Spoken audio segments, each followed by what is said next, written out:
The cataclysm of a zombie apocalypse has erupted, and the successfully reanimated Zhang Xuan emerges from the shadows. Is that what you call a zombie? Do you dare to confront a true corpse? You've been granted an opportunity, yet you remain ineffectual. Are you merely tickling me? To his astonishment, the enchanting woman who spent the night with Zhang Xuan turns out to be a vampire. As the two cross paths, the vampire finds herself utterly bewildered. Can she truly endure this? Gazing upon the coffin bequeathed by his ancestors, Zhang Xuan is taken aback. Good heavens, Oboi, Chang Yuchun, legends of yore. How have they all become zombies?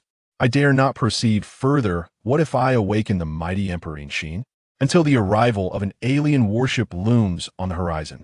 Now a revered emperor of the Blue Star, Zhang Xuan spreads his arms wide. I shall no longer feign modesty. I reveal my true nature. I am not a mere zombie. I am the god among zombies, the ultimate ferocious beast, the purple gold devourer. Chapter 1.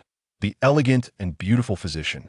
To all the youthful and affluent gentlemen, charming and dashing, with wealth surpassing that of two steeds, and beauty that eclipses Yanzu, I kindly request you to deposit your PR. Aetius intellect here.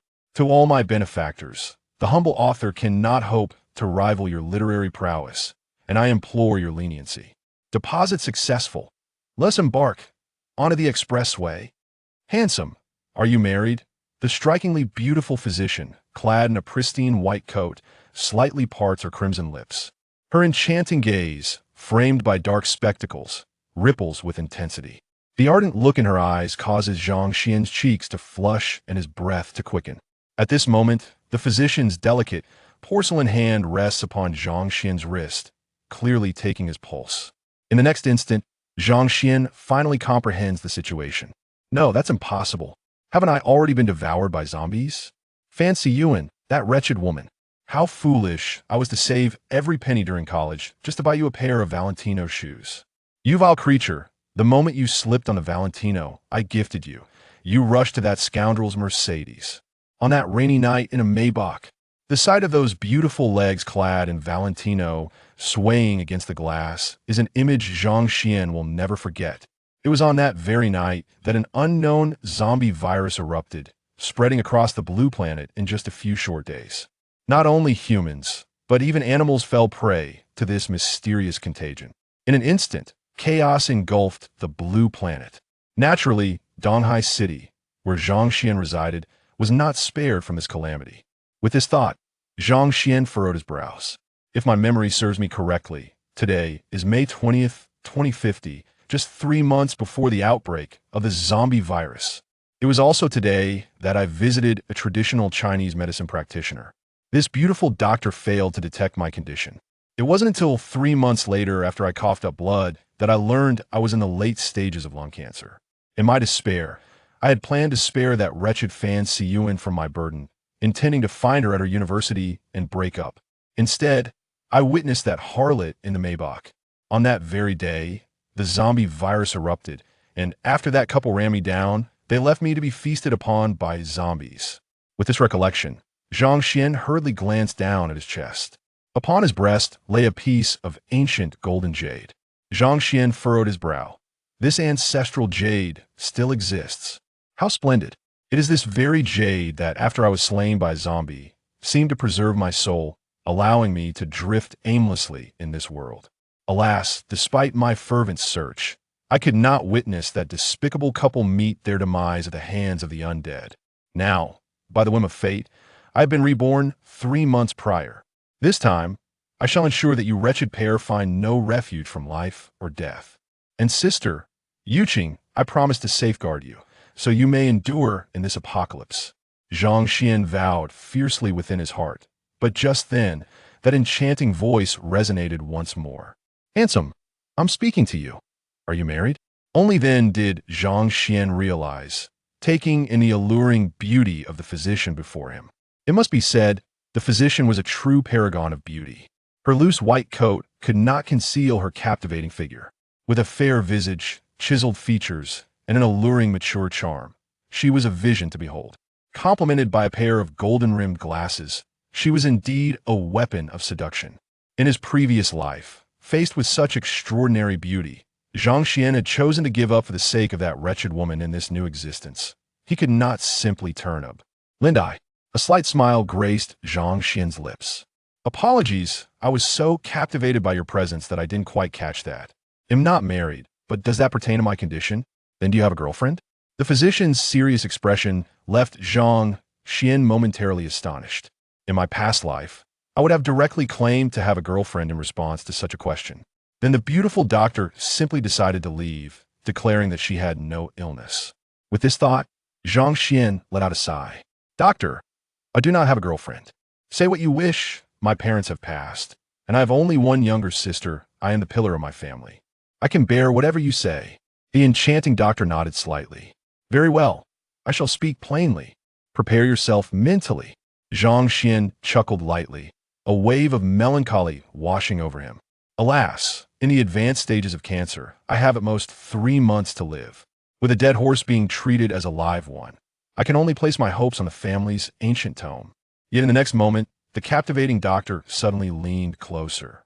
The exquisite contour captured Zhang Xuan's gaze. Her enchanting eyes, framed by golden spectacles, sparkled with alluring vitality. Handsome, care to date? This declaration struck like thunder from a clear sky. Instantly, Zhang Xuan was left in shock, utterly bewildered. Wait, is happiness arriving so unexpectedly? How can she be so forward? Gazing at her impressive figure and cool, beautiful face, Zhang Xuan felt a surge of determination. To think, if that wretched fancy you could act in such a manner, why should I hesitate? Moreover, I was her first man. That scoundrel merely feasted on my leftovers.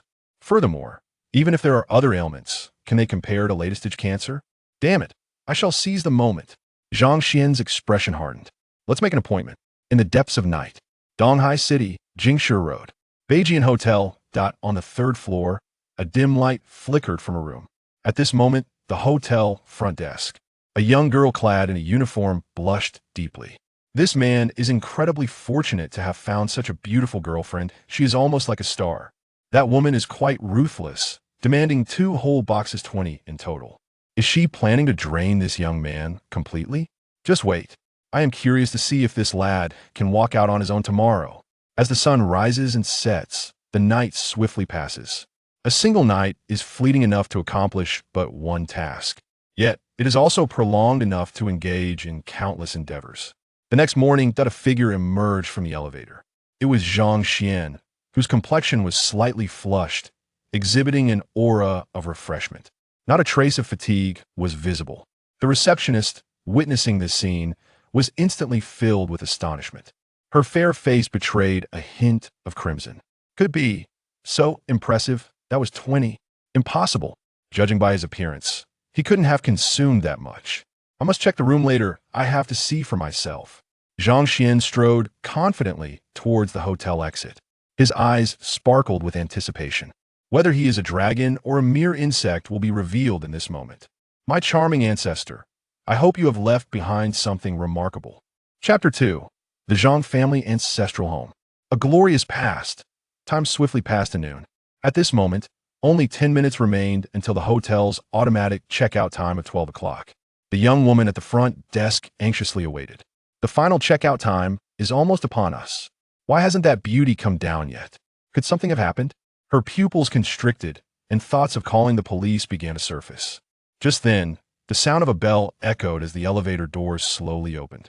A pair of elegantly long legs stepped out in an unusual manner. As soon as she exited the elevator, this alluring enchantress felt her legs weaken and quickly leaned against the nearby wall. The scene before her left the front desk attendant, who was poised to call for help, utterly astonished. No way.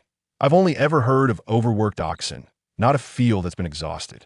But today I have truly witnessed what it means for an ox to be tireless while the field is utterly plowed to fragments. Sensing the peculiar gaze of the front desk attendant, the beautiful doctor's face blushed with a charming hue. Oh no, that was a miscalculation. Though I discerned this young man's astonishing vitality, I completely overlooked the fact that as an untouched maiden, I was ill-equipped to handle. He's such an encounter. How mortifying. I took so much, and now I'm merely reaping the consequences. Overwhelmed with embarrassment, the beautiful doctor hurriedly dashed out of the hotel in an awkward manner. Moments later, a shocked cleaning lady emerged from the elevator. This is outrageous. The achievements of this young man are comparable to the annual workload of my husband.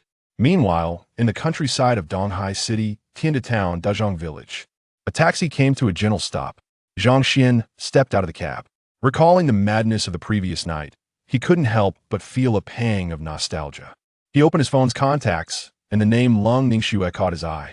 Lung Ningxue, cold as ice, yet last night was anything but she was a firebrand. Alas, she crossed paths with someone like me, the Sea Dragon King. I initially thought she was a wanton, but it turns out she is quite the catch. Sigh. Given the current circumstances, I cannot afford to dwell too much on these thoughts. I must hasten to the ancestral home and uncover what treasures my enchanting ancestor has left behind. Just then, a green bubble notification appeared. Husband, I absolutely detest my roommates. They dare to speak ill of you. They all claim that a boy who is reluctant to spend on you surely does not love you. I refuse to drink in such sentimental drivel. What did you do yesterday? Without you, the 520 lacks any significance. Were it not for Zhang Xian's second chance at life, he might have thought he encountered a paragon of virtue and devotion. He let out a cold laugh that "T.O. confront you directly, you wretched woman, would be far too lenient. Just wait, fancy you. I shall ensure that you and that dog of a man suffer a fate worse than death." Meanwhile, at Donghai Technology University, in the female dormitory 404, a girl clad in purple pajamas lay on her bed, holding a cheap, low-end phone in her hand. "Si Yao, if I may suggest, you should swiftly end your relationship with Zhang Xian, a mere pauper. Were it not for his sister working to support his education, he would be unable to afford his tuition. Indeed, I believe that Li Zong is quite commendable, merely a decade your senior. However, should you truly marry Li Zong, you would be assured a life free from financial worries." At this moment, her roommates were all chattering away, sharing their opinions. Hearing this, Fancy Yao, reclining on her bed, felt her cheeks flush. "What do you understand? Although Zhang Xian is a poor lad, we have been together for 3 years. Moreover, he is my first boyfriend. I have entrusted everything to him. Does Li Zong believe that a trivial gift like a fruit basket could sever the bond between Zhang Xian and me? He is my first love, my inaugural man." Upon hearing this, her roommates displayed expressions of helplessness. But the next moment, Fancy Yao pouted her lips. Thus, he must increase his offerings. At the very least, he should procure for me a limited edition handbag before I even consider agreeing. As these words left her lips, her roommates couldn't help but twitch their mouths. "Si Yao, you are absolutely right. A mere fruit basket? We are fairy-like beings and should not allow him to obtain us so easily. Li Zong is the president of a publicly traded company. A limited edition bag is but a few $100,000. To him, it is but a drop in the bucket. If he won't spend even that much, then he does not truly love you. Once Li Zong has purchased the handbag, confront Zhang Xian and tell him to leave." Fancy Yao chuckled lightly. Even if I were to be with President Li, I would never part ways with Zhang Xian. In an instant, several roommates turned to her with puzzled expressions. Fancy Yao's face flushed, revealing a look of bewilderment. "He is simply too formidable. I am enamored." Meanwhile, in Dazhong Village, a quaint ancient brick residence materialized before Zhang Xian. Moss clung to the steps with a verdant hue, while the verdure crept through the curtains with a serene shade of green. "Xianer, our Zhang family once basked in glory, but the deeds of our ancestors have disturbed the celestial order. Unless absolutely necessary, you must never open the chest within the ancestral home. However, should the day come when you find yourself utterly powerless, do open that chest. It holds all that you wish to understand." Zhang Xian let out a deep sigh. "Alas, my family has been blessed with only one son per generation, yet most of the males have met their demise in the prime of life. My grandfather passed away at merely 40, and my father, though somewhat stronger, only reached 44. In my generation, we are finally somewhat more prosperous with the addition of a sister." Thinking of his sister Yuching, Zhang Xian's eyes brimmed with tears. "She and I are twins. In order for me to attend university smoothly, she commenced working right after middle school. All her earnings were dedicated to supporting my education. In my past life, I was so preoccupied with that wretched Fancy Yao that I occasionally neglected my own sister. In this life, I shall do everything in my power to ensure my sister enjoys a life of grandeur." With this resolve, Zhang Xuan fixed his gaze firmly upon the Zhang family ancestral hall. Success or failure hinges on this singular moment. I am eager to discover what treasures my ancestors of the Zhang family have bequeathed. As the mahogany door creaked open, Zhang Xuan stepped into the courtyard. Inside the hall, dozens of ancestral tablets were prominently displayed. At the highest tier, the tablet of the family's progenitor stood tall. The divine tablet of Zhang Yuan, the illustrious founder of the Zhang lineage. Taking a deep breath, Zhang Xuan prostrated himself in reverence before the ancestral tablet. He soon approached the wall behind the tablet, gently rotating the topmost tablet, causing the wall to slowly part. Within lay an exquisitely crafted box of ancient design. Upon seeing the box, Zhang Xuan's expression shifted to one of astonishment. Small leaf rosewood. This box is fashioned from small leaf rosewood. By its appearance, it must be at least several centuries old. Surely this singular rosewood box alone is worth hundreds of thousands. Such a precious container must hold something extraordinary within. His heart raced with excitement, and his hands trembled. With quaking fingers, Zhang Xuan cautiously opened the box. However, upon glimpsing its contents, he stood frozen in place. Chapter 3. The Supreme Zombie, the ancestor of the celestial zombies. Upon opening this ancient chest, a letter immediately caught my eye. Beneath the envelope, a faint outline of an ancient tome could be discerned, yet the title on its cover was obscured, rendering it impossible to discern its full appearance. Observing this scene, Zhang Xuan raised an eyebrow. Surely, this must be a letter left by my Zhang family's ancestors for future generations. It should contain the reasons why, in dire circumstances, one must refrain from opening this rosewood chest.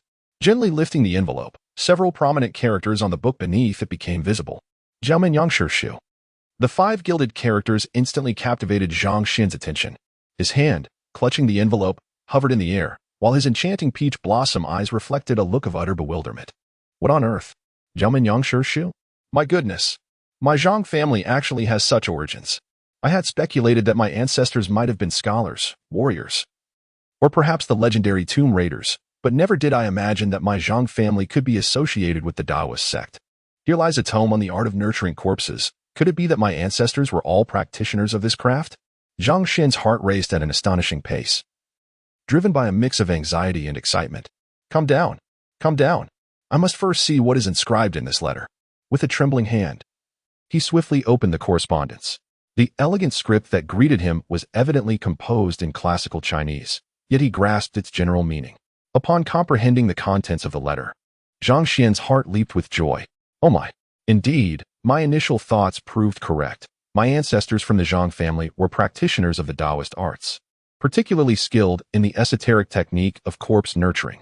However, this practice is deemed a transgression against the natural order, leading to a tradition of solitary inheritance among family members, often resulting in untimely deaths during their prime. To ensure the continuity of the Zhang lineage, a century ago, the venerable elder made a fateful decision to permanently seal this technique, allowing its revival only in the face of catastrophic peril threatening our bloodline. Within this envelope, there exist 2 maps, one of which is a treasure map. Yet, Zhang Xuan surmised that its origins are likely dubious. Otherwise, the letter would not caution against revealing such secrets unless absolutely necessary, suggesting a connection to ill-fated subterranean artifacts. The second map, however, confounded Zhang Xuan entirely. While he could discern the general locations depicted, it featured numerous scattered coffin symbols. Contemplating the 2 maps before him, Zhang Xuan stroked his chin, deep in thought. With the impending zombie outbreak merely 3 months away, the value of currency would soon diminish entirely. Only provisions and weaponry would constitute the true currency of the apocalypse. It would be prudent to manage these ancestral treasures wisely, as they could facilitate the acquisition of essential supplies and arms in the interim. As for the notion of transgressing against the natural order, such concerns seemed trivial in a world on the brink of collapse.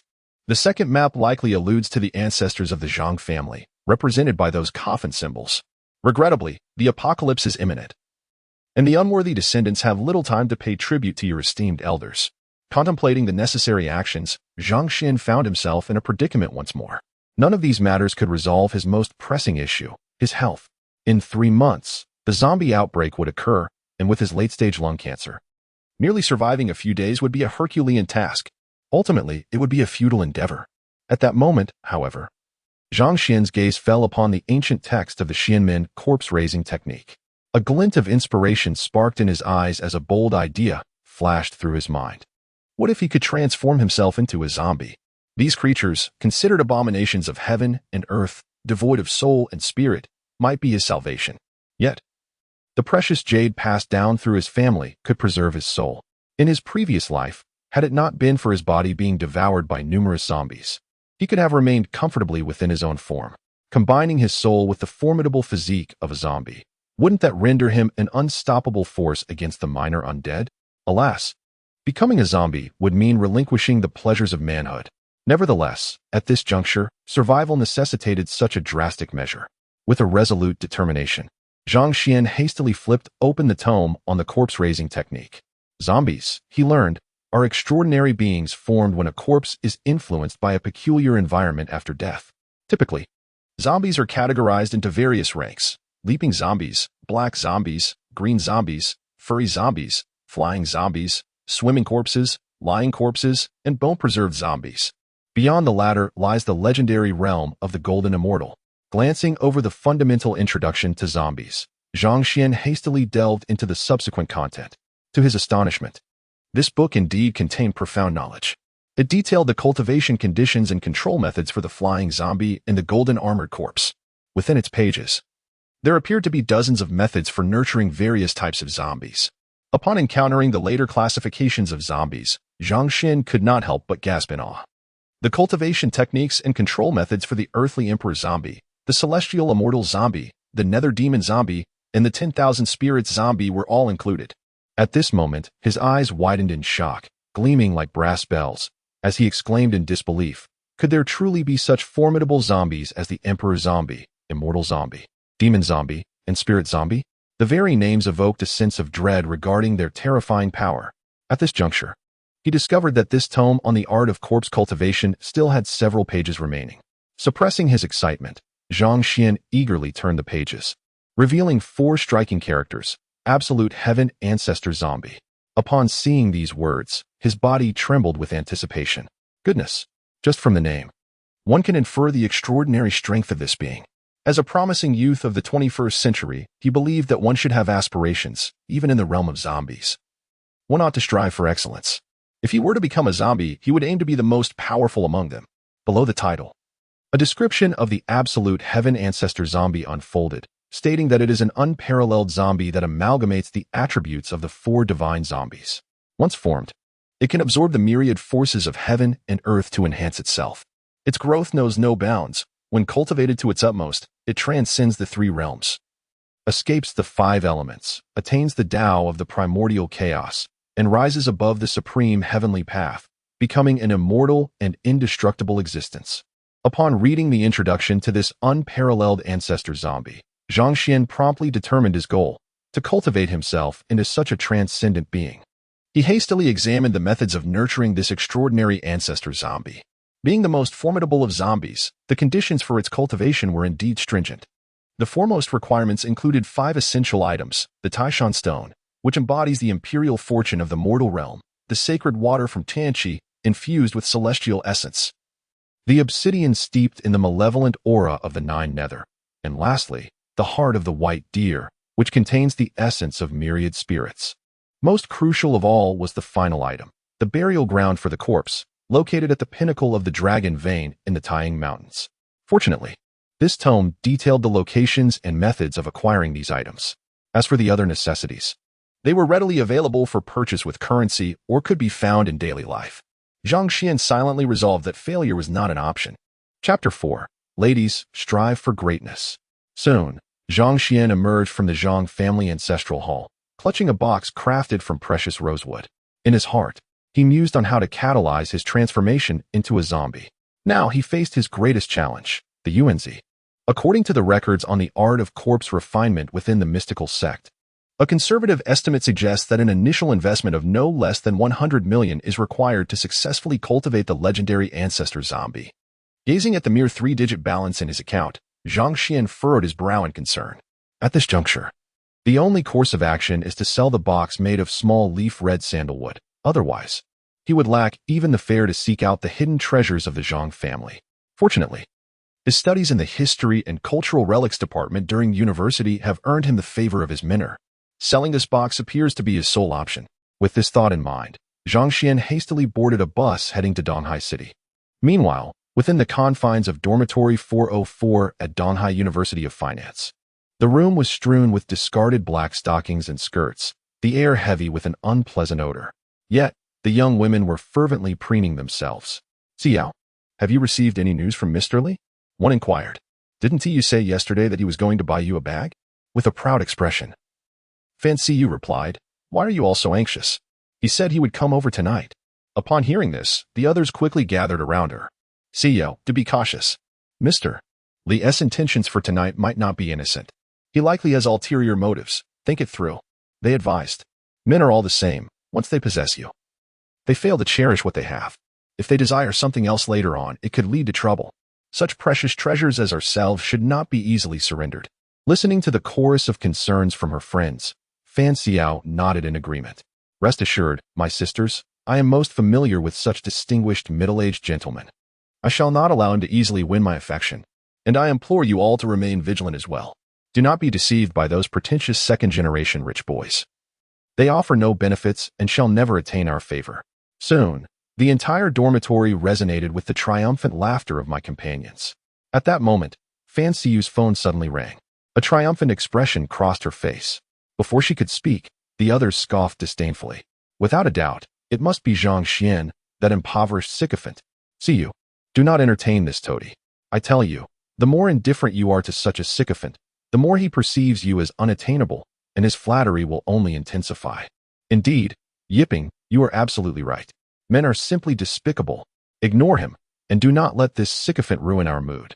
Fan Xiyu chuckled softly as she glanced at her phone, a hint of surprise flickering across her delicate face. It was not Zhang Xuan, but Zhao Yiming. Upon hearing this, her companions were instantly taken aback, quickly gathering around her.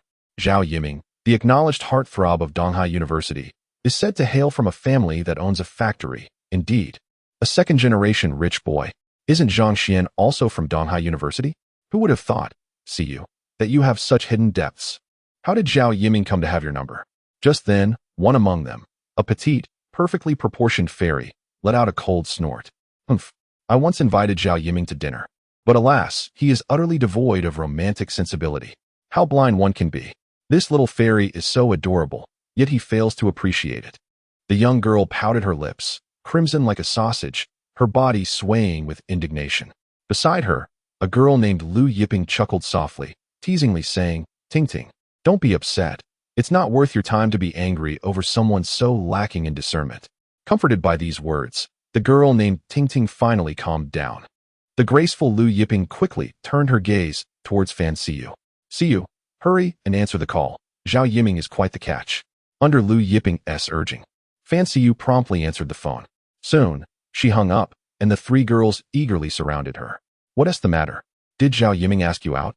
Fan Xiyu chuckled lightly. "Yes. Zhao Yiming mentioned there's an auction tomorrow, and he secured a ticket, hoping I could accompany him." Upon hearing this, Lu Yipping let out a soft laugh.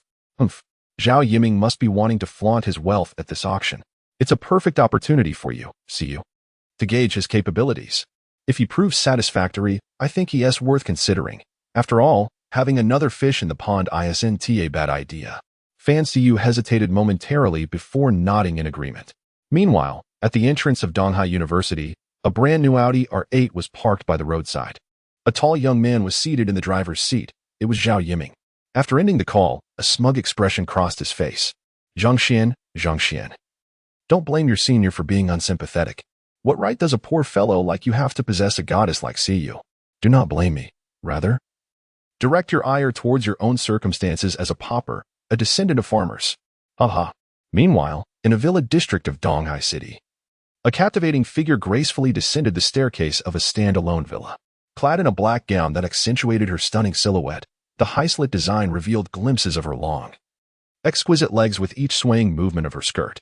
It was none other than the enchanting physician, Lang Ningxiang. Yet, today, her alluring visage bore an expression of grave concern. Only 3 months remained until the impending apocalypse of the undead. In her previous life, despite leveraging familial connections to enlist in the military, she had survived for merely a year.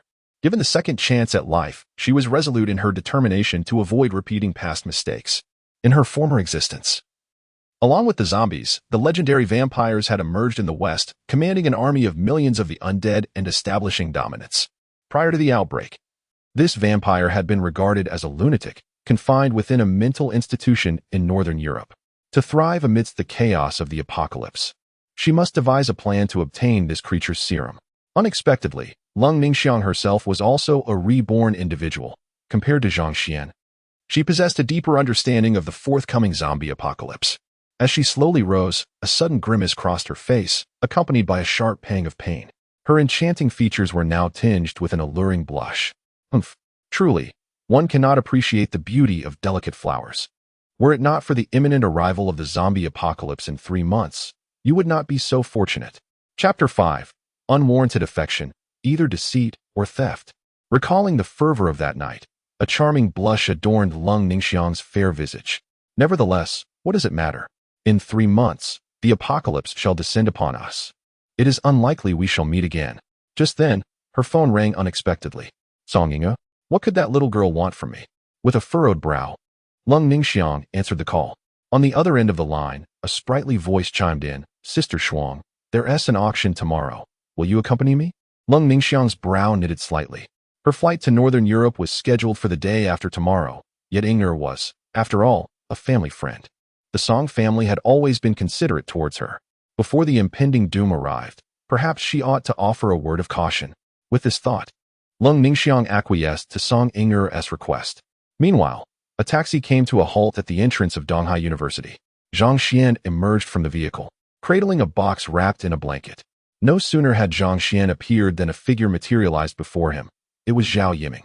Despite Zhao Yiming's height of nearly 6 feet, he stood a half-head shorter than Zhang Xuan. Upon seeing Zhao Yiming, a smile graced Zhang Xuan's face. In his previous life, Zhao Yiming had treated him quite well, frequently inviting him for meals and drinks, without an ounce of arrogance. If memory serves correctly, he was likely here to present me with a business card, seeking a more manageable position for my sister. At this moment, Zhao Yiming wore a sincere smile. Zhang Xuan, why have you only just arrived? I have been waiting for you here for 2 hours. Zhang Xuan responded with a smile, as Zhao Yiming placed a large hand on his shoulder. Zhang Xuan, didn't you mention that your sister works at the Changhong Industrial Factory? I have a good relationship with the young master of Changhong, and I wanted to help. I managed to secure a more relaxed position for your sister as an assistant to my friend, the general manager. Rest assured, with my connections, this will surely succeed. I've already spoken with him. You and your sister can go see him tomorrow morning, and the starting salary will be 10,000 a month. Upon hearing this, Zhang Xuan thought to himself that it was indeed remarkably similar to his previous life. Zhao Yiming was genuinely introducing a job for Yuching. The job seemed quite appealing. Albeit busy, and after Yuching began working there, he hadn't seen her for several days. Now that he was aware of the Zhang family's secrets, it was unnecessary for Yuching to take that position. However, he recognized Zhao Yiming's goodwill and decided it would be best to accept the offer for the time being.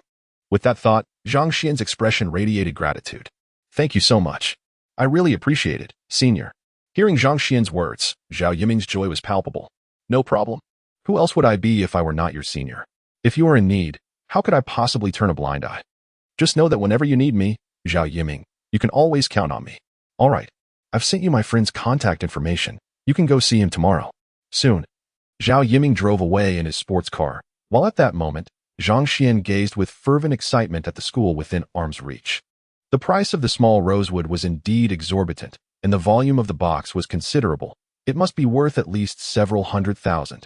With this sum, he could swiftly head to the treasure trove of the Zhang family and retrieve those precious artifacts. His sister would no longer need to work. Bursting with enthusiasm, Zhang Xuan hurriedly made his way into the school. Meanwhile, in the distance, Zhao Yiming squinted his eyes playfully as he opened his phone. Brother, hi. I've arranged everything. Tomorrow that fool will take the little girl to your place. Rest assured, I've thoroughly investigated. This little girl has only one brother and no other relatives, and they are utterly impoverished. This girl works solely to support her useless brother's university dreams. Once you exert your pressure, she won't dare to resist. How could I possibly take her when she is your woman? Very well. Since you're so generous, I shan't be polite. Let's indulge together sometime. After hanging up, Zhao Yiming let out a cold chuckle. Zhang Xuan, Not only do I intend to steal your woman, but I will also toy with your sister. I shall be your good friend, ensuring you remain a perpetual fool. Haha. In the future, I will have you as my most loyal dog. That will bring me joy.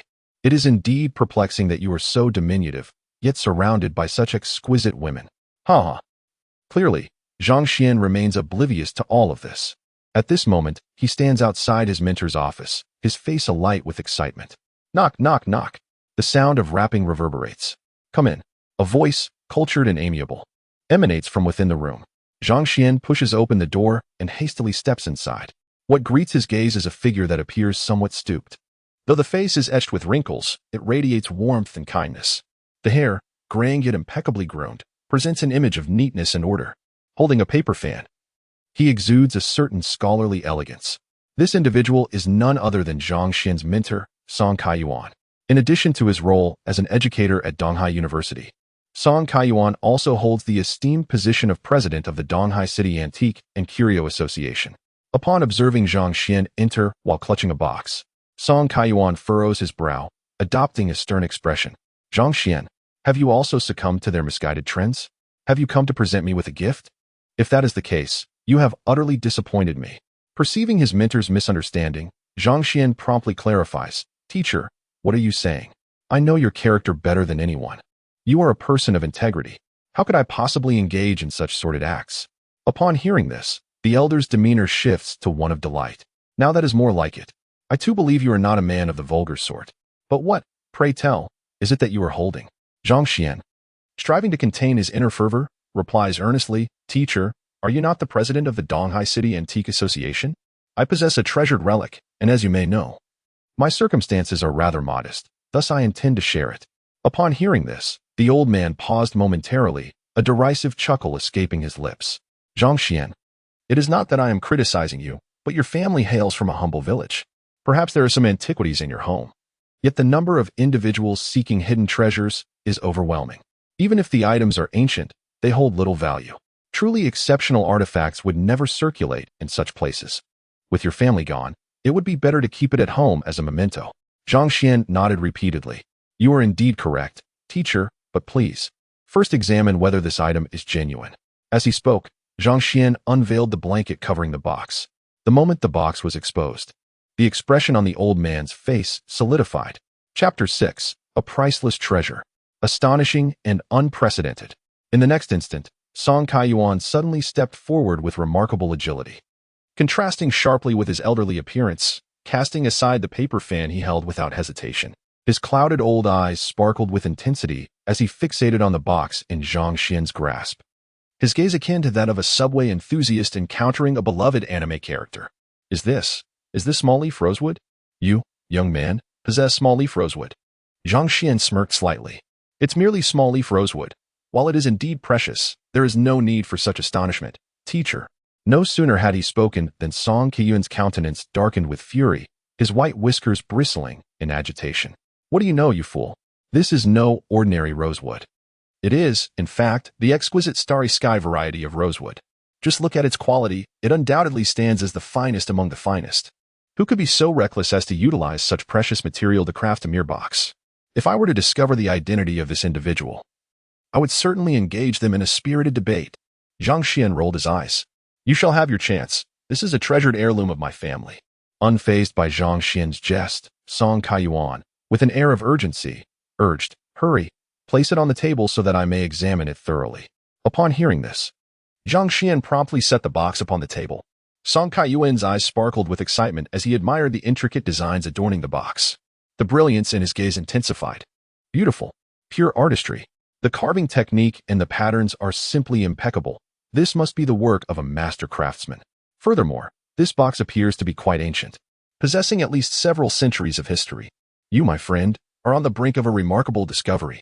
As Zhang Yuchun lavished praise without restraint, Zhang Xuan breathed a sigh of relief. His charming ancestor had proven to be quite reliable, leaving behind no counterfeit artifacts for posterity. His curiosity about the treasures stored in that fabled location only grew stronger. Just as Zhang Xuan was lost in contemplation, Zhang Yuchun had already opened the box before him. In the next moment, a shriek echoed throughout the office. Ah, what a waste! What a waste! This is carved from an entire piece of rosewood. not merely assembled from fragments. The length of this box approaches 50 centimeters, a fact so astonishing that one can hardly believe such a substantial piece of rosewood exists. Upon hearing this, Zhang Xuan was instantly rendered speechless. It is well known that small-leaf rosewood has 20 growth rings per centimeter, meaning it takes 2 decades to grow just 1 centimeter. It is commonly said that 9 out of 10 rosewoods are hollow. To date, the thickest small-leaf rosewood discovered barely measures 20 centimeters. A piece measuring 50 centimeters in thickness is nothing short of a miraculous anomaly. At this moment, Zhang Yuan's breath quickened, and his bloodshot eyes reflected his agitation. Ah, what a grievous sight! How could your ancestor squander such a treasure so recklessly? When I pass on in a century, I shall confront him in the afterlife for a battle to the death. In stark contrast to Zhang Yuan's anguish, Zhang Xuan's sole concern was the value of this box. Tentatively, he inquired, "Master, what do you believe this box is worth?" In response to Zhang Xuan's question, Zhang Yuan extended 5 fingers. As Zhang Yuan's student, Zhang Xuan possessed some knowledge about small-leaf rosewood. The thickness of this piece could no longer be assessed using the market price of regular small-leaf rosewood. He cautiously ventured 500? However, Zhang Yuan shook his head. Zhang Xuan's eyes widened in disbelief, and his heart raced uncontrollably. 5 million? He blurted out, proposing a figure he believed to be exorbitant. While such a thick piece of small-leaf rosewood is indeed rare, it was merely 1 box. Yet, Zhang Yuan continued to shake his head. Upon witnessing this action, Zhang Xuan trembled uncontrollably, his mind racing with disbelief. Could it possibly be 50 million? The materials required for his corpse refinement typically amounted to merely a couple of 100 million. Could this single box be valued at 50 million? Such a figure was beyond Zhang Xuan's comprehension. To confirm his suspicions, he hesitantly inquired, "Teacher, do you mean?" Before Zhang Xuan could finish his question, Zhang Yuan interjected, "It's an invaluable treasure. Truly, it is priceless." At these words, Zhang Xuan's lips twitched in disbelief. "Priceless? Are you suggesting that your 5 fingers signify this?" He retorted, "Priceless treasures are worth far less than 500,000. Another way of saying priceless is that it has a price, but no market. The selling price is entirely a matter of luck." Noticing Zhang Xuan's disappointment, Zhang Yuan chuckled softly and patted him on the shoulder. "What are you sulking about, you rascal? I assure you, this item will fetch at least 10 million. There happens to be a significant auction tomorrow. If you agree, I will arrange for this item to be included. The starting bid will be 10 million. If it fails to sell, I shall cover the loss for you." Zhang Xuan raised his eyebrows in surprise. 10 million. That figure was indeed daunting. Initially, he had thought it would merely be a matter of hundreds of thousands. A sum of 10 million would certainly enable him to accomplish many endeavors. With this thought in mind, Zhang Xuan nodded firmly. 10 million it is. Thank you, teacher. Zhang Yuan stroked his beard with a smile, his face radiating warmth. You and I share a master-disciple bond. There is no need for such courtesy. Moreover, if one truly desires this item, a sum of 50 million is not out of reach. However, my utmost capability as a mentor is merely 1 million. After all, my interest in this matter is rather limited. If it were a piece of official kiln porcelain, I would undoubtedly claim it without hesitation. Upon hearing this, Zhang Xuan nodded in agreement. There will be opportunities ahead, dear teacher. Zhang Yuan chuckled softly. Do you think this is as common as cabbage? If your ancestors possess such a treasure, it would be a miracle indeed. Well then, once you pass on this box tomorrow, your sister will no longer need to toil in the factory. At this, Zhang Xuan felt a pang of sorrow. Alas, Yuchun has endured too much hardship and exhaustion for my sake to attend university. Once this box is sold, I shall ensure that you never suffer again. When I transform myself into the ultimate ancestor, dear sister, you shall reign as the queen of the world. After all, it is prudent to handle a box valued at 10 million with care. Under the sparse moonlight, the night gradually descended. Zhang Xuan, filled with boundless hope, drifted into a deep slumber, cradling his treasure of 10 million, unaware that the ancient jade resting against his chest was emanating a warm aura, its golden light weaving into his very being. Chapter 7. A night of transformation. As the sun rises and sets, a gentle rain unexpectedly graced the night. The following day, the warm sunlight poured in, illuminating the world outside, which appeared to be reborn. Zhang Xuan opened his eyes from the depths of slumber. Lifting the quilt that was haphazardly thrown aside, Zhang Xuan rose and stretched languidly. Upon gazing into the mirror before him, his sleep-drenched eyes widened in astonishment. How much he had grown! Zhang Xuan scrutinized his formidable reflection, marveling at the bulging muscles of his arms and the chiseled abs that resembled a washboard, not to mention the astonishing, indescribable physique. This body, akin to tempered steel, made the already towering Zhang Xuan, who stood at an impressive height of 6 feet 6 inches, appear even more imposing. Staring at the mirror image reminiscent of a super saiyan, Zhang Xuan muttered to himself in disbelief. What on earth has happened? After just one night's sleep, how did I end up like this? These muscles, this bicep circumference, this sheer bulk. Ha ha ha. Suddenly, he broke into a foolish grin. After all, who wouldn't be elated to possess such attributes? Nevertheless, there was no time to ponder the changes in his body. He needed to hurry to the auction. My 10 million, here I come. Dressed in loose-fitting attire, Zhang Xuan sprinted towards the elevator with the speed of a 100-meter dash. For some unknown reason, he felt his velocity had increased. He hopped onto a shared bike, placing the well-packaged box at his feet, and cheerfully sped towards the auction house. In the heart of Donghai City, at the prestigious Haitan Auction House, the largest in the region, the exterior naturally exuded grandeur. Meanwhile, within the office of the auction house's president, two figures stood in stark contrast. What, brother, you truly did not misjudge.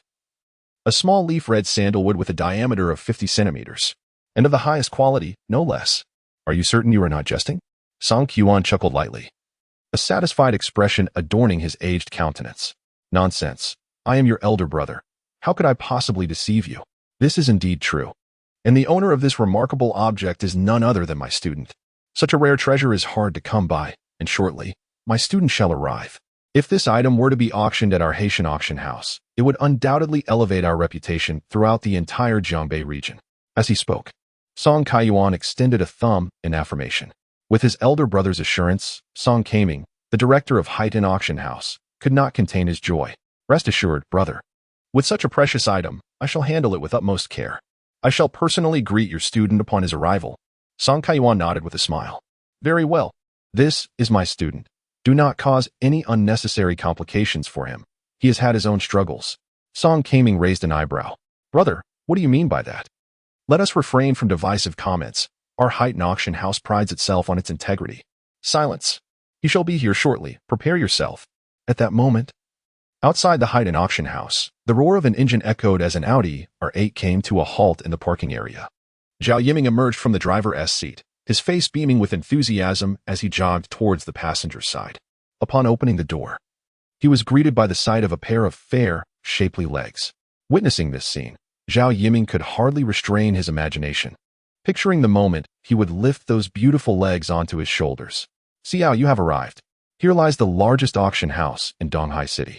Today, a highly prestigious auction is underway, attracting only the most elite of wealthy individuals. Did you not express a fondness for antiques? I have gone to great lengths to bring you here to witness this event. Listening to Zhao Yiming's words, Fan Xiao gracefully descended from the passenger seat, her exquisite legs gliding down. The sight was so breathtaking that it made Zhao Yiming's bent posture appear even more hunched. Truly, a celestial beauty. Alas, Fan Xiao has been entangled with that Zhang Xuan for several years. Such a remarkable woman, wasted on a person like him. That impoverished fellow must be taking his sister to Changhong Industry right now. This foolish boy remains oblivious to the fact that he is unwittingly leading his sister into danger. When one cannot grasp such a treasure, it is best to allow a senior like me to alleviate your troubles. At this moment, however, a glimmer of cunning flickered in Fan Xiao's eyes. All men possess the same base nature. Zhao Yiming and that general manager Li are cut from the same cloth. Just a hint of my beauty is enough to leave them utterly bewitched. To obtain what you desire is not so simple. Soon, their figures were making their way towards the Haitian auction house. Just then, a small yellow vehicle came to an abrupt stop nearby. Its vibrant hue was striking, instantly capturing their attention. Upon recognizing the figure in the small yellow car, their expressions shifted to one of intrigue. Indeed, the newcomer was none other than Zhang Xuan. Hurrying over from the hotel, upon seeing Zhang Xuan unexpectedly appear in this place, Zhao Yiming's pupils constricted in an instant. Could it be? Zhang Xuan. Wasn't he supposed to be with his sister at Changhong Industry? How could he possibly show up here? A person of his stature would never frequent a place like the Haitan auction house. As Zhang Xuan arrived, Fan Xiao hurriedly distanced herself from Zhao Yiming. Why is he here? Could someone have tipped him off? No need to worry. I haven't done anything to betray him, at least not yet. If I can just say a few flattering words, that fool will undoubtedly believe me. I cannot allow him to discover my intentions. I must take the initiative. With that thought in mind, Fan Xiao gracefully moved her fair legs towards Zhang Xuan. Darling, what a surprise to see you here. I've been waiting for you for ages. Her sweet, melodious voice had once enchanted Zhang Xuan. Yet, in this new life, hearing it now stirred an unsettling feeling within him. Fan Xiao? That wretched woman. How could she possibly be here? Zhang Xuan lifted his gaze and spotted Zhao Yiming in the distance. In that fleeting moment, he comprehended the unfolding situation. Zhao Yiming. How dare he associate himself with that vile creature, Fan Xiao? Now it all made sense. This despicable fellow. No wonder he was so solicitous. It was all a ruse to divert my attention and rendezvous with that wretched woman. With a beaming smile plastered on her face, Fan Xiao approached Zhang Xuan, opening her arms wide to embrace his robust arm.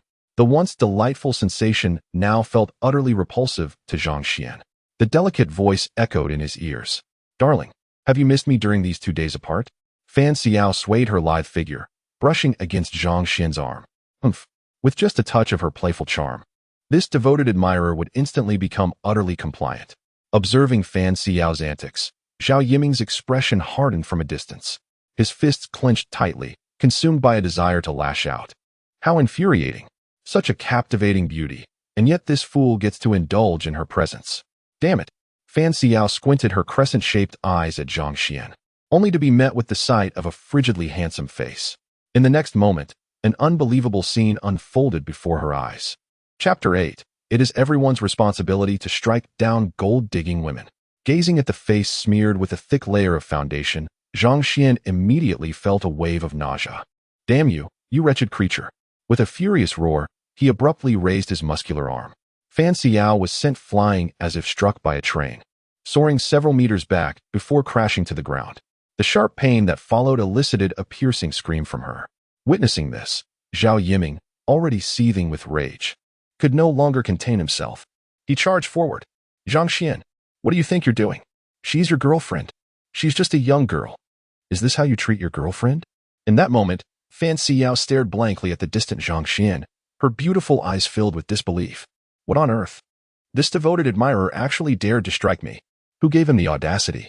He dares to lay hands on me. It is a privilege for him to be with me. Humph. Were it not for the comfort provided by this sycophant, I would have severed ties with you long ago, for the sake of my future happiness. Fan Xiao must once again don the guise of the vulnerable. My dear, the situation is not as you envision it. The senior mentioned there is an auction taking place, thus inviting me to attend. Aren't you studying archaeology? I merely wish to share similar interests and engage in more conversations with you. I am utterly aggrieved. Fan Xiao sobbed incessantly, collapsing onto the ground, cradling her head in despair. Her cries resonated with such poignant sorrow, truly resembling a grievous injustice. Meanwhile, Zhao Yiming's expression darkened ominously.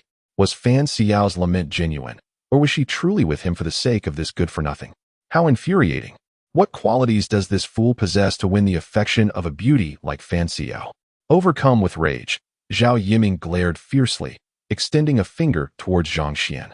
Did you hear that, Zhang Xuan? Xiao is here for you, yet you dare to lay a hand on her. You are unworthy to be with her. Xiao, come. I shall take you to the hospital.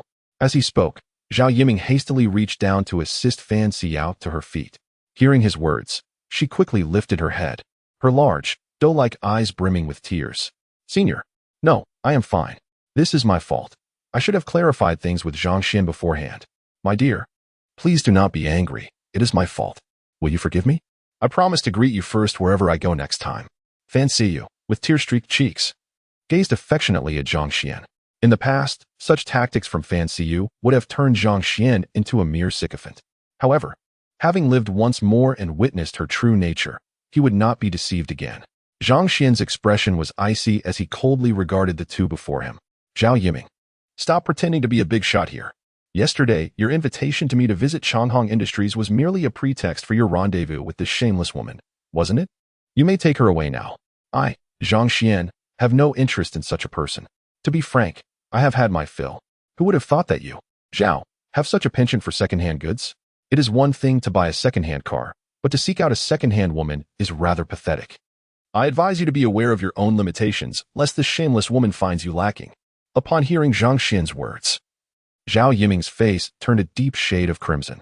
He glanced at his second-hand Audi beside him and then at Fan Xiao below. Zhang Xuan, how dare you? Since you have torn the facade, I shall show you no mercy. You still dare to break up with Siyu? With your impoverished state? Finding a good girl like her is nothing short of a miracle. What of my second-hand car?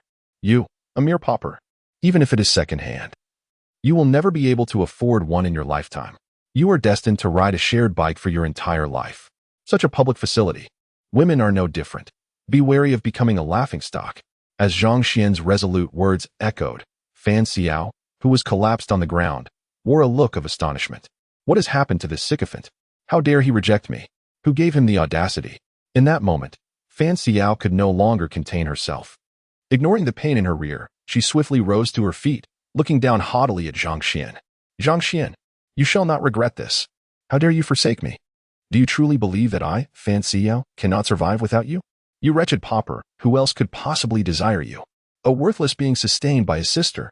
Humph. Reject me, and henceforth, you shall be left with your own idle fantasies. Observing the vile expressions on their faces, Zhang Xuan's fury surged uncontrollably. A chilling aura of murderous intent emanated from his very core. Eliminate them. Eliminate them. Zhang Xuan's eyes narrowed slightly as he prepared to advance. At that moment, a resonant roar suddenly echoed from afar. The sound grew increasingly closer until a brand-new, fiery red Ferrari came to a halt. Upon seeing this striking vehicle, Zhao Yiming's lips twitched in disbelief. The latest model, the SF-90. It was breathtakingly beautiful. When would he ever possess such a vehicle instead of his own second-hand Audi R8 bought for 720,000? Gazing at the crimson supercar, Fan Xiao's eyes shimmered with envy. A Ferrari, and a new model at that. Indeed, as she had imagined, the Hai Tian auction house was frequented by the elite. Humph. Zhao Yiming, did you truly believe that I could be captivated by your prowess? An outdated Audi. Do you think I am oblivious to automobiles? You are merely a stepping stone in my quest for better prey. And as for this enchanting figure, how dare she reject me? Does she truly think I am without admirers? Just then, as the fiery red door swung open, a pair of long, slender legs encased in black stockings gracefully emerged. In an instant, Zhao Yiming's pupils dilated, his entire being yearning to disappear into the moment, fixating on those nearly flawless legs. Clad in black stockings and sleek black high-heeled shoes with crimson soles, they epitomized temptation at its zenith. Above those exquisite legs, a captivating silhouette revealed a delightful curve, an alluring S-curve that was utterly mesmerizing. Draped in a tailored black suit, her enchanting form rendered Zhao Yiming utterly speechless, his mind consumed by a singular thought. Meanwhile, Fan Xiu furrowed her brow, her lips pursed, and the veins in her hands, clasped behind her back, bulged with irritation. How infuriating! How could such a woman exist? A shameless gold digger. She must be a gold digger. That Ferrari was undoubtedly purchased to cater to those decrepit old men. Upon witnessing that stunning figure, Zhang Xuan's expression shifted. Chapter 9. The slap in the face arrives with startling swiftness. It is her. How could it be her? She possesses such wealth. The breathtaking woman who descended from the Ferrari was none other than the alluring Lung Ningxiang, with whom Zhang Xuan once shared a passionate night. Upon recognizing that haughty visage, Zhao Yiming's pupils constricted. It is her. Lung Ningxiang, the major shareholder of Hanhai Pharmaceuticals, is the most sought-after single noble woman in the entire Jianghai city. A true gem of wealth in the human realm. Hanhai Pharmaceuticals stands as the largest enterprise in Donghai City, boasting numerous research bases overseas and a staggering market value exceeding $1 trillion. One could surmise that the number of admirers pursuing her throughout the entirety of Longwa could encircle the planet Blue Star. Yet, astonishingly, no individual has ever been fortunate enough to claim this exquisite flower of affluence. Upon recognizing Lung Ningxiang's identity, Zhao Yiming instantly felt that the Ferrari he occupied was hardly impressive enough. A glance at Fan Xiu beside him made the disparity glaringly apparent. Although Fan Xiu possessed a commendable charm and, with proper adornment, displayed a youthful allure, she paled in comparison to Lung Ningxiang's breathtaking beauty, which was leagues ahead. After all, charm pales in significance against the allure of sensuality. Observing the trio before her, Lung Ningxiang subtly raised an eyebrow behind her sunglasses. It's him. She anticipated encountering him here. No, why does he seem even more handsome today, exuding an unusual aura? The presence of two men and a woman allowed the astute Lung Ningxiang to deduce the unfolding scenario. A playful smile curved her fiery red lips. In the next moment, her sultry and enchanting voice broke the silence. What is this? After such a brief separation, You already long for me? As she spoke, Long Ningxuang's alluring figure swayed gracefully toward Zhang Xuan. The moment her words escaped her lips, Zhao Yiming and Fan Siyu stood wide-eyed in astonishment. The expressions of the two individuals were akin to those who had encountered a ghost. What is happening? How could Zhang Xuan possibly know the major shareholder of Hanhai Pharmaceutical? Judging by her tone, it seems she shares a remarkably intimate relationship with Zhang Xuan. This is impossible. They could not possibly have any connection. Listening to the alluring tone of Lung Ningxuang, Zhang Xuan suddenly comprehended everything. My dear, you are so beautiful and enchanting. I long to be with you every day, to savor you. As he spoke, Zhang Xuan's strong hand reached out, encircling Lung Ningxuang's slender waist. With a gentle yet firm embrace, he drew her alluring figure close. A delightful fragrance that quickened his heartbeat wafted into Zhang Xuan's nostrils. In his arms, Lung Ningxuang shivered, her beautiful eyes concealed behind sunglasses filled with indignation. Humph! This insufferable brat, she merely wished to assist him. How dare he take advantage of her? Yet, feeling the powerful aura so close, memories of a wild night flooded her mind. Meanwhile, Zhao Yiming felt as if he were shattering upon witnessing Zhang Xuan embracing such a captivating beauty. Oh, the revelation!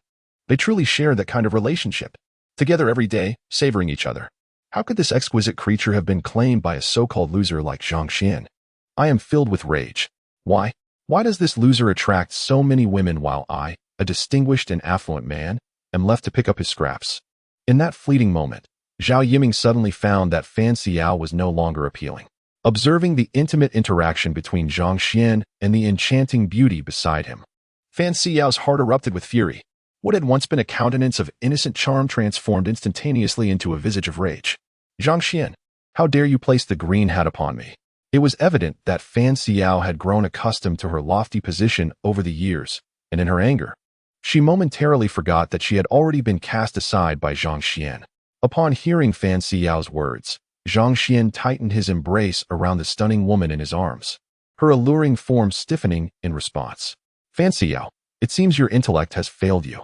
I have made it abundantly clear that I, Zhang Xuan, share no connection with you. You are merely a discarded pet in my eyes. Have you even considered your own appearance? How dare you bark in front of my beloved? You would do well to silence yourself. You would be far more suited to someone who fancies second-hand vehicles. Perhaps he might appreciate the essence I left behind. Zhang Xuan's words were laden with implications, causing Zhao Yiming's face to flush with indignation. Damn it! The essence he left behind. It infuriates me. Yet, constrained by the identity of cold condensation frost, Zhao Yiming could only endure, glaring fiercely at Zhang Xuan. A glint of cold malice flickered in Zhang Xuan's eyes. Just wait. The day I rise as a zombie from the earth, you two wretched souls shall meet your demise. Unaware of cold condensation frost's true identity, Fan Xiao was seething with rage. Zhang Xuan, you scoundrel! Before she could finish her retort, Zhao Yiming grasped Fan Xiao's arm and whispered softly in her ear. This is the ruler of Hanhai Pharmaceuticals, a figure we cannot provoke. Let us endure for now. Upon hearing this, Fan Xiao abruptly swallowed the words that were on the tip of her tongue. Her petite mind was filled with immense confusion. What? This brazen woman is the head of Hanhai Pharmaceuticals. How could that scoundrel Zhang Xuan possibly entangle himself with her? What right does he have? He is merely a destitute wretch. Suddenly, Fan Xiu realized the reason behind it all. The jealousy in her eyes blazed like an inferno. That belongs to me. No one else is worthy of it. This brazen woman must be with Zhang Xuan for that reason. At that moment, Lang Ningxuang, nestled in Zhang Xuan's embrace, deftly twisted her wrist and effortlessly extricated herself from his hold. Zhang Xuan furrowed his brow. Could it be that this woman has undergone training? Her technique closely resembled those seen in movies. Lung Ningxuang flashed a charming smile, exuding an alluring grace that left Zhao Yiming, who stood nearby, utterly captivated. Yet, upon realizing that such a paragon of beauty had already been claimed by Zhang Xuan, his resentment towards him only intensified. Meanwhile, Lang Ningxuang slightly parted her crimson lips. Darling, what is that you are holding? Upon hearing this, Zhang Xuan chuckled lightly. This is a recent acquisition of mine, which I intend to sell at this auction. In response, Lang Ningxuang scoffed inwardly. This lad seems to be resorting to desperate measures. I was the one who covered the cost of that hotel room. It appears he is preparing to liquidate his assets, but the Tian'ai auction house is certainly not a pawn shop. Ordinary items do not qualify for auction. Upon hearing Zhang Xuan's words, a glimmer of brilliance flashed in Zhao Yiming's eyes from afar. To his surprise, Zhang Xuan possessed something worthwhile, compelling enough to bring him to the Tianhai auction. Do not blame the senior for lacking camaraderie. The Tianhai auction is not a place where mere scraps can gain entry. You, emerging from a rural background, owe your university education to your sister's sacrifice of her own opportunities, working tirelessly to support you, though you have now ascended. Transforming from a humble origin into something more, it does not grant you the liberty to flaunt your possessions and exploit Miss Lung's reputation for deceitful gains. Chapter 10. The Resounding Slap of Reality. Zhao Yiming's intentions were clear, his words aimed at revealing Zhang Xuan's true circumstances to Lung Ningxuan. A young man whose education was funded by his sister's abandonment of her studies. What sort of man is that? Confronted with Zhao Yiming's unabashed defamation, Zhang Xuan clenched his fists. A tempest of fury brewing within him. Zhao Yiming's malicious intent was evident, leading Zhang Xuan to suspect that matters concerning his sister were far more intricate than they appeared. Clearly, Zhao Yiming harbored ulterior motives. His sister was Zhang Xuan's untouchable Achilles heel. In that moment, Zhang Xuan had already sentenced Zhao Yiming to a figurative death. At that instant, Lang Ningxuang's beautiful eyes flickered with contemplation. Perhaps it was best to help this lad. He was, after all, quite impoverished. Examining the items in his possession. If they were decent enough, she would gladly accept them. With her impending journey to Northern Europe, she could consider it a small tip for his service. Resolving this in her mind, Lung Ningxuang suddenly spoke. Hani, I possess some knowledge of antiques. Why don't I take a look at what you have? Upon hearing this, Zhao Yiming let out a cold laugh. Indeed, Miss Lung should take a look quickly. If this Zhang Xuan produces any worthless trinkets, it would be a considerable embarrassment for you. Yet, in the next moment, Lung Ningxuang cast a gaze as frigid as ice upon Zhao Yiming. You speak excessively. The matters between my beloved and me have no bearing on you. As she spoke, an aura of superiority immediately descended, compelling Zhao Yiming to seal his lips. However, his resentment towards Zhang Xuan intensified within him. Watching the affectionate exchange between Zhang Xuan and his companion, Fan Xiao was consumed by jealousy. Humph. Bringing items to the Tianhai auction house. I am well aware of how many moles you have on your dairy Ri, Zhang Xuan. What valuable possessions could you possibly hold? If you had anything worthwhile, you wouldn't be unable to afford even a Valentino. Before Zhang Xuan could respond, Lung Ningxuang's delicate, porcelain-like hand had already reached towards the box in his arms. Not far away, Zhao Yiming and Fan Xiao turned their gazes toward them, clearly eager to discern the nature of the treasures Zhang Xuan possessed. Just then, a voice suddenly rang out from nearby. Oh dear, we've arrived at the entrance. Yet why are we not entering? The unexpected interruption halted Lang Ningxuang's actions, drawing the collective attention of the crowd. At the opulent entrance, two figures were approaching from outside. One was clad in a gray suit, the very president of the Tianhai auction house, Song Kaming. Beside him stood a young woman, also dressed in a tailored gray suit. The professional attire accentuated her graceful silhouette. Upon seeing the approaching figure, Zhao Yiming's expression tightened. He promptly whispered to the side. Addressing Fan Xiao, this is President Song of the Tianhai auction house. The Song family is a renowned aristocracy in our Donghai city, if I am not mistaken. The person beside him is his sole daughter, Song Inger. The Song and Lung families share a long-standing friendship, and it appears they are here to welcome Lung Ningxuang. As he spoke, Zhao Yiming's gaze toward Song Inger grew increasingly lascivious. She truly is a paragon of sophistication. He lamented his own inadequacies, forced to settle for a student like Fan Xiao. Soon, Song Kaming approached with a beaming smile, nodding slightly to Lang Ningxuang. She promptly greeted him with respect, Uncle Song. Song Kaming responded with a kind smile. Ah, little Lung, now that you are here, please hurry inside. I have some matters to attend to. We shall reminisce later. As he spoke, Song Kaming turned his serious attention to Zhang Xuan. You must be Zhang Xuan, a student of Song Kaiyuan, am I correct? Witnessing this exchange, Zhao Yiming and Fan Xiao's eyes widened in astonishment, their expressions reflecting sheer bewilderment. What was happening? The President Song actually knew Zhang Xuan and spoke to him so courteously. Song Kaiyuan, wasn't he Zhang Xuan's mentor? Song Kaiyuan and Song Kaming. Could it be that they are brothers? This revelation made sense. It appeared that Zhang Xuan had indeed benefited from his mentor's connections. However, even with such connections, without something truly remarkable, one could hardly attract the attention of the Tianhai auction house. Zhang Xuan nodded slightly, neither servile nor arrogant, and politely extended his hand. Hello, I am Zhang Xuan. You must be President Song. It is a pleasure to meet you. After a courteous handshake, Song Kaming, brimming with enthusiasm, grasped Zhang Xuan's arm. Young Zhang, it is rather warm outside. Let us proceed indoors for our discussion. As they spoke, their figures swiftly moved toward the auction house. Meanwhile, Song Inger, clad in professional attire, had already approached Lang Ningxuang, her delicate features adorned with a look of suspicion. Sister Xuang, do you know that young man? Lang Ningxuang's body stiffened slightly, her gaze discreetly scanning the distance where Zhao Yiming was situated. Never mind. One must deliver a Buddha to the west. After all, I am leaving tomorrow. A subtle laugh escaped her lips. Of course I know him. He is my boyfriend. People often take for granted what they possess, only to cherish it dearly once it is lost. Hearing Lang Ningxuang refer to Zhang Xuan as her boyfriend pierced Fan Siyuan's heart with discomfort. At that moment, Song Inger stood there, dazed and astonished, her beautiful eyes widening in disbelief. Him, your boyfriend. Sister Xuang, surely you jest. Is this for real? Lang Ningxuang rolled her eyes playfully, feigning a pout. What? Are you displeased with my boyfriend? I cannot allow that. Her enchanting demeanor ignited an intense fury within Zhao Yiming, intensifying his animosity toward Zhang Xuan. Song Inger, with a gentle smile, took hold of Lang Ningxuang's delicate arm, her voice sweet and melodious. How could I dare? After all, he is Sister Xuang's boyfriend. That's enough. Let us hasten inside. I am quite eager to hear how you two became acquainted. As they spoke, the duo swayed gracefully toward the auction house.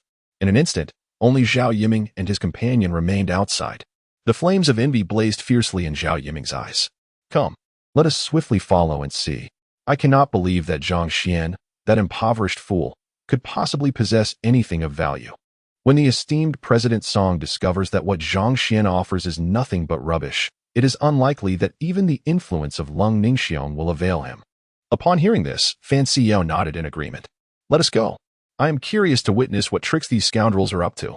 The two hastily followed suit. Before long, Lang Ningxiong and her companion entered an office. At the door stood two imposing figures clad in black suits, evidently security personnel. Zhao Yiming and Fan Siyao quickly approached. However, just as they reached the entrance, the security guards abruptly blocked their path. You cannot enter. Upon hearing this, Fan Siyao, already brimming with fury, scoffed. We too are here to attend the auction. If they are allowed entry, why should we be denied? The guards remained silent, merely pointing to a sign above. Upon noticing the sign, Zhao Yiming's anger intensified. Chapter 11. The astonishment of the crowd. There hung a conspicuous red sign on the door, emblazoned with 3 letters. VIP. Gazing at these 3 English letters, Zhao Yiming clenched his fists tightly, the veins on his neck visibly throbbing. The VIP room. How could someone like Zhang Xuan, a mere wretch, possibly deserve entry into such an exclusive VIP room? The most infuriating part is that I, Zhao Yiming, am unable to gain access. The very being I once held in utter disdain has now ascended to a position of superiority, igniting a fury within me. Undeterred, Zhao Yiming snorted disdainfully. Xiong, let us wait in the auction room. Today, I shall witness what treasures this impoverished fool, Zhang Xuan, can possibly present. Meanwhile, within the confines of the VIP room, Zhang Xuan placed the box he had been holding upon the table, yet the blanket covering it remained undisturbed. Cold Ningxuang furrowed her delicate brows. Could it be that this fellow truly possesses something of value, concealed within that box?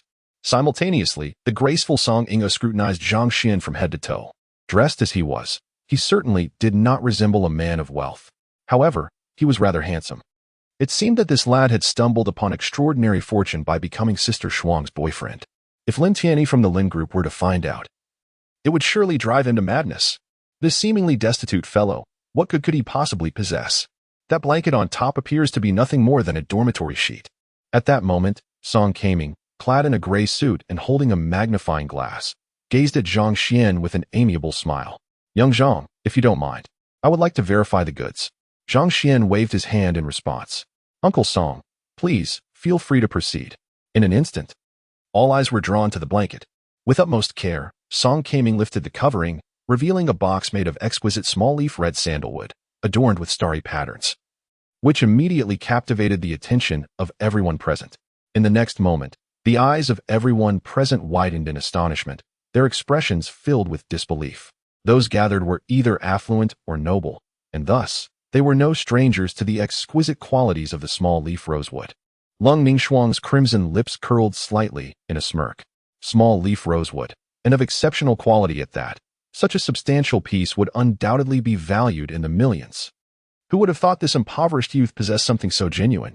At that moment, Song Kaming's eyes sparkled with fervor, softly murmuring to himself, "Indeed, it is top-grade small-leaf rosewood. Moreover, it is an antique, with a history spanning at least several centuries. My brother did not deceive me." He extended his hand, trembling slightly as he opened the box. With a magnifying glass in hand, he meticulously examined the piece.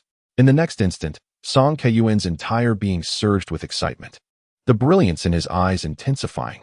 His hand, which held the magnifying glass, trembled slightly as he marveled, "What a waste of a treasure. Truly a waste. It is indeed a complete piece of small-leaf rosewood. To have such a rare gem carved into a box is utterly sacrilegious." Zhang Xuan couldn't help but twitch at the corner of his mouth. "I am still here, and you speak of my ancestor in such a manner. Be cautious, lest they come seeking retribution." Upon hearing Song Yuchun's words, both Song Inger and Lung Ningxuang's faces shifted dramatically as they hurriedly gathered around. A complete piece of small-leaf rosewood. Such a colossal specimen exists in this world. It is nothing short of a miracle. What kind of family possesses the audacity to carve such a rare treasure into a box? The overwhelming excitement caused Song Kaming's aged face to flush a deep red. "Xiao Zhang, I shall arrange for this exquisite item to be included in the auction immediately. The starting bid is 20 million. If it doesn't sell, I'll take it." As soon as the words left his mouth, Lung Ningxuang beside him chimed in. "If it goes unsold, I'll offer 50 million. Hearing such astonishing figures, Zhang Xuan felt momentarily dazed. It was only natural. A destitute university student with barely 1,000 in hand suddenly confronted with 50 million. Who wouldn't he be bewildered? Zhang Xuan took a deep breath, fully relying on Uncle Song's arrangements. Upon receiving Zhang Xuan's consent, Song Kaming gingerly lifted the box, his demeanor a blend of urgency and caution, fearful of Zhang Xuan's potential change of heart and the possibility of dropping this rare treasure. Song Ingo cast a teasing glance at Zhang Xuan. "So, you're Frost's sister's boyfriend. You've got something going for you. However, being Frost's sister's boyfriend means that money is merely a number to you. Enough. The auction is about to commence. Frost's sister, please take him over." With that, Song Ingo gracefully turned and left, her rounded figure swaying elegantly. The VIP room was now left with only Lang Ningxuang and Zhang Xuan. Instantly, the atmosphere became peculiar. Zhang Xuan inhaled deeply. Thank you for earlier." Lung Ningxuang smiled sweetly, casting a playful glance at Zhang Xuan. "You remember to thank me. But was it you who just took advantage of me?" Despite having engaged in deep conversation with the enchanting beauty before him, Zhang Xuan still felt a surge of heat at her alluring expression. A siren. This woman is nothing short of a siren. Had this been ancient times, she would undoubtedly bring calamity to the nation, akin to the likes of Daji. Zhang Xuan awkwardly scratched his head, intending to offer an explanation. Yet, the alluring voice resonated once more. "All right, let bygones be bygones. Now, let us hasten to the auction and see what price your box can fetch." Among today's guests, there is a prominent collector of rare woods who might just surprise you with an unexpected offer. With that, Lung Ningxuang gracefully turned away, her enchanting silhouette swaying as she departed. The serpentine curves of her figure, voluptuous and enticing, left Zhang Xuan feeling parched. A fairy, a siren. Did she just declare that past matters were settled? Alas, he now had only 3 months left. This was not the time for sentimental musings. In the apocalypse, what place is there for emotions without strength? Resolute in his thoughts, Zhang Xuan hastened to follow her. Meanwhile, at the auction venue, the hall spanned a generous 200 square meters, illuminated brilliantly and adorned in opulence. Yet, the seating was limited to merely a few dozen spots.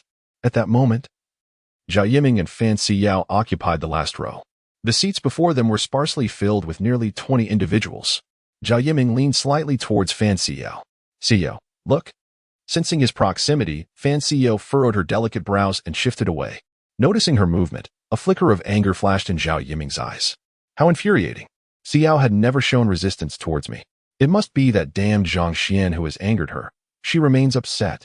At this moment, Fan Siyu remained enveloped in her own perplexity. What on earth had transpired? Zhang Xuan, that sycophant, dared to betray me. Chapter 12, The Grand Entrance. Despite the lingering ache in her backside, Fan Siyu felt as though the events that had just unfolded were akin to a dream. She and Zhang Xuan had been together for 4 years. Could 4 years of affection possibly be overshadowed by that promiscuous woman? The more she reflected on the earlier scene, the more enraged she became. Just then, Zhang Xuan and Lung Mingxuang emerged slowly from the side VIP passage. Although Zhang Xuan's attire was not from a prestigious brand, his height of 198 centimeters combined with his resolute and determined visage created a striking presence alongside Lang Ningxuang, evoking a sense of perfect harmony between talent and beauty. The moment they appeared, all eyes in the auction hall were drawn to them. It was Miss Lung, the esteemed Lung from Hanhai Pharmaceuticals. Who would have thought she would grace this place with her presence? Clearly, one was not well informed. Miss Lung and Miss Song from the auction house were well acquainted. Who was the man following Miss Lung? He appeared unfamiliar, and his attire did not suggest he hailed from a wealthy lineage. Could he be associated with Miss Lung? Surely, he couldn't be her boyfriend. The young master of the Lin family in Kyoto had pursued her for 3 years without earning a smile from her. Had this fellow somehow won her heart? Listening to the murmurs around him, Zhao Yiming gritted his teeth in frustration. Zhang Xuan. Truly, what a stroke of luck. Humph. Do not presume that clinging to this influential figure will lead you to success. Once the esteemed Lin from Kyoto learns of this matter, you shall not escape unscathed. Under the watchful gaze of the crowd, Zhang Xuan and Lung Mingxiang took their seats in the front row, undoubtedly heightening the speculation surrounding Zhang Xuan's identity. At that moment, a striking figure clad in professional attire, Song Inger, approached with a radiant smile. Welcome, everyone, to the Tianhai auction house. Since we are all gathered here, I hereby declare the auction officially commenced. Our first item for bid is a piece of porcelain from the official kiln during the Qianlong era, with an opening bid set at 1 million. Upon hearing this, Fan Xiao couldn't help but twitch at the corners of her mouth. My heavens! The starting bid for the first item is 1 million. Is this truly the realm of the affluent? 1 million? That amount represents more than 6 months of my father's factory earnings. Here, it merely serves as a baseline figure. Fan Xiao's reaction did not go unnoticed by Zhao Yiming, who stood nearby. Xiao, have you realized? This is indeed the world of the wealthy. Here, 1 million is merely the threshold. Every individual present is worth at least hundreds of millions. As he spoke, Zhao Yiming straightened his posture, a newfound confidence emanating from him. Hundreds of millions? Senior, considering your presence at such a prestigious auction, you must possess considerable means. Upon hearing this, the furrow in Zhao Yiming's brow relaxed slightly as he adjusted his stance. While my family may not be a major conglomerate, we are certainly qualified to attend auctions of this caliber. Despite his words, Zhao Yiming understood deep down that his family's factory was valued at merely around 100 million. This ticket was procured through his father's earnest pleas, and had his father not been tied up with pressing matters, it certainly would not have fallen to him to attend. Just then, Fan Xiao's voice pierced through the air once more, inquiring, I wonder how your family's standing compares to that of the Lung family? The moment the words escaped her lips, Zhao Yiming's expression fell, forcing a strained smile. Compared to the Lang family, there was indeed a disparity, albeit not a significant one. Yet even he felt a twinge of insecurity in his own statement. The Lung family was a colossal entity worth over 1,000 billion, far surpassing his own family's standing. In fact, they were on an entirely different scale than anyone present. Meanwhile, Fan Xiu displayed a barely perceptible smirk, thinking to herself, what a pretense. Does he truly believe that I am as naive as those foolishly sweet individuals? Zhang Xuan, since you dared to betray me, I shall seek out someone even wealthier and more influential than that alluring woman. I will make you realize that missing out on me is the greatest loss of your lifetime. One by one, the auction items were presented, each fetching impressive prices under Song Inger's witty and captivating introductions. Yet, at that moment, Zhao Yiming and Fan Xiao were engulfed in confusion. It had been quite some time, yet they still had not seen any items brought by Zhang Xuan. Could it be that this impoverished fool had truly stumbled upon some treasure?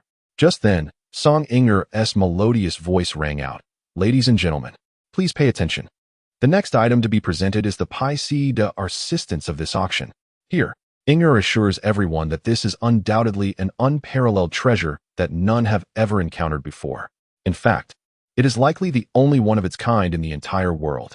This proclamation immediately incited a flurry of discussions among the crowd. An unparalleled treasure? Such audacity. Could it be the imperial seal? How absurd. If it were truly the imperial seal, this would not be an auction, but rather a grand ceremony.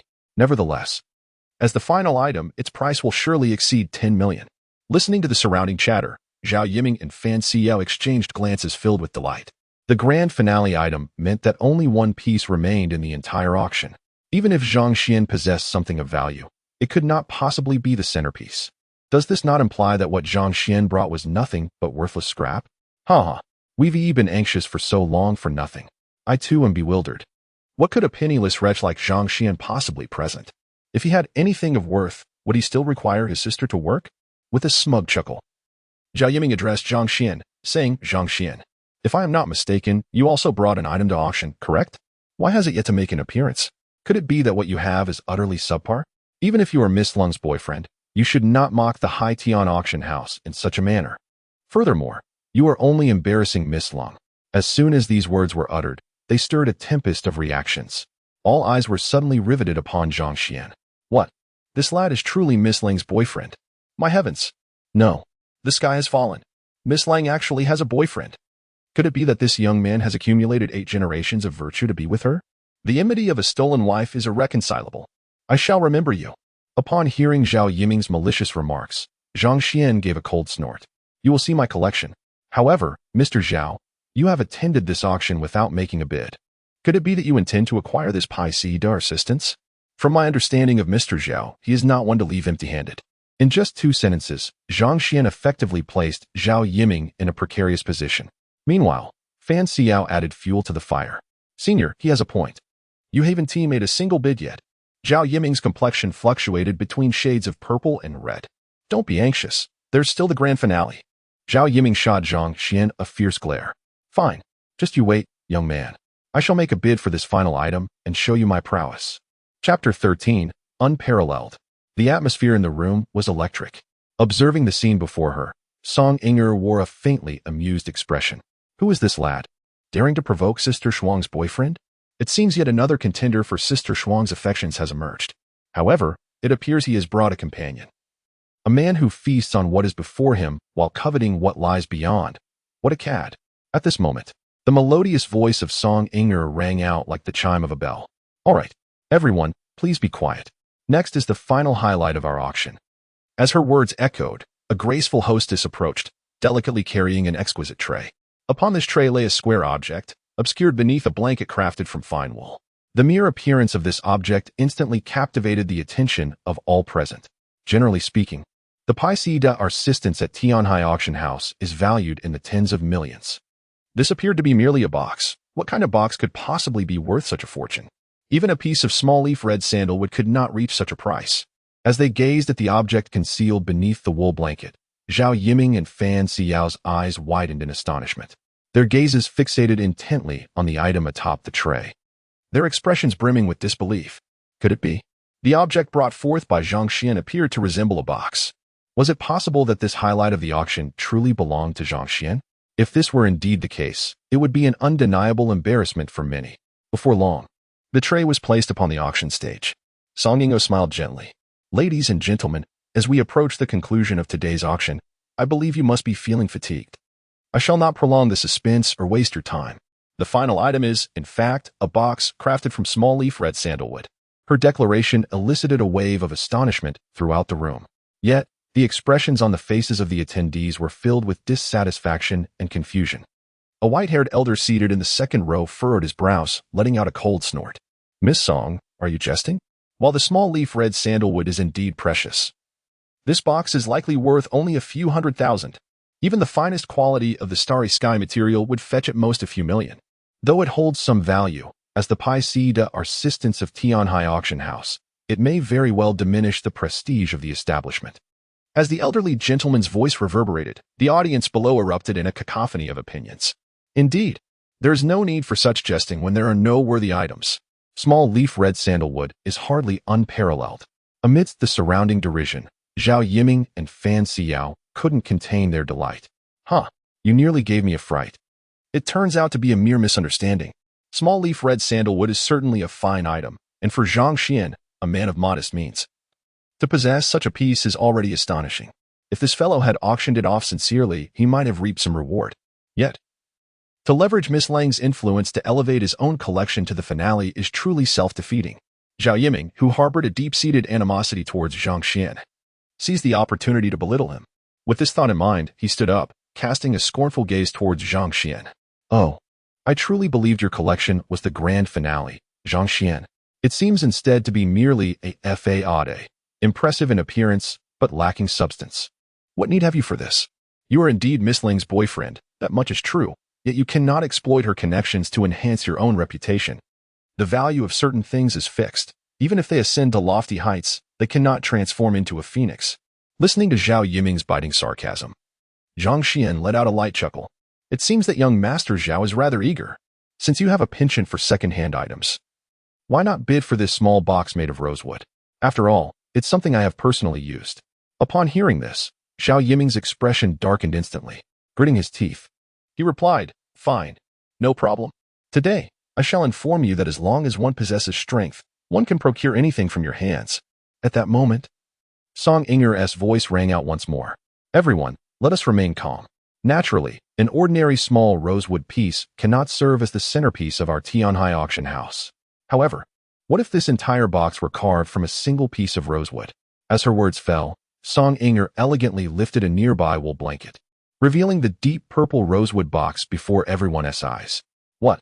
A box carved from a single piece of rosewood, without any joints? Impossible. Absolutely impossible. The largest rosewood piece available today measures no more than 20 centimeters. How could such a thing exist? Exclaimed the elderly man with white hair. Song Yinger chuckled softly, as if everything was well within her control. "Old Lu, you are the venerable master of wood collection. You can ascertain the truth with just a glance." Upon hearing this, the elderly man hurriedly approached the stage, trembling as he retrieved a golden silk flower mirror from his pocket, scrutinizing the box before him closely. In that instant, all eyes were drawn to the spectacle. Meanwhile, Fan Siyao looked at Zhao Yiming with a puzzled expression. "Senior, is there truly a significant distinction between a solid piece of small leaf red sandalwood and a spliced one?" Zhao Yiming scoffed, estimating that the difference lay merely between whole and divided materials, suggesting the disparity was negligible, perhaps only a few million. At that moment, a frenzied voice echoed throughout the auction hall, exclaiming, "What a waste! Such an extraordinary treasure! To transform such a colossal piece of small leaf red sandalwood into a mere box. How utterly infuriating!" Lu Lao, visibly agitated, pounded his chest in despair and let out an anguished roar. Instantly, several individuals from the front rows converged, their eyes fixated on the box. In the next moment, a collective gasp resonated through the crowd. Indeed, it was authentic. The small leaf red sandalwood, half a meter in diameter, displayed annual rings at the base that likely numbered in the thousands. A millennium-old timber, and solid small leaf red sandalwood at that.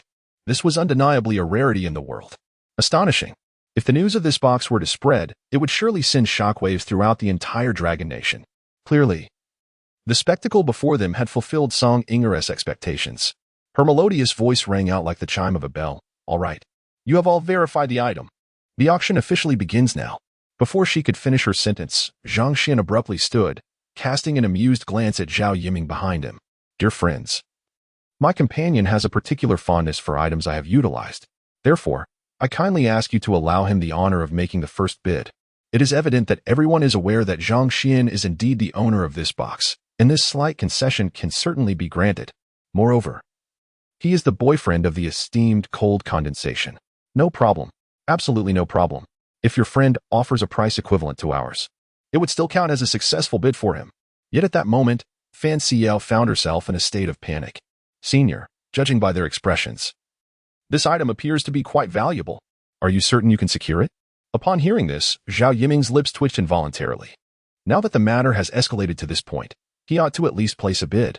The starting price is likely to be a few million. However, even a few million is beyond my means. I merely brought you here to broaden your horizons, not to participate in an auction. Yet, gazing into Fan Siyao's beautiful eyes, Zhao Yiming managed a gentle smile. "No worries. It's not a significant issue." Just then, Song Yinger's voice rang out once more. "This unparalleled treasure has an opening bid of." Chapter 14. The Despairing Zhao Yiming. Under the gaze of all present, the auction price of this crowning treasure finally emerged. The starting price is set at 30 million. As Song Yinger's voice echoed, the crowd collectively gasped in astonishment. Meanwhile, in the background, Song Kaming's lips twitched in disbelief. That little girl, changing the price on the fly. It's becoming increasingly unruly. Within the auction hall, the expressions of the attendees varied. Some were eager to participate, while others appeared resigned. Yet, all eyes were drawn to one individual, Zhao Yiming. Seated at the back, Confronted by a myriad of scrutinizing gazes, Zhao Yiming stood frozen in place, his narrow eyes reflecting an abyss of bewilderment. 30 million. My heavens. 30 million.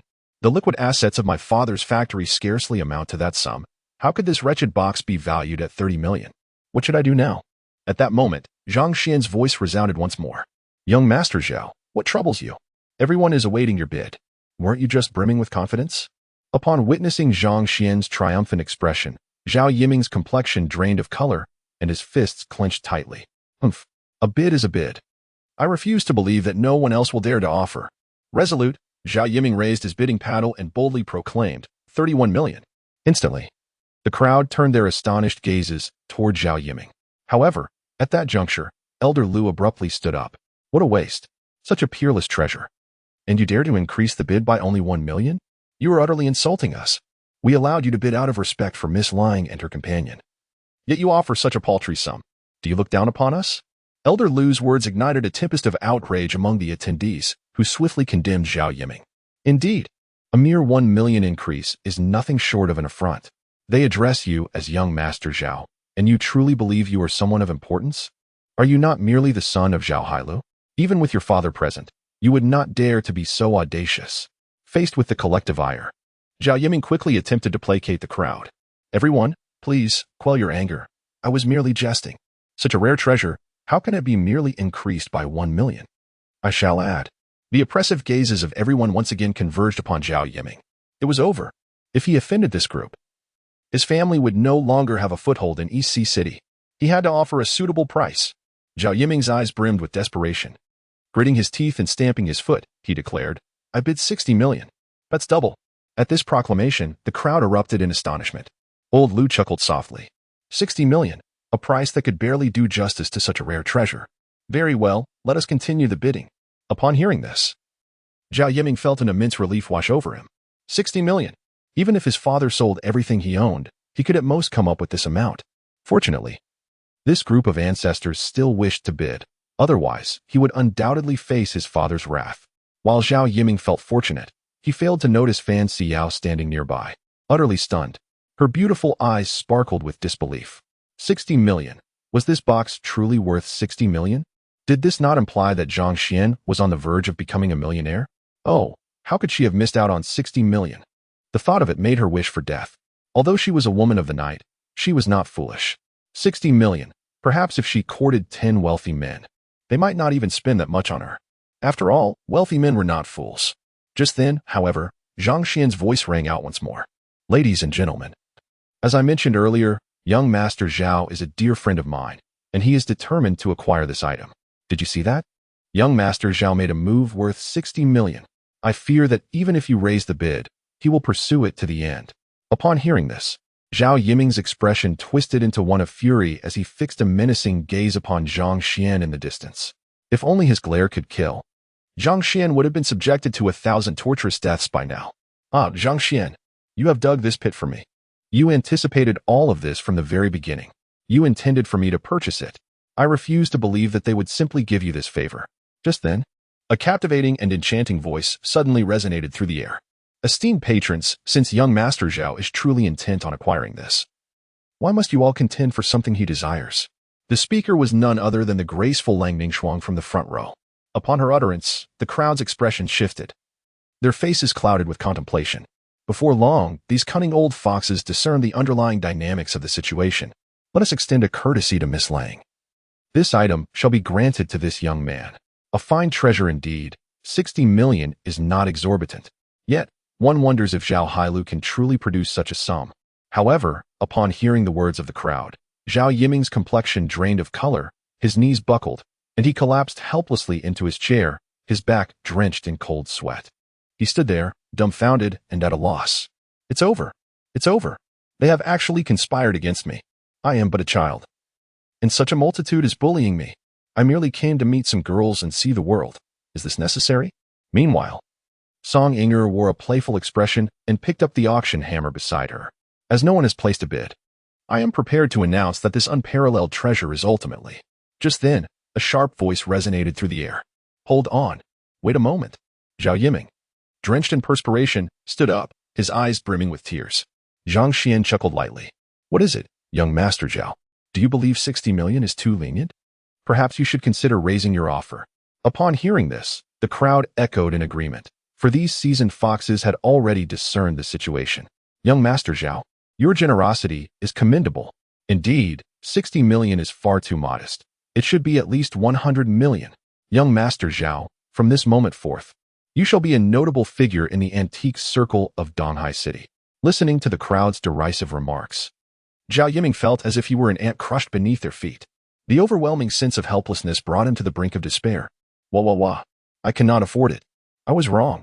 I cannot even manage 60 million. Woo. If I purchase it, my father will surely beat me to death. Under this unimaginable pressure, Zhao Yiming began to cry like a child, provoking a wave of laughter from the audience. Meanwhile, Fan Xiao's face flushed with anger, her eyes filled with disdain. On the auction stage, Song Inger smirked. Oh dear. Young Master Zhao, are you jesting?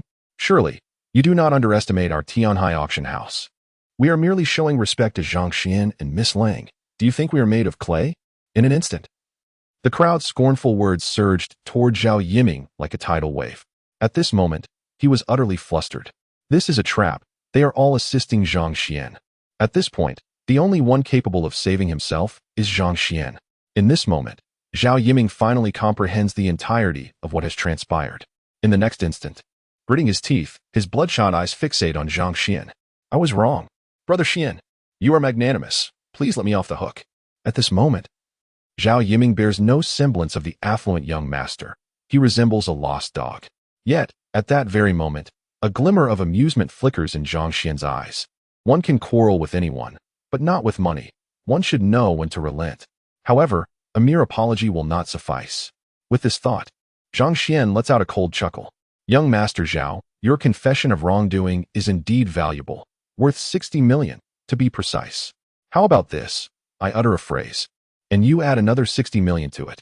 Upon hearing this, despite the immense hatred swelling within Zhao Yiming, he realizes that matters cannot simply conclude in such a straightforward manner. In the next moment, Zhao Yiming takes action. Chapter 15. The final price is settled. Sudden wealth.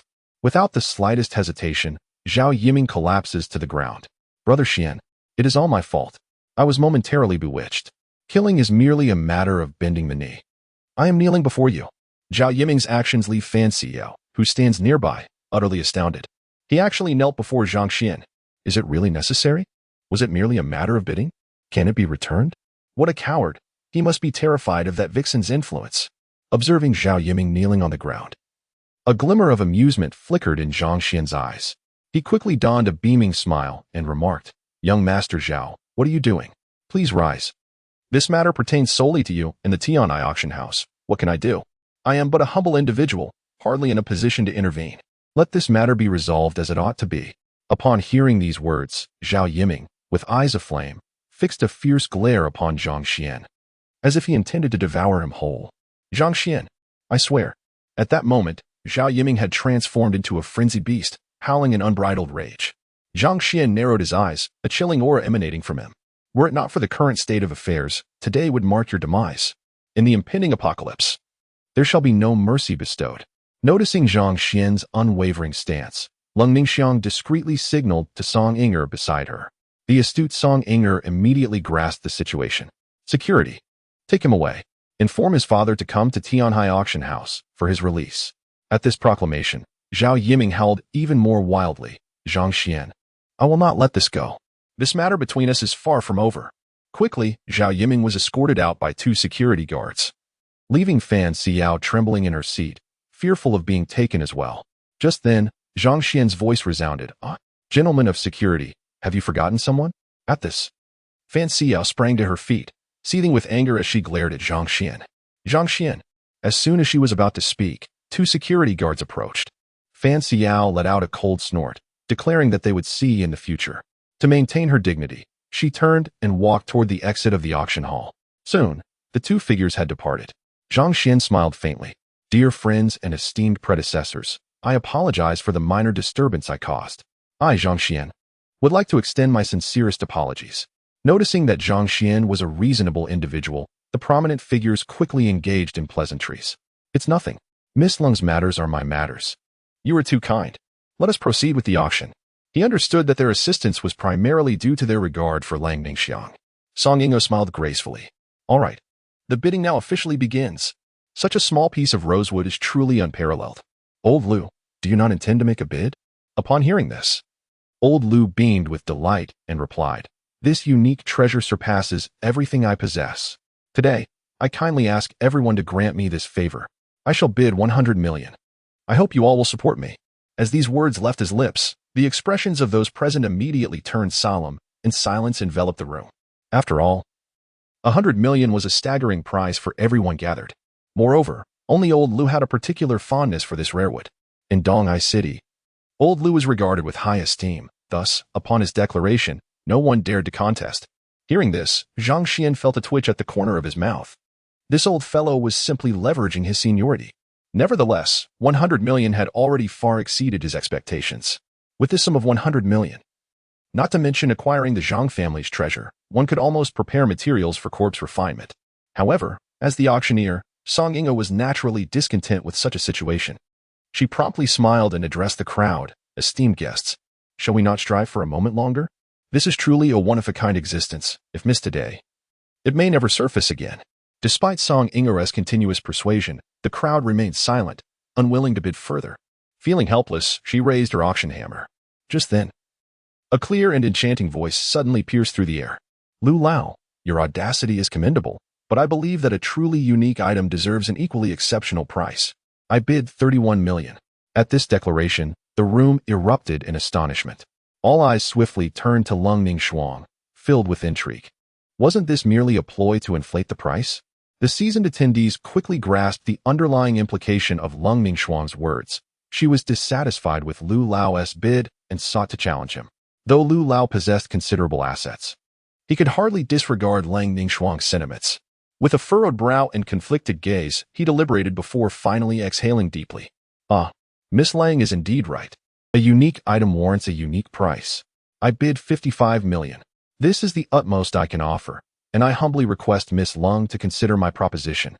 Upon hearing this, Zhang Xuan nearby felt his heart race. Is this the sheer power of a financial magnate? With a single phrase, this old fellow has amassed 50 million. Now I comprehend. These exquisite women are not to be underestimated. How ruthless. Upon hearing Lu Lao's words, Lang Ningxiang smiled faintly and chose not to speak further. Observing this, Song Yingo, beaming with delight, exclaimed, 150 million. Once, 150 million. Twice, 150 million. Sold. Congratulations to Old Chun for acquiring this unparalleled treasure. After the auction concluded, gazing at the enchanting figure before him, Zhang Xuan sincerely expressed, Thank you for today. Lang Ningxiang rolled her beautiful eyes playfully and retorted, Your mere thank you is worth 50 million. So if I say thank you to you, will you give me 50 million? Hearing this, Zhang Xuan felt a mix of amusement and exasperation. Well then, truly an eye for an eye. At that moment, Song Yingo entered, holding a receipt in her hands. Sister Frost, since he is your boyfriend, the handling fee will be at the lowest rate, 3%. The remaining 14,550,000 has already been transferred to the bank card you provided. As Song Yingo's voice resonated, Zhang Xian's XM phone suddenly chimed. He glanced down to see, you have received a transfer in your agricultural bank account ending in 3764. Current balance, 145,500,000 yuan. Witnessing this scene, Zhang Xuan could not suppress his trembling excitement. I have struck it rich. I have struck it rich. Beside him, Lang Ningxiang chuckled lightly. All right. Our newly minted billionaire in Donghai City, can we invite you to lunch? Zhang Xuan nodded hastily. Of course, that poses no problem. Lang Ningxiang slowly rose, an intoxicating fragrance wafting through the air. Can you drive? Zhang Xuan, with a look of confusion, nodded slightly. In the next moment, a fiery red key was tossed his way. You drive. Chapter 16. What have you eaten? So thrilling. Zhang Xuan swiftly caught the key, while the captivating beauty swayed her alluring figure towards the door. Zhang Xuan hurriedly followed her. Upon entering the hall, a familiar voice pierced through the air. Dad, stop hitting me. I know I was wrong. I won't do it again. Before his eyes stood two figures. Zhao Yiming, tears streaming down his face, clutched his behind, while a fierce-looking middle-aged man beside him held the embodiment of every child's nightmare. Yet, it was not a belt made of wolf leather, but rather LV. Observing this, Zhang Xin couldn't help but smirk. Perhaps this fine cowhide would inflict even more delightful pain. Upon noticing Zhang Xin and the lady, the middle-aged man quickly concealed the belt behind his back, his face adorned with a sycophantic smile. You must be Mr. Zhang and Miss Ling. I am Zhao Hailu, the father of this imbecile.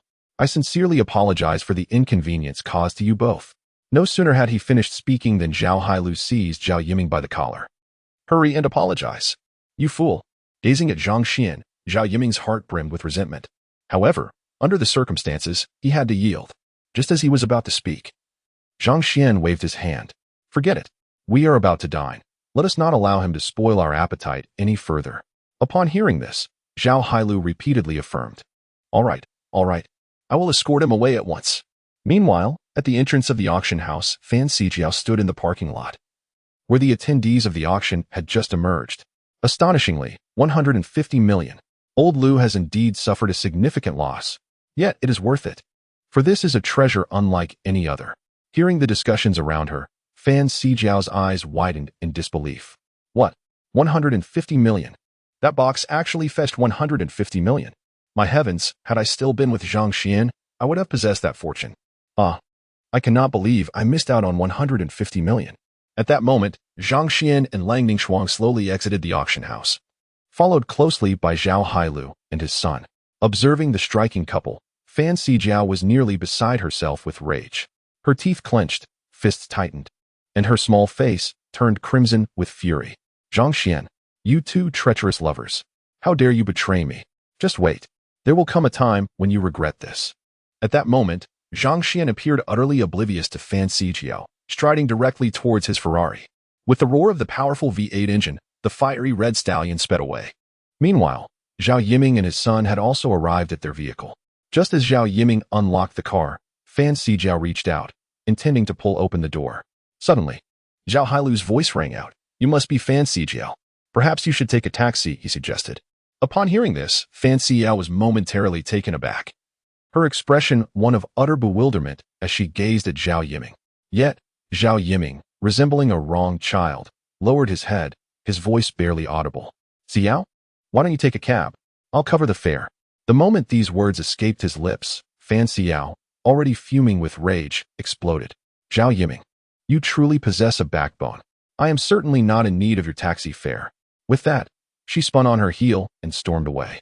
On the bustling street, vehicles flowed like a river. A fiery red Ferrari darted through the throng like a streak of crimson lightning, stirring Zhang Xian's senses. Were it not for the impending zombie outbreak in 3 months, he would undoubtedly acquire one for himself. After all, what was 5 million? He was now a billionaire. Just then, the alluring beauty in the passenger seat subtly shifted her exquisite leg, the sheer black stockings accentuating her curves, radiating a heat surpassing that of the engine. Isn't this exhilarating? Her sultry voice resonated within the car. Zhang Xian hesitated for a moment before responding, quite exhilarating. Though I wonder how you feel about it. He added with a playful tone, I could manage, but I fear for you. At this, a faint blush crept across Lang Ningxuang's fair visage. Yet she maintained an air of nonchalance. You are the first to dare tease me, she retorted. I suspect I am not the sole one who has dared to jest with you. There are many others who have taken that leap. For instance, Zhang Xian paused intentionally, leaving the enchanting maiden beside him flushed with embarrassment, her heart racing. Upon hearing this, Zhang Xian's heart raced to an astounding 180 beats per minute. No? You're rushing to my home, skipping dinner? The seductive voice of Lang Ningxuang floated softly in the air. Come to my place. I'll prepare noodles for you. Hearing such tantalizing words, Zhang Xian pressed the accelerator, and the car surged forth like an arrow released from a bow. 5 minutes later, the fiery red Ferrari came to a halt in the most opulent villa district of Donghai City. The car door slowly opened, and with a light laugh, Lang Ningxuang stepped out. The fullness of her curves, akin to a ripe peach, captured Zhang Xian's gaze, causing his breath to quicken. How exhilarating! Truly a beguiling enchantress. Just as Zhang Xian intended to exit the vehicle, that alluring voice echoed once more. I've arrived home. You may leave now. This car is yours. As a token of appreciation for your efforts the other day. With that, Lang Ningxuang swiftly closed the door. Zhang Xian was momentarily taken aback. Damn it. I've fallen for her trick again. What a merciless seductress. The car is mine. Does she take me for a fool? Taking a deep breath, he steadied his unruly thoughts. Zhang Xian's eyes regained their clarity. He was now a billionaire. He absolutely could not allow his sister to suffer any longer. He must go and fetch her. There was an unsettling feeling regarding Zhao Yiming's so-called brother Hai. He did not seem reputable. His sister worked at a factory under that man, and Zhang Xuan was filled with unease. With this thought in mind, he pressed the accelerator once more. Heading straight for the Donghai City Development Zone. The blazing sun hung in the blue sky, gradually shifting westward. The gentle sunlight cascades upon the ground. At this moment, in the development zone of Donghai City, there lies a factory under the auspices of Changhong Industries. Not far from the factory's entrance, a van is conspicuously parked. Beside this van, a brand new McLaren stands gleaming.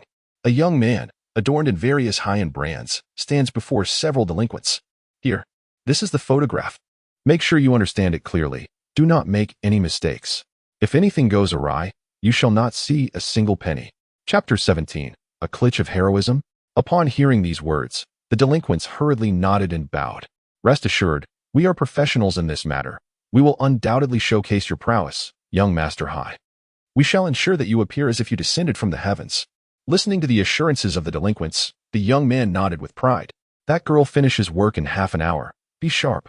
As long as you execute this properly, money will not be an issue. Before long, the delinquents had taken their positions. Li Minghai inhaled deeply from his cigarette. Damn it, that Zhao Yiming is utterly unreliable. Wasn't it agreed that this morning the girl would come here with her useless brother to meet me? I have waited all morning and have seen nothing. Zhao Yiming's phone is unreachable. I must take matters into my own hands. Little did Li Minghai know that his subordinate, Zhao Yiming, was currently engrossed in a romantic escapade, far too occupied to answer any calls. Meanwhile, just hundreds of meters away, within the factory's confines, the machines along the assembly line whirl tirelessly, akin to relentless grinding wheels, producing a cacophony of noise.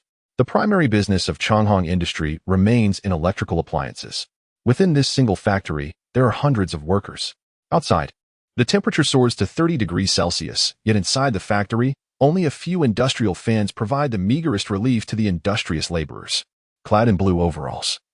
The workers are drenched in sweat, their backs soaked, yet they continue to toil like automated machines, in stark contrast to the lofty elite of the affluent class. This is the authentic visage of the common populace. On one of the assembly lines, a young girl dressed in blue overalls with a ponytail mechanically inspects the components before her. Despite her work attire, her graceful figure cannot be concealed. Her pleasing countenance adds a touch of vibrancy to the cold factory environment, her exquisite and charming eyes reflecting an unwavering diligence. She is none other than Zhang Xuan's twin sister, Chang Yuchun. Soon, the time to clock out arrives. As the machines come to a halt, the workers cease their tasks. A woman appearing to be in her 40s approaches. Yuchun, it's not that I'm criticizing you, but there's no need to be so serious. We're just here to get by day. The innocent and adorable girl smiles slightly, revealing 2 dimples on her cheeks. Aunt Wang, I actually feel that working meticulously makes the time pass more quickly. Aunt Wang chuckles softly. Silly girl, you really take on too much. In our factory, where else could you find a girl as young as you? You're foolish. Why should your brother go to university while you work? He is a young man, more capable than you. It should be the other way around, with you attending university while he supports you. In this era of gender equality, being young, you ought to understand this.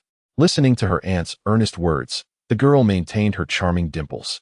My brother excels in his studies, and besides, he is the legitimate heir of our family. In the future, our Zhang family's prosperity will indeed rely on him. You, young lady, at such a tender age, still cling to outdated notions. Having endured so much hardship, I hope your brother achieves great success. The girl smiled gently and proceeded towards the factory's grand entrance. At the gate stood an old pink bicycle, rather worn yet functional. She did not change out of her work attire, but mounted the bicycle and pedaled away into the distance. Within the development zone, numerous small villages abound. To save money, she rented a modest room in one of these villages.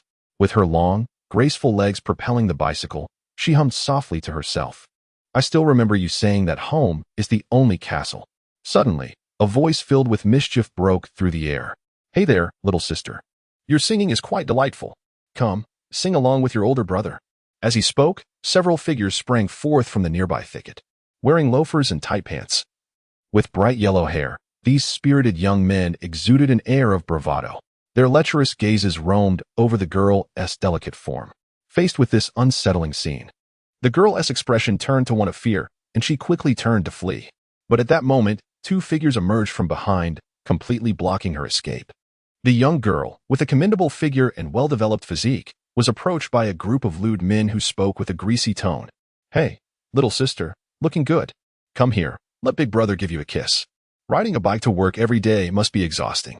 Stick with me, and I'll send you to work in a luxury car every day. It's super fast."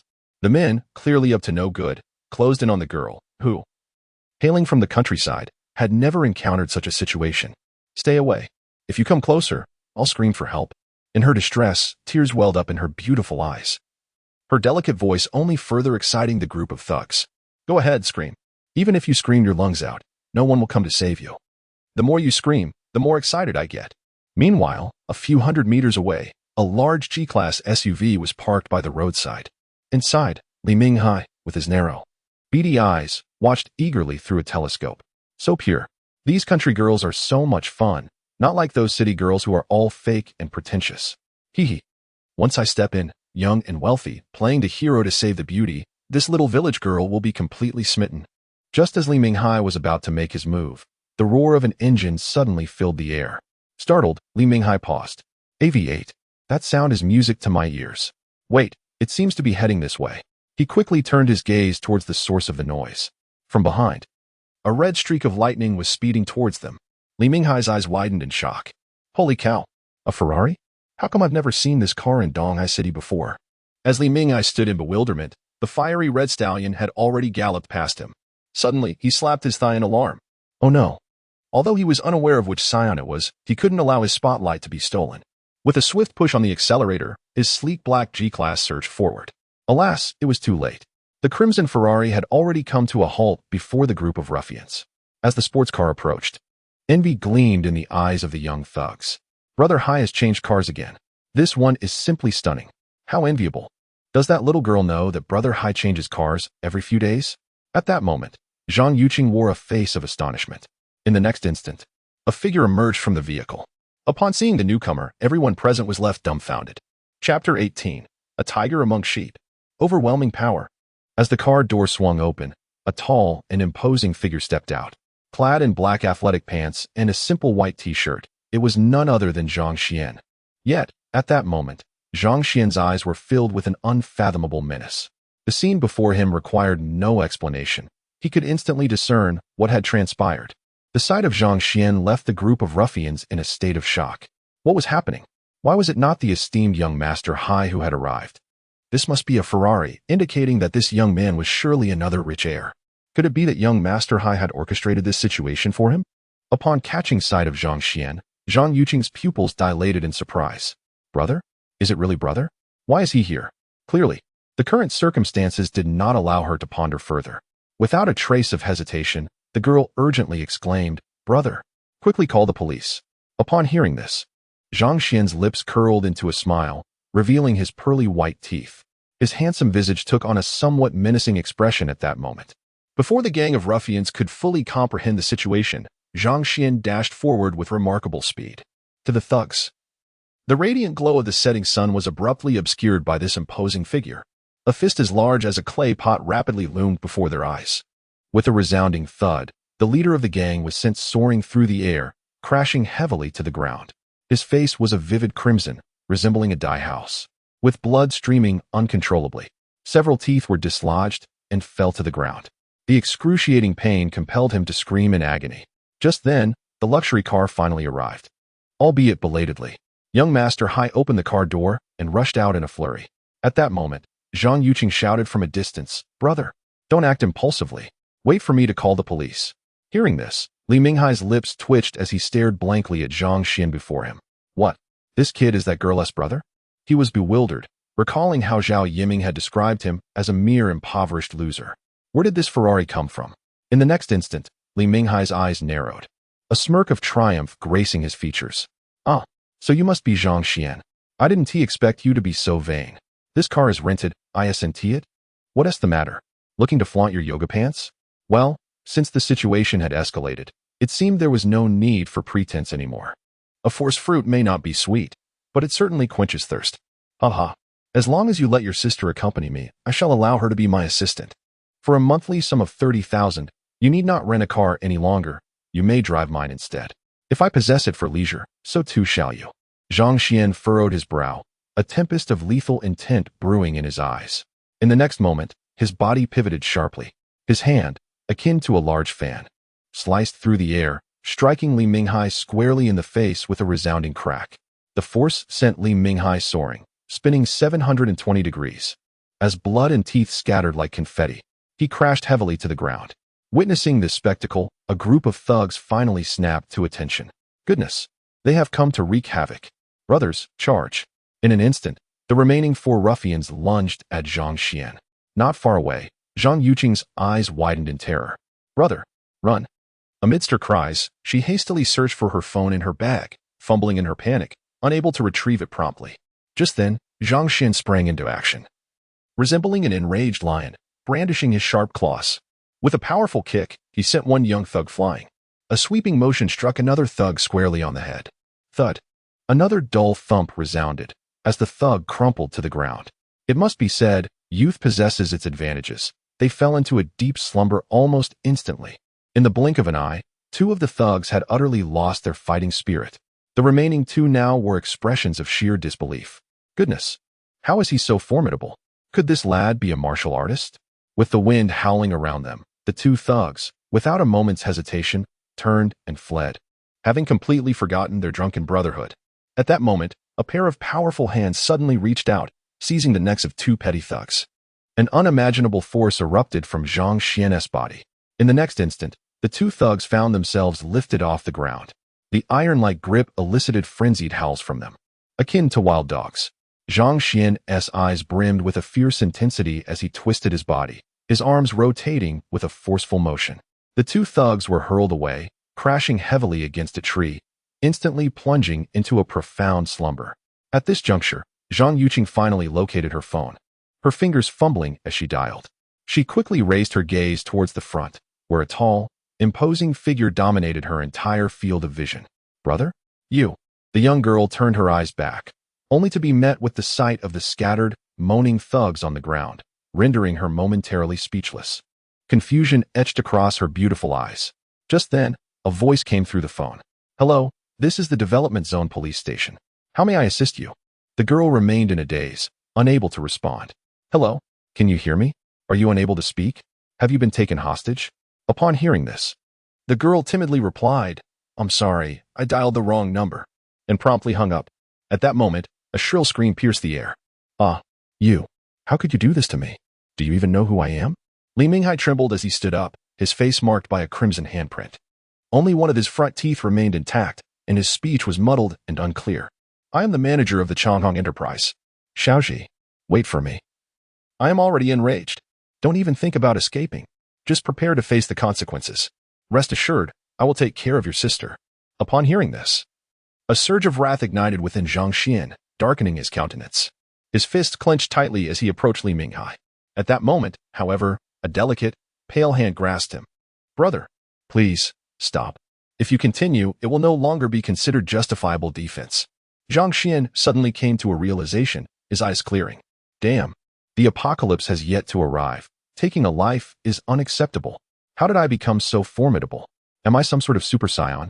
In his earlier fury, Zhang Xuan had not contemplated much and had rushed in without hesitation, only now astonished by his own combat prowess. Meanwhile, in the distance, Li Minghai chuckled, his lips curling as another tooth fell from his mouth.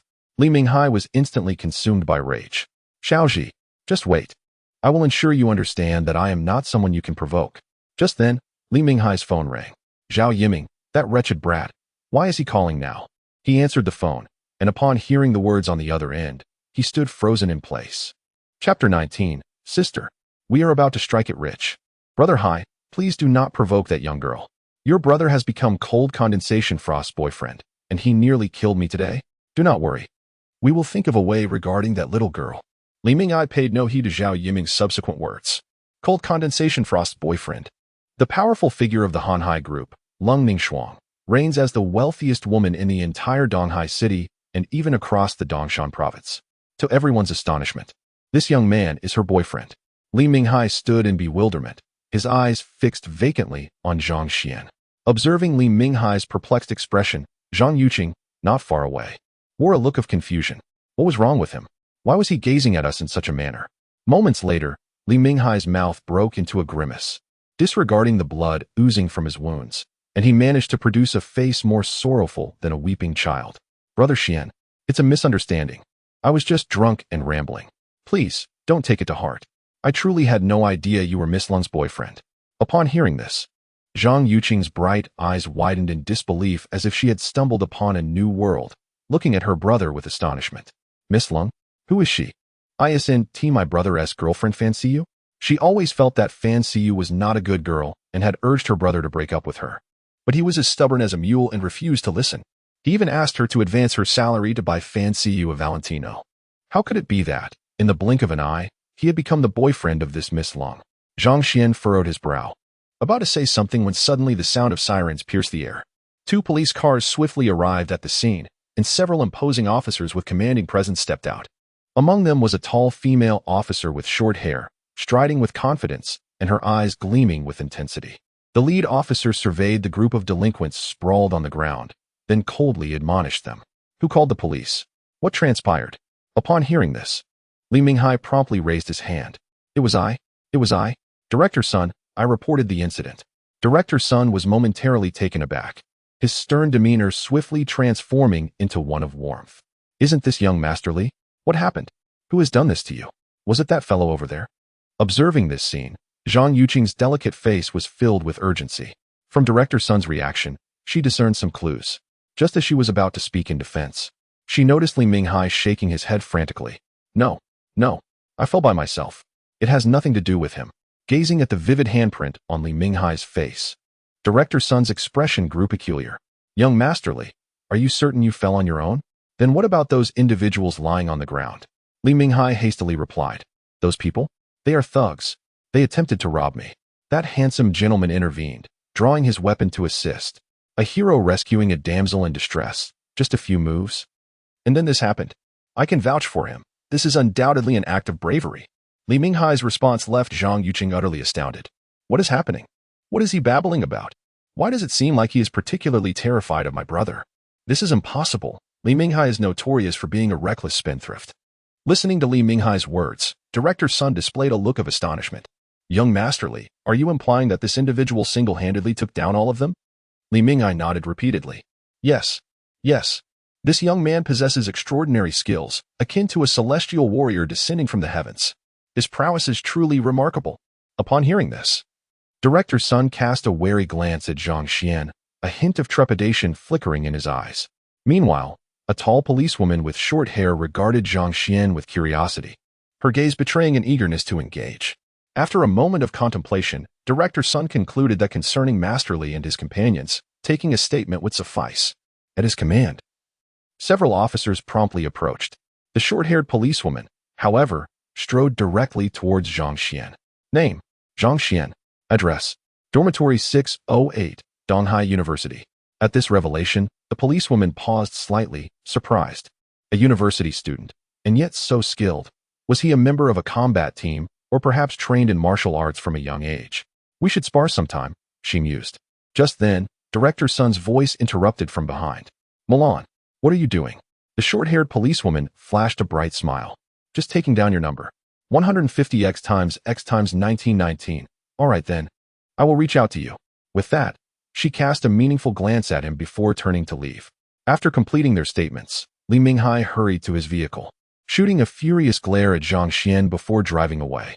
Soon, only Zhang Xuan and his sister remained at the scene. Zhang Yuching, with a worried expression, inquired, Brother, are you all right? You aren't hurt, are you? Gazing at his obedient and caring sister, Zhang Xuan's eyes softened with affection. I'm fine, just a few telephone poles. Nothing worth mentioning. Upon hearing this, the young girl finally felt a sense of relief. Without the slightest hesitation, Zhang Xuan moved forward. That car. You just heard it. It belongs to Miss Lung.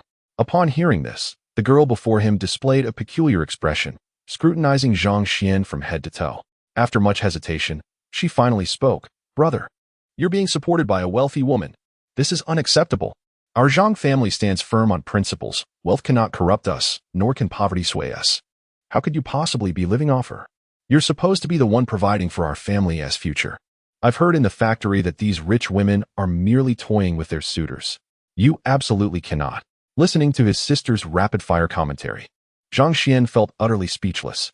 Rolling his eyes, he retorted, "What are you thinking? This Miss Lung is only 24. She is merely 2 years my senior. Moreover, strictly speaking, she is not my girlfriend. It was just a fleeting encounter.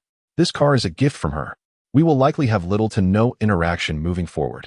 Upon hearing this, the girl's face transformed with astonishment. Her bright eyes assessed Zhang Xuan, revealing a blend of surprise and relief. "Brother, you've finally seen the light. That fancy Yuan is not a virtuous girl. There are countless flowers in the world. Why cling to just one? You needn't feel disheartened. If Miss Lung can gift you a sports car, she must indeed be from a wealthy family, one beyond our reach. This car must be quite valuable. Why not sell it? It could afford a house, making it easier for you to find a sister-in-law for me in the future." Observing his sister's genuine concern for him, Zhang Xuan felt a wave of warmth surge within him. "Sister, there's no need to sell the car. You won't have to work anymore. Brother is supporting you." Upon hearing this, the girl shook her head without hesitation. "The car must be sold. I have to work, and we cannot rely on that cold lady's money. Brother, you cannot be bewitched. Living off others is not a sustainable solution." Zhang Xuan smiled faintly and took out his phone. "Sister, look at this." In Chapter 20, Laughter and Joy Beneath the Setting Sun, Zhang Xuan placed his phone before his sister. On the screen, there was an influx of numbers from a bank's text message. Zhang Xuan gazed at the girl with a smug expression, bracing himself for her scream. However, the girl was momentarily taken aback, then blurted out, "Brother, where did you steal this image from? It looks too fake." At these words, the smile on Zhang Xian's face froze, a blend of embarrassment and disbelief washing over him. "This is not a fabricated image." "Oh, so that screenshot was sent to you by that cold lady. She really is quite wealthy. However, that belongs to." Observing his sister's calm demeanor, Zhang Xuan felt a surge of anxiety. "What do you mean? This is my money. This is my phone, my bank card." With this declaration, the girl fell silent, staring at Zhang Xuan in stunned disbelief, her beautiful eyes wide with astonishment. Seeing her expression, Zhang Xuan straightened his posture, a triumphant look adorning his face. Yet, in the next moment, the girl could not help but burst into laughter. "Impossible. You must be joking. It's absolutely a joke. Brother, your words are utterly absurd. Do not attempt to deceive me. I am not a mere child. Enough with the jesting. Come, today I have received my salary. Let me treat you to some street food." As she spoke, the young girl seized Zhang Xian's arm, eager to depart. Zhang Xuan rolled his eyes in disbelief. "Why do you doubt me? I shall transfer you 100,000 right now." He picked up his phone and opened Alipay, executing a flurry of swift actions. "Your Alipay has received a sum of 100,000 yuan. The girl's phone chimed with a melodious notification. Skeptically, she unlocked her phone and gazed at her suddenly inflated balance. She stood there, momentarily stunned, her face flushed and her breathing quickened. Her delicate, pale hand trembled uncontrollably as she held the phone. In the next moment, her shrill scream pierced the heavens. Her youthful figure leaped with exuberance. "It's real. It's real. Brother, you've struck it rich. How wonderful. Brother, you have finally struck gold." In a burst of joy, she leapt and embraced Zhang Xuan. At this moment, he could no longer contain the elation swelling within him. "No, we have struck it rich. We shall no longer endure a life of hardship. No more purchasing discounted clothing or seeking bargains at the stalls. No more stuffing ourselves with buns until we feel ill." Hand in hand, the two spun joyfully in the streets, their laughter mingling with the golden hues of the setting sun, echoing the trials and tribulations they had faced over the years. 140 million may seem insignificant to some, but for these two youths from the countryside, it represented a figure they had never dared to dream of. Poverty, a mere two-character phrase, encapsulates an abundance of heartache and helplessness. After a full minute, the two finally paused. The girl's eyes glistened with a hint of redness.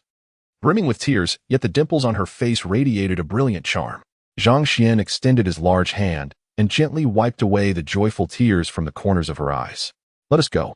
We are wealthy now. From this moment on. Sister, you need not work anymore. We shall feast on the bounty of the sea. No longer will we endure the frugality of solely vegetarian hot pot. Beef, lamb rolls. Eat as much as you desire." The girl nodded vigorously. Yet, in the next moment, she realized something. "Brother, where did you acquire such a vast sum of money? It can't be from that Miss Long we spoke of earlier, can it? Such a large amount. She wouldn't have any ulterior motives, would she? Zhang Xuan, with a face full of affection, ruffled the girl's small head. What are you thinking, little one? Do you not recall what father once said? There are treasures left behind in the Zhang family ancestral hall. I auctioned that treasure, fetching a total of 150 million. After deducting the fees, only 145 million remains. Tomorrow, I shall go to the bank and transfer 72 million to you. Although money holds significant value, Zhang Xuan did not wish for it to tarnish the bond shared with his sister. After all, she was his only family in this world. Upon hearing this, the girl quickly shook her head. What would I do with so much money? Brother, you have already given me 100,000. Tomorrow, I plan to buy the latest fruit-themed phone and a beautiful dress. Wait until I spend it all, then I'll ask you for it. The girl's eyes brimmed with overflowing joy and anticipation. Regardless of how mature she appeared, she remained a mere 22-year-old girl, enamored with beautiful things just like any other. Zhang Xuan's gaze was filled with profound affection. All right, brother will keep it safe for you. No matter when, half of it will always belong to you. The girl continued to speak to herself. I never expected we had such treasures at home, worth so much. If only we had sold it earlier. Perhaps our parents wouldn't have. As her words trailed off, she lowered her head, her eyes glistening with unshed tears. Zhang Xuan felt a pang of sorrow in his heart, a tightening sensation in his throat, perhaps sensing her brother's emotions. The girl's face once again radiated a brilliant smile. Let us not talk about that now when I'm so happy. This car is so cool, so beautiful. I've only seen it on television. Brother, hurry and take me for a ride. What's the engine capacity? What brand is it? Clearly, a little girl unacquainted with cars wouldn't ask so many questions. She merely wished to divert the topic, sparing her brother from sorrow. Zhang Xuan clenched his jaw, stifling his tears, while secretly vowing, no matter what the future holds, even if it turns into a dreadful zombie apocalypse, even if I become a creature feared by all, I will do everything within my power to protect my only family. With a decisive wave of his hand, Zhang Xuan declared, let us go. Brother will take you for a ride, to enjoy hot pot, to buy new clothes. Soon, the fiery red Ferrari sped away, gradually disappearing into the horizon under the glow of the setting sun. Time swiftly transitioned into the depths of night. Within the most opulent five-star hotel in Donghai City, Zhang Xuan sat alone on the grand bed, facing a tome entitled The Art of Corpse Refinement. It spoke of the legendary absolute heaven ancestor zombie, transcending the three realms and existing beyond the five elements. By transforming a corpse into this unique constitution, one could absorb any form of energy, thereby fortifying the body. This was the true embodiment of a god among corpses, invulnerable to any weakness. Gazing at the book, Zhang Xuan furrowed his brow. Throughout the night, he and his sister had shared many aspirations for the future. However, Zhang Xuan refrained from disclosing his true physical condition and plans to his sister. He did not wish to burden her with worry. His only desire was for her happiness. As he glanced at his bank balance, a glimmer of determination flickered in Zhang Xuan's eyes. It was time to commence his plan for corpse refinement. Chapter 21. The official beginning of the corpse refinement plan. The materials for this endeavor, aside from the rare Taishan stones imbued with the aura of earthly emperors, consisted largely of various herbs and animal horns. Although the quantity required was substantial, given his current financial resources, gathering them should not pose a significant challenge. The sole dilemma lay in the search for these items, which would likely consume considerable time due to his limited connections. If only he could find someone with extensive networks and abundant resources. Upon this thought, a captivating figure suddenly materialized in Zhang Xuan's mind, Lung Ningxuan. Indeed, if he sought her assistance, success was assured. Many of the materials he required were medicinal herbs, and the Hanhai Group had its roots in the pharmaceutical industry. Surely, she would possess what he needed. With the date of the impending zombie apocalypse drawing ever closer, Zhang Xuan steeled himself and dialed Lung Ningxuan's number. Moments later, a languid yet alluring voice emanated from the other end of the line. Why are you calling me so late? Are you unable to sleep through this long, lonely night? Her sweet, delicate tone sent a shiver down Zhang Xuan's spine. However, having experienced their previous encounter, he understood that their night of passion was merely a fleeting affair. Besides, with the impending doom of a zombie outbreak, it was hardly the time for romance. Zhang Xuan spoke directly. Miss Lung, I wish to procure some medicinal herbs and materials. Would you be open to collaborating? Meanwhile, in the Ziyun Villa district of Donghai City, Lang Ningxuan, clad in a purple lace nightgown, stretched languidly. Her curvaceous figure was exquisitely accentuated, with ample snow-white skin tantalizingly revealed. A hint of curiosity flickered in her beautiful eyes. Buying medicinal herbs? How trivial. I thought you sought me out for some momentous occasion, she mused. From the other end, Zhang Xuan's voice resonated. Miss Lung, there's no need for such formality. I have entirely forgotten our past entanglements and assure you that I will not cause you any inconvenience. If Miss Lung is willing, we could indeed become friends. Upon hearing Zhang Xuan's words, Lung Ningxuang's lips curled into a slight smile, her beautiful eyes shimmering with a playful glint, while disdain surged within her heart. Is this a ploy of feigned submission? Humph. Such a tactic seems rather juvenile when employed against me. Very well, I shall acquiesce to this fellow. After all, I am set to depart for Northern Europe tomorrow. Ultimately, he is my first man, and if I can lend a hand, why not? Besides, he won't be around for long anyway. With this thought, Lung Ningxuang let out a light laugh. All right then, this trivial matter can be settled with a phone call. You may contact them. Furthermore, refrain from calling me in the future. I have no interest in being friends with you. With that, she abruptly hung up the phone. To engage in a game of feigned submission with me, he is still too inexperienced. I am curious to see how long he can endure. Soon enough, Zhang Xuan received the call from Lung Ningxuang. The voice on the other end belonged to a decisive and formidable woman, the procurement manager of Hanhai Pharmaceuticals, Han Ruashi. However, upon reviewing the list Zhang Xuan had sent, she appeared quite astonished. Mr. Zhang, the items you requested come at a staggering price, nearly 100 million. Additionally, some materials will need to be sourced from overseas warehouses, which may take up to a week. Upon hearing this, Zhang Xuan contemplated. According to the records of the Xuanman's corpse refinement technique, as long as the materials are adequately prepared, the formidable ancestor zombie can be fully formed and capable of movement within 2 months. Thus, before the impending zombie apocalypse erupts, I still have nearly a month to gather the necessary materials. Upon realizing this, Zhang Xuan promptly agreed and directly transferred a deposit of 10 million. Meanwhile, at Donghai University of Finance and Economics, in the girls' dormitory room 404, Fan Xiao lay on her bed, visibly agitated, surrounded by a group of her friends. What? Zhang Xuan dumped you? And he is now with that rumored cold condensation frost?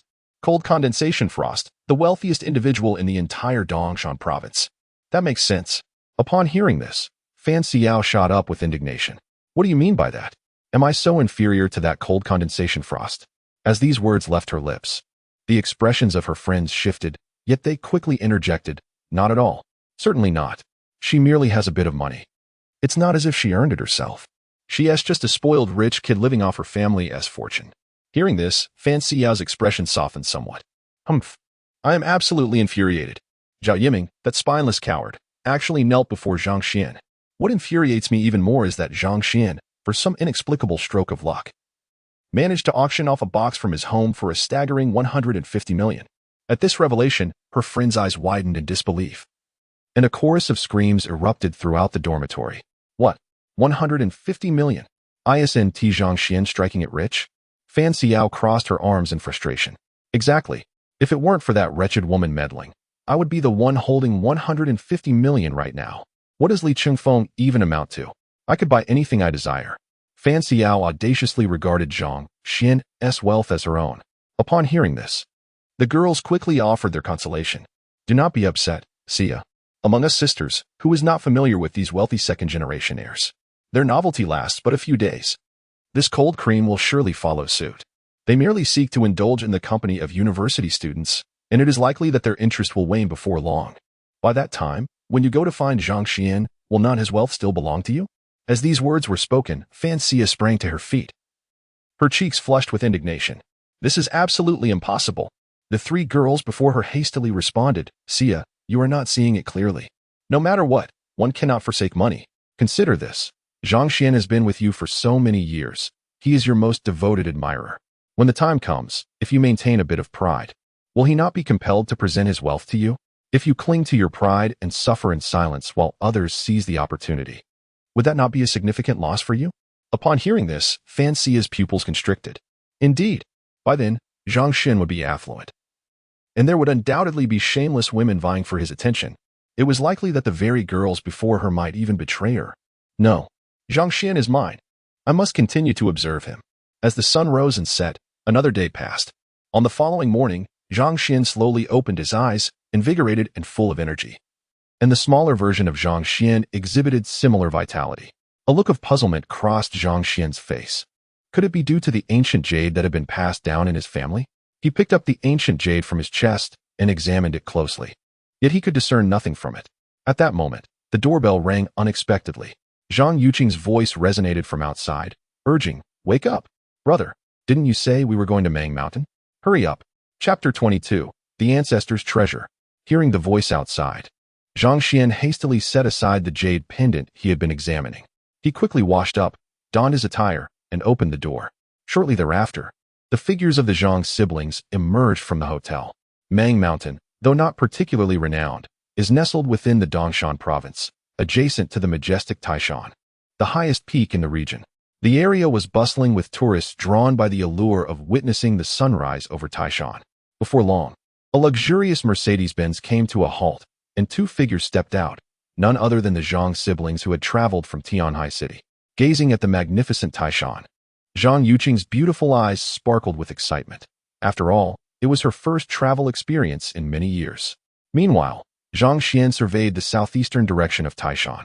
According to the treasure map left by their ancestor, the Zhang family's precious artifacts were hidden within Mang Mountain. However, this secluded mountain was rumored to be home to wild wolves and black bears, making it unsafe for him to venture there with his sister. He decided it would be prudent to wait until nightfall, when his sister was asleep, to delve deeper into the mountain. One of the materials he required for his corpse refining involved the unique stones of Taishan. Since they were here, he resolved to find this stone as well. At that moment, Zhang Yuchun intertwined her delicate hands with Zhang Xuan's arm, exclaiming, "Brother, it's so lively here. Let us hasten to check in. This is my very first experience of mountain climbing." The young girl's eyes sparkled with barely contained excitement as Zhang Xuan nodded slightly, a smile gracing his features. "Let us go.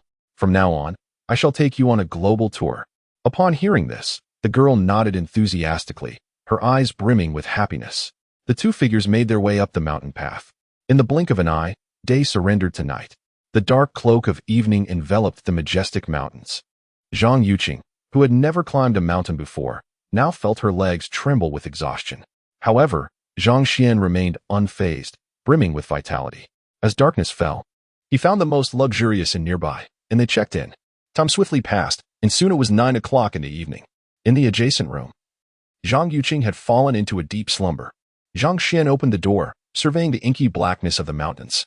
The inn he had chosen was the closest to Mang Mountain, allowing him to reach it in no more than 2 hours. With this thought, Zhang Xuan gently closed the door behind him, his silhouette soon vanishing into the mountains. An hour and a half later, Zhang Xuan's figure emerged amidst Mang Mountain.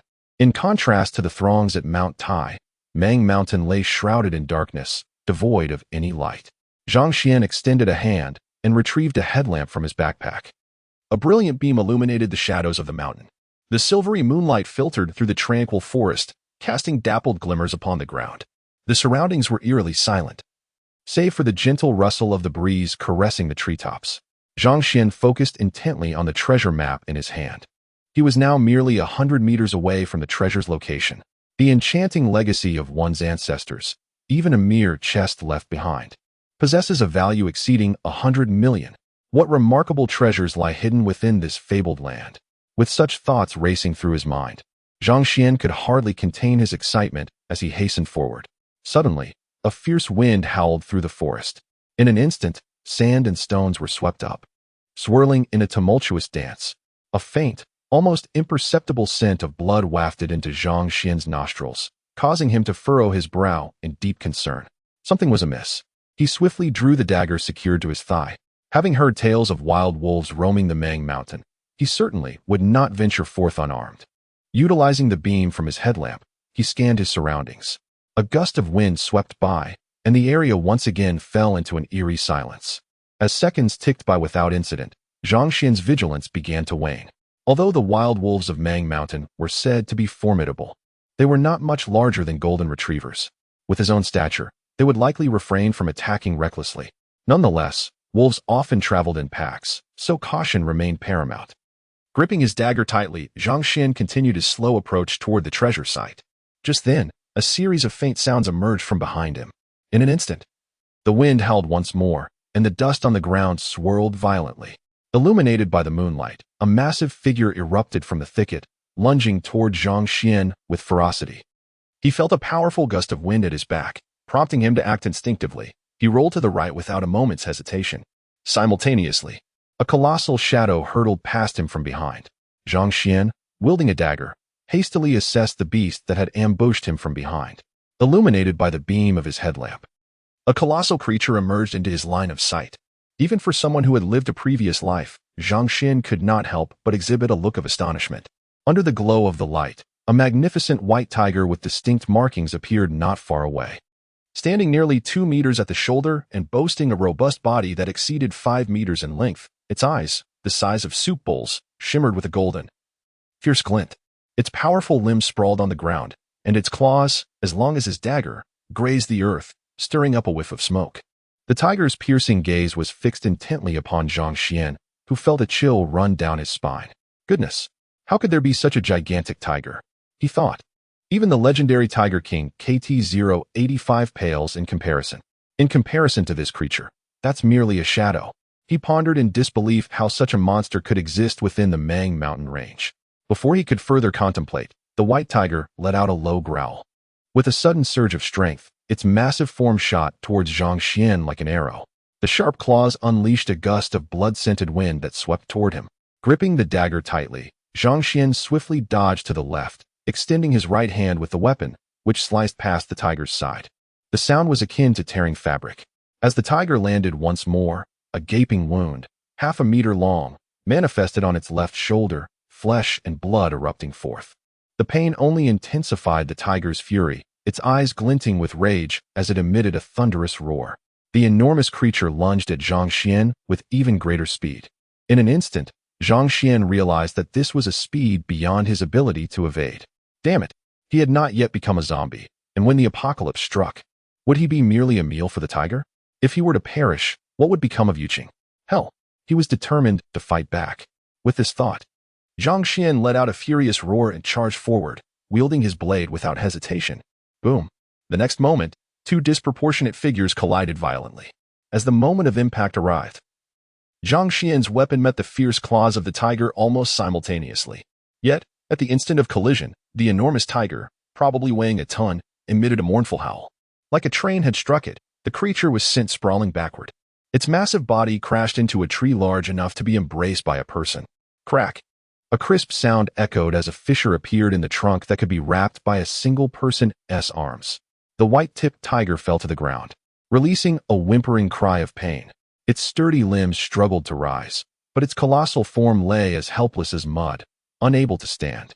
It was evident that its spine had shattered upon impact. Staring at this scene, Zhang Xuan was utterly astonished, rendered speechless. He stood there in disbelief, staring at his own hands, bewildered. What on earth was happening? Was this tiger merely a facade of strength, beautiful yet ineffective? Although I have sensed a considerable increase in my strength over the past few days, it hardly seems plausible that I could possess such extraordinary power. This formidable beast, weighing nearly a ton, was effortlessly sent flying by me. At this moment, the tiger, having struggled for quite some time and still unable to rise, has relinquished its resistance. Its massive form lies limp upon the ground, panting heavily. Within its fierce eyes, there flickers a semblance of human-like confusion and bewilderment, as if questioning why this human before it is so extraordinarily powerful. Upon regaining his composure, Zhang Xuan was immediately engulfed by waves of uncontainable joy. A particular tenet from the Taoist technique of corpse refinement surfaced in his mind. Individuals possess varying levels of strength upon becoming a zombie. Those with frail physiques, even if they were to undergo an accidental transformation, would merely become the lowest tier of zombie. Furthermore, their chances of advancement would be exceedingly slim. However, those who were formidable warriors in life, possessing terrifying physiques or a history of countless kills, would exhibit tremendous strength after transformation, significantly increasing their likelihood of ascending to a higher tier of zombie. Clenching his fists tightly, Zhang Xuan reveled in the sheer magnitude of his newfound power, feeling as though an exhilarating tempest surged within him. The strength of my current body, I dare say, surpasses even that of the legendary Wu Song. Even if Wu Song were to confront a tiger, he would need to throw countless punches to prevail. Yet, with a mere Iron Mountain stance, I have rendered this fierce tiger incapacitated. Moreover, this tiger is considerably larger than the one Wusong faced. I would not be surprised if the legendary conqueror Xiang Yu possessed a strength comparable to mine. If one could successfully transform into a corpse, the terror that would ensue is beyond imagination. With this thought, Zhang Xian's excitement became increasingly difficult to contain. Suppressing his fervor, he approached the fierce tiger, dagger in hand. You are already incapacitated. Even if I do not slay you, you shall perish at the hands of those wild wolves. For such a mighty tiger to fall to mere wolves would be a lamentable fate. Very well. Allow me to see you off on your journey. Upon hearing Zhang Xian's words, the tiger seemed to comprehend, slowly closing its eyes. In the next moment, Zhang Xian thrust the dagger into the tiger's heart. The tiger's body quivered slightly before it swiftly succumbed to its fate. After dealing with the tiger, Zhang Xian let out a long sigh of relief and resumed his journey along the path indicated by the treasure map. After traversing a few dozen meters, a cliff face came into view. This must be the place. The treasure map depicted a stone, and it appeared that this very stone was the entrance. With this realization, Zhang Xian, guided by the light above, began to search the surroundings. Soon, a peculiar stone at the base of the cliff caught his attention. It must be this stone. It was identical to the one on the treasure map. With a racing heart and trembling hands, Zhang Xian swiftly reached out toward the stone. Yet, in the next moment, a sharp pain surged through his arm. Suddenly, the stone wall before him began to tremble slightly. As the wall opened, a seemingly bottomless passage slowly emerged. Zhang Xian, witnessing this, was overwhelmed with joy. He had found it. He had found it. My charming ancestor possesses an astonishing mastery of mechanisms. The treasures within must be extraordinary. With this thought in mind, Zhang Xian hastened to enter the passageway. As he stepped inside, the stone wall began to close slowly behind him. Gazing upward, he could not discern the end of the staircase. After several minutes of traversing what felt like hundreds of meters, the steps finally revealed their conclusion. Zhang Xian quietly mused that his ancestor was indeed a guardian of the dead rather than a grave robber. Such a treasure trove was hidden so deeply. It must be buried at least 200 meters underground. As the staircase vanished, a spacious cavern emerged before him. The moment Zhang Xian set foot on the ground, a brilliant blaze illuminated the pitch-black underground space. Before him stood 3 substantial chests, each measuring nearly a meter in length. Upon this sight, a broad grin spread across Zhang Xian's face. Goodness! Such large chests, 3 of them. Could they perhaps be made of precious rosewood? If so, would he not become immensely wealthy? Though he was acutely aware of the impending apocalypse, Zhang Xian could not suppress the thrill of potential riches. He rushed forward, scrutinizing the chest with great care. However, the instant he beheld them, his smile abruptly faded. Alas, these were not rosewood. They were made of Wangwali. While still worth a considerable fortune, he, Zhang Xian, was not in need of just a few tens of thousands. Never mind. He should quickly examine the contents of these chests to discover what valuable treasures lay within. The box was not locked. Zhang Xian directly opened the first one. Begone, unlucky spirit. May the divine fortune bless me. With the opening of the first box, Zhang Xian's gaze sharpened with anticipation. Yet, in the next moment, the excitement on his face abruptly froze. To his dismay, it was empty. Staring at the void within the box, a torrent of frustration surged through him. Is this a joke? How could this box be devoid of treasure? Ancestors, where is your integrity? An empty box, yet it bore a treasure map. After a moment of venting his grievances towards his forebears, Zhang Xian remained undeterred and hastily opened the second box. Upon unveiling the contents of the second box, he stood there dumbfounded.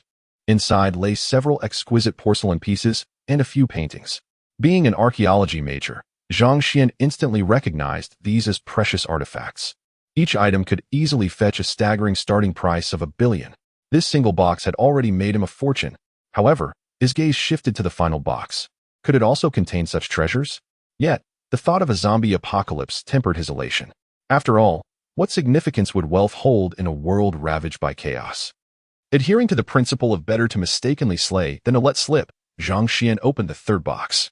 Upon seeing its contents, his mind exploded with astonishment. Every hair on his body stood on end.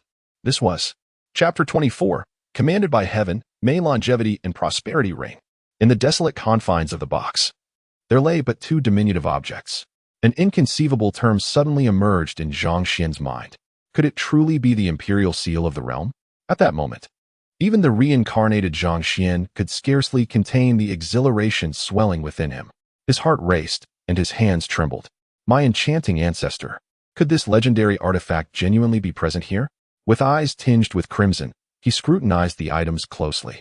Despite the ancient script, Zhang Xuan, an expert in archaeology, immediately recognized the 8 words that no man could resist, mandated by heaven, may longevity and prosperity endure. The instant he beheld those 8 characters, a shiver coursed through his entire being, akin to a jolt of electricity. His breathing quickened. Mandated by heaven, may longevity and prosperity endure. This was indeed the imperial seal of the realm. Oh, my captivating ancestor, how did you come by such a treasure? To think you concealed it away. You must have harbored profound intentions. Zhang Xuan meticulously examined the imperial seal, which measured merely 5 centimeters on each side. No matter how he looked at it, the object seemed to grow in significance. Alas, though this item was invaluable, how could he ever dare to sell it? If it were to be revealed, it would surely spell doom for the newly enthroned emperor. A flicker of doubt crept into his eyes. What could this other object be? That it shared space with the imperial seal? It was undoubtedly extraordinary. After a prolonged period of contemplation, Zhang Xuan realized he was utterly unfamiliar with it. With a heavy sigh, he resigned himself to the mystery. Although unfamiliar with it, the enchanting legacy of my ancestors, having placed this artifact alongside the imperial seal of China, must surely signify an extraordinary existence. It is best that I secure these 2 treasures safely. Soon, Zhang Xuan carefully stowed the antiques from the chest into a backpack he had prepared in advance. Before long, the sun was high in the sky, and Chang Yuchun's voice resonated from the doorway. Brother, hurry up. Something has happened. Zhang Xuan opened his eyes, donned his garments, and stepped outside. As he swung the door open, a spirited young girl appeared before him. Brother, you must come and see. The entire Douyin platform is in an uproar. There's an enormous tiger in Mongshan, and it has been killed. Come look. The girl presented her newly purchased smartphone, revealing a colossal white-throated tiger on the screen. A vlogger was capturing the moment. Yet, in the next instant, the video became inaccessible. Chang Yuchun furrowed her brows in confusion. What is going on? Why can't we view it anymore? Just a moment ago, I saw someone explaining that the tiger's spine was broken before it was slain with a dagger. To kill such a magnificent beast is utterly astonishing. This is nothing short of superhuman. Upon hearing this, Zhang Xuan offered an awkward smile. How many things on the internet are authentic? It is entirely possible that this is merely a fabrication. Regarding the matter of corpse refining, Zhang Xuan had no intention of divulging it to his sister. Even if she were to believe it, it would only provoke her concern for him. Do not speak of Zhang Yuchun. Even Zhang Xuan himself possesses no absolute confidence in transforming himself into a zombie. After all, within the confines of his previous worldview, such an idea was utterly fantastical. The siblings explored the majestic Mount Tai, engaging in joyful banter. At dawn, they reached the summit and commenced their wait for the sunrise. It was then that Zhang Xuan noticed a round stone not far away, appearing quite ordinary yet adorned with mysterious patterns. His brow furrowed in intrigue. This, it seemed, was the stone from the ancient texts of the Xianmin that was said to contain the imperial aura of the mortal realm. These materials were not particularly rare. Only those devoid of deeper knowledge would overlook their unique qualities. Had it not been for the Xianmin techniques, he too would have regarded the stone as unremarkable. With a sentiment of nostalgia, he decided to place the stone into his backpack. As the golden sun began to rise from the sea of clouds, its rays cascaded upon the billowing mist, resembling shimmering golden scales. Witnessing this rare and breathtaking spectacle, Chang Yuchun exclaimed with excitement, prompting Zhang Xuan to gaze at her with affectionate indulgence. In his heart, he vowed, Sister, regardless of what the future holds or what monstrous form I may take, I will ensure your perpetual happiness. Aware of his sister's fondness for music, he promptly enrolled her in a music training institution. Meanwhile, he returned to the Tianhai auction house, where he had now attained VIP status. Naturally, he found himself in the exclusive lounge, attended by the chief auctioneer, Song Inger. Dressed once more in her light gray professional attire, she elegantly enveloped her slender and graceful figure. Yet, while her bosom was not particularly pronounced, the curvature was undeniably exquisite. Upon witnessing Zhang Xuan's return, Song Inger wore an expression tinged with amusement. What brings you back here again? Having just acquired over 100 million. I would have thought you were financially secure. Did Sister Xuan confiscate your little treasury before heading to Northern Europe? At this remark, Zhang Xuan felt a sudden jolt within. Ning Xuan went to Northern Europe? Why was I not informed? Ah, It is hardly her obligation to keep me in the loop, especially since our relationship has become tenuous. It seems Song Inger remains oblivious to the true nature of my connection with cold Ning Xuan. Regardless, I must focus on the auction and wield this tiger skin as a banner. The items I am presenting this time hold a value of at least 1 billion. If offered in major cities, they might fetch even more, but time is of the essence, so I must act here. With this thought, Zhang Xuan spoke. No, I merely stumbled upon a remarkable artifact in my hometown and thought to share it. After all, I have little interest in antiques. Upon hearing this, Song Inger regarded him with a look of astonishment. Another treasure? Surely not. Is it possible that your ancestors were some sort of treasure hunters? That chest alone is quite precious. Could it be that you possess something even more valuable? Though she voiced such inquiries, a hint of disdain crept into Song Inger's heart. If he truly had such a wealth of treasures at home, he would not have to rely on his sister to work to support his education. At this moment, Zhang Xuan retrieved an item from his backpack. Take a look at this. Arrange for the auction at your earliest convenience. The instant Song Inger laid eyes on the object, her eyes widened in astonishment. Chapter 25. The preparation for corpse refinement is complete. Zhang Xuan presented an unremarkable paper box, yet within it lay 8 delicate little cups. The glaze was lustrous, and the colors were translucent. Each tiny cup bore a charmingly vivid and lifelike depiction of a chicken. Upon witnessing these clearly matched cups, Song Inger let out a sharp cry. Chicken gourd cups. A complete set of chicken gourd cups. Observing the awe-stricken expression on Song Inger's face, Zhang Xuan could not help but muse to himself, to be so astonished by a mere set of chicken gourd cups. If only you knew that the imperial jade seal was also in my possession, you would surely faint on the spot. Despite his thoughts, Zhang Xuan understood that the imperial jade seal must remain hidden. However, in the next moment, he noticed a cold smirk flickering in Song Inger's beautiful eyes. Zhang Xuan, there is no need to inspect this any further. There are only 2 or 3 of these chicken gourd cups still in existence. How could there possibly be a complete set? It cannot be genuine. As a student of archaeology, you must have heard of this. Upon hearing her words, Zhang Xuan remained unperturbed. After all, when he first encountered the chicken gourd cup, he too was struck with awe. It could only be said that his remarkable ancestor had astonishingly collected such an extraordinary item. Zhang Xuan chuckled lightly. It is premature to discuss this. You should call your father over to examine it closely. Gazing at Zhang Xuan's composed demeanor, Song Inger could not help but harbor doubts within her heart. Could it be that this individual, brimming with confidence, truly possesses something authentic? If this were indeed the case, the successful auction at Tianhai Auction House would undoubtedly elevate its reputation throughout the entire Dragon Kingdom. Contemplating this, Song Inger hesitantly dialed a number. Before long, Song Kaming entered the VIP room, his expression one of mild disinterest.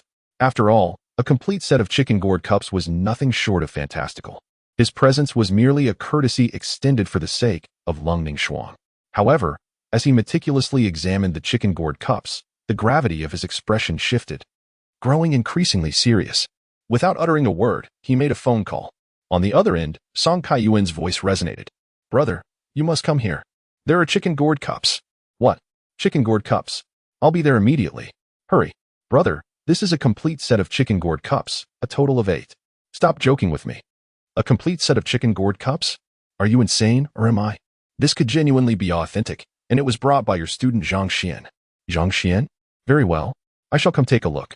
Moments later, Song Kaiyuan, clad in a Zhongshan suit, strode into the room. At that moment, Zhang Xuan and the others remained silent, the atmosphere thick with tension. Everyone present understood the profound significance of a complete set of chicken gourd cups. Song Kaiyuan merely nodded in acknowledgement before hastily approaching the table. Taking out a magnifying glass, he wore a serious expression as he examined it closely. The 3 individuals beside him hurriedly gathered around. In an instant, the entire room fell into a profound silence, punctuated only by the weighty sound of their breathing. As time passed, the gravity of Song Kaiyuan's demeanor intensified, and beads of cold sweat began to form on his forehead. In the next moment, it seemed as if he had exhausted all his strength to utter 4 words, unprecedented throughout history. Upon hearing this, Song Inger and Song Kaming beside him widened their eyes in astonishment, fixating intently on the chicken gourd cup on the table. This was no mere chicken gourd cup. It represented the very future of Tianhai Auction House. Gasping for breath, Song Kaming, his eyes bloodshot, exclaimed, "My young brother, if you allow us to auction this chicken gourd cup here, We will not only ensure it fetches an unimaginably high price, but we will also waive all service fees. From now on, you shall be a distinguished guest of the Song family. Whatever your requests may be, the Song family shall gladly oblige." Zhang Xuan chuckled softly, glancing at Song Yuchun beside him. "I am here, naturally, out of respect for the teacher. You may handle the operations regarding this item." At these words, Song Yuchun was overcome with emotion, tears streaming down his face. "Zhang Xuan, there is nothing more to say. Rest assured. This will undoubtedly be the grandest auction in the entire Long country. This complete set of chicken gourd cups, even individually, is valued at no less than 200 million each. As for the full set, the starting bid will be at least 2 billion. It is expected that this will shatter the auction records across the whole of Long country." This figure was within Zhang Xuan's expectations. As time passed, he had lost interest in money. Selling the chicken cup was merely to acquire funds for purchasing materials to nurture corpses and other necessities for the impending apocalypse. Zhang Xuan nodded slightly. "Very well. May I inquire how long it will take to sell?" Upon hearing this, Song Kaming furrowed his brow. Such a high-stakes item worth billions would not sell quickly. The fastest it could be sold would take at least a week. Zhang Xuan nodded without hesitation. "All right. Then this matter shall be entrusted to you." Soon, the details of the auction were finalized. Zhang Xuan pondered deeply. If he could successfully cultivate a corpse and achieve a zombie physique, he would require no resources during the apocalypse. However, his sister would not be able to manage alone. He still needed to establish a base for survival and stockpile supplies. As the saying goes, money can move mountains. With wealth, such matters become trivial. Zhang Xuan promptly contacted a company specializing in constructing apocalyptic bases. After all, wealthy individuals often worry excessively. While such companies are few, they do exist. Zhang Xuan directly ordered the largest and safest apocalyptic base, costing 500 million. Of course, he only paid a deposit of 20 million. As for living supplies, freshwater and food, these were not expensive.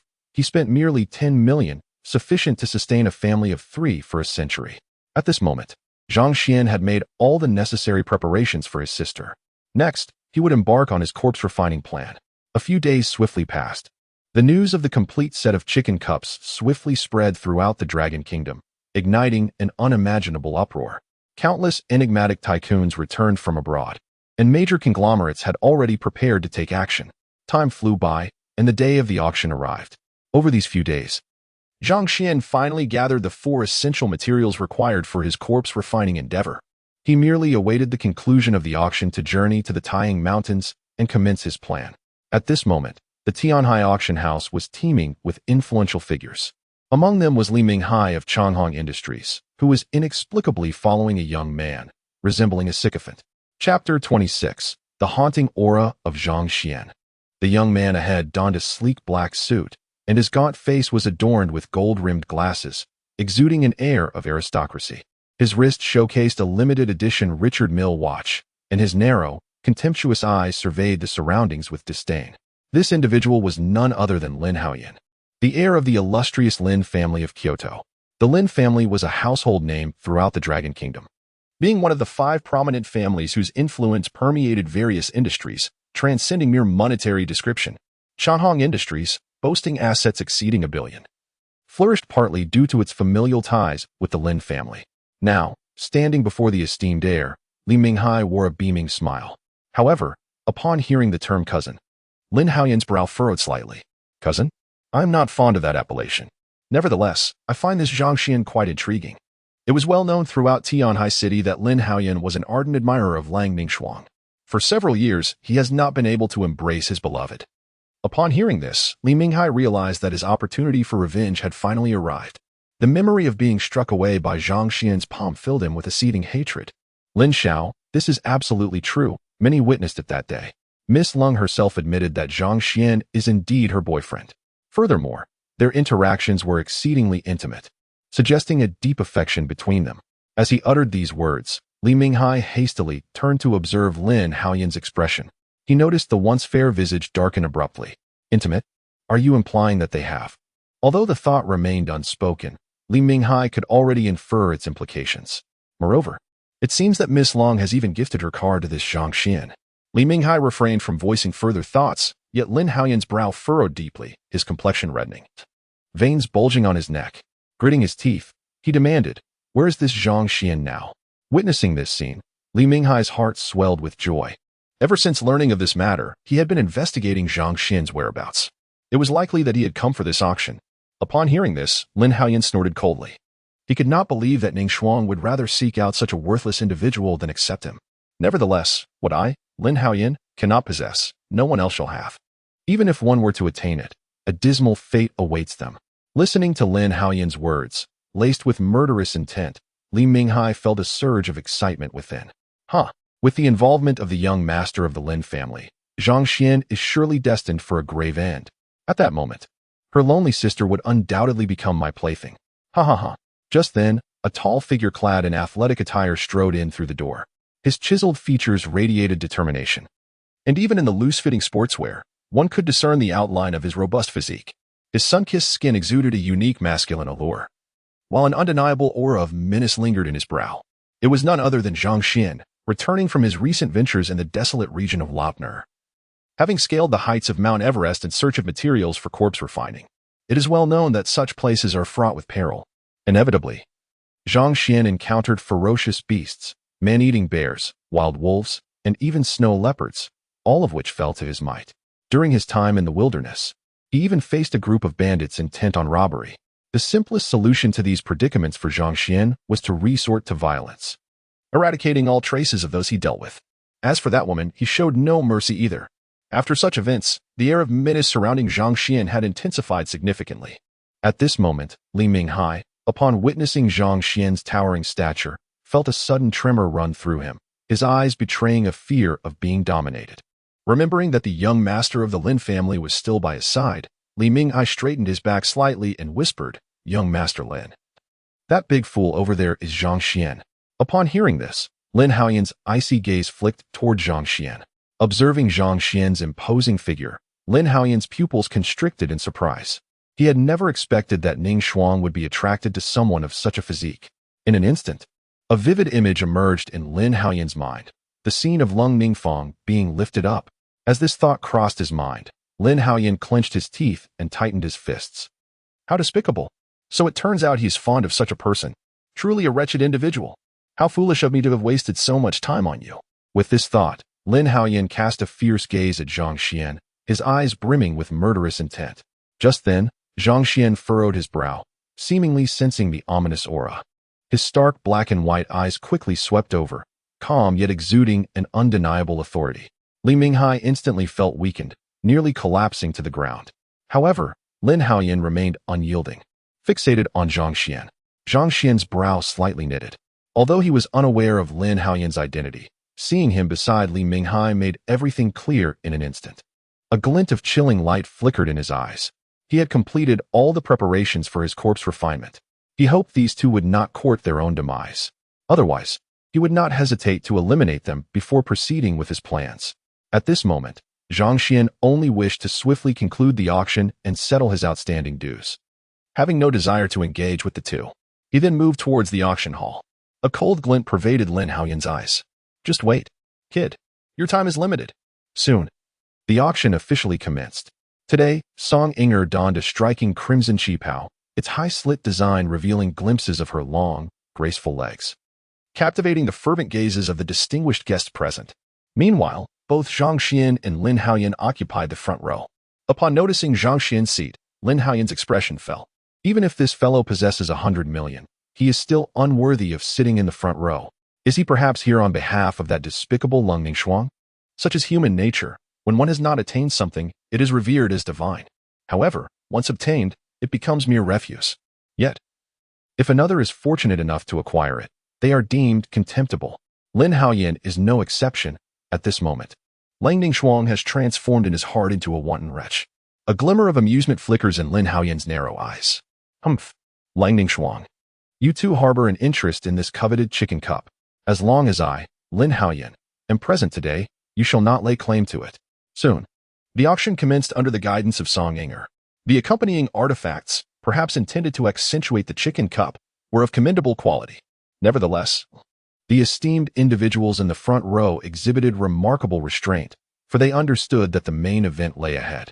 In contrast, Lin Haoyan frequently made bids. acquiring several pieces and casting taunting glances at Zhang Xuan each time he succeeded. Finally, the highly anticipated piece d'or assistance made its grand entrance. Chapter 27. An astounding price. In an instant, as Song Yinger unveiled the crimson cloth, the anti-theft glass slowly ascended. Within this glass enclosure lay 8 chicken cups, each no larger than a wine glass. Inscribed upon them were the characters for spring, summer, autumn, and winter, along with the 4 noble plants: plum, orchid, bamboo, and chrysanthemum. Clearly, it was a complete set. Although the esteemed guests had been informed of this rare treasure's existence beforehand, they could not suppress their astonishment upon witnessing the actual items. The last appearance of a chicken cup fetched an astronomical price of 280 million, and that was merely for a single piece. Before them lay an exquisite set of 8 chicken-gourd cups. It is no exaggeration to assert that this collection rightfully deserves a place among the top 10 treasures in the esteemed realm of the Dragon Kingdom, items that are simply irreplaceable and cannot be sold. Upon witnessing the appearance of these cups, Lin Haoyan's expression tightened with anxiety. He had come here under the explicit orders of his esteemed father, determined to ensure that these cups remained within the Lin family. In the next moment, Lin Haoyan cast a provocative glance at Zhang Xuan, presumably the boyfriend of Lang Ningxuan. To his astonishment, Lin Haoyan could hardly fathom that Lang Ningxuan possessed such a limited sense of aesthetics. He mused that had it not been for her influence, Zhang Xuan would never have had the privilege to encounter such rare treasures. As these words escaped his lips, a subtle twitch appeared at the corner of Song Yinger's mouth. Ah, a delightful spectacle was about to unfold. Lin Haoyan was indeed the foremost suitor of Sister Xuan. It seemed he was unaware that the chicken-gourd cups rightfully belonged to Zhang Xuan. Otherwise, he would not have spoken so boldly. However, the air suggested that this young Master Lin was determined to claim his prize. Listening to Lin Haoyan's taunts, Zhang Xuan furrowed his brow, his gaze icy and laden with menace directed at Lin Haoyan. In that moment, Lin Haoyan felt a chill run down his spine, and the words he had prepared vanished from his lips. Just then, Song Yinger's melodious voice resonated through the hall. Esteemed guests, the significance of this exquisite set of chicken-gourd cups is undoubtedly clear, and I need not elaborate further. The individual who secures these cups today shall rightfully be recognized as the leader of the antique community in the Dragon Kingdom. The starting bid for this remarkable set is 20 billion. The bidding commences now. At this level of collectibles, the auctioneer's rhetoric holds no significance. This is a symbol of status. Today, a tempest of fierce competition is unavoidable. Lin Haoyan, taking the lead, raised his paddle. 25 billion. With his declaration, he escalated the bid by an astounding 5 billion. Instantly, he garnered envious glances from those behind him. Meanwhile, the moguls in the front row remained unfazed, for they understood that 25 billion was merely a starting point. With this proclamation, Lin Haoyan cast a defiant gaze towards Zhang Xuan. You purchased nothing earlier. I presume you are also here for this exquisite chicken cup. Upon hearing this price, are you not rendered speechless? You should promptly consult with Lang Ningxuan, for this sum is beyond your authority to command. Clearly, Lin Haoyan was mocking Zhang Xuan for being dependent on others. Upon hearing this, a glimmer of amusement flickered in Zhang Xuan's eyes. He then replied coldly, not appropriate.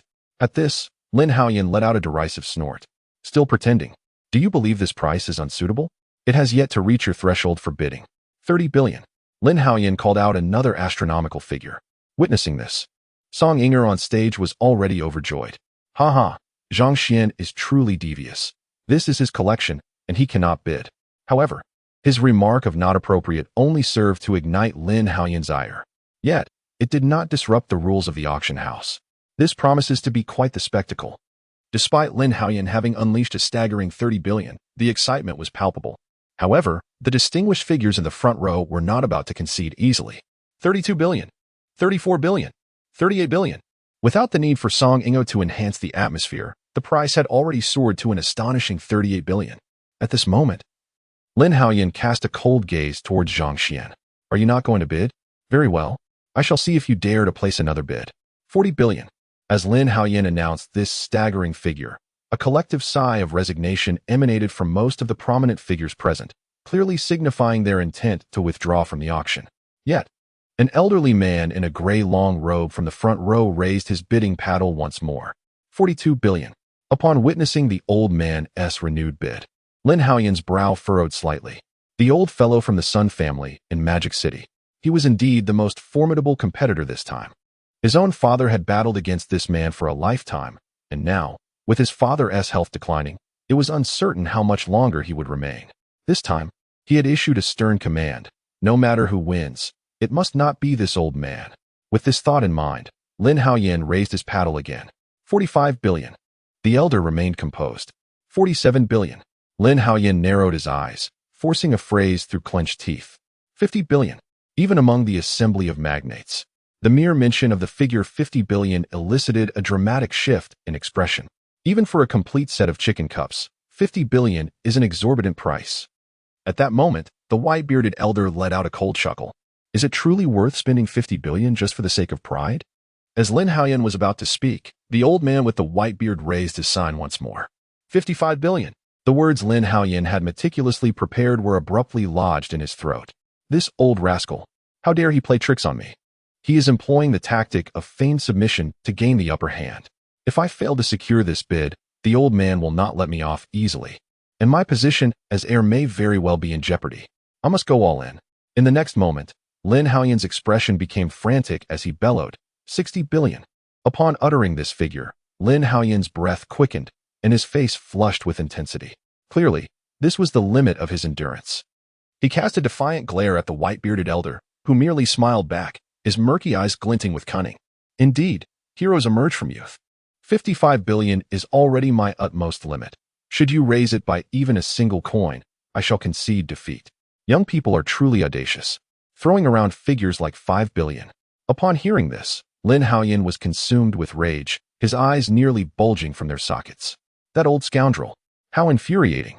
Despite the tempest of fury within him, Lin Haoyan was compelled to relent due to the elder's seniority. In the next instant, however, Lin Haoyan's blood-red eyes turned towards Zhang Xuan, filled with brutality and disdain. You, why have you not placed a bid yet? Accept it.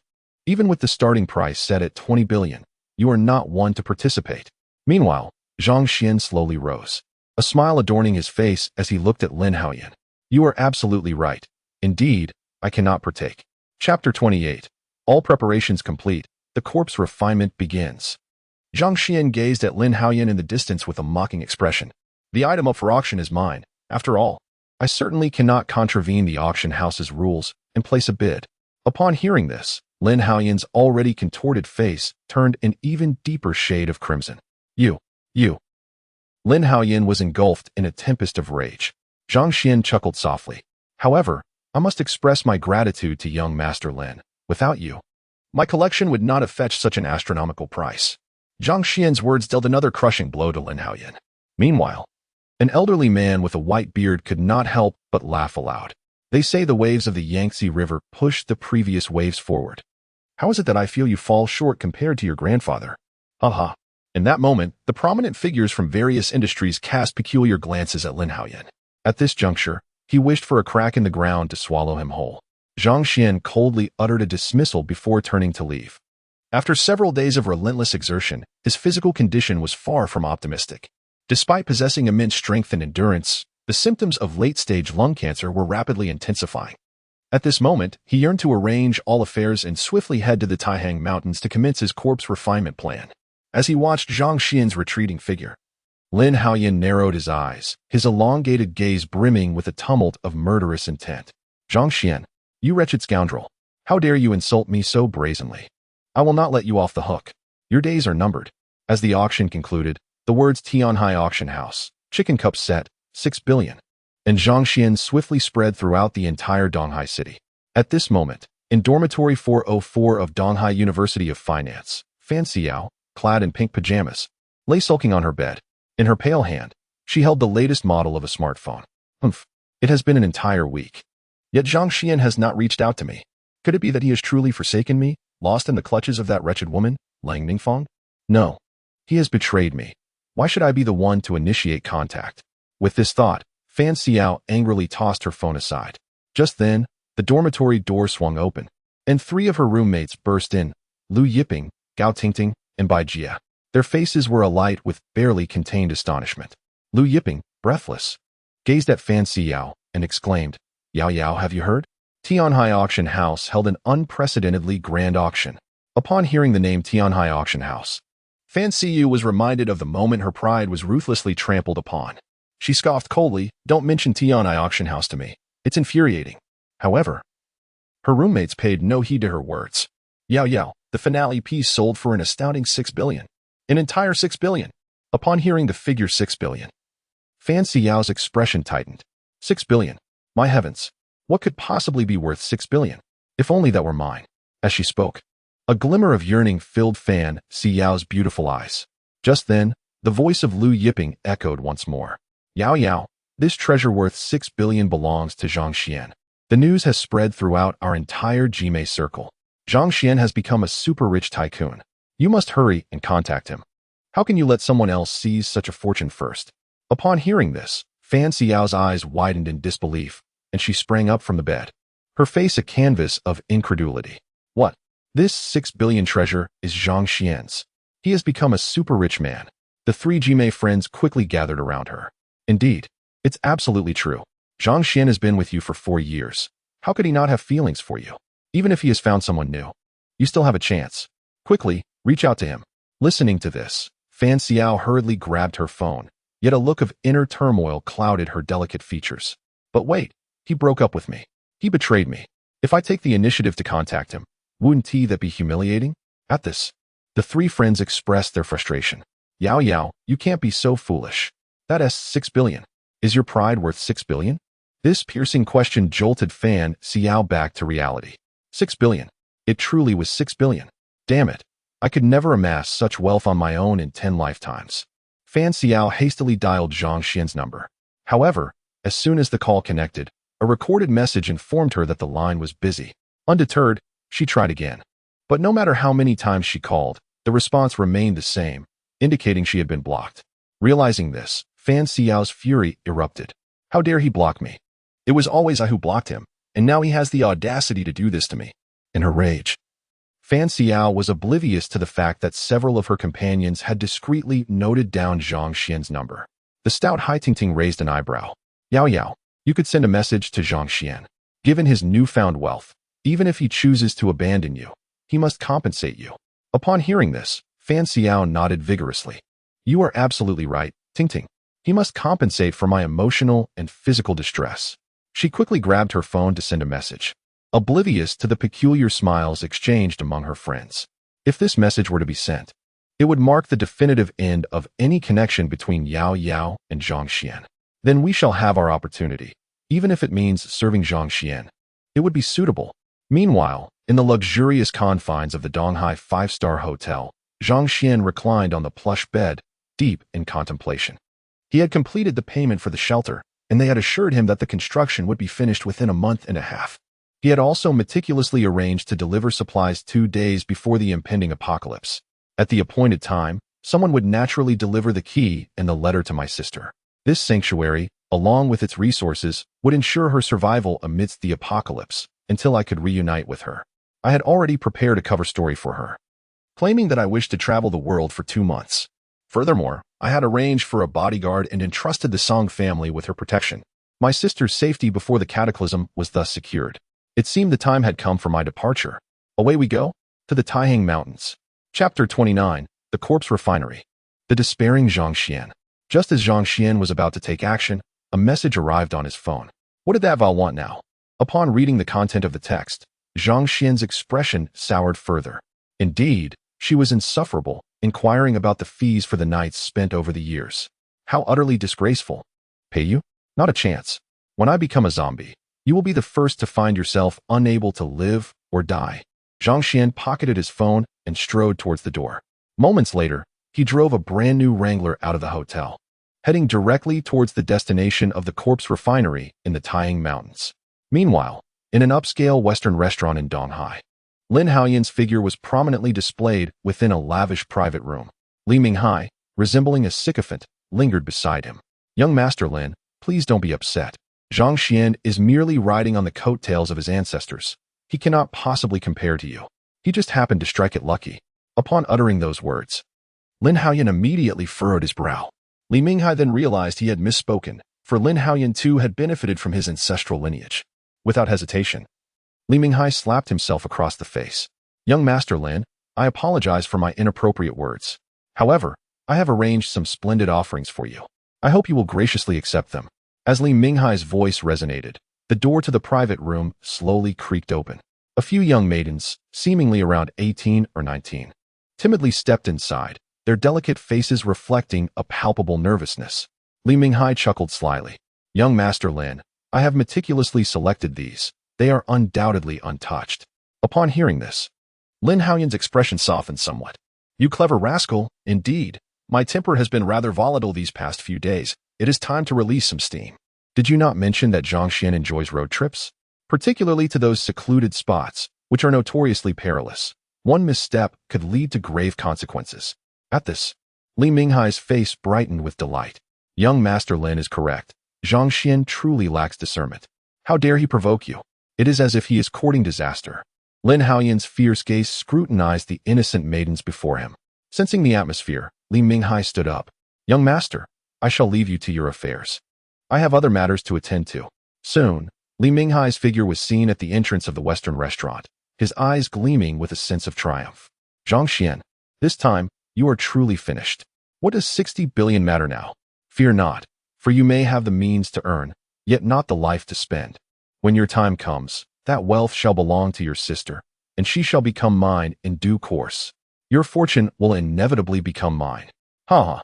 Time swiftly advanced to the following noon, deep within the central region of the Taiying Mountains. A figure, resembling an iron tower, suddenly appeared, Zhang Xuan, who had journeyed from Donghai City. At this moment, he bore a colossal package upon his back. Given the treacherous terrain of the Taiying Mountains, vehicles could no longer traverse these paths. Within this package lay the materials essential for the art of corpse refining. As he gazed upon the dense thickets before him, a glimmer of determination sparkled in Zhang Xuan's eyes. According to the ancient texts of the Xuanmen's corpse refining technique, the very heart of the Dragon Vein's central gate is nestled within these mountains. This locale harbors the most potent life energy of the entire Dragon Vein. Yet, as Yin and Yang coexist, the utmost expression of Yang heralds the inception of Yin. Thus, it is an unparalleled site for the art of corpse refining.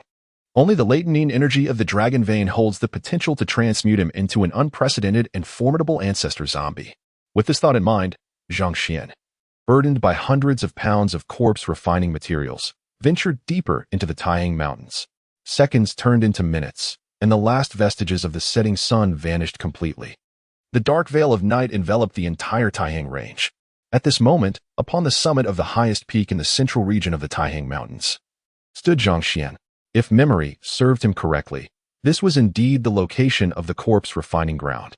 However, according to the ancient texts, this sacred place was said to lie beneath the earth. Yet, he found himself atop a mountain peak. Could it be that I must bury myself within? Observing the surrounding rugged stones, Zhang Xuan ultimately abandoned this unreliable notion. Wait a moment. The records of the Xuanmen's corpse refining technique cannot be erroneous. Surely, I have simply failed to locate the precise site of this nurturing ground for the dead. Zhang Xuan cast aside his burdened satchel and began to meticulously search the summit of the mountain. Hours slipped by swiftly, yet Zhang Xuan remained empty-handed. Suddenly, his face flushed crimson, and a mouthful of fresh blood erupted forth. Cough, cough. His health was deteriorating rapidly. Yet, there were merely stones in every direction. Where could this so-called nurturing ground be? Could it be that the records of the Xuanmen's corpse refining technique were indeed flawed? After all, this tome had existed for countless ages. It was not implausible that the landscape had transformed over the years. Contemplating this, an insurmountable despair welled up within Zhang Xuan's heart. What should he do now? He had prepared for so long, solely to transform himself into a zombie, to survive in the impending apocalypse. If he could not become a zombie, he would likely not live to see the day of calamity, and would instead descend to the netherworld to meet his ancestors. If he died, what would become of his sister? Would she be condemned to live a solitary existence within the shelter? He had yet to avenge himself on Fan Siyu and that despicable pair. He could not die. Absolutely must not die. Zhang Xuan gritted his teeth and resolutely continued his search upon the mountain. Alas, it seemed that Lady Luck had utterly forsaken him.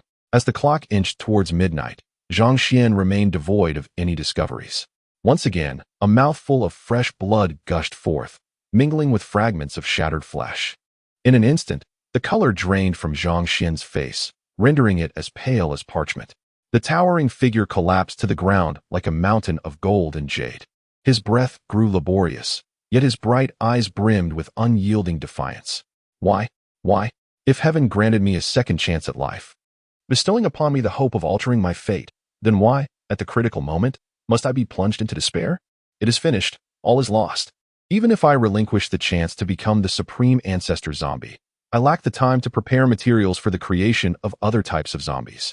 Am I destined to reach the end of my journey here? Yet, will heaven grant me another opportunity? Perhaps I am too greedy. Had I chosen not to pursue this supreme ancestor zombie, I might have succeeded in my creation and avoided this predicament. Sister, I am sorry. I must break my promise. Zhang Xuan felt his eyelids grow heavier, and the world before him began to blur. At that moment, the chime of a watch echoed. It was midnight in Long Kingdom. As the sound resonated, the clouds in the sky suddenly parted, and the luminous silver moonlight cascaded down, illuminating a particular spot atop the mountain. In a daze, Zhang Xuan's gaze fell upon the area bathed in moonlight, where two enormous stone walls stood. Under the moon's glow, a dark patch emerged between them, starkly visible against the brilliance of the mountain peak. Upon witnessing this scene, Zhang Xuan's heart surged with uncontainable joy. Fate has not forsaken me. The heavens have not abandoned me. Thus it is revealed. Only when the moonlight cascades at dawn does this burial ground become so conspicuous. I had searched numerous times earlier, yet I failed to notice the gap in the stone wall. This must be the pivotal 8 trigrams.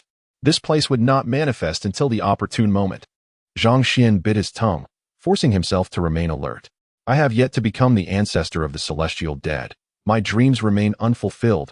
How could I succumb here? In the next moment, Zhang Xuan's towering frame gradually rose to its feet, staggering toward the center of the stone wall. His gaze fell upon an unfathomable pit.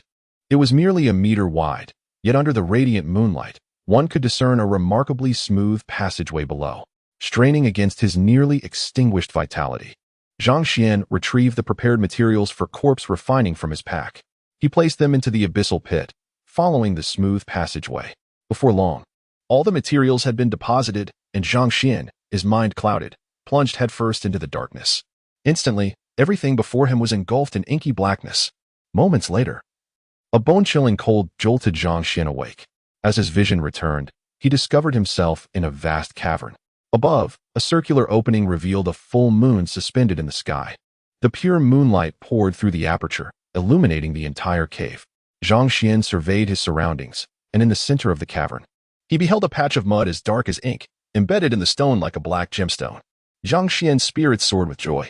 Here it was, the locus of the dragon's pulse, imbued with boundless malevolence. Only such a formidable essence could nurture an existence as formidable as the absolute ancestor zombie. The pervasive chill in the air invigorated Zhang Xuan, and 4 significant words flashed across his mind. He needed to hasten his actions. Time was not on his side. With urgency, Zhang Xuan arranged the prepared materials for corpse refinement according to the records of the Xianmen technique, placing them in their designated positions. Once everything was in order, he retrieved the 4 most crucial items, including the sacred Taishan stone, positioning them according to the 5 elemental directions. His expression grew solemn as he placed his ancestral jade pendant close to his heart. Then, he produced a jet-black pill from within his robes. Fortunately, he had been well prepared. Death was far from pleasant. This elixir would allow him to embrace death with minimal suffering. Success or failure hinged upon this very moment. With that thought, determination radiated from Zhang Xuan's eyes as he collapsed onto the obsidian earth. In an instant, a bone-chilling cold surged into his body, causing his temperature to plummet at an unimaginable rate. Within mere seconds, he felt the world around him begin to spin wildly. A whimsical notion flickered in his mind. Even if he failed in his endeavor, he would die clutching the imperial jade seal. Would future historians record his demise as one befitting an emperor? Yet, in the next moment, Zhang Xuan's eyes grew heavy, closing against his will. His once rising and falling chest gradually fell still.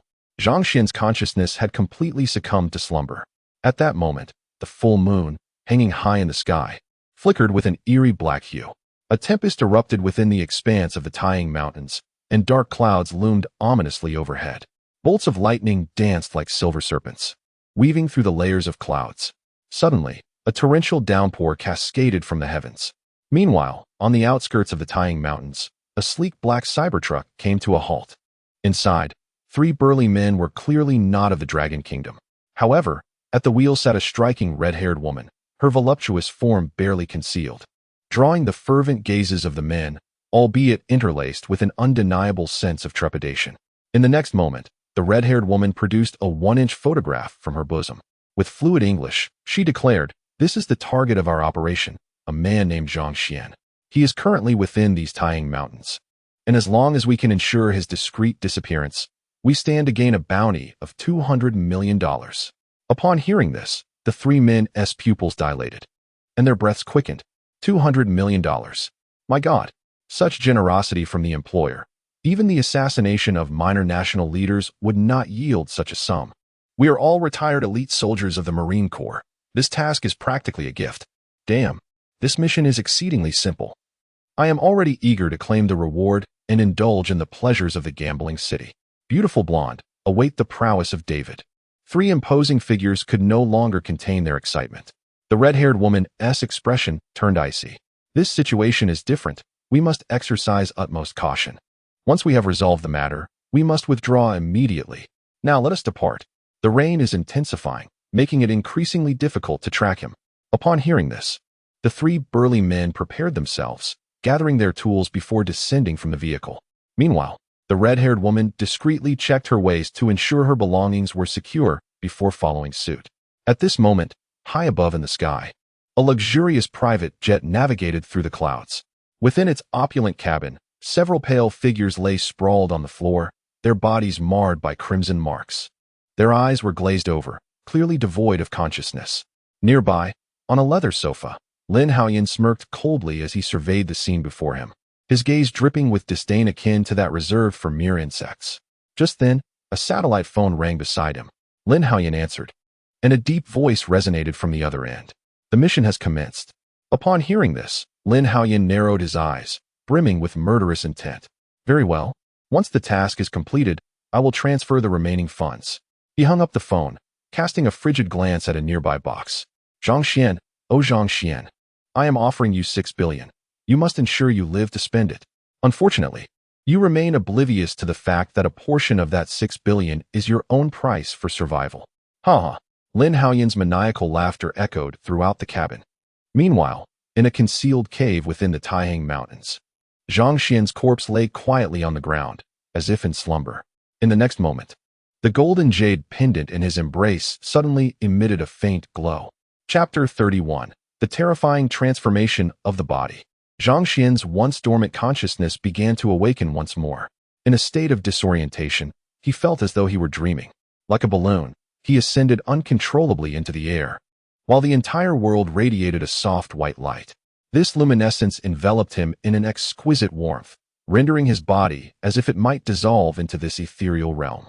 Yet, at the final moment, a streak of golden light sliced through the vast whiteness. Though darkness loomed ahead, Zhang Xuan could sense his own corporeal form. Strangely, he was acutely aware of the changes within his body, yet he found himself unable to exert control over it. As waves of icy energy penetrated Zhang Xuan's being, every cell within him seemed to rejoice. A surge of elation flooded his heart. He had succeeded. He had finally traversed the first step of body refinement. Just as in his previous life, the ancestral jade pendant had safeguarded his soul. Were his soul to dissipate, leaving only his body on the brink of becoming a zombie, it would likely spell disaster for the entire world. With a sense of tranquility settling within, Zhang Xuan began to attune himself to the intricate transformations occurring within his form. As he focused, he soon discerned that, aside from the chilling energy converging around him, several unique essences were coalescing within his body. By their positions, Zhang Xuan quickly surmised that these energies were indeed the materials he had prepared, including the revered Taishan stones. At that moment, Zhang Xuan was astonished to discover that an extraordinarily potent energy was converging within his palms, each emanating a formidable force. He quickly realized that one of these energies, vast and majestic, imbued with the regal essence of an emperor, must indeed be the imperial seal. A surge of astonishment coursed through him. However, apart from this, he could sense no other changes. Alas, he resigned himself to the fact that, according to the records of the Xuanmen's corpse refinement technique, the formation of the unparalleled ancestral corpse would require at least 2 months. For now, he might as well bide his time, as he was utterly powerless to act. In the desolate cave, silence reigned supreme. At its heart lay a towering corpse, illuminated by the moonlight cascading from above. Should anyone be present, they would surely witness a peculiar scene. The pristine moonlight, as it fell upon the corpse, appeared to be absorbed by it, causing the entire body to visibly wither. Time slipped away, second by second. Soon, the moon had vanished entirely. Meanwhile, deep within the lush jungles of the Tiang Mountains, 4 figures traversed the terrain, led by the fiery-haired woman accompanied by 3 burly men. Each of these men carried an array of tools upon their backs. Axes and Nepalese knives gripped firmly in their hands, their sharp gazes scanning the surroundings. The red-haired woman, too, bore a katana on her back, and her waist bulged with some concealed object. In the next instant, her brow furrowed as she raised her arm, prompting the 3 hulking men behind her to halt immediately. This torrential downpour had come at the most inopportune moment. It is exceedingly challenging to trace the whereabouts of this individual. At the command of the red-haired woman, 3 burly men promptly dispersed. Soon after, the rain ceased, and the first rays of the morning sun illuminated the rain-soaked forest. Meanwhile, within a concealed cave atop the mountain, Zhang Xuan suddenly sensed an explosive energy coalescing within his being. In stark contrast to the prior chill, this energy seemed to harbor an intensely high temperature. Every cell within his body was rapidly withering under the onslaught of this energy. Realizing the transformation occurring within him, Zhang Xuan was taken aback. Is it daytime? Surely. This must be sunlight. Could it be that the supreme ancestor zombie, prior to fully forming, shares the common undead's aversion to sunlight? In his moment of anxiety, he unexpectedly perceived a remarkable change within his body. He felt that upon reaching a certain level of desiccation, each cell abruptly halted its transformation. As the explosive energy continued to surge, profound changes were occurring deep within each cell. Zhang Xuan attentively sensed these cellular alterations, and suddenly, a term emerged in his mind: density. Yes, density. Although the number of cells within him remained unchanged, the material density contained within was rapidly increasing. Indeed, as recorded in the ancient texts of the Xuanmen's corpse refining techniques, the supreme ancestor zombie can absorb any form of energy to fortify its physical form. However, with his cells having shriveled to such an extent, it was inevitable that his body would undergo significant contraction. Regrettably, at this moment, Zhang Xuan is unable to behold his own corpse. Otherwise, he would undoubtedly realize that his reasoning was entirely correct. Presently, Zhang Xuan's physique has diminished significantly, resembling that of a mummified figure. The contours of his muscles appear akin to deep ravines, exuding an unsettling aura. As time inexorably ticks away, Zhang Xuan increasingly senses the surging energy reaching a previously uncharted zenith. He muses internally that it must be midday, the hour when the sun shines most brilliantly. However, at this juncture, Zhang Xuan suddenly perceives subtle transformations occurring in his hands and feet, specifically in his nails. Upon this realization, images of the zombies from Uncle Ying's films flood his mind: 2 sharp fangs and elongated nails. Alas, as long as he can survive in this apocalyptic world, a touch of terror is a small price to pay. After all, a true man relies on strength, not mere appearances. Yet, at this moment, Zhang Xuan remains oblivious to the fact that the changes in his nails starkly contrast with the zombie imagery he is familiar with. His nails rapidly darken and evolve from flat shapes into irregular cylindrical forms. The flesh at the tips of his fingers is being eroded by these burgeoning black nails. In a mere few minutes, Zhang Xuan's hands and feet undergo a dramatic metamorphosis. Although they largely retain the semblance of human hands, the appearance of his nails resembles the claws of some fearsome beast. The black claws emanate waves of ominous energy. Chapter 32: The Wrath of Lin Haoyan. At this moment, Zhang Xuan remained oblivious to the ghastly transformation of his limbs. With the passage of day into night, time slipped by unnoticed. After a night of absorbing the energy from the Yin star, Zhang Xuan sensed his soul had grown considerably more substantial. Although he still could not fully control his body, his awareness of it had sharpened significantly. Meanwhile, in the Tiang Mountains, amidst the dense foliage, a group of 4 who had come to track him reconvened. The red-haired woman leading the group bore a grave expression, her eyes betraying a hint of agitation. It had been a day and a half. They had scoured the entirety of the mountain, yet the whereabouts of this young man remained elusive. Could it be that he has already departed? Grumbled the tall, muscular man with a shaved head beside her. At this remark, the red-haired woman scoffed lightly. His vehicle has yet to move. It is impossible for him to have left on foot.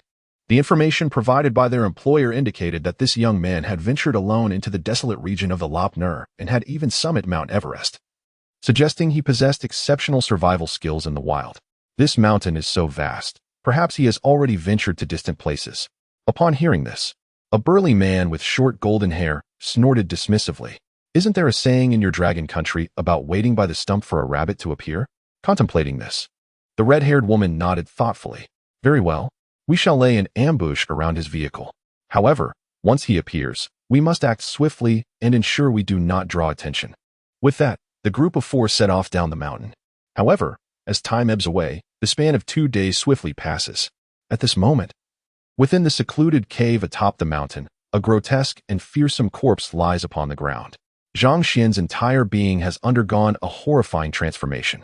The claws at his hands and feet have turned completely obsidian black, exuding waves of dark energy. The length of these claws has grown to 3 centimeters. His skin has taken on a deep bluish hue, gradually transitioning to black. There is not a trace of fat left on his body. Instead, he is adorned with sinewy muscles reminiscent of steel cables. After 2 days of absorbing the essence of the sun and moon, Zhang Xuan's consciousness has become significantly more potent. Though he remains unable to control his body, even the simple act of opening his eyes eludes him. He can nonetheless sense his surroundings within a meter's radius. While the details remain elusive, he can generally perceive the positions around him. After lying there for 2 days, Zhang Xuan finds himself utterly bored. Curse it! How careless I was. Had I known it would be this dull, I would have at least brought a power bank to listen to an audiobook on my phone. That would have alleviated the tedium. Yet, as this thought crosses his mind, a wave of frustration washes over him. Damn, it seems I can't even hear anything. In the blink of an eye, another day has slipped away. Now 4 days have elapsed since Zhang Xuan transformed himself into a zombie. As the moonlight floods into his being, he suddenly perceives a deafening rumble emanating from his ears, akin to muffled thunder exploding beside him. With a resounding crash, Zhang Xuan is astonished to discover that he can actually hear sounds. Goodness! At long last, the sound has returned. If I were to linger in this desolate environment any longer, I fear I would succumb to madness before I even become a zombie. Zhang Xuan, having regained his hearing, quickly endeavored to capture the sounds around him. After a period of comparison, he reluctantly discerned that although he had regained his hearing, it was alarmingly feeble. Perhaps only 1/5 of his former capability. He could only console himself with the thought that hearing something is infinitely preferable to hearing nothing at all. Meanwhile, at a mountain path below, Zhang Xuan's steed stood still. Concealed within the distant thicket were 4 shadowy figures, assassins summoned by Lin Haoyan. After 4 days of vigil, they exhibited signs of fatigue. Even these seasoned veterans could not suppress their growing frustration. The muscular, bald man let out a disdainful grunt. It has been 4 days. How is it that this brat has not emerged? Could he have perished in these mountains? During our search, we certainly encountered signs of numerous wild beasts. At this, the woman in red scoffed. The employer has issued a dire command. Alive or dead, we must produce results. Otherwise, we shall receive no reward. No sooner had she spoken than the satellite phone carried by the red-haired woman vibrated unexpectedly. Frowning, she answered the call. Hey, Wakara Mishita. Japanese, I understand. Upon hanging up, her expression darkened. For days have elapsed, and we have yet to fulfill our mission. The employer is already displeased and has granted me a mere 3 days to complete it. Should we fail, it would signify the failure of our mission. As soon as the words left his mouth, the 3 burly men before him became alarmed. Failure of the mission. This was a sum of $200 million. How could they let such a cooked duck fly away? I propose we take separate actions. Some shall remain here to lie in wait, while others venture into the mountains for reconnaissance. The red-haired woman pondered briefly before nodding in agreement. Very well, I shall await your return here, while the 3 of you proceed into the mountains. Ensure you are equipped with your radar locators. Once you discover this fellow, do not think of keeping him for yourselves. Upon hearing this, a glint of coldness flashed in the eyes of the 3 men. However, looking at the red-haired woman before them, they still nodded with a smile. Soon, the 3 muscular men stepped back into the dense forest. Meanwhile, within the city of Kyoto, a luxurious estate sprawling over several acres stood proudly. On a soft, large bed lay several curvaceous bodies, their eyes rolled back, clearly unconscious. Their bodies were in disarray, covered with numerous wounds. At that moment, Lin Haoyan sat atop the bed. His eyes filled with fury. On the ground lay a satellite phone. Damn it. For days had already passed, and they had yet to eliminate this fellow. They even had the audacity to call themselves the third-ranked team. They were nothing but a bunch of useless fools. Damn it. Foreigners are utterly unreliable. It seems that relying on these incompetents will yield no results in 3 days either. We must resort to the methods of our dragon nation. With that thought, Lin Haoyan picked up the phone beside him and dialed a number, a smile creeping onto his face. Hello, Master Sun. This is Xiaolin. I have a matter that requires your esteemed assistance. Could you assist me in locating someone? Very well. You have time, don't you? I shall visit this afternoon. Lin Haoyan's voice was filled with reverence. After hanging up the phone, Lin Haoyan let out a cold snort. I cannot believe it. With Master Sun's intervention, how could he possibly elude me? Chapter 33. The double kill from 1,000 miles away. Time swiftly passed, and afternoon arrived. A pristine luxury vehicle halted at the entrance of a traditional Chinese courtyard. With an air of arrogance, Lin Haoyan descended from the car and strode purposefully into the courtyard. Before long, he found himself in the main hall, where antique porcelain wares were conspicuously displayed. It was evident that the owner of this estate was of considerable wealth. However, as he surveyed the antiques before him, a hint of disdain flickered in Lin Haoyan's eyes. These elderly gentlemen truly lacked taste, squandering their fortunes on such trivialities. What could antiques possibly provide in comparison to the thrill of the living? At that moment, an elderly man clad in a gray robe emerged slowly from behind a screen. His corpulent figure, combined with a height of about 1.60 meters, resembled a round sphere. Upon seeing the old man, Lin Haoyan's previously disdainful expression vanished, replaced by a demeanor of utmost respect as he clasped his hands in greeting. I have the honor of meeting Master Sun. The rotund elder waved his hand lightly, and then seated himself on a cushion in the center of the hall. Even in the presence of the esteemed heir of the Lin family, the elder maintained an air of superiority. Observing this, a flicker of malice crossed Lin Haoyan's gaze. Humph. If it weren't for the old man's incessant admonitions, my family's rise would have relied entirely on this individual. With such a pretentious demeanor, I shall not let you off easily. At that moment, Master Lin spoke with an air of calmness. Very well, take a seat. Your grandfather's health has improved recently, hasn't it? Lin Haoyan, who had just sat down, nodded earnestly. Thanks to Master Lin's blessings, the old gentleman's condition had indeed stabilized. Master Sun nodded slightly, a hint of pride illuminating his round visage. I have already foretold your grandfather's fate. He has at least another decade to live. This time, it was merely a scare. Upon hearing this, a wave of frustration washed over Lin Haoyan. What? The old man is 78 this year, and he can still live for another 10 years? When will I ever inherit the family fortune? He had initially assumed that with his father's passing, the inheritance would soon be his. Yet the old man was still very much alive. Master Sun, seated upon the mat, narrowed his eyes slightly. You mentioned needing my assistance. What exactly is the matter? At this, Lin Haoyan felt a surge of indignation. Zhang Xuan, that scoundrel. With Master Sun's intervention, I shall surely uncover your whereabouts. Dare to provoke me, and I shall ensure your utter destruction. Just as Lin Haoyan was about to speak further, his phone suddenly rang. He frowned but chose to ignore it. However, the incessant ringing continued. Meanwhile, Master Sun's fingers twitched subtly, clearly engaged in some calculations. After a moment, he furrowed his brow. Answer it. This call is quite significant, pertaining to matters of life and death. Upon hearing this, Lin Haoyan's spirits soared. What? Matters of life and death? Could it be that those mercenaries have finally located that scoundrel Zhang Xuan and dealt with him? How splendid. Although the man surnamed Sun is exceedingly greedy, he has always been remarkably accurate. Lin Haoyan quickly rose and walked aside, eagerly answering the call.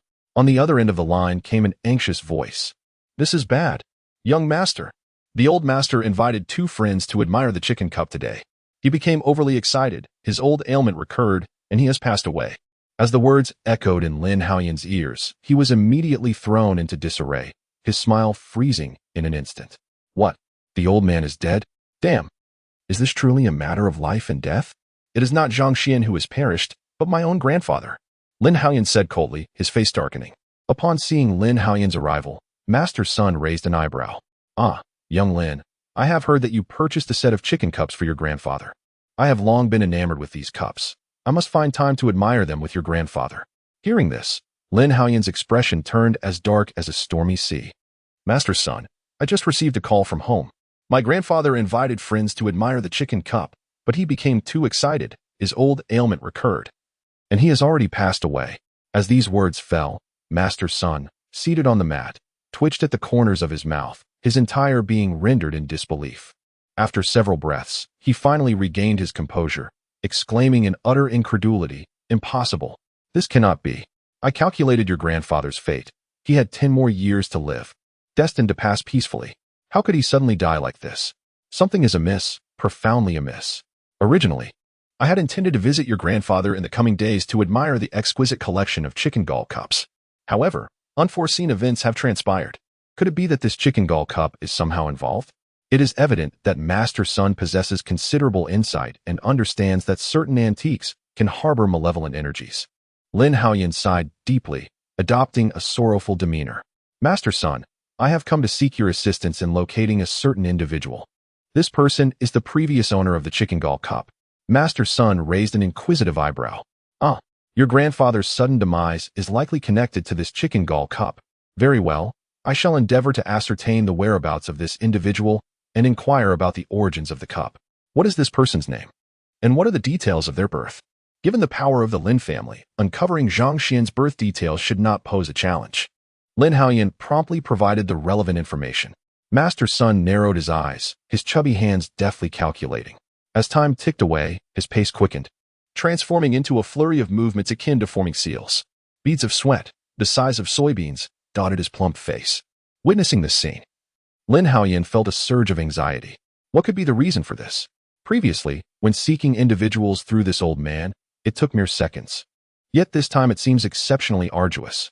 But in the next moment, Master Sun's tightly shut eyes suddenly flew open. "I found him."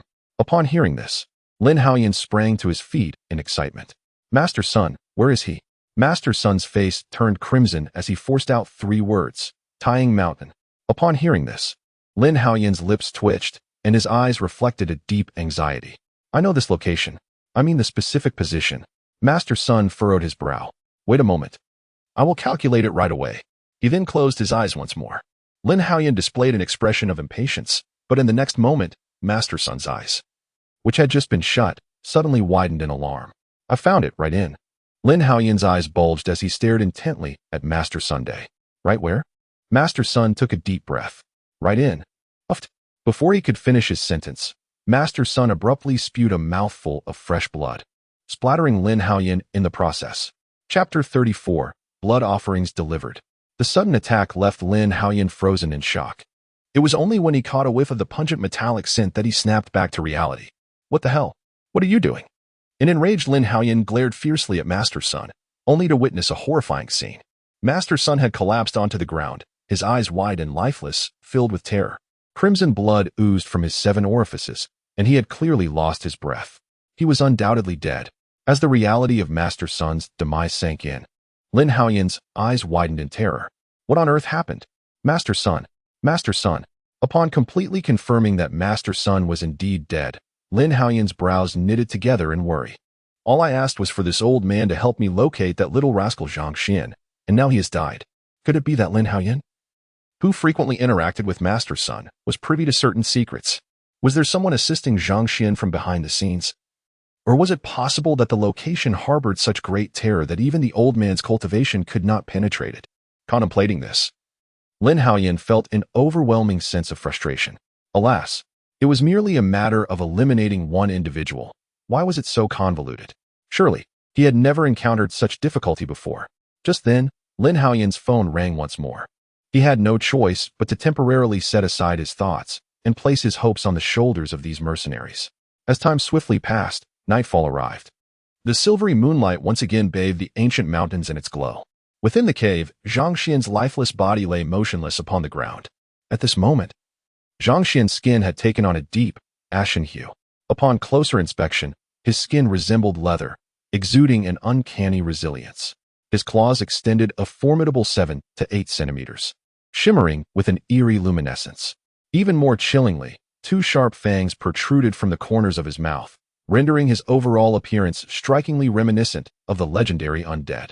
The pristine moonlight cascaded over Zhang Xuan's terrifying visage. Suddenly, his tightly shut eyes sprang open. A flash of crimson light flickered within them. Zhang Xuan's eyes had transformed to resemble those of a cold-blooded creature, with elongated, blood-red pupils that instilled an eerie dread at just a glance. Witnessing this scene, a wave of exhilaration surged through Zhang Xuan. At last, he could finally open his eyes. Although the scene before him appeared to be shrouded in a crimson filter, it was certainly preferable to utter darkness. Zhang Xuan, having just regained his sight, surveyed his surroundings and, upon realizing that no wind stirred the grass, turned his attention back to his own body. Truly, as a descendant of the celestial ancestor, the degree of decomposition in this body was astonishingly rapid. In merely 4.5 days, the density of his cells had increased by more than threefold. This, of course, was also attributed to the fact that this was his first experience in the corpse nurturing ground. Nevertheless, this development was exceedingly alarming. The strength of his current form was at least 10 times greater than before, although he was still unable to move freely. The physical robustness had surely reached the level of a black zombie. Contemplating this, Zhang Xuan couldn't help but feel a sense of surrealism. He never imagined that he would one day truly become a zombie, reminiscent of those depicted in films. The hierarchy of low-level zombies is categorized into jumping zombies, black zombies, and green zombies. As for the higher tiers, such as hairy zombies, flying zombies, and zombie kings, they belong to the intermediate class. The jumping zombie, being the most basic type, possesses virtually no intelligence and relies solely on instinct to feed. Moreover, it harbors an abundance of fears. Not only does it dread the sun, peach with swords, and black dog blood, but even a courageous ordinary person wielding an axe could easily dismember it. A mere gust of wind might strip it of its scant remaining corpse energy. Conversely, black zombies are among the most commonly encountered types in zombie films, exemplified by Old Master Ren from Mr. Zombie. Upon his initial appearance, he was merely a black zombie, yet as the story progressed, he exhibited the ability to see with both eyes and walk on 2 feet, nearing the threshold of a green zombie. According to the records of the Xuanmen's corpse refining techniques, Zhang Xuan contemplated that his current state should be that of a black zombie. However, as he was the unparalleled ancestral zombie, he harbored no fear of Taoist artifacts. The only means to eliminate him would be through physical attacks. Although his level was that of a black zombie, with the formidable strength of his current physique, should he encounter the esteemed Elder Ren, also a black zombie, he could likely rend him asunder. Feeling the overwhelming power coursing through his body, Zhang Xuan could not help but eagerly anticipate the day he could fully control his form. Before long, the bored Zhang Xuan once again closed his eyes. Half an hour later, atop the mountain, a muscular black man with a bald head appeared. In his hand, he wielded a gleaming Nepalese dagger, and his gorilla-like face was etched with fury. Damn it, where on earth has this brat gone? He fumed. It has been just over 2 days. If I cannot find this kid, the mission will be deemed a failure. This is $200 million at stake. My blonde bombshell, my casino empire. In a fit of rage, the bald man swung his sharp dagger, causing a nearby sapling to bear the brunt of his wrath. At that moment, the clock struck midnight. The dark clouds in the sky dispersed once more, allowing the silvery moonlight to cascade down. The bald man continued to vent his frustrations, when suddenly, his gaze was drawn to a distant stone wall. A remarkably concealed dark cave entrance caught his eye. His eyes widened, and his heart raced. My God, when did this cave appear? How have I never noticed it before? Could it be that this fellow has fallen into the abyss? With this thought in mind, the burly bald man strode purposefully, reaching the edge of the cavern in just a few strides. Illuminated by the radiant moonlight, the smooth passageway appeared almost ethereal. At this sight, the man's eyes sparkled with excitement. His instincts hinted that there was undoubtedly something within that pit. If this lad were indeed trapped inside, he would strike it rich. $200 million. That would be more than sufficient for him to retire in comfort. Humph. That cherry blossom vixen truly believes she can outsmart me? It's merely a rudimentary tracking device. I have my methods. Before long, the bald man produced a satellite-enabled phone. After a brisk jog of nearly 1,000 meters, he buried it in the ground. Grasping his military knife tightly, he slid into the cavern. In no time, the surroundings were illuminated. The burly man surveyed his environment with a look of fervor, a glint of menace in his eyes. However, the ensuing scene brought this nearly 2-meter-tall giant crashing down to the ground. Chapter 35. Good heavens. A vampire. Not far away lay a corpse, unmistakably that of Zhang Xuan, now fully decomposed. Bathed in moonlight, his entire body emitted a ghastly green glow, rendering him even more grotesque and terrifying. Despite having encountered countless corpses, the bald man had never witnessed such a spectacle. His legs buckled, and he collapsed to the ground. "Oh God, Jesus, Holy Mary, Jehovah, Allah, protect me." At this moment, Zhang Xuan, with his eyes tightly shut, also perceived some sounds not far away. Has someone intruded? Or perhaps it is a tourist wandering in these Taiying mountains. What a fortunate soul, to be the first to encounter my zombie form, unexpectedly an outsider. Indeed, it is fortunate. I am unable to move at present, otherwise, I could have savored a meal today. Zhang Xuan felt no sympathy for this unfamiliar foreigner. Having endured the apocalypse, he understood that in the face of life and death, one must sometimes act ruthlessly, even against one's own kin. How much less for an outsider, whose heart must surely differ. However, being temporarily immobile, Zhang Xuan paid him no mind. After a brief prayer, he noticed that the figure in the distance remained unmoving. The burly black man gradually felt a sense of calm. It was at this moment he became aware of the frigid temperature within the pit. The bone-chilling cold compelled the bald giant to shiver involuntarily. Achoo! How cold it is! What sort of place is this? The bald giant slowly rose. Yet his gaze remained fixed upon Zhang Xuan in the distance.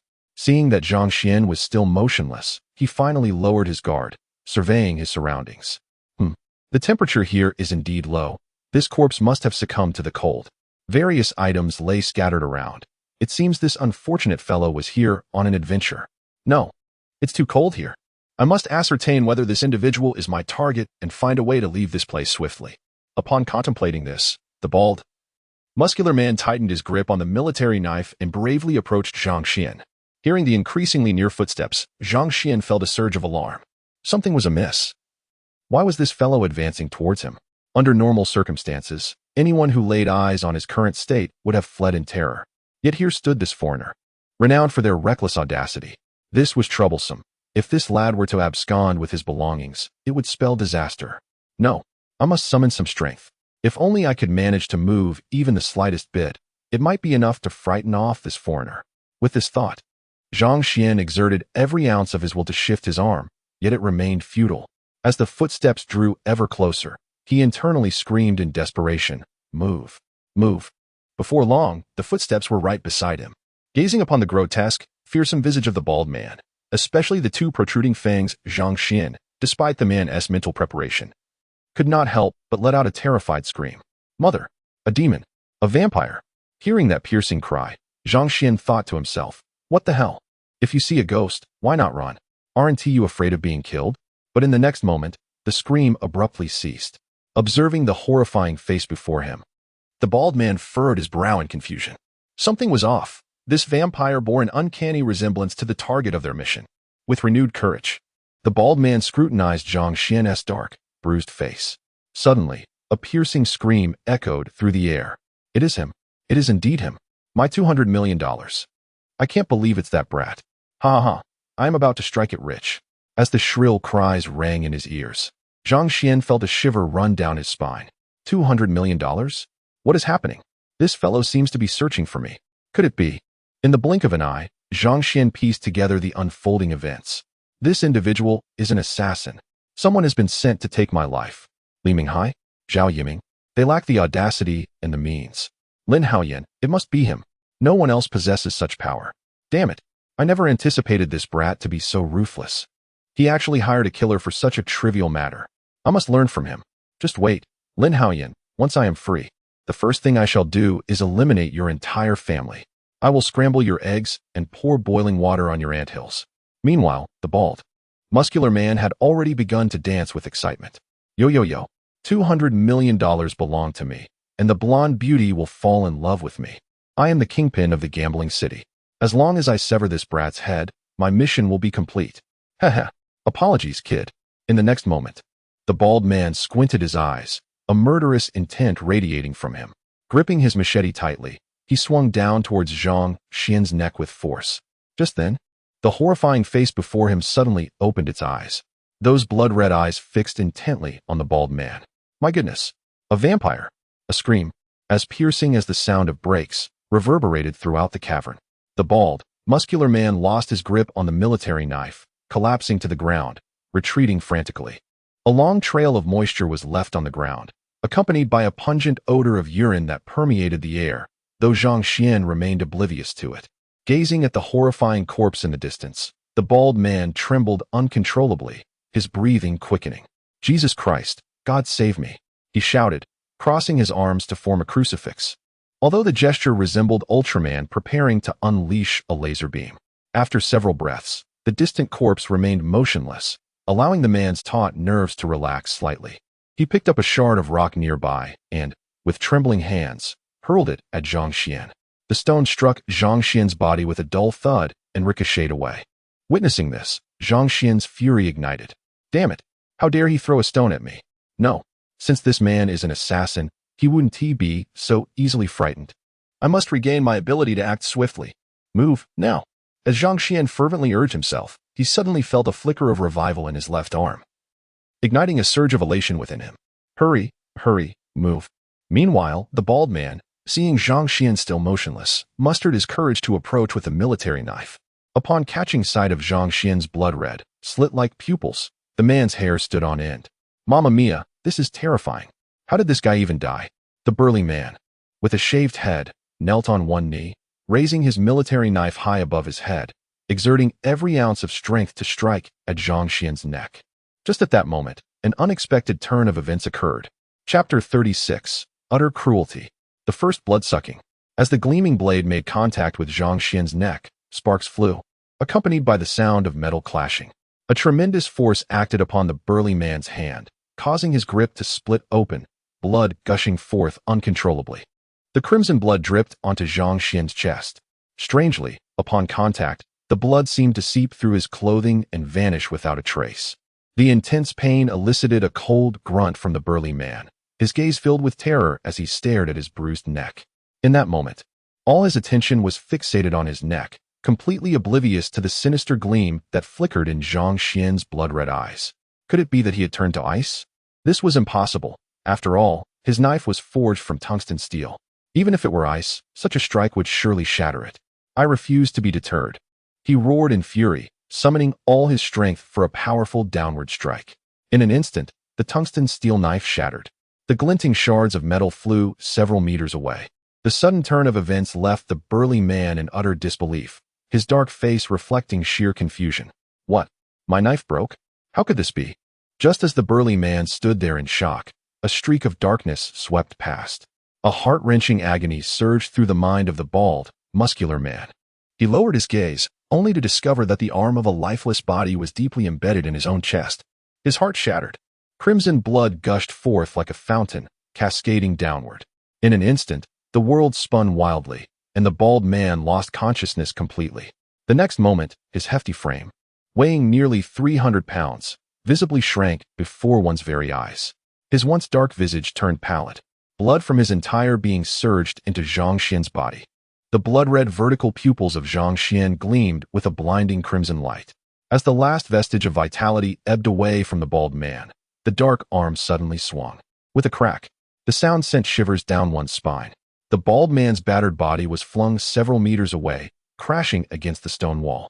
A gaping wound, extending straight to his lower abdomen, marred his chest.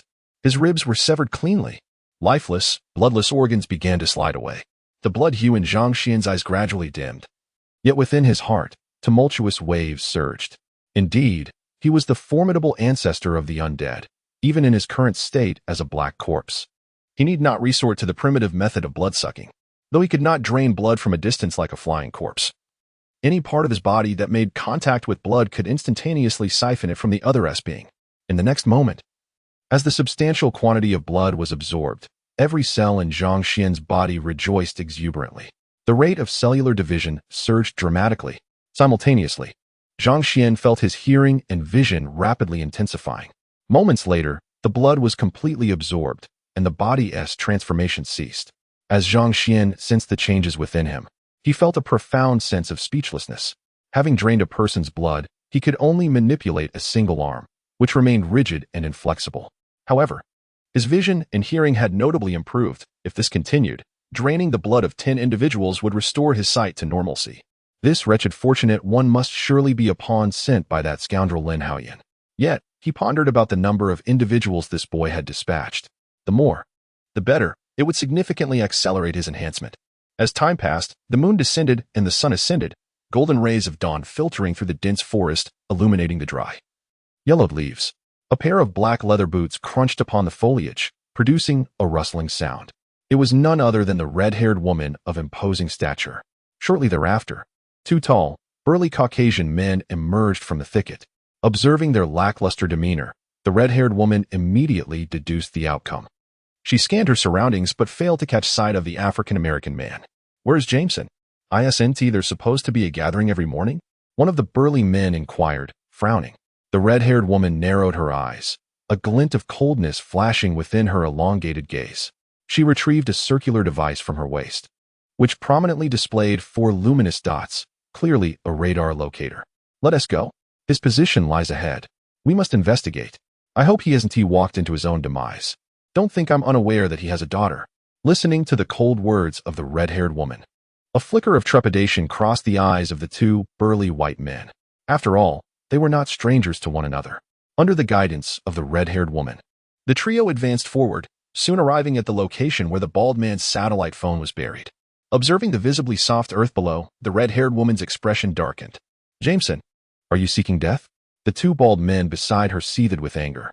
"Damn it, that scoundrel Jameson must have found that kid and intends to take all the credit for himself. If I get my hands on him, I will gut him." The red-haired woman scoffed. "It has only been 5 or 6 hours. Our vehicle hasn't moved. He can't have gone far. Search for him." With her command, the three began to scour the area for the traces left by the bald man. Meanwhile, in Donghai City, within the Ziyun Villa district, 2 youthful and radiant figures appeared in a standalone villa. It was Song Inger from Tianhai Auction House and Zhang Xuan's sister, Zhang Yuchun. At this moment, a look of confusion and anger adorned Zhang Yuchun's pretty face. "Who are you? Why have you brought me here? I haven't even settled things with the person I almost collided with earlier." Song Inger chuckled softly. "I am Song Inger from Tianhai Auction House. Surely, you don't believe that the near collision with that car was merely a coincidence? Had we arrived a moment later, you would likely have been abducted. If it weren't for your brother seeking our assistance, I wouldn't have bothered with you." Upon hearing this, Zhang Yuching's pupils immediately constricted. "Are you suggesting that someone intends to harm me? I have no enemies." Song Inger let out a cold laugh. "Your lack of enemies does not imply that your brother shares the same fate. He is now a billionaire, with a fortune of 60 billion, a sum that could tempt anyone to take risks." At this revelation, confusion filled Zhang Yuching's expressive eyes. "What do you mean by 60 billion? Isn't it 14 million? Song Inger, clad in a fitted black dress, was momentarily taken aback, her face displaying astonishment. Yet, in the next breath, her features were etched with derision. Indeed, wealth stirs the heart. It seems even siblings can betray one another. But then again, it is 60 billion. Zhang Yuching remained bewildered. "What's 60 billion? Please clarify your words." Song Inger scoffed. "Foolish girl, let me unveil the truth for you." She proceeded to recount the incident regarding Zhang Xian's auction. "Now do you understand? Your brother has gallivanted off with 60 billion, leaving you behind in Donghai City. It appears he is not entirely heartless, as he has arranged for our protection." "Indeed. A pauper turned wealthy often reveals their true colors. There is nothing admirable about them." Upon hearing this, Zhang Yuching's anger surged. "You shall not speak ill of my brother." Chapter 37. A transformation of the body once more. "My brother is not that kind of person." Observing the indignant young woman before her, Song Inger chuckled softly. "You are far too naive, merely a child. That amounts to 6 billion, a fortune bequeathed by your ancestors. Although you are a girl, you possess the right to inherit. Should this matter escalate to legal proceedings, your brother would be compelled to grant you 3 billion. 3 billion, a staggering sum. Not even a biological father or mother could withstand such a claim, let alone a sibling." Despite Song Inger's assertions, the girl before her maintained an unwavering demeanor. "Leave. Do not spout such nonsense here. My brother would never do that." Song Inger scoffed disdainfully. "Very well, continue to dwell in your fanciful world. For the next 2 months, you shall remain in this villa, where your safety will be assured." Only the obstinate girl remained, standing her ground. "Humph. My brother is not that kind of person. Wicked woman. Only a worm that dwells underground would presume that the clouds above are also black." Meanwhile, in the development zone of Donghai City, at the headquarters of Changhong Industries, Li Minghai reclined comfortably in his executive chair, crossing his legs. "Humph. Old Li, I bet you never saw this coming. The waves of the Yangtze River pushed the previous ones aside, While you are out courting college students, you think you can give me a younger brother? I have already begun to pursue a wealthy young lady. This scheme has surely provoked young Master Lin, and he won't last long now. Once he has gone, that 60 billion will belong entirely to his sister. I'll capture her and keep her confined for a year. Once the deed is done, she will have no choice but to comply. I will have both a child and a prize. Ha ha ha. 60 billion could purchase 6 Longhong Industries. Just then, the phone on the table rang abruptly. Li Minghai, with a smug expression, answered the call. So, did you capture the person? I'm terribly sorry, Brother Hai. But we did not apprehend the individual. They were taken by someone, apparently affiliated with the Song family of Tianhai Auction House. Upon hearing this, Li Minghai was instantly consumed with fury. What? You useless bunch. I have supported you for so many years, provided you with so much money. Was it merely for this? You couldn't even capture them. What use is it to keep you around? Get the hell out of my sight. In a fit of rage, Li Minghai smashed his phone into pieces. Damn it. How could the Song family have gotten ahead of us? This infuriates me. Meanwhile, at Donghai University of Finance, in dormitory 404, Fan Xiao, clad in a pink nightgown, furrowed her brow. Beside her, 3 friends wore expressions of despair. Fan Xiao's countenance darkened as she scoffed. No? As soon as she spoke, the chubby girl, Ting, blurted out, "Me too." Hearing this, Fan Xiao glared intently at the girl. What do you mean, me too? Realizing her blunder, Ting fell silent. Bai Jia, standing nearby, quickly interjected. What she means is, she also advised you to part ways with Zhang Xuan, speaking ill of him. Otherwise, you wouldn't be in this position now. Upon hearing this, Fan Xiao hesitated, her belief wavering. Just then, her fruit-themed phone rang unexpectedly, and upon hearing it, a smile brightened Fan Xiao's face. Could it be Zhang Xuan? I had always believed I was his first love. How could he possibly move on from me? The 3 friends nearby quickly gathered around. The phone screen prominently displayed 2 characters. However, it was not Zhang Xuan, but rather Mr. Li. A profound sense of disappointment filled Fan Xiyuan's eyes as her fleeting joy dissipated. Frustrated, she abruptly ended the call. How bothersome. Beside her, Lu Yiping promptly remarked, Xiyuan. Since things with Zhang Xuan aren't progressing, Mr. Li is not a bad option. Although Mr. Li was in his 40s, he owned the entirety of Changhong Industries, a company valued at 10 billion. Marrying him would certainly elevate your status to that of a wealthy lady. Fan Xiyuan scoffed. Can a man's words be trusted? He claims he will marry me because he hasn't won me over yet. Once he has me, do you think he'll keep his promise? Even if I were to settle for second best, he must not expect to have me without a marriage certificate. The voluptuous Bai Jia calmly interjected. Enough, Xiyuan. If you cannot catch the little golden turtle, the old golden turtle is still a turtle. Let us continue to pursue our options. Upon hearing this, Fan Xiyuan reluctantly picked up her phone. Meanwhile, in the Taiyang Mountains, in a secluded cave, Zhang Xuan lay on the ground, basking in the sunlight. The scorching rays infused every cell of his being with warmth. He could feel the density of his cells increasing, and he was uncertain of how much his weight had surged. Yet, he couldn't help but think that his claws were a bit too terrifying. Zhang Xuan raised his left hand, scrutinizing his fearsome, menacing talons. At this moment, the length of my claws has reached 10 centimeters. With more than half a finger enveloped by a layer of obsidian-like keratin, resembling the claws of a dragon. Compared to the claws of zombies depicted in films, mine appear utterly formidable. With a single swipe, I could effortlessly sever the ribs of a pitiful creature. The hardness of my claws seems to rival that of steel. Sigh, when will I be able to stand up? Even if I could just bounce around, it would be sufficient. As I lamented, a familiar sensation suddenly coursed through my right arm, identical to the feeling I experienced when my left arm awakened yesterday. An overwhelming joy surged within me. How splendid. It seems that my right arm will soon regain its mobility. If this continues, once my legs can move as well, I will at least possess the ability to traverse my surroundings. The thought filled me with excitement. However, in the next moment, a thought struck me. I recalled that before my rebirth, during the struggle of zombies vying for my corpse, they had engaged in fierce combat, even resorting to cannibalism. Could it be that those zombies also possessed the capacity for evolution? This led me to reminisce about films and novels I had previously encountered. Generally speaking, whether due to artificially created viruses or the mystical resurgence of spiritual energy, zombies in those narratives typically exhibit evolutionary capabilities, and some animals can also undergo zombification. Although I have now become a zombie, I must not let overconfidence cloud my judgment. After all, in a world overrun by zombies. The sheer number of them could potentially lead to the evolution of some unfathomable entities. Regardless, prudence is paramount. One must devise a means to swiftly enhance their own capabilities. Just as Zhang Xuan was deep in thought, a voice suddenly emanated from the concealed entrance.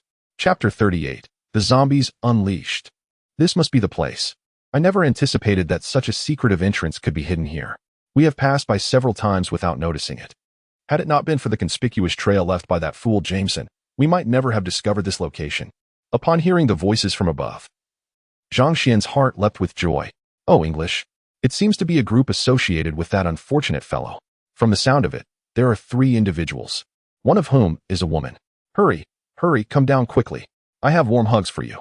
At that moment, 3 figures stood at the entrance above. Unmistakably the red-haired woman and her companions. As they gazed down the passageway, the red-haired woman's brow furrowed in concern. Do not rush. Over the past few days, we have thoroughly mapped out the terrain here.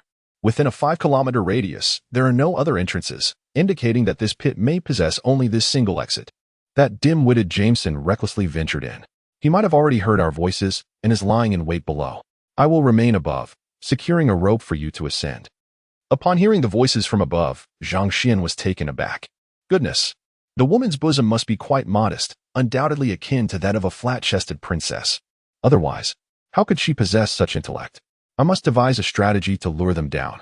At this moment, at the mouth of the cave, upon hearing the words of the red-haired woman, 2 burly white men exchanged glances, their eyes glinting with apprehension. After all, if they descended, they would be placing their lives in the hands of this woman. They regarded each other, and one spoke. Watanabe. This seems inappropriate. If we both go down, and you do not pull us back up, we would be trapped within. Listening to their words, Watanabe, the red-haired woman, curled her lips into a smirk, a glimmer of coldness flashing in her eyes. Do you think I am consulting with you? This is an order. No sooner had she spoken than she produced a dark object from her waist. Truly a device of egalitarianism. Gazing into the ominous abyss, the 2 burly men felt a tightening in their expressions. Watanabe, how did you manage to bring this item into the Dragon Kingdom? Watanabe scoffed lightly. That is none of your concern. Now, immediately, descend. Faced with the instrument of egalitarianism, the 2 men lost their bravado and reluctantly began their descent down the rope. As they entered the cave, they were instantly on high alert, clearly prepared for a potential ambush by the burly black man. Yet, nothing transpired.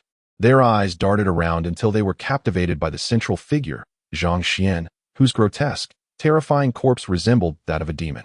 One of the white men opened his mouth wide, ready to scream, but at that moment, a large hand clamped over his mouth. Do not speak. Another robust Caucasian man, wielding a hatchet, murmured softly, that cherry blossom girl is armed. If we approach her, there's a possibility she could eliminate us. Our only option now is to feign an accident, perishing here. Only then might she descend. This way, when she does, we can launch a surprise attack and ensure our survival. Upon hearing this, the man whose mouth was covered nodded vigorously. All right, brother. It turned out that these 2 sturdy Caucasian men were indeed siblings. All of this was overheard clearly by Zhang Xuan from a distance. He was taken aback that such a muscular individual understood the art of deception in warfare. In response, he thought, your intentions align with mine. Come here. As long as you both approach, I guarantee you won't need to pretend an accident. Meanwhile, the 2 Caucasian men remained fixated on Zhang Xuan from afar. The younger brother whispered, what is that? So terrifying? Could it be the fabled vampire from the east? The older brother, still gripping his hatchet, shook his head. No. Haven't you seen the movies? Vampires in Eastern films are marked with talismans. Without them, they would unleash their wrath. Look at this fellow, motionless. He must be afflicted with some peculiar ailment. Fear not. Jesus shall protect us. Let us investigate. Just then, a voice from above interrupted. What is happening down there? The elder brother furrowed his brow slightly, replying, it's quite expansive below. We are currently exploring. Upon hearing this, silence enveloped the surroundings. The 2 brothers sauntered side by side towards Zhang Xuan. However, in the next instant, they beheld a disemboweled corpse beside the stone wall. The younger brother's mouth gaped wide once more, only to be swiftly covered by his elder sibling. Be quiet. That is Jameson. I never expected that before I could disembowel him, someone else had already done the deed. It seems there might still be others lurking within this cave. Upon hearing this, the younger brother cast his gaze towards Zhang Xuan in the distance, deliberately lowering his voice. Brother, do you think it could be that creature's doing? Look at Jameson. He is devoid of any color. It truly could be an Eastern vampire. Yet, why does this vampire seem so familiar? It appears to be our target this time. Listening intently, the burly man wielding a mountain axe scrutinized the scene. Indeed, that is him. Although I am uncertain how he transformed into a vampire, for the sake of $200 million, we must eliminate him, even if he is an Eastern vampire. I have seen films where Eastern vampires are averse to sunlight. It is daytime now, rendering him unable to act. We need to act swiftly. Let us strip Jameson of his clothing and drape it over this vampire. Then set it ablaze. I recall a film in which an Eastern vampire met its end by fire. After that, we shall sever his head, and our task will be complete. However, he continued, before igniting the flames, we must feign our own demise, ensuring that wretched woman descends. The younger brother nodded in admiration, his face alight with reverence. Brother, you truly possess great knowledge. The elder brother gazed at his younger sibling with affectionate indulgence. Such is the benefit of watching numerous films. Come on, let us act swiftly. At that moment, Zhang Xuan's heart was brimming with joy. He had not anticipated that this foreigner was a devoted fan of Uncle Gio. Alas, you are not merely facing ordinary zombies. I have no fear of fire. In no time, the two brothers had stripped the clothes off Jameson. They advanced towards Zhang Xuan, one in front of the other. The younger brother, holding the clothing, led the way, while a glint of coldness flickered in the eyes of the elder brother behind him. Soon, they arrived beside Zhang Xuan. The elder brother whispered, "Now, cover this fellow with the clothes. I am about to ignite the fire."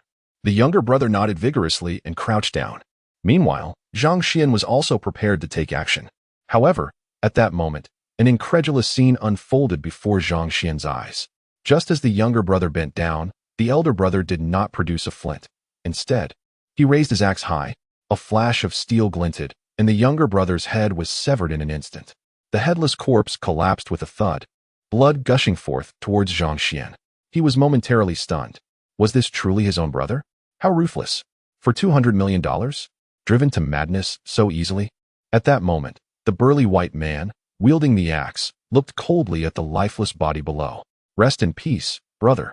I shall take the $200 million and care for our siblings. Upon hearing this, Zhang Xuan's mind exploded. Good heavens! Is it truly this explosive? What a ruthless act. The younger siblings are not spared either.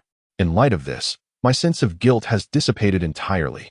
In the next moment, the burly white man, wielding a mountain axe, produced a flint and slowly crouched down. Just then, Zhang Xuan moved. Chapter 39, A Frenzy of Carnage. As the burly man lowered himself, a shadow suddenly flitted before him. Upon closer inspection, an arm had already penetrated his chest. Those blood-red vertical pupils glimmered with a sinister crimson light.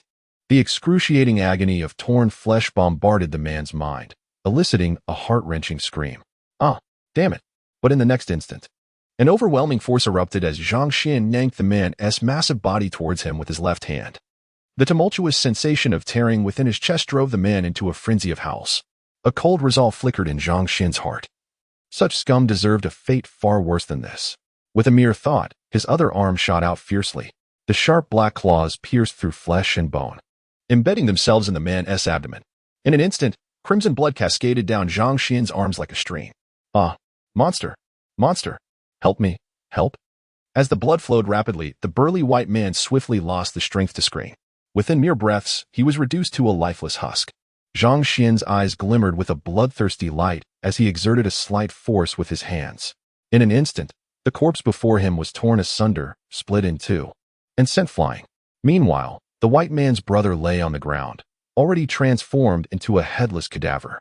Listening to the sounds emanating from below, the cherry blossom girl furrowed her brows. David, Andy, what has happened? She called towards the cave entrance. However, an eerie silence enveloped the area, devoid of any response. The red-haired woman's expression darkened as she tightened her grip on the handgun, casting a vigilant gaze towards the opening below. Yet, still, there was no sign of movement. Her brow knitted in contemplation, her beautiful eyes filled with uncertainty. After all, this was a matter of $200 million. Trust was a luxury she could not afford. It was highly likely that these two individuals had laid a trap. With this thought, a glint of cold light flickered in her eyes. She resolutely settled beside her, closing her eyes to meditate. Meanwhile, within the cavern, Zhang Xuan felt a tingling sensation coursing through his body. Indeed, human blood was the most potent sustenance for a zombie. The blood of the two men had significantly accelerated his recovery. His legs began to regain that familiar vitality, igniting a surge of excitement within him. At this rate, it wouldn't be long before he could fully restore his mobility. As time slipped by, another day had passed in the blink of an eye. The blood of the two burly Caucasians had been entirely absorbed by Zhang Xuan. He exuberantly waved his arms, clenching his fists, reveling in the terrifying strength that surged within. It was astonishing. Truly, he was the absolute sky ancestor zombie. Though he currently existed in the realm of the black zombie, this power must surely exceed 10 tons. Such prowess would qualify him as a bona fide superhero, even within the Marvel universe. At this moment, the sensations in his legs grew increasingly intense, and Zhang Xuan could not help but feel a surge of anticipation. He had lain here for an entire week. Finally, he could move a little. His blood-red vertical pupils slowly turned, gazing towards the cave entrance beside him. It had been over a day, and that woman had yet to descend. Had she perhaps already left? $200 million, a substantial sum indeed. One could only conclude that this woman had not yet reached the point of valuing money over her life. Meanwhile, above the cave entrance, the red-haired woman clad in black leather boots furrowed her brow, her expression fraught with concern. It had been a day and a half. Now, only half an hour remained before the mission's deadline. Even if those two intended to eliminate her, they should be unable to resist any longer. After all, if more than a week passed, the mission would automatically fail. Could it be that they had truly encountered some misfortune? She had meticulously surveyed the surrounding area and had found no other exits. Could it be that they were indeed dead? Was there some sort of monster lurking in this pit? Time ticked away, and now only a few minutes remained before the mission would fail. $200 million. That was an entire $200 million. She had a gun in her hand. She could fight back. After much contemplation, the red-haired woman ultimately succumbed to the allure of that staggering sum. She rose slowly, drawing the katana from her back. With a gun in her left hand and a blade in her right, she secured the latch to the rope, clearly prepared to take the plunge into a desperate gamble. As the clock ticked down to a mere 15 minutes, the red-haired woman gritted her teeth and leapt into the abyss below. The sound of her descent echoed instantly in Zhang Xuan's ears. Could she truly not resist? For the sake of wealth, one perishes. For sustenance, a bird meets its end. Alas, little does she know that in 2 months, even currency would be deemed too coarse for my needs. Since she has chosen to descend, I shall not hold back. Soon, a lithe figure plummeted rapidly from above. The red-haired woman emerged from the opening, her firearm aimed decisively downward. Yet, the space below revealed nothing but emptiness. She landed deftly, weapon in hand, her gaze vigilantly scanning her surroundings. A few disfigured corpses immediately caught her sight. Even one who had stained her hands with the blood of dozens could not suppress a look of terror. Her grip on the weapon tightened instinctively. Her serious eyes surveyed the entire cavern. In the center, one particular corpse swiftly captured her attention. The desert eagle in her hand was swiftly aimed at Zhang Xuan. Upon witnessing that grotesque and fearsome visage, a chill ran down her spine. What manner of creature is this? Without a moment's hesitation, she squeezed the trigger. Bang, bang, bang. The cavern reverberated with the thunderous sounds of gunfire. All 3 bullets struck the distant corpse, 1 to the head, 2 to the chest. It was unmistakably the Mozambique drill. Yet, the figure remained motionless. Observing this, the red-haired woman finally felt a semblance of calm wash over her. Though she was uncertain of the nature of this being, she was convinced that no one could withstand her 3 shots. It appears to be merely a lifeless body, transformed into this state for reasons unknown. The crimson-haired lady gracefully advanced, her long, elegant legs bringing her closer to Zhang Xuan's figure. As the distance diminished, her pupils constricted in realization. It is he, the target of this mission. A look of wild joy danced across her face as she turned away, retrieving her satellite phone and aiming it towards the cave's entrance. Moments later, the call connected. With excitement bubbling within her, she spoke fervently. After hanging up, her heart soared with elation as she grasped her katana and slowly turned back. However, in the next instant, a figure as imposing as an iron tower filled her entire field of vision. Chapter 40. A ruthless destruction of beauty. Under the moonlight, those blood-red vertical pupils, sharp teeth, and the ashen hue of the skin radiated terror and brutality. The crimson-haired lady's pupils dilated, her eyes wide with fear, her delicate face etched with dread. Yet, The years of bloodshed compelled her body to react instinctively. Her left hand fired the pistol repeatedly, bullets spewing forth like merciless serpents of flame. With a sudden surge of strength, her right hand sliced horizontally towards Zhang Xuan's abdomen. The clang of metal echoed as sparks flared, the once sharp katana shattering in an instant. The crimson-haired lady wore an expression of sheer horror. A monster. Undeniably a monster. As she turned to flee, a pair of ruthless iron hands struck out with ferocity. Without any obstruction, they plunged directly into her chest. A searing pain surged through her, piercing her very soul. "Yamit!" she screamed in a frantic outburst, her cries reverberating throughout the cavern. Yet those sharp, obsidian claws have already penetrated the heart. The blood coursing through the body is mercilessly siphoned away.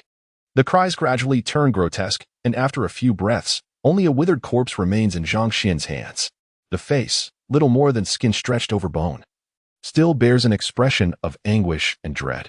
With a slight exertion of his hands, the skin, flesh, and even bones cannot withstand such immense power. In an instant, the body is torn asunder, hurtling violently towards the stone wall. Only two round objects are left upon Zhang Xuan's claws, from which an indeterminate liquid flows forth. A sense of bewilderment washes over Zhang Xuan. Alas, it turns out these are not the originals. They are all products of technology and ruthless craft. With a sudden, forceful flick of his arms, the two round objects are propelled forth, shattering against the stone wall. As he revels in the tingling sensation coursing through his body, Zhang Xuan finds himself somewhat entranced. He had not anticipated such exquisite pleasure. This sensation is hardly different from that of other experiences. After savoring this marvelous feeling, Zhang Xuan finally takes stock of his own physique. Following the absorption of the blood from these four individuals, his body has visibly expanded, no longer resembling a mere stick. His muscles are now taut and sculpted, exuding both a slender elegance and an intimidating sense of power. Zhang Xuan reflects inwardly. According to the records of the Xianmen corpse refining technique, he has now fully entered the realm of the black zombie. Unable to walk, yet capable of leaping. As per the records, the strength of a typical black zombie is approximately 10 times that of an ordinary person, with a maximum jumping height of around 2 meters. Conventional cold weapons have become ineffective against defenses, while small-caliber firearms, though capable of penetrating, fail to deliver lethal force. The Desert Eagle, among smaller-caliber weapons, boasts considerable lethality, yet it merely left a faint mark upon impact. It seems that to breach my defenses, one would require at least a .556 caliber round. Now, it is time to assess my current condition. With this thought, Zhang Xuan lifted his gaze to the towering stone wall, which loomed at a height of nearly 10 meters, and executed a powerful leap. A thunderous rumble resonated through the ground as Zhang Xuan propelled himself upward like an arrow released from its bow. Another resounding crash echoed as his head collided with the stone wall. Instantly, fissures spiderwebbed across the unforgiving surface, and fragments the size of a fist tumbled downwards. Before Zhang Xuan could fully comprehend the impact, his towering figure came crashing back down. Another deafening boom erupted as the stones beneath him fractured. The ground where his legs met the stones sank a full 2 centimeters. After several breaths, Zhang Xuan finally regained his senses. What exhilaration! What sheer delight! I adore the refreshing taste of victory. Oh, my charming ancestor! How I cherish you! Ha ha ha! Truly worthy of the legendary celestial ancestor. This is astonishingly powerful. My leaping ability is at least 5 times that of an ordinary black zombie. Filled with excitement, Zhang Xuan leaped once more, effortlessly covering nearly 30 meters to reach the end of the cave. 30 meters in a single second. I can traverse 100 meters in merely 3 seconds. Unbelievable. Overjoyed, Zhang Xuan extended his arms wide. The black claws effortlessly pierced through the stone wall, as though it were nothing more than a block of tofu. At this sight, Zhang Xuan's heart brimmed with elation. Superman.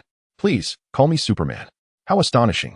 This is merely the initial stage of the black zombie transformation. Should I reach its pinnacle, I could bore through steel with ease. No ordinary submachine gun could ever threaten me.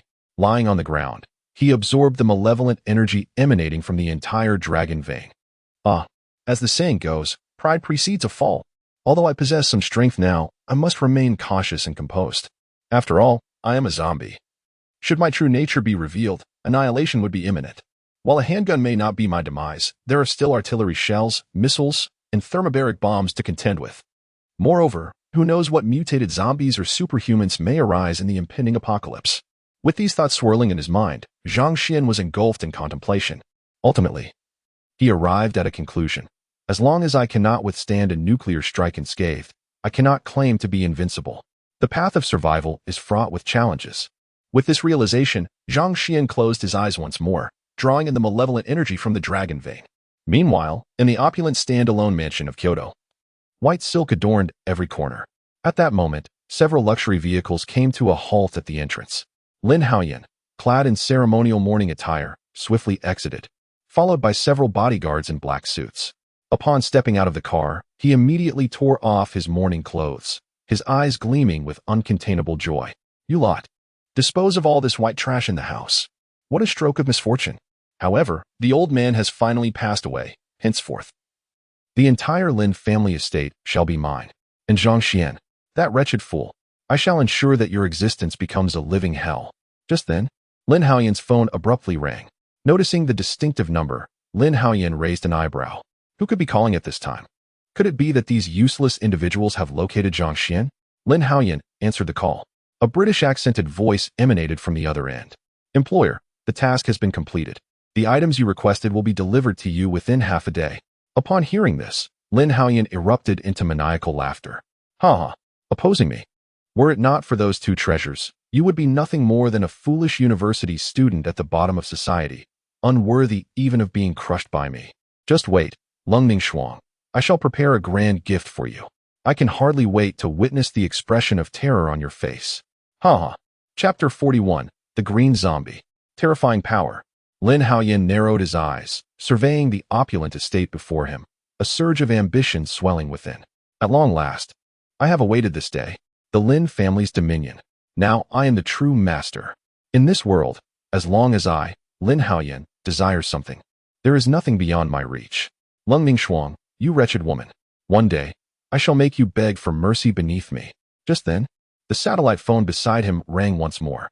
Grasping the device, Lin Haoyan scoffed arrogantly. No need to urge me. This young master would never default on a debt. As long as you deliver the goods, I shall promptly transfer the remaining payment. However, the voice on the other end was steeped in regret. I sincerely apologize. But it seems there has been an issue with this task. After its completion, the team members became unreachable and are now completely uncontactable. Upon hearing this, Lin Haoyan abruptly stood up. What did you say? His tone was laced with an arrogant dominance. Please do not be anxious, esteemed employer. Each task member is equipped with satellite tracking, and we will dispatch others to investigate. Rest assured, we will provide you with a satisfactory. Before the speaker could finish, Lin Haoyan's furious roar echoed through the line. Spare me your nonsense. All I wish to know is whether Zhang Xuan is alive or dead. I have made it clear. One must see the living or the corpse. A bunch of useless fools, unable to handle such a trivial matter. Outsiders are utterly unreliable. Send me their locations. I will personally dispatch someone. The voice on the other end clearly hesitated. I'm afraid that violates our organization's protocol. 1 billion more. Repeat that. The locations have been sent to you. Our people will accompany you. After hanging up, Lin Haoyan seated on the sofa. Humph. I am now the head of the Lin family. All the resources of the Lin family are at my disposal. Zhang Xuan, merely a maggot, born to a worthless life. Yet, I never anticipated that this maggot would be as resilient as a cockroach. Humph. No matter how resilient you may be, in the presence of the Lin family's assassins, you are doomed to meet your demise. To perish at the hands of a master of ancient martial arts could be considered the greatest fortune for a wretch like you. As one of the 5 prominent families of the Dragon Kingdom, the Lin family naturally possesses a cadre of individuals adept at handling unsavory tasks. Lin Haoyan dialed the phone once more. Meanwhile, in a villa on the outskirts of Kyoto, a variety of training equipment was arranged in the courtyard: wooden dummies, stone locks, sandbags, and plum blossom poles. It was evident that the inhabitants of this residence were anything but ordinary. Within the courtyard, 7 or 8 figures were engaged in rigorous practice. The air crackling with energy. A lean, middle-aged man with prominent temples slowly rose to his feet, his arms extending past his knees, his eyes gleaming with intensity. Very well. We shall set off now, he declared, disconnecting the call. Everyone, gather. Work awaits. At this moment in Dahai City, in the Ziyun Villa district, a young girl clad in athletic wear gazed anxiously at her phone. The number you have dialed is not in service. Please try again later. Listening to the persistent busy signal, Zhang Yuchun furrowed her brow. It had been an entire week since her brother last contacted her. His phone remained unreachable. Surely those who sought to harm her would not pursue her brother any longer. Although Zhang Xuan had informed his sister prior to his departure that he might be unable to reach her for the next 2 months, assuring her not to worry. The events of the past weighed heavily on the girl's heart, leaving her engulfed in concern. The women of the Song family have a saying that resonates with truth. 6 billion is sufficient to awaken malevolent intentions in anyone. My brother and I are merely villagers without any powerful backing, and the sudden influx of wealth is our original sin. Now that I cannot reach my brother, what shall I do? Suddenly, a spark of inspiration illuminated the young girl's mind. Of course, I can seek out Zhang Xuan. Isn't she acquainted with that woman from the Song family? She is my brother's girlfriend and may hold the key to his whereabouts. A few minutes later, Zhang Yuchun finally managed to obtain Zhang Xuan's contact information through Song Yinger. Meanwhile, in a laboratory in northern Europe, Zhang Xuan, clad in a white lab coat, gazed intently at the test tube in her hand. This is the serum derived from a vampire's blood. Indeed, it is unlike anything ordinary. With only 2 months remaining until the impending zombie apocalypse, I still have time to purify this serum and enhance its perfection. At that moment, the phone beside her rang unexpectedly. Who could this be? It is rare for me to receive a call. Could it possibly be that foolish boy? Zhang Xuan answered the phone, only to be greeted by a sweet voice on the other end. Sister-in-law, this is Yuchun, Zhang Xuan's sister. Upon hearing the term sister-in-law, Zhang Xuan paused momentarily, but, contemplating the approaching apocalypse, chose not to deny it. What is it? Is there something you need? Your brother? Isn't he in Donghai City? Oh, you cannot find him? Very well, I shall assist you in your search. Once I locate him, I will inform you. After hanging up the phone, Zhang Xuan's exquisite visage involuntarily displayed a look of disdain. I never imagined that my first time would be bestowed upon such a scoundrel. 60 billion. And he could abandon his own sister to flee into the unknown.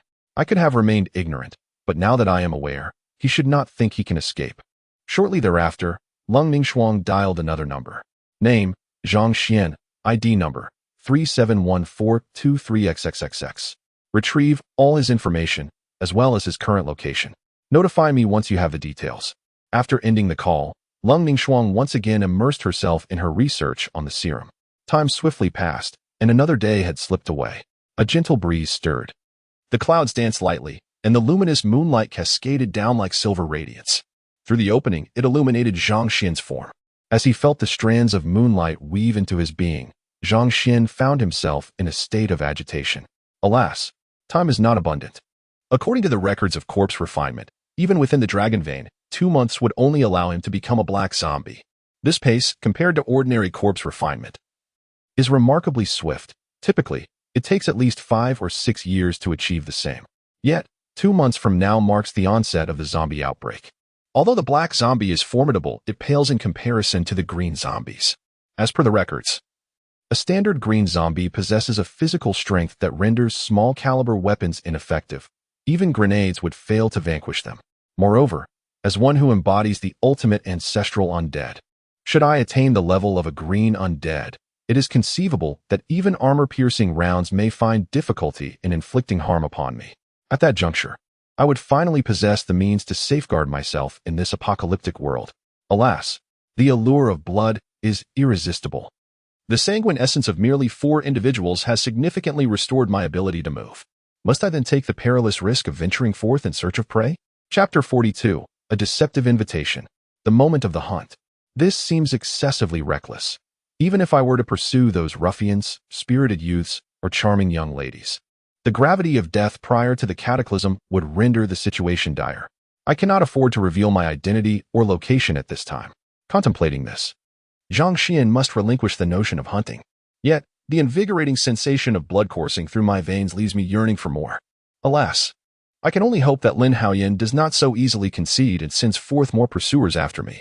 Lin Haoyan, muster your strength and seek out my whereabouts. The more individuals dispatched, the better. I am currently but at the nascent stage of the black undead, and I estimate that with the blood of a dozen more, I could ascend to the zenith of the black undead. Though the ultimate ancestral undead is formidable, it simultaneously signifies a greater demand for the energy required to elevate one's realm. I can sense that should I break through to the pinnacle of the black undead, my power would experience a significant enhancement.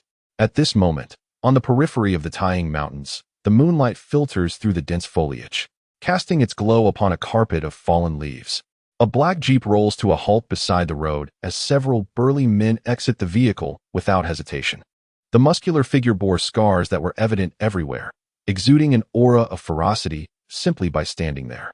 Leading the group was a tall, burly Caucasian man, his face marred with excess flesh and one eye socket eerily vacant. At that moment, a black man dressed in a West Coast style chuckled lightly. Humph, what a waste. I've always said that Cherry Blossom Girl is unreliable. How dare David and the others undertake a mission with her? They are doomed. But thankfully, their failure means this lucrative task falls to us. Just an ordinary person from the Dragon Kingdom. How formidable can he be? Does he think he is Bruce Lee? Upon hearing this, the one-eyed giant snorted dismissively. Charles, the fact that this Dragon Kingdom lad managed to handle David and his crew indicates that his strength is not to be underestimated. We should exercise caution. As soon as he finished speaking, Charles, still wearing a look of disdain, retorted, not formidable? What strength? Even if he were Bruce Lee reincarnated. Today he will learn what American Kenjutsu truly is. With that, Charles swiftly drew a revolver from his waist. The two other burly men behind him also had bulging waistbands, clearly prepared for a confrontation. Just then, a van sped into view, and soon a group of 8 emerged from the vehicle. At the forefront was a middle-aged man with notably prominent temples. Observing this, the one-eyed giant quickly approached, awkwardly speaking in dragon language. You must be Mr. Gu. I am Maika, the leader of this team. It is a pleasure to meet you. Upon hearing these words, the middle-aged man of the Gu family nodded with an air of arrogance. Let us proceed. Do you not possess satellite navigation? Simply guide us there. His tone was laced with condescension. In response, Maika, the team leader, furrowed his brow but refrained from uttering a word. Meanwhile, the African Charles frowned, casting a glance towards Maika. WTF. This yellow monkey is quite audacious. I truly fail to comprehend why we have allowed this group of yellow monkeys to accompany us. What purpose do they serve? Are they merely here to scream? Haha. Of course. He spoke in English, yet the mocking tone was unmistakable to all present. The Gu man scowled, suddenly darting towards Charles. A glimmer of disdain flickered in Charles's eyes. What era is this? Going unarmed, he swiftly raised his revolver. However, at that moment, the Gu man's powerful hand, like a phantom, seized Charles's wrist. With a forceful grip, a chunk of flesh was brutally torn away. Charles let out a cry of agony, donning a mask of pain as the revolver clattered to the ground. The foreign onlookers raised their gazes, witnessing the shocking sight of Charles's wrist, now missing a piece of flesh, blood gushing forth. At this gruesome spectacle, the 3 mercenaries, including Charles, trembled, their eyes filled with astonishment and dread as they beheld the Gu man. Dragon Country martial arts. Damn, it is indeed the martial arts of Dragon Country. They marveled in disbelief at the ability to so effortlessly rend flesh from bone. This was akin to a master from a martial arts film. The Gu man snorted coldly, his eagle-like gaze piercing towards Charles. You would do well to silence yourself. Speak again, and next time it shall be your throat. The air was thick with a palpable sense of menace, prompting several mercenaries to nod in agreement. Lead the way. With a command from the middle-aged man surnamed Gu, the leader, Maika, retrieved a small satellite locator from his pocket. This way. I shall guide you. Under Maika's direction, the group swiftly ascended to the mountain summit. However, Maika wore an expression of perplexity. This is the location, yet why do we not see them? Upon hearing this, the middle-aged man surnamed Gu began to scan the surroundings, split up and search for any caves or underground entrances. In no time, the group dispersed, scouring the area. Meanwhile, deep within the mountain, Zhang Xuan abruptly opened his eyes. The scent of blood. The unmistakable aroma of human blood. Is there someone above? Could it truly be that scoundrel Lin Haoyan who has sent his men? As time ticked away, it soon reached the early hours of the morning. The silvery moonlight bathed the rocky walls once more. Almost simultaneously, the sharp eyes of the middle-aged man surnamed Gu caught sight of something. There. As the proclamation echoed, the group swiftly encircled the cave's entrance. This is the spot. Prepare the ropes. Their voices reverberated down the passageway into the cavern, igniting a surge of elation within Zhang Xuan. By the heavens, it is indeed true. They are truly sent by Lin Haoyan. Estimating their numbers, he discerned at least 10 individuals. Lin Haoyan, Lin Haoyan. I never anticipated I would find myself grateful for your pursuit. Rest assured, once I emerge, I shall certainly ensure you experience the privileges of VIP treatment. However, given my current appearance, I dare say any normal individual would be utterly terrified if I were to inadvertently alert the enemy and send them fleeing. I would suffer a tremendous loss. With this thought in mind, Zhang Xuan promptly executed a roll and lay flat on the ground, patiently awaiting the arrival of a feast. At this moment, above the cave entrance, the ropes had been meticulously prepared. The middle-aged man with the surname Gu grasped the rope with his right hand and unhesitatingly leaped down. As his vision adjusted, he exerted force in his arms to halt his descent. His keen eyes surveyed the surroundings. Observing the scattered corpses, the middle-aged man furrowed his brow. Zhang Xuan, positioned in the center, immediately captured his attention. Judging by the attire, it must be him. I cannot believe this fellow managed to perish alongside those mercenaries. He possesses some prowess. With this realization, the middle-aged man let out a cold snort. Come down. Clear the bodies, leaving no trace behind. He then leaped down without delay. Soon, the others behind him hurriedly followed suit. A few mercenaries, witnessing this, wore expressions of urgency. The leader, Micah, knitted his brow. Let us go. We must descend. Otherwise, the extra bounty shall elude us. The group of 4 promptly followed suit. As Zhang Xuan absorbed the surrounding atmosphere, his heart brimmed with joy. Welcome to the trap. The hunting time has commenced. Chapter 43, Utter Terror. Zombies. At this moment within the cave, the silvery moonlight cascaded down upon the central area. Yet, the periphery of the cave remained shrouded in darkness.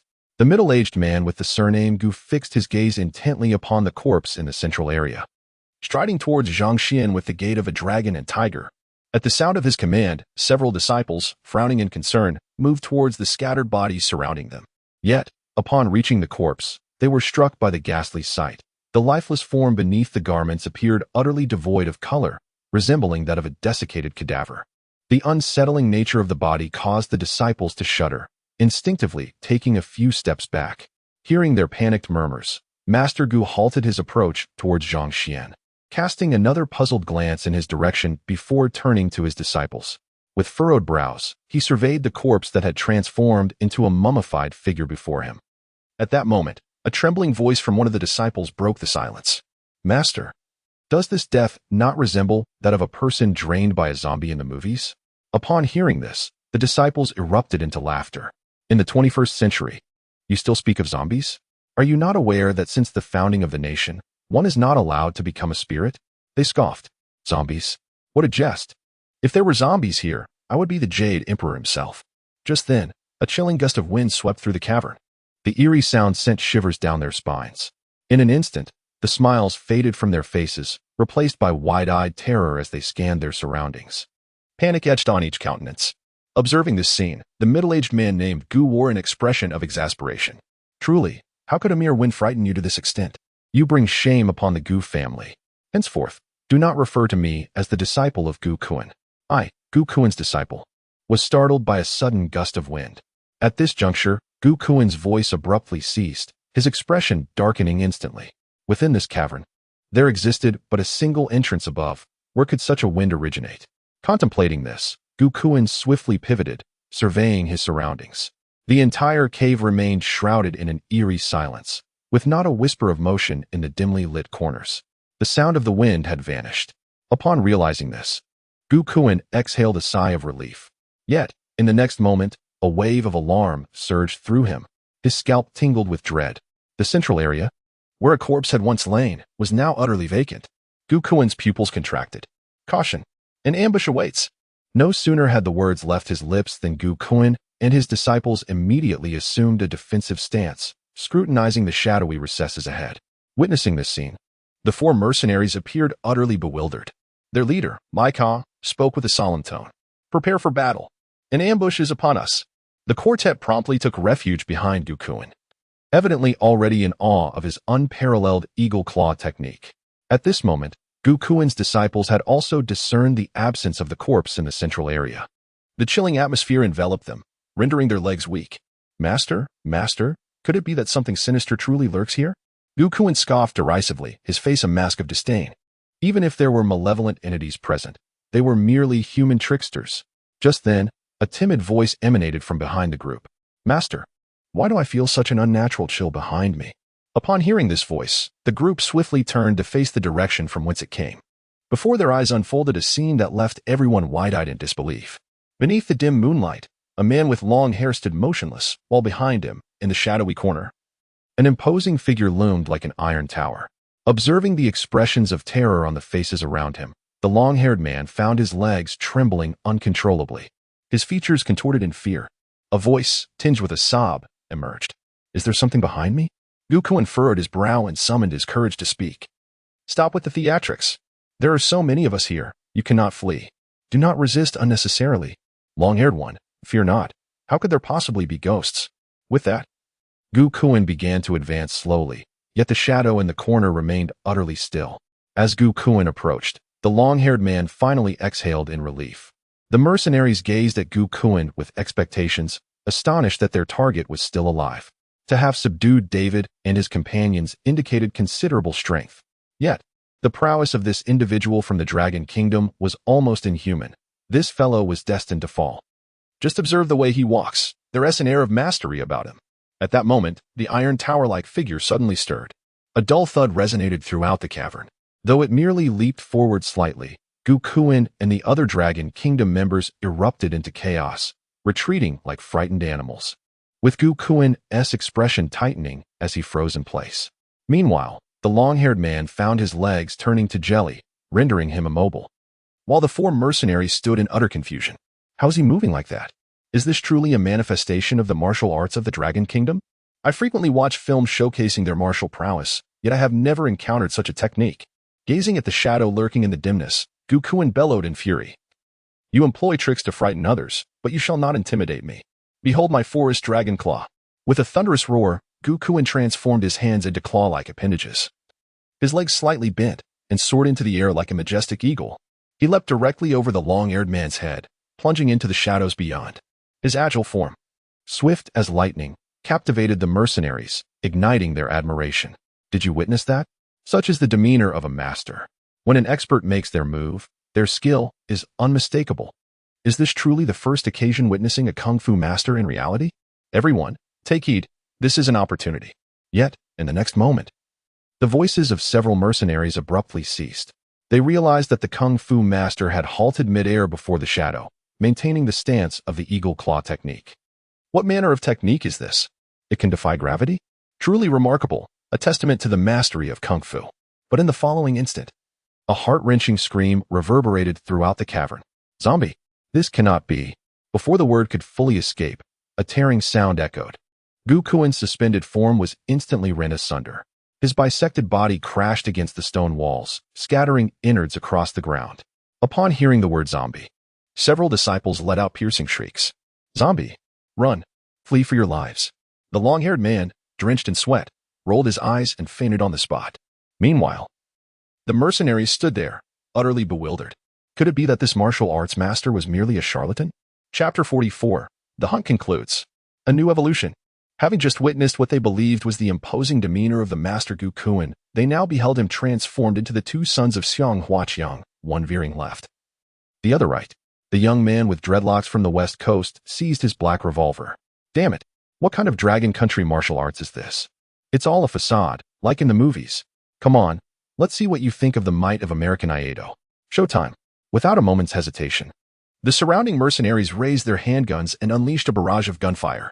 The echoes of gunshots and flashes of light reverberated through the cavern. Bang, bang, bang. Each bullet ruthlessly roared towards the shadowy figure lurking in the darkness. It must be said, their marksmanship was impressive, with nearly every shot aimed at the figure's head.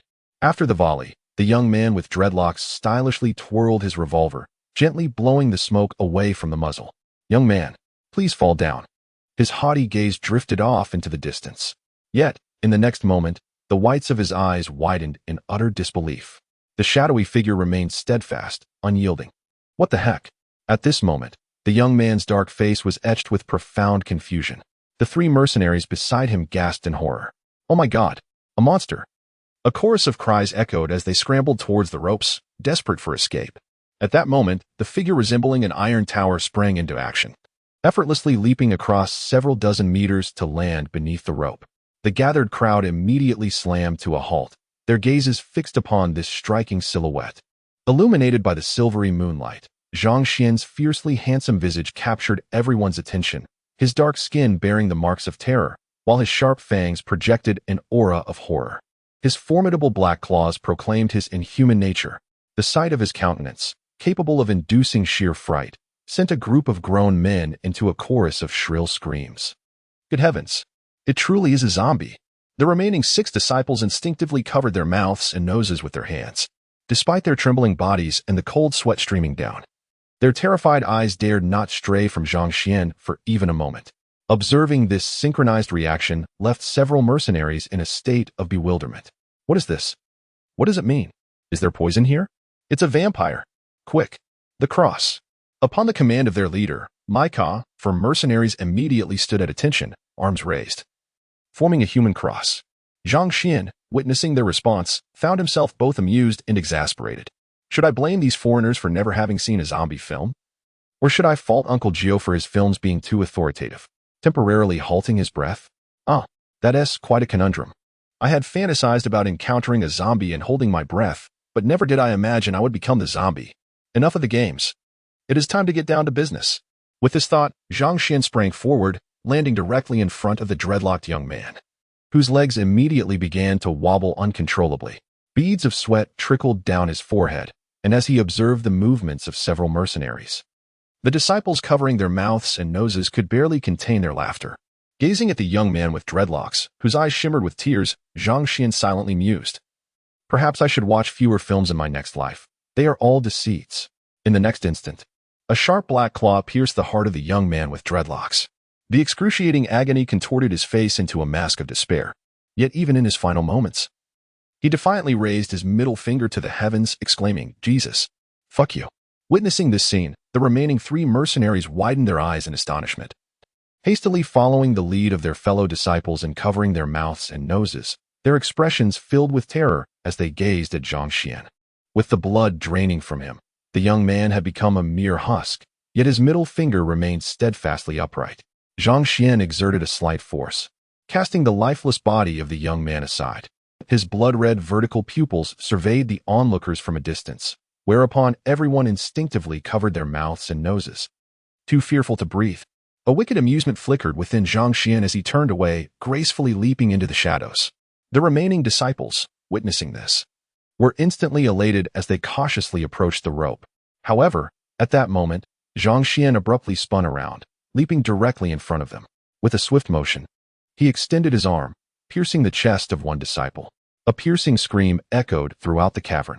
Soon, the cave resonated with a somber symphony of muffled thuds and heart-wrenching cries, interspersed with shouts of rage. Lingio, you have led the youth astray, even in death. I shall confront you. Mere moments later, only Zhang Xuan remained standing in the cavern, surrounded by the shattered remains of numerous corpses. Each face bore an expression of resentment and sorrow. Yet, in this very moment, Zhang Xuan's eyes sparkled with a brilliant crimson light. The blood of 12 individuals had wholly coursed into his body. A tingling sensation surged through him like a tidal wave. Satisfied, Zhang Xuan closed his eyes. Under the moonlight, his slender form began to swell as if inflated. The once greenish hue of his skin rapidly transformed into a deep black. In just a few breaths, the green had vanished entirely, replaced by a glossy ebony. His skin transitioned from a leathery texture to that of crystalline brilliance. As time passed, the pure black flesh revealed intricate emerald green patterns that gradually coalesced, giving him a more fearsome and grotesque appearance. His dark claws also manifested hints of the same eerie green, exuding a miasma of black and emerald. At this moment, Zhang Xuan reveled in the exquisite sensations, oblivious to the transformation occurring within him. The radiant moonlight gradually faded, ushering in another clear morning. Meanwhile, within a lavish manner in the capital, an automated voice declared, "The number you have dialed is not in service. Please try again later." Damn it, why is no one answering?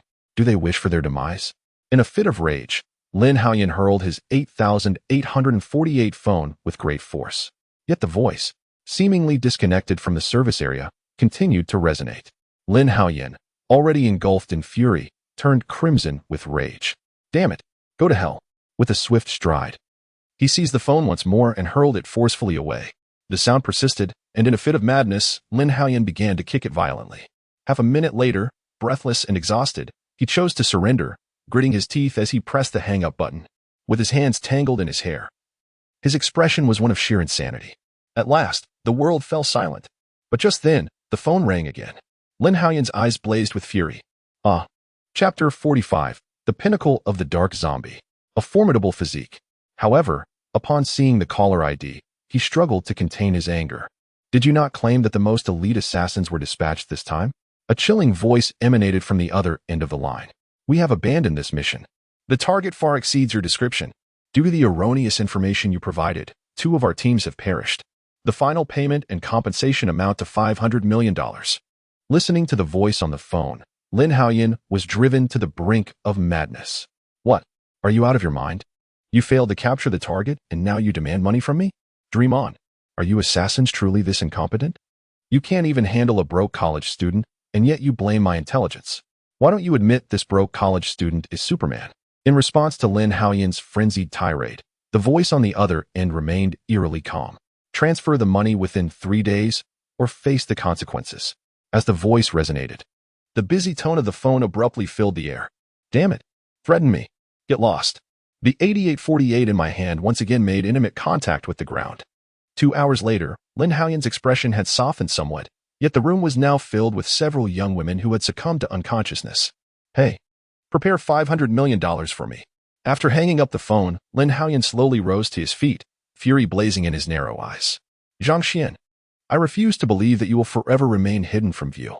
As long as you appear in any city within Longhua, I will be able to find you. Just wait. No one Lin Haoyan, has sought to eliminate has survived thus far. Simultaneously, in Northern Europe, within a clandestine laboratory, the exquisitely charming cold condensation surveyed the blood-red serum in her grasp. A slight frown marred her delicate features, and a hint of urgency flickered in her almond-shaped eyes. This vampire serum is incredibly complex. It seems that eliminating the weaknesses of vampires is not as straightforward as I had imagined. There are fewer than 2 months left. I wonder if there is still time. Just then, her phone began to buzz beside her. Gently placing the serum down, cold condensation coldly answered the call. Have you found that person? A weathered, middle-aged voice resonated from the other end of the line. I haven't located him, but I did uncover his recent medical records. Terminal lung cancer, already metastasized. He has at most 2 months left to live. Furthermore, it seems that someone has posted a bounty for that kid on the dark web, with a reward of $200 million. Cold condensation's delicate hand trembled slightly as she held the phone. After hanging up the phone, a fleeting uncertainty flickered in her bright eyes. Moments later, Lung Ningxuang exhaled deeply and dialed Zhang Yuchun's number. Meanwhile, in Donghai City, a young girl clad in sportswear promptly answered the call. Sister-in-law, what's going on? Where is my brother? A gentle yet slightly indulgent voice resonated from the other end. Your brother went to climb a snow-capped mountain recently, which is why he has no signal. A friend of mine has located him. He will be staying with me for 2 months as I require his assistance with certain matters, so he may not have time to contact you. Rest assured, I will take him to see you after 2 months. Listening to the voice on the phone, the girl's expression was filled with doubt. Sister-in-law, you aren't deceiving me. Are you? My brother is really okay, right? Do not worry. He is truly fine, but he cannot contact you for now due to a confidentiality agreement, which you should be familiar with. Rest assured, your brother will explain everything to you in due time. Upon hearing this, the girl's anxiety began to dissipate somewhat. After all, the fact that Hanhai Group had military backing was no secret. All right, sister-in-law, I will await your news. A few minutes later, in another villa within the Ziyun Villa district, the bathroom door swung open, revealing a graceful figure wrapped in a bathrobe. Her fair skin resembled the purest spring snow, refreshing to behold. Suddenly, a phone rang nearby. With her delicate hand, she picked up the phone. Sister Xuan, I was just taking a shower. Is there something urgent? Upon hearing the voice on the line, Song Ingo tightened her expression.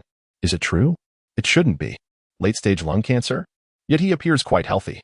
Very well, I comprehend. This fellow is indeed a man. I shall wait for 2 months before revealing this matter to his sister. Rest assured, I will take good care of her. She is truly a pitiable child. After hanging up the phone, Song Inger's delicate face displayed a myriad of emotions, her eyes flickering with alternating light and shadow. 2 days swiftly passed.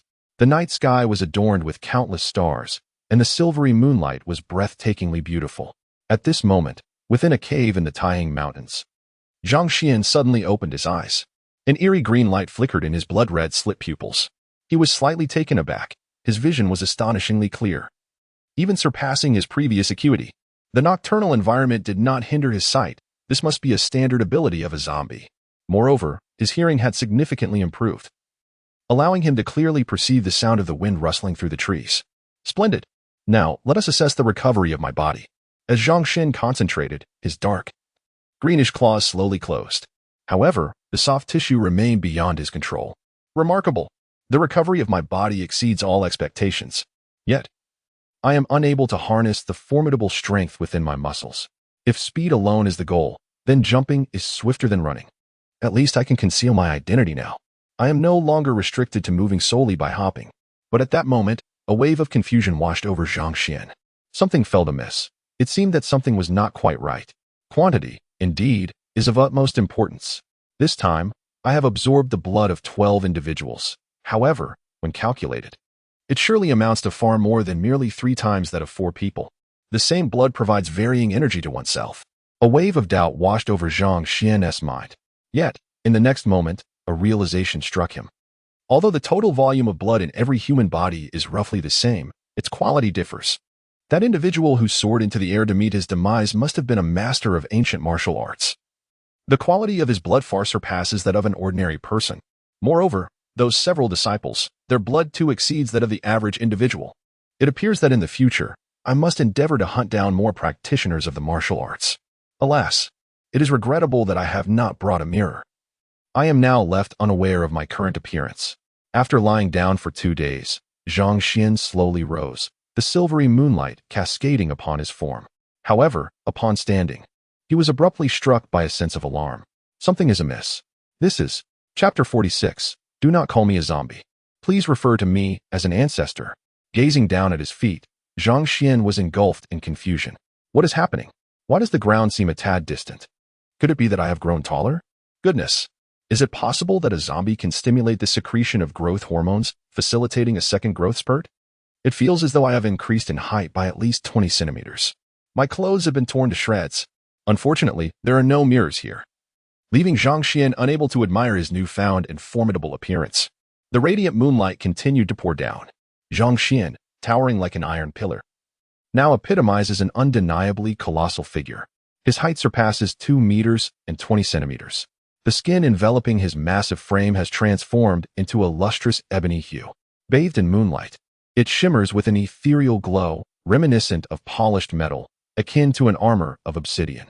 Adorning his gleaming black skin are intricate, finger-width patterns of deep emerald. Weaving across his body, his claws, sharp and formidable, extend a staggering 15 centimeters, radiating a chilling glint that instills fear. The razor sharpness of his claws is self-evident, capable of effortlessly severing any head. The emerald patterns entwine around his claws, exuding a palpable aura of death. His physique has broadened significantly.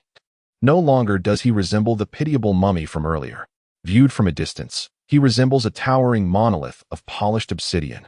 Zhang Xuan extends his claws, swinging his arms with sudden ferocity. A resounding roar reverberates throughout the cavern, filled with exhilaration at the terrifying power coursing through him. Zhang Xuan bends his knees slightly and unleashes his strength. The rocky ground beneath him fractures instantly. His titan-like form propels forward like a cannonball. Covering 30 meters in the blink of an eye, he lands heavily, causing the ground to sink 5 centimeters beneath him. A tumultuous wave of exhilaration surges within Zhang Xuan. Such speed, he muses, could cover 100 meters in but a second. How utterly ferocious! With a heart brimming with audacity, Zhang Xuan clenches his fists. His sharp claws converge instantly, forming a lethal striking point. He thrusts his fist toward the stone wall ahead with tremendous force. The wall, unable to withstand such overwhelming power, shatters explosively. Debris is sent flying in all directions. Smoke and dust billowed forth. Zhang Xuan's entire fist had astonishingly penetrated the stone wall, with radioactive cracks radiating outward for over a meter. Witnessing this spectacle, even Zhang Xuan himself wore a bewildered expression. What a tremendous force! How many tons of strength must this possess? With such a punch, not to mention a ferocious tiger, even a titan would be left stupefied. Good heavens! Are you telling me this is the pinnacle of a black zombie? Truly, it is extraordinary, befitting the legendary ancestor zombie. Just as Zhang Xuan was engulfed in astonishment, a crackling sound emanated from the stone wall before him. Tendrils of black smoke began to rise from the apex of his fist. Zhang Xuan froze momentarily, hastily withdrawing his fist. To his astonishment, the stone wall was slowly melting. A tempest of emotions surged within him, akin to a tornado ravaging a parking lot. This is corpse poison. My goodness. Such ferocity. Not only does it possess physical damage, but it also bears magical harm. Old Master Rin, I solemnly declare that your black zombie is but a facade, adhering to the principle that caution can navigate treacherous waters. Zhang Xuan extended his dark green claws to scrape along the stone wall. The moment they made contact, it was as if a hot knife were slicing through butter, gliding smoothly within. The wall emitted that infuriating sizzling sound once more. With an insatiable urge, Zhang Xuan withdrew, only to witness the scratches on the stone wall expand at a visibly rapid pace. At this moment, he could no longer suppress the surging pride within him. With a roar that pierced the heavens, he declared, "From this day forth, I, Zhang Xuan, shall forsake beef." In the next moment, Zhang Xuan suddenly felt an awkward realization that he was unable to articulate a single word. How could he have forgotten this? His tongue was beyond his control. Alas, this was indeed a drawback. Where it should have been pliable, it was inexplicably stiff, and where it ought to be solid, it was anything but. Nevertheless, he consoled himself, believing that in due time it would undoubtedly become steadfast. He cast aside the chaotic thoughts swirling in his mind and surveyed his surroundings, only to discover that all the materials he had prepared for corpse refinement had been entirely absorbed. So be it. He now considered himself to have successfully achieved the art of corpse refinement. When the zombie apocalypse ensued, there would be ample opportunities to enhance his strength, for he was, after all, the legendary ancestor zombie, renowned for his insatiable ability to absorb anything. Presently, he estimated that there were still a full 2 months before the outbreak. The malevolent energy within the dragon vein remained quite potent. 2 months should suffice for him to elevate himself to the green zombie realm. If the black zombie was this formidable, what might the green zombie entail? Would he be hailed as an ancestor? After indulging in a moment of self-satisfaction, Zhang Xuan reclined once more on his massage bed, patiently awaiting the arrival of the apocalypse. The sun continued its routine rise and set, while the ocean persisted in its rhythmic ebb and flow. The world would not come to a standstill due to Zhang Xuan's tranquility. Time swiftly passed, and a month and a half slipped away. Only 14 days remained until the zombie outbreak. In the Dongshan province, Donghai City, within the Ziyan Villa district, Song Kaming, clad in a gray woolen suit, sat upon the sofa. Upon the appearance of Song Inger, he hastily spoke. "Inger, is what you mentioned over the phone true? That Zhang Xuan is indeed in the late stages of lung cancer, and it has already metastasized?" Song Inger gently nodded her head. "It is undoubtedly true. This was conveyed to me directly by Sister Xuan. She even entrusted me with the care of her younger sister, instructing me not to reveal this to her just yet, but to wait another month before doing so. It truly perplexes me. Long suffering is not preferable to short suffering. If it were me, I would be heartbroken as well, and it would be better to obtain that 6 billion sooner rather than later." Upon hearing the phrase 6 billion, a glimmer of sharpness flashed behind Song Kaming's spectacles. "Ingo." Before he could finish his thought, Song Inger interjected, "Dad, I know what you're thinking. I just mentioned that Sister Shuang entrusted me with the care of Zhang Xian's sister." Hearing this, Song Kaming chuckled awkwardly. "Nothing escapes your perception, my dear daughter. What I wish to discuss is indeed this matter. If Zhang Xian were to tragically depart from this world, that 6 billion would be at stake. How could a girl from the countryside possibly manage such a fortune? She's all alone in this world, with no one to rely on. Since Miss Lung has expressed her intention to care for her, we too must assist her fully. If necessary, we shall find her a home and provide her with a source of support." As soon as the words left his mouth, the father and daughter exchanged knowing glances, their eyes sparkling with mischievous delight. A chilling laughter reverberated throughout the grand hall. Meanwhile, in a distant villa, Chapter 47, The Arrival of the Zombie Apocalypse. The emergence of the fierce undead. A young girl clad in athletic wear was now pacing restlessly. Her tall figure moved incessantly around the room. "It has been a month and a half. Why has there been no word from my brother? One cannot place complete trust in Lung Ning Shuang. The safety of my brother is of utmost importance. No, I will inquire with Lang Ning Shuang one final time. If the answer remains unchanged, I will have no choice but to report it to the authorities." With this thought in mind, Chang Yuchun quickly retrieved her phone and dialed Lung Ning Shuang's number. Meanwhile, in Northern Europe, during the mid-July season, the air had already turned autumnal. Inside a brightly lit laboratory, the graceful Lang Ningxuan donned a white lab coat, holding a vial of blood-red serum, her enchanting visage brimming with excitement. I have nearly reached the pinnacle of the medical technology at my disposal. The current vampire serum not only eradicates most of the drawbacks, but also diminishes the weaknesses of vampires while enhancing their recuperative abilities. With such power, I can strive to eliminate zombies in the early days of the apocalypse, thereby augmenting my strength to confront the impending second-generation creatures. Just then, her phone suddenly rang. Gently placing the serum aside, Lang Ningxuan picked up the device with a puzzled expression. Is it her? Zhang Xuan's younger sister? Alas, only a few days remain until the date of the apocalypse. For a solitary young girl, surviving in such dire circumstances will be an arduous endeavor. I had originally intended to inform her of Zhang Xuan's situation just before the cataclysm. However, since the serum has been completed, and I now possess the means to protect myself, I shall assist this young lady one last time. With this resolution, Lang Ningxuan answered the call, her lovely face adorned with a tender smile. Sister, do not fret, your brother is safe. Yet the voice on the other end turned increasingly cold. I don't care. It has been a month and a half already. Moreover, he is in Northern Europe. I cannot ascertain my brother's safety at this moment. If you cannot have him answer the phone, I will have no choice but to alert the authorities. The tone of the girl revealed her unwillingness to compromise. Upon hearing this, Lang Ningxue let out a soft sigh. Yuching, since you are so resolute, I shall reveal the truth to you. However, brace yourself for what I am about to say. The moment those words were spoken, the girl far away in Longwood trembled. Her delicate hand gripping the phone unconsciously tighter. Her starry eyes flickered incessantly, and even her voice grew hurried. Tell me, what has happened to my brother? A voice tinged with helplessness responded from the other end. In fact, 2 months ago, when you first reached out to me, I had already dispatched someone to investigate your brother's condition. He is in the advanced stages of lung cancer, a fact you likely remain unaware of. The revelation struck the girl like lightning. Her body stiffened, her pupils dilated, and she stood frozen in shock. The phone slipped from her delicate fingers, landing softly upon the carpet. Her frail form crumpled to the ground, her legs giving way beneath her. The voice continued to resonate through the phone. Do not grieve excessively. Your brother chose not to share this burden with you, wishing to shield you from sorrow. If you were to know how you feel now, it would only deepen his own heartache. Despite the tenderness of the voice on the line, it could not prevent the tears from welling in the girl's eyes. Tears streamed down the delicate features of the young girl, leaving a trail of sorrow upon her fair skin. Scalding droplets cascaded from the corners of her eyes, and her crimson lips parted slightly as she gasped for breath. Her bright eyes were now marred by a crimson hue, and her entire being trembled uncontrollably, overcome by grief. The girl had reached a point of voiceless despair. The voice on the other end of the phone persisted. I have also discovered that your brother left behind an estate worth 50 billion. I shall assist you in securing this fortune.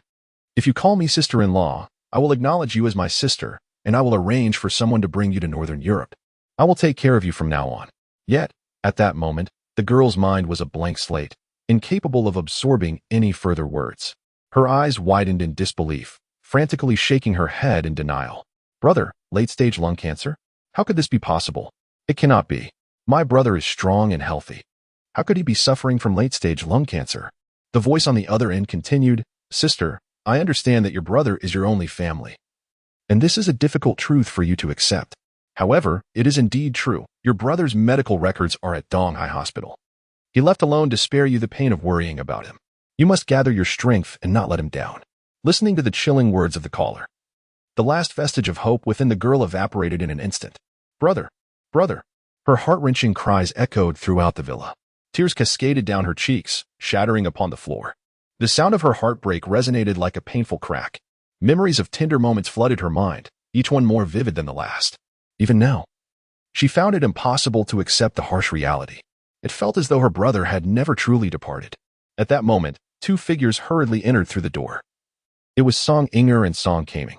Upon seeing the girl collapsed on the ground, her face etched with despair, they instantly grasped the gravity of the situation. The father and daughter exchanged a knowing glance, their eyes glinting with cunning. Turning her gaze, Song Inger's countenance was now shadowed by disappointment, her eyes slightly reddened. Sister, do not grieve too deeply. Since the events have unfolded as they have, we must accept them. Beside her, Song Kaming sighed. The deceased are gone, but the living must carry on. Young lady, You must gather your strength and not bring sorrow to your brother. Half an hour later, the girl's vacant gaze began to shimmer with renewed light. With a deep breath, she gradually rose to her feet. Though the Zhang family now has only me left, the traditions must remain intact. My brother has departed, and according to our family customs, he must return to his roots. I shall ensure he departs with honor. Upon hearing this, Song Inger and Song Kaming nodded in agreement. Indeed, he was such a fine young man. How could this happen? Alas, the heavens are blind. Rest assured, we will surely assist you. Yaching, from now on, we are family. Whatever the circumstance, we will stand by you. A few days later, with the support of Song Inger and Song Kaming, a grand funeral was held. Many of Zhang Xuan's classmates and mentors attended the memorial service.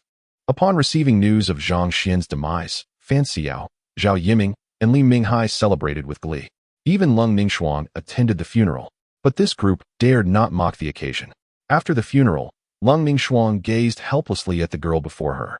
Are you certain you do not wish to accompany me to Northern Europe?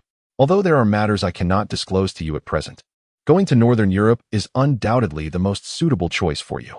In response to Lung Ningxuan's invitation, Chang Yuchun resolutely shook her head. I will not go. The Zhang family has only me left now. Though I am a girl, I must fulfill the wishes of my parents and brother. I shall bring glory to the Zhang family. Observing the girl's unwavering stance, Lung Ningxuan could only let out a resigned sigh. Very well, everyone has their own aspirations. I wish you the best of luck. However, at any time, you may seek my assistance. Upon hearing this, Song Inger and her daughter felt a sense of relief wash over them. As time flowed like the wind, the day of August 19th finally arrived. Just as dawn began to break, an unexpected torrential rain poured down. The day of reckoning had indeed come. Chapter 48, The Zombie Apocalypse. The emergence of Zhang Xuan. As dawn broke, the streets were already bustling with activity. Vendors selling jianbing guozi, hand-grabbed pancakes, and porridge had set up their stalls. The diligent workers of 777 had risen early to savor the cheapest breakfast, preparing to commence a day of idleness. In an instant, from the clear sky, a heavy rain descended. Raindrops the size of soybeans glistened with a secretive brilliance as they fell. Passers-by quickly raised their belongings to shield themselves from the downpour. Damn it! The weather forecast is never accurate. It promised a week without rain, yet here we are. My document. If it gets wet, my boss will certainly seize the opportunity to deduct my bonus. This rain is truly peculiar. There isn't a single cloud in the sky. Yet it has suddenly begun to pour. The pedestrians on the road are evidently unaware. If there were a weather forecast at this moment, the forecaster could only utter, "It is raining globally today." Meanwhile, in the northern hills of Donghai City, beneath an unremarkable little mound, lies a shelter fortified like a bastion. The shelter is quite expansive, with a living area of 200 square meters and a storage area of 500 square meters. It is equipped with a generator, a water purifier, solar power systems, and various other facilities. On a cozy large bed, a young girl, Zhang Yuchun, is nestled. Slowly, she opens her eyes and surveys her surroundings. Her bright eyes filled with bewilderment. Despite having spent the night there, she remains utterly perplexed. Just yesterday afternoon, a man in a black suit approached her, saying, "This is a letter left for you by your brother." Upon hearing this, the girl was momentarily stunned and snatched the letter with fervor. "Sister, there are things I cannot tell you just yet. However, I have constructed a shelter. You must go there immediately. Everything you wish to know awaits you inside." Though filled with doubt, seeing her brother's handwriting compelled her to drive to the shelter. Rising slowly from the large bed, she gazes at a letter beside her, her eyes shimmering with tears. The letter is unmistakably penned in Zhang Xuan's script. "Sister, when you read this letter, I trust you have reached the sanctuary I have constructed for you. On August 20th, a dreadful transformation will sweep across the world. The apocalypse of the undead shall commence. Do not concern yourself with how I have come to know this. Heed my words and change all the passwords. The supplies within the shelter are sufficient to sustain you for a century. Do not venture outside, nor open the door to anyone, and do not take anyone in. In times of devastation, compassion can prove to be the most perilous of sentiments. Remain at ease. I shall come to find you soon." The moment she glimpsed the letter, disbelief washed over the young girl's face. Yet, why would my brother deceive me? He has even constructed such a grand refuge. Come for me, brother. If your words ring true, then the world has indeed come to an end, and you do not intend to reveal the truth to me? At this thought, tears once more brimmed in her eyes. "Brother, I shall await your arrival. Please come swiftly." Within the spacious sanctuary, the sound of her heart-wrenching sorrow echoed, though it seemed tinged with uncertainty. Meanwhile, within the Zhun Villa district, Song Inger glared at the burly men before her, fury etched upon her features. What? A refuge established on the outskirts? Are you not speaking nonsense? Did I not make it clear? Under no circumstances should you allow her to leave your sight. Upon hearing this, one of the muscular men replied helplessly. Song Inger scoffed disdainfully. Useless. A bunch of inept fools. You may all leave at once. Gazing through the glass at the torrential downpour outside, Song Inger narrowed her eyes. I refuse to believe that you can remain hidden in this sanctuary for eternity.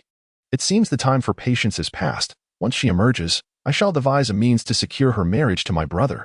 At this moment, within the secret caverns of the Taihang Mountains, rain droplets the size of soybeans cascade through the cave's entrance, landing upon the cavern's heart.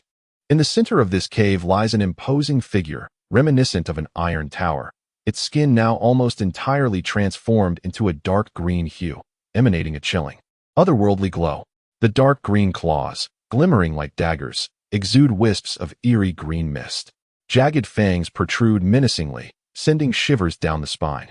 As the minuscule raindrops fall upon this grotesque and fearsome form, the tightly shut eyelids suddenly snap open. A pair of dark green slitted pupils gleam with an uncanny light. Is it raining? According to the calendar, the apocalypse of the undead is upon us today. No, something feels amiss. As the raindrops touch Zhang Xuan's body, he is struck by a peculiar energy seeping through his skin, invading his very being. This rain carries something sinister. I recall, on the day of my rebirth, it had begun to rain from dawn. Could it be that this rain harbors the essence capable of transforming one into a zombie? With this realization, Zhang Xuan steadies his mind. Indeed, he senses a subtle enhancement in his physical strength. This must be the source of that essence, however. His constitution seems to have immunized him against other adverse effects. Now, with the malevolent energy of the entire dragon vein nearly depleted, he stands at the pinnacle of the black zombie realm, merely a step away from the green zombie transformation. It seems it is time for me to venture out. With this thought, Zhang Xuan slowly rose to his feet. At this moment, his towering figure had reached an astonishing height of 2 meters and 3 centimeters. His skin, cloaked in a dark green hue, contrasted sharply with the stark black patch on his chest. As he stood up, the ground beneath him suddenly caved in. Zhang Xuan mused to himself, sighing inwardly. I have been here for a full 2 months. I wonder how much I weigh now and what I have become. It is indeed time to emerge. With this resolution, Zhang Xuan maneuvered his colossal body to the side. Soon, he stumbled upon a few garments, barely suitable for wearing. Atop a pile of corpses, he wrapped himself tightly, enhancing the already imposing aura of his massive frame. With a mere thought, the corpse energy from his claws was swiftly absorbed into his body. Only then did he wrap his claws in the clothing. Gazing up at the opening above, Zhang Xuan bent his legs, and an overwhelming force erupted in an instant. Boom! The rocks within a meter radius of his feet shattered explosively. Debris flew in all directions. Zhang Xuan's immense form shot upwards like a rocket, propelling him several meters into the sky. No one knew that a creature even more terrifying than the legendary zombies was about to make its entrance. Chapter 49. My power exceeds my imagination. Outside the Taihang Mountains, dusk gradually enveloped the land, and the torrential rain that had swept across the entire blue star had finally lessened somewhat. Within the lush, verdant forest, faint paths were discernible, clearly the result of prolonged activity by animals. Accompanied by a series of sporadic sounds, the dense branches crackled, indicating that something was stealthily approaching. Soon, a plump wild boar emerged slowly from the dense forest. Its sharp tusks, robust physique, and the scars adorning its body bore witness to countless victories. The proud and dignified stride it possessed further underscored its regal status as the king of this domain. Yet, at that moment, the haughty wild boar abruptly halted. Its hefty frame, weighing over 200 pounds, began to tremble uncontrollably, and its sturdy limbs flailed wildly. In its round, glistening eyes, a distinctly human-like fear flickered. Before it stood a towering figure, reminiscent of an iron tower, beneath the trees. The imposing presence seemed to obscure the very sky, and merely standing there exuded an indescribable atmosphere of terror. Despite having endured countless battles, the call of death had never felt as imminent as it did now. The wild boar king was utterly petrified. Just as it intended to flee, it let out a mournful cry, its limbs giving way, collapsing straight to the ground. Gazing at the majestic wild boar now sprawled on the earth, A surge of excitement coursed through Zhang Xuan's heart. The ability of animals to sense the aura of danger far surpassed that of humans. In the face of its current predicament, had this once dominant boar truly found mere standing to be a luxury? Was this the horrifying aura brought forth by the formidable absolute sky ancestor zombie? Zhang Xuan slowly advanced, his sturdy thigh moving forward. As his foot made contact with the soil, it instantly sank several centimeters, the weight of his body reaching an unfathomable magnitude. Yet at that moment, the collapsed wild boar king suddenly began to breathe rapidly. Its broad chest heaved quickly, and puffs of warm air surged forth from its nostrils.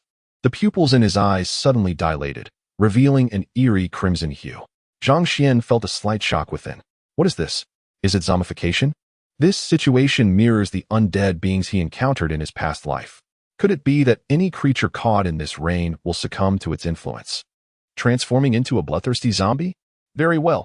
Let me witness the prowess of these zombies and assess my own strength to determine how many I can confront. Despite his confidence in his abilities, Zhang Xuan adhered to the principle that caution can navigate one through countless perils. Just then, the wild boar king, with its robust limbs, suddenly rose to its feet. Its eyes had completely transformed into a deep crimson. It fixed a relentless gaze upon Zhang Xuan in the distance, thick saliva dripping from its tusks. With a fearsome roar, a sound that struck terror into the heart, the wild boar king unleashed a chilling bellow. As the sound echoed, the 200-pound beast began to thrash violently against the ground, soil flying in all directions, its muscles taut and clearly prepared for a charge. Another roar reverberated through the mountains. The dark wild boar king shot forth like an arrow aimed at Zhang Xuan. He did not dare to underestimate the threat. With slightly bent legs, a terrifying power coalesced within him. In the next moment, the massive form of the wild boar king leapt into the air, its sharp tusks and formidable skull hurtling towards Zhang Xuan's head. Zhang Xuan crossed his arms in front of his chest. In the blink of an eye, the two collided with a resounding thud that echoed through the dense forest. Yet, at the moment of impact, the tusks at the corner of the wild boar king's mouth shattered instantaneously. The rigid skull emitted a disconcerting cracking sound that sent shivers through one's very core. The curvature of the waist abruptly folded, accompanied by the unsettling clattering. The solid vertebrae shattered in an instant, with the jagged bone shards piercing through flesh and exposed to the air. Boom! In the next moment, the massive form of the wild boar king crashed heavily to the ground. Its skull fractured, scattering a mixture of white and red across the earth. Gazing at the scene before him, Zhang Xuan felt as if 1,000 rampaging alpacas were galloping through his mind. What on earth was happening? He had barely registered the force of the impact while testing his own strength. How could this wild boar king have brought about its own demise?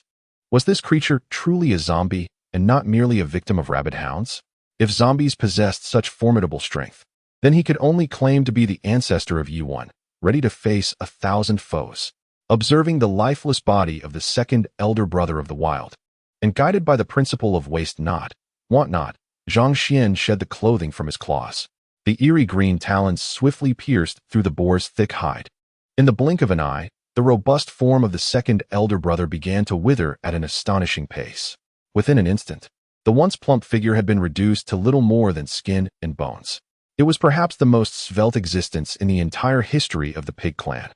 As the blood coursed into Zhang Xuan's body, that delightful, tingling sensation surged within him once more, deepening his enchantment. The palm-sized area of glossy black skin on his chest visibly evolved towards a dark green hue. With the complete absorption of the second elder brother's offering, the palm-sized patch of skin shrank by 1/10 once again. Within Zhang Xuan's heart, tumultuous waves surged. He discovered that the energy provided by this wild second brother was significantly greater than that of the ancient martial artist. Zhang Xuan immediately formed a bold conclusion. This wild boar was indeed a product of zombification. The reason for its seemingly trivial demise was not due to weakness, but rather because it was overwhelmingly strong. If zombies were only this formidable, then I'm afraid they lack even the qualification to face me. Although he was uncertain of the force with which second brother charged, the fact that it couldn't even cause him to sway meant his weight had likely reached an unimaginable magnitude. Contemplating this, Zhang Xuan couldn't help but wonder what his current body weight truly was. It seems I need to find a weighbridge. With this thought, Zhang Xuan's tower-like physique slowly made its way down the mountain. Meanwhile, in Lu family village, a small hamlet nestled at the foot of the Taiying Mountains, The sudden onset of heavy rain prompted the village's prospective sons-in-law to seize the moment and assist their future relatives in gathering corn. Soon, wisps of smoke began to rise from the quaint village, creating a tranquil and harmonious scene. However, at that very moment, a piercing scream shattered this rare calm. Chapter 50. Come here and let off some steam. As a heart-wrenching scream echoed, a chorus of terrified cries erupted throughout the village. A door burst open, and a young girl, filled with dread, dashed out. The white shirt upon his body had been torn into strips, exposing vast swathes of pristine skin to the air. Blood flowed profusely from his pale neck, cascading down the deep crevices. In the next moment, a roar erupted from within the room. A bare-chested man burst forth, panting heavily, his blood-red eyes brimming with a frenzied desire for violence. Beneath his exposed skin, grotesque, purplish veins writhed ominously. Simultaneously, throughout the village, men had succumbed to a zombified state. Half an hour later, a group of individuals fled the village in a state of panic, rushing into the dense forest. Before long, they had completely entered the thicket. Their number was approximately a dozen, predominantly robust young men, with only 2 young girls whose faces were etched with terror, evidently still reeling from the recent horrors. A burly, bald man wielded an axe, smeared with traces of crimson. What on earth is happening? Those creatures have gone completely mad. They bite anyone in sight. This is akin to something straight out of a horror film. Upon hearing this, the others stood frozen in shock, their eyes wide with disbelief. Indeed, this could very well be true. Moments ago, I witnessed Xiao Hong being bitten by her boyfriend, and soon after, he too descended into madness. Could this truly be the zombies of cinematic lore? My heavens, what shall we do if a zombie outbreak occurs? Fear etched upon the faces of the men, while the 2 young girls wept inconsolably. At that moment, the towering bald man bellowed, "Stop crying at once. It is characteristic of you women to act haughtily when things are calm, yet you resort to shrieking when adversity strikes. Utter another sound, and I shall deliver you to the ravenous clutches of the undead." Upon these harsh words, the 2 young women visibly recoiled, huddling together in palpable fear. The bald man, known as Ma Tao, was a notorious thug in the town, and these college girls had been subjected to his bullying since childhood. Even the young men nearby cast fearful glances in his direction.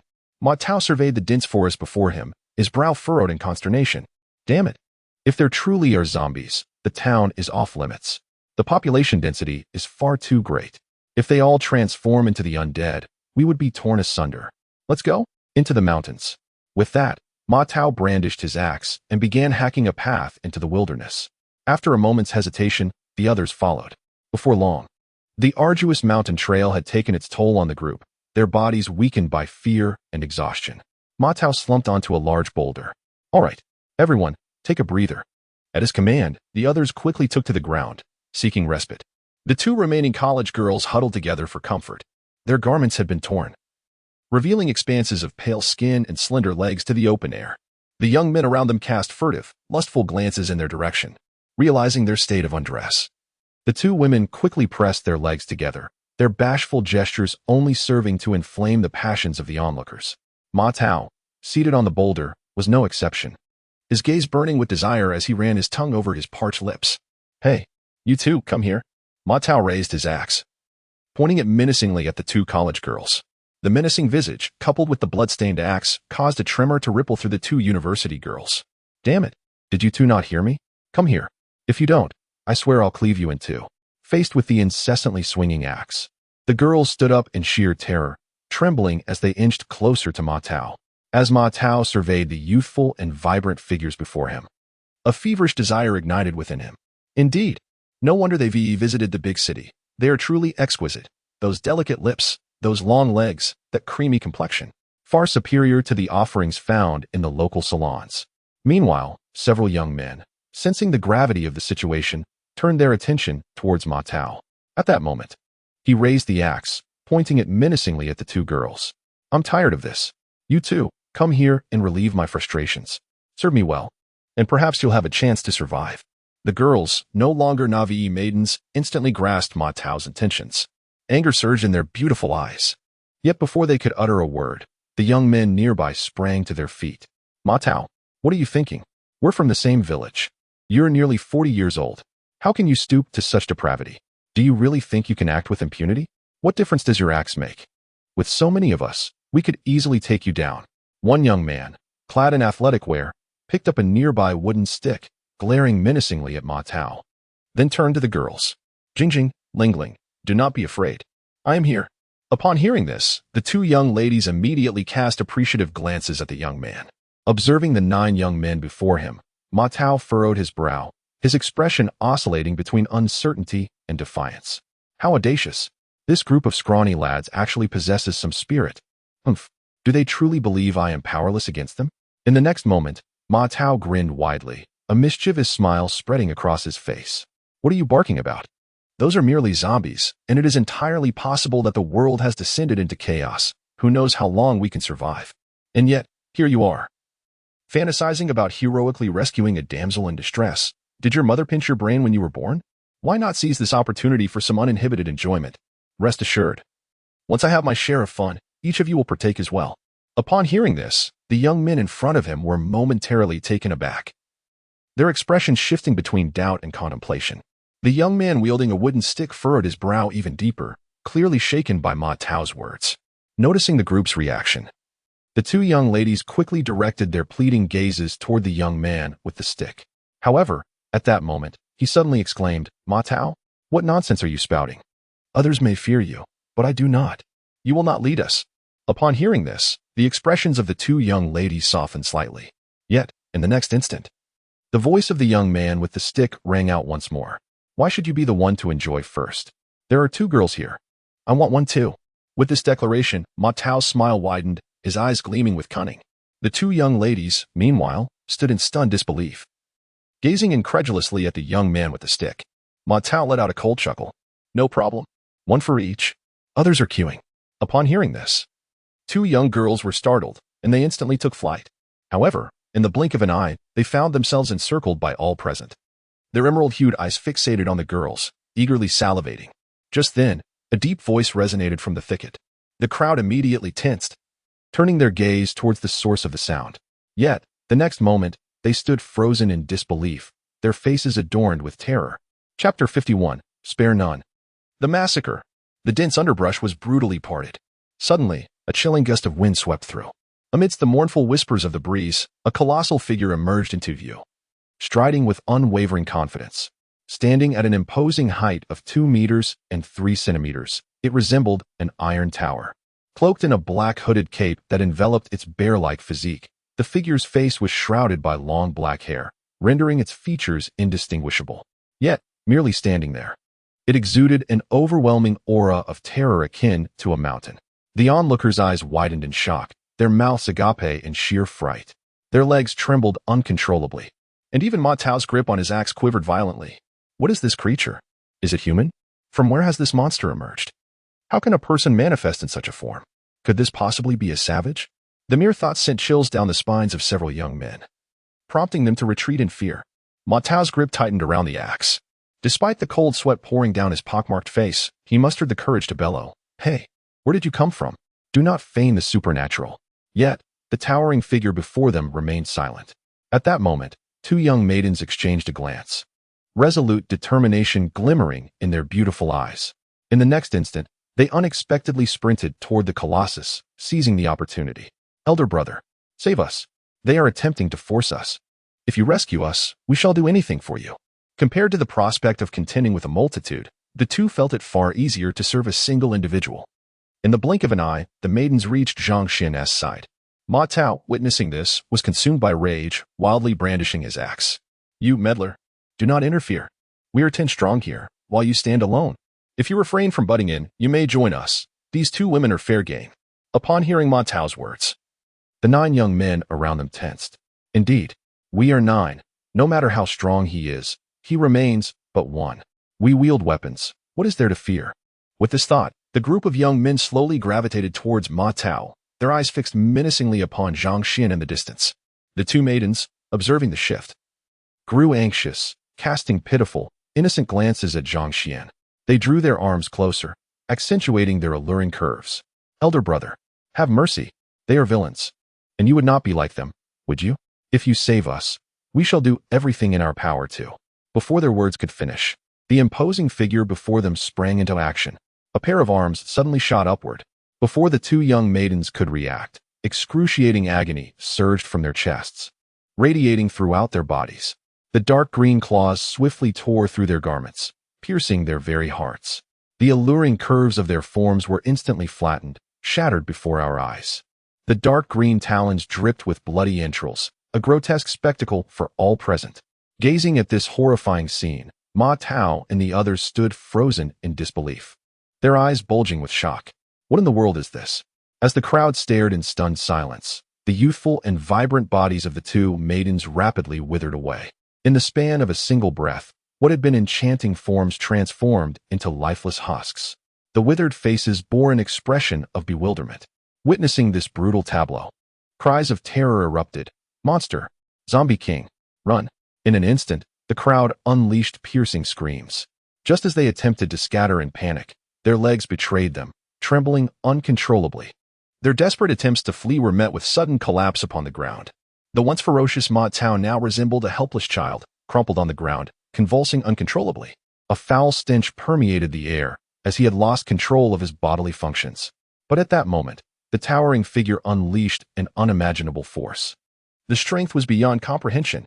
The lifeless bodies of the two maidens were hurled like arrows, crashing into two massive trees. Their spines shattered upon impact, white bone fragments piercing through flesh. The collision caused a grotesque eruption of flesh and blood as viscera rained down like a torrential downpour. Boom! Even the enormous trees, capable of being embraced by a single person, could not withstand such a terrifying force.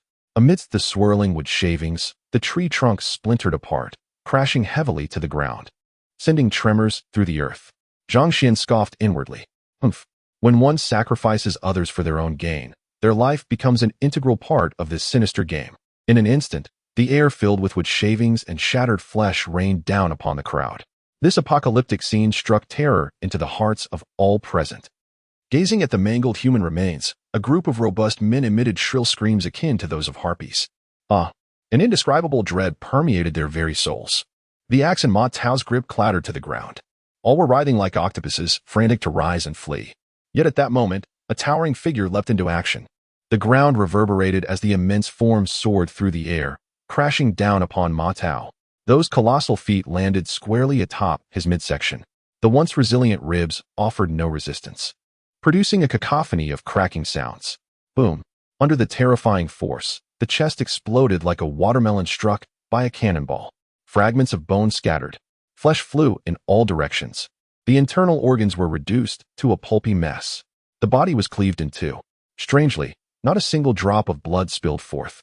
In less than a second, the severed torso had transformed into a desiccated corpse. The thudding echoes of heavy landings reverberated through the dense forest, accompanied by anguished cries and wails. Half a minute swiftly passed. The forest fell into an eerie silence, with the winds and rains having subsided. Only a solitary figure, resembling an iron tower, stands amidst the chaos, surrounded by scattered remnants of severed limbs and shattered bodies. Zhang Xuan's dark green vertical pupils glimmer with a hint of crimson. The glossy black area on his chest once again transitions to a dark green hue, albeit only diminishing in size by a mere tenth. Such a pitiful assembly of lowly blood feeders. The combined energy of 12 individuals scarcely matches that which the second senior brother provided. It is evident that to swiftly elevate one's realm, one must seek out those delightful little zombies. Their low levels and high drop rates are simply irresistible. With this thought, Zhang Xuan slightly bends his legs, propelling his entire form skyward like a cannonball. He leaps, covering dozens of meters, and rushes down the mountain. At this moment, within Liu family village, peculiar figures wander aimlessly through the streets. Chapter 52. What manner of monster is this? The figures, both young and old, male and female, once humble farmers, have now been utterly transformed into zombies. Beneath their yellowed skin, grotesque blood vessels bulge ominously. Each bears shocking wounds, with flesh torn asunder, revealing ghastly white bones in some instances. Their blood-red pupils are filled solely with a ravenous hunger for flesh. In a modest courtyard at the village's edge, a typical rural dwelling reveals a well, the creaking mechanism still echoing in the air. A few pepper plants sway gently in the corner, caressed by the wind. The ochre wooden door stands wide open. Everything appears so peaceful, so filled with warmth. Yet, the gruesome corpses lining the steps shatter this serene facade. The entire visage of the corpses was obscured, their skulls marred by grotesque cavities that would send shivers down one's spine. Bloodied remnants littered the ground, exuding a pungent scent of carnage. Not far off, a bloodied hoe lay ominously on the earth, a testament to the grim handiwork that had claimed a life. The body it belonged to was that of an ordinary man, characterized by thick brows and large eyes, a square jawline that reflected a mundane appearance. Yet, his robust thighs and the calluses on his fists hinted at an extraordinary resilience. Alas, conspicuous lacerations marred his arms, while his wide eyes were bloodshot and haunted. For reasons unknown, this sturdy figure ambled restlessly at the threshold, as if anticipating something or perhaps guarding a secret. Behind him, the doorway to the inner room revealed two corpses, reduced to a grotesque pulp, their demise a testament to a ferocious onslaught. The brutality of their end suggested they had faced a tempestuous assault. At that moment, a staggering silhouette emerged from beyond the door. A sky-blue dress had been irrevocably stained crimson. The woman's eyes burned with a blood-red hue, devoid of any semblance of human emotion. Clutched in her arms was a swaddled infant, silent and still, with ghastly marks faintly visible upon its chest, perhaps due to its tender age. The fragile body had succumbed to the ravages of the zombie virus, now bereft of any breath of life. Sensing movement behind him, the simple man slowly turned his head, his expression impassive as he regarded the woman. He then pivoted back, fixating intently on the threshold. At that very moment, a dazed zombie lurched forward, slowly closing in on the doorway. As its feet crossed the threshold, the simple man suddenly lifted his head sharply. A robust figure surged forward like a raging bull, its formidable strength propelling the nearby zombie several meters away. The dislodged zombie staggered to its feet, aimlessly resuming its advance. Meanwhile, at the edge of the village, a gaunt, bespectacled zombie wandered aimlessly. In the next instant, it collided with another zombie around the corner. A dull thud echoed as the two tumbled heavily to the ground. Coincidentally, a piece of flesh from the neck of the fallen zombie dropped precisely into the mouth of the bespectacled one. In an instant, the eyes behind the glasses ignited with a blood-red glow, and its previously vacant expression morphed into a terrifying snarl. It began frantically tearing at the fallen zombie before it. Soon, the downed creature lay motionless, its heart vanquished. The frail form of the bespectacled zombie seemed to swell slightly as it cast a fierce gaze at the other zombies nearby. Simultaneously, 10 miles away on a mountain path, an aging pickup truck navigated the winding road. The vehicle bore the marks of time, suggesting it had seen better days. At the wheel was a young woman, appearing to be in her mid-20s. Her striking features, coupled with her short hair, projected a sense of spirited confidence. Her almond-shaped eyes sparkled with uncontainable excitement. If Zhang Xuan were present, he would undoubtedly recognize her as the policewoman who once wished to challenge him. At last, the rain had ceased, allowing her to accelerate.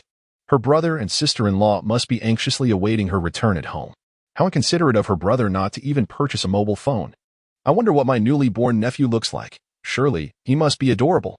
With this pickup truck, my sister-in-law will no longer have to endure the discomfort of a makeshift vehicle to reach the hospital. The thought brings a mist to the girl's eyes as memories of the past flood her mind. Mulan, your brother's greatest aspiration was to become a police officer, to uphold justice and fairness. Our family is impoverished, and he has decided to forego his dream of attending the police academy to support you wholeheartedly. You must not disappoint him. Their father took puff after puff from his dry tobacco pipe, while the young girl's tears fell silently, resolute in her heart. Brother, I will not let you down. I shall become a competent police officer. The girl's speed increased as she drove, but just then, her phone rang abruptly. Director son. Could it be that there is yet another urgent matter? She hastily answered the call, only to be met with an urgent and furious voice on the other end. Mulan, where are you? Quickly hide. There are zombies everywhere. Do not venture into crowded places. Await further instructions from the organization. Hearing this, the girl's lips twitched in annoyance. I'm hanging up, she exclaimed, cutting off the frantic voice. With a swift press on the accelerator, she sped away toward the horizon. 5 minutes later, the familiar village came into her view. Gazing at the houses at the village entrance, she frowned slightly. This house was built during her father's lifetime. It is far too old. One must strive diligently to construct 5 grand-tiled houses for one's elder brother. Yet, in the next moment, the girl's attention was drawn to the wandering figures of the undead on the street. Was that Aunt Lu? Hadn't she been paralyzed? How could she possibly walk? No, something was amiss. The girl furrowed her brow, her almond-shaped eyes filled with astonishment. Upon hearing the rumble of vehicles, the zombies on the street surged towards them with frenzied abandon. Zombies? Could it truly be? Having watched zombie films, she hastily switched off the vehicle's engine. Only then did the rushing horde of the undead come to a halt, aimlessly wandering once more. But just then, at the familiar entrance of her home, a colossal figure caught the girl's gaze. Her pupils instantly constricted. What manner of monster was this? Chapter 53. Do you even deserve to be called a monster? On the tarred village road, a behemoth slowly approached from a distance. The humanoid figure towered over 3 meters in height, its form grotesquely corpulent. Its body was covered in repulsive flesh tumors, resembling a mountain of meat. This mountain-like body bore a delicate, weak face, rendering it even more nauseating. Blood, crimson as rubies, stained its lips as it continued to chew relentlessly. Its blood-red eyes were filled with a frenzied lust for slaughter. At this moment, this monstrous zombie lumbered forward, drawing closer to the small courtyard at the village entrance. Scattered along the asphalt road lay dozens of corpses, each with a gaping hole in its abdomen, from which the hearts had mysteriously vanished. In the distance, within a pickup truck, the girl's expression tightened, her enchanting phoenix eyes narrowing slightly. This is not good. That is the direction of my home. Brother, sister-in-law. With this thought, her eyes widened in alarm, shimmering crimson. Swiftly, she retrieved a military shovel from beneath the passenger seat, gripping it firmly in her right hand. Without hesitation, she opened the door and stepped out. As soon as she exited, several zombies in the distance abruptly lifted their heads, blood-red eyes fixated intently upon her. A cacophony of hoarse growls erupted. Numerous zombies flailed their arms, charging wildly towards her. The girl furrowed her delicate brows, her phoenix eyes glinting with resolve. I'm sorry, fellow villagers. For you, living now is a torment. In an instant, the girl propelled herself forward with explosive force. Moving like a darting rabbit, she swung the military shovel with ferocity, striking down upon a zombie's head. The sharp edge sliced through, decapitating the already decrepit skull in an instant. Gore splattered across the ground. Stifling her grief, the girl struck again. Her movements were clean and decisive, swift as a galloping steed, quick as a lightning bolt. In mere moments, only the girl remained, wielding the military shovel, her expression grave. Several zombies now lay lifeless on the ground, their bodies severed, blood and viscera strewn about. The girl's phoenix eyes anxiously scanned the direction of her home. The monstrous zombie, resembling a mountain of flesh, had already reached the doorstep. Its thighs, as thick as pillars, crossed the threshold. In the next moment, a figure swiftly emerged from within the door, its robust form resolutely colliding with the fleshly behemoth before her. Upon catching sight of that figure, the girl, clutching her weapon, stood transfixed in place. Her almond-shaped eyes widened in shock, a veil of bloodshot hue enveloping her gaze, while a mist of tears clouded her bright orbs. With a square jaw, short hair, and an endearingly simple visage, it was none other than her longed-for brother. Brother! The girl's mind went blank, and her heart-wrenching cries echoed on the wind. In the next instant, she dashed frantically towards the distance. However, at that moment, the strong figure collided with the grotesque mass of a zombie. The bloated mount trembled slightly. The man's body, like an arrow released from its bow, was sent hurtling backward, crashing heavily into the courtyard. The monstrous figure of flesh slowly entered the yard. The girl's eyes threatened to burst, her piercing screams resonating across the fields. Brother! No. She raced forward in a frenzy, covering a distance of over 100 meters. She reached the entrance in merely 8 seconds, her crimson eyes fixed upon the interior of the courtyard. Everything within the enclosure still bore the semblance of her memories, yet it no longer offered her a shred of warmth. The ground of the small courtyard was strewn with the grotesquely mangled bodies. Mere 5 meters ahead, the grotesque zombie was now half kneeling. Its massive hands flailed wildly, tearing out bloody, viscous organs. Her dearly cherished brother lay sprawled upon the ground. Despite his abdomen being nearly hollowed out, his fists, as large as sandbags, continued to strike relentlessly at the monstrous mound before him. Yet even so, the grotesque creature showed no signs of halting its carnage. Before her lay a scene of utter chaos. The girl trembled violently, crystalline tears streaming forth from her eyes, fueled by an unquenchable rage. Ah, I shall end your life, she cried, gripping the weaponized shovel tightly, charging recklessly towards the monstrous figure before her. Yet, at that very moment, the relentless barrage of fists came to an abrupt halt, falling weakly to the ground. A still-beating heart was clutched within the grip of the grotesque titan. as the girl's anguished screams echoed through the air. The creature opened its gaping maw and swallowed the heart whole. Her eyes blazed crimson, her mind consumed by a singular thought. The sharp shovel rained down upon the corpulent mass, yet the once formidable blade now seemed feeble, leaving only shallow scars upon its bloated form. It appeared as though she had lost all sense of judgment, oblivious to the disparity in strength between herself and her adversary. Perhaps she understood, yet she remained indifferent. The weapon continued its frenzied assault. In an instant, the monstrous figure surged to its feet, its arms as thick as tree trunks swinging with fierce might. The sheer force sent the girl hurtling through the air, crashing heavily against the distant earthen wall. The impact was tremendous, causing the wall to fracture and dust to billow. With a sickening cough, blood erupted from her lips, and her delicate form crumpled helplessly to the ground. However, the grotesque creature did not advance. Instead, it turned and strode towards the doorway. Blood continued to seep from the corners of her mouth, her crimson eyes following the trail. A gown of azure fabric caught her gaze, and in that fleeting moment, tears mingled with blood as they streamed down her cheeks. The swaddled infant in her arms pierced the girl's heart like a dagger. In that moment, her already battered heart shattered completely. She yearned to rise. Yet the excruciating pain rendered her immobile. Despair clouded her gaze as she watched the grotesque, towering creature approach the figure before her. A piercing roar echoed through the air. The child, still in swaddling, fell heavily to the ground. That once warm embrace had transformed into the monster's meal. A throbbing heart was violently extracted once more, swallowed whole by the monstrous behemoth, whose already bloated form seemed to swell further. In the distance, the girl opened her mouth, voicelessly screaming. Though the weapon she had wielded had long since vanished, and her bones ached with agony, causing cold sweat to pour down her body in tremors, the unparalleled resolve in her eyes urged her to rise slowly. Despite the blood streaming from her lips, she pressed onward, inching closer to the monstrous giant. At that moment, the creature's massive jaws split into a grin, revealing a savage and contemptuous smile. In the next heartbeat, its colossal frame surged forth with a speed surpassing that of before.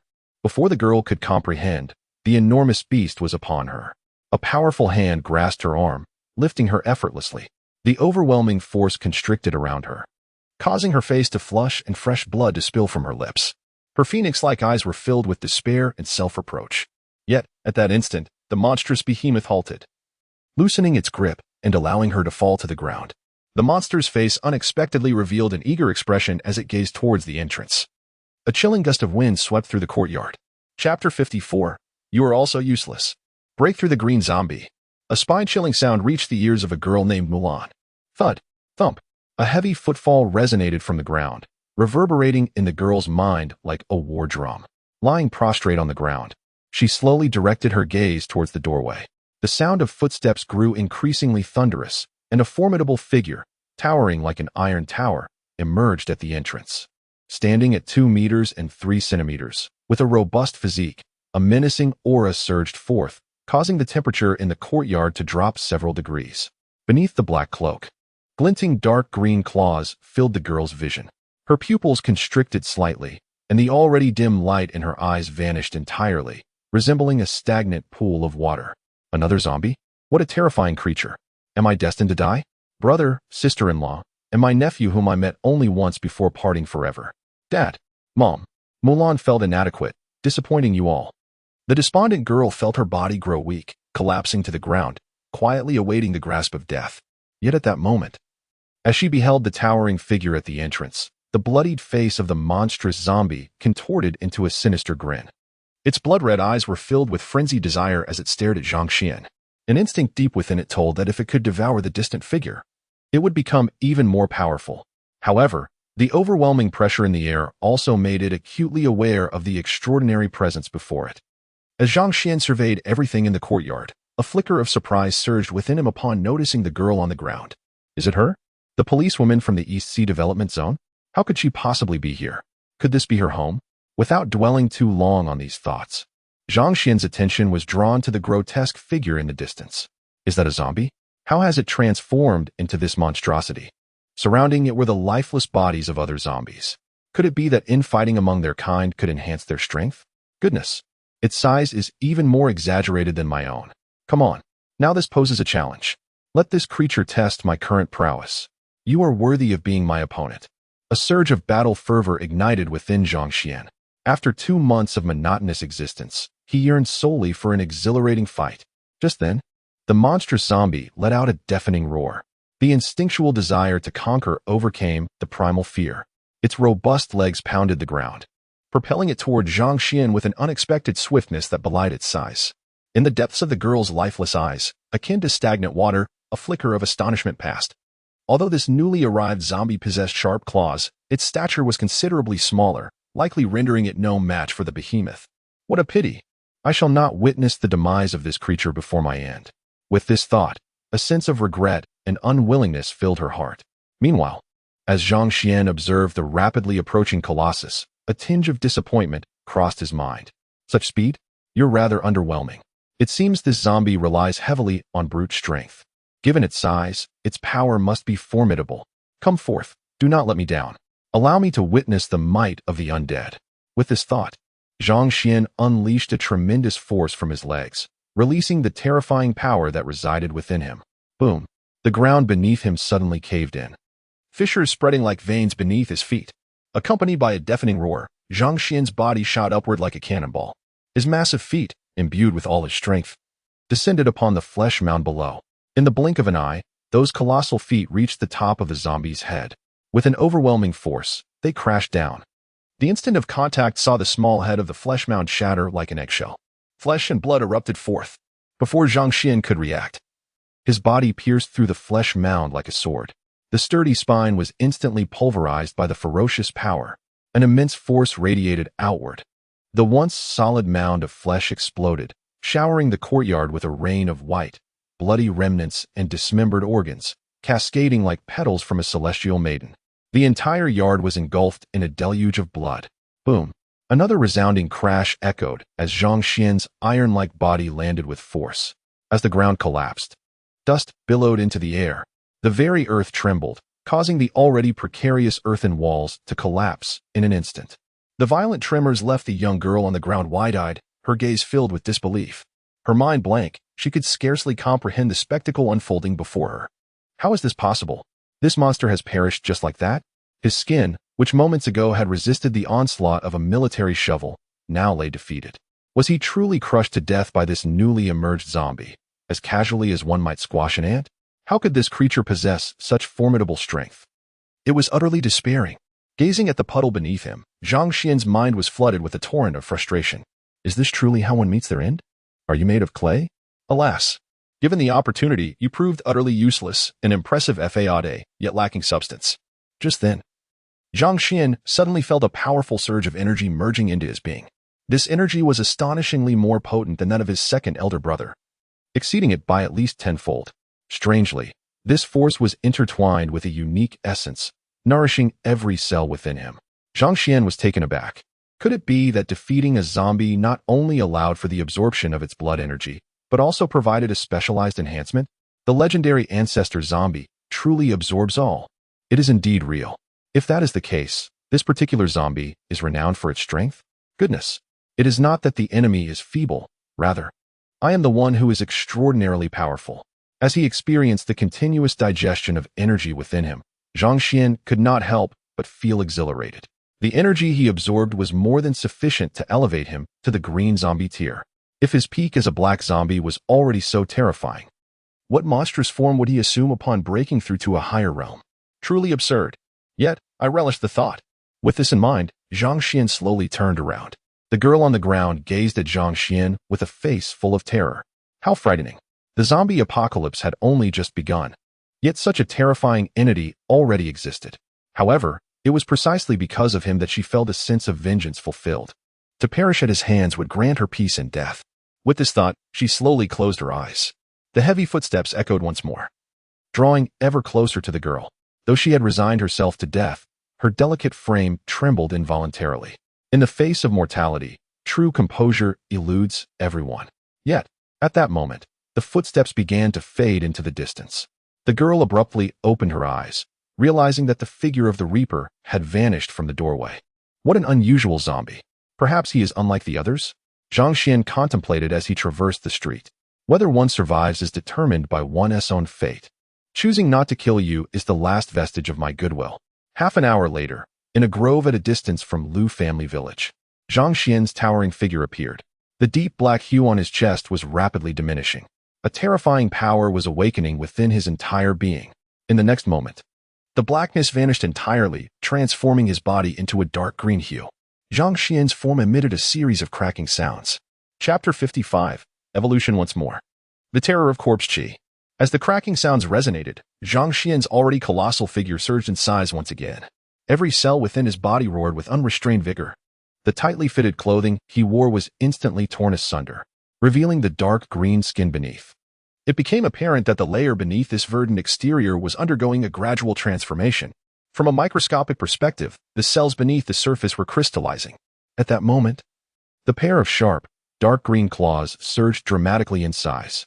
As the last trace of crimson vanished from Zhang Xuan's eyes, a pair of translucent, unfathomable dark green vertical pupils glimmered with a mesmerizing brilliance.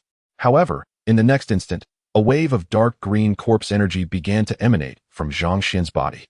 The moment the corpse energy manifested, the verdant grass beneath his feet emitted a sizzling sound of corrosion. Within just a second, the grass he stood upon had transformed into a puddle of green liquid. Yet, the following seconds saw the grass within a meter of Zhang Xuan's feet rapidly yellowing at an observable pace. After several breaths, the grass within that radius appeared as if it had been doused with a lethal herbicide. Seeing this, Zhang Xuan felt a surge of astonishment and quickly focused his thoughts, causing the dark green corpse energy to vanish without a trace. At this moment, Zhang Xuan had completely ascended to the realm of the green zombie. How marvelous! He had finally reached the green zombie level. Having attained this state, he could now fully control his corpse energy, which would significantly amplify in potency. Yet, he had not anticipated that his corpse energy would undergo evolution. Not only did it possess corrosive capabilities, but it could also siphon vitality. This was simply extraordinary. Moreover, it was an area of effect skill, truly preposterous. If one's own corpse energy were to reach a more formidable level, could it not be possible to harvest zombies without any exertion? Zhang Xuan cast aside his myriad thoughts and hurriedly scrutinized his hands, more accurately, his claws. Upon observing them, he was momentarily taken aback.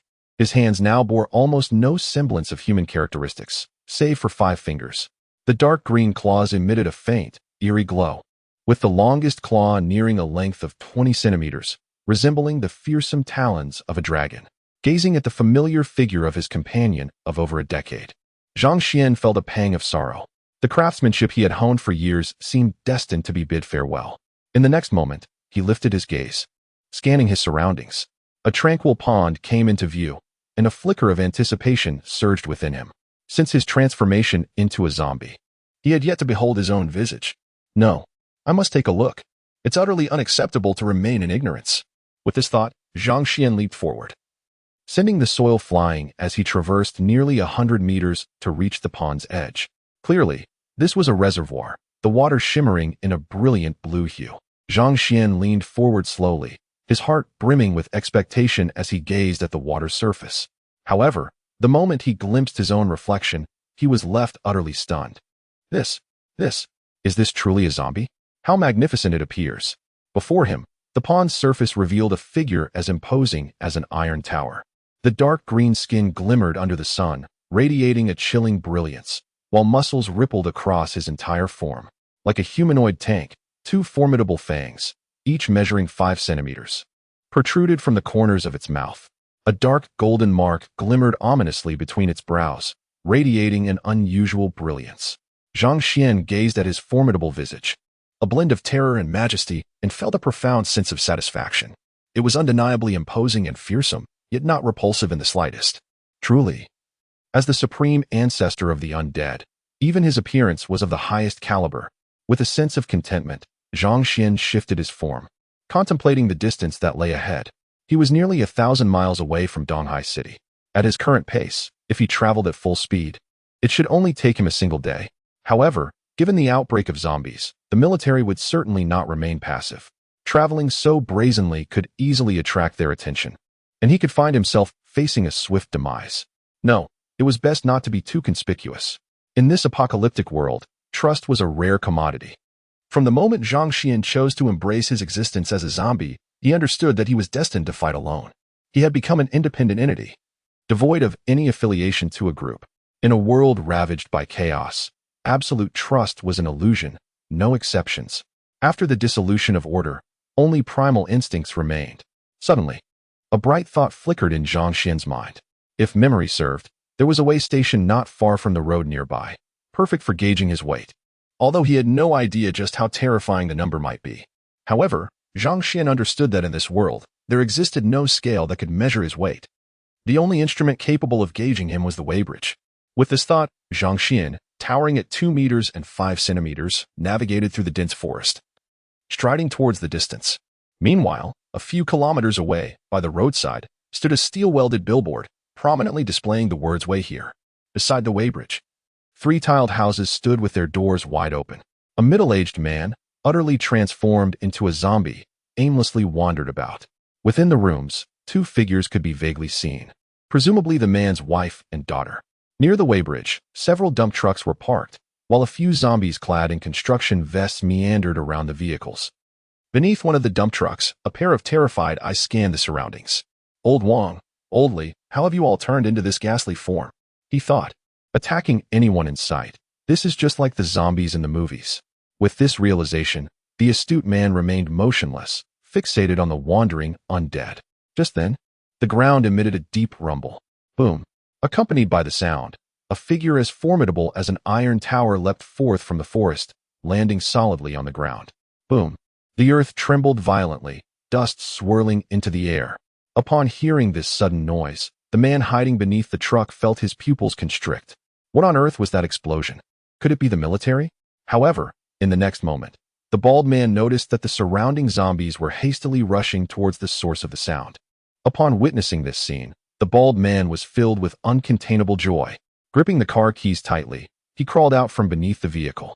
Just as he stood up, an astonishing sight nearby left him utterly speechless. Chapter 56. Behold, such weight, a body of steel. Standing a mere 2.5 meters away was a figure resembling a tank. With arms as robust as a young girl's waist and claws gleaming ominously in dark green, it appeared to be a humanoid beast. It was none other than Zhang Xuan, who had rushed from the reservoir. As he beheld the imposing figure, the bald man's legs weakened, transforming him once again into a cowardly creature. Good heavens! What manner of monster is this?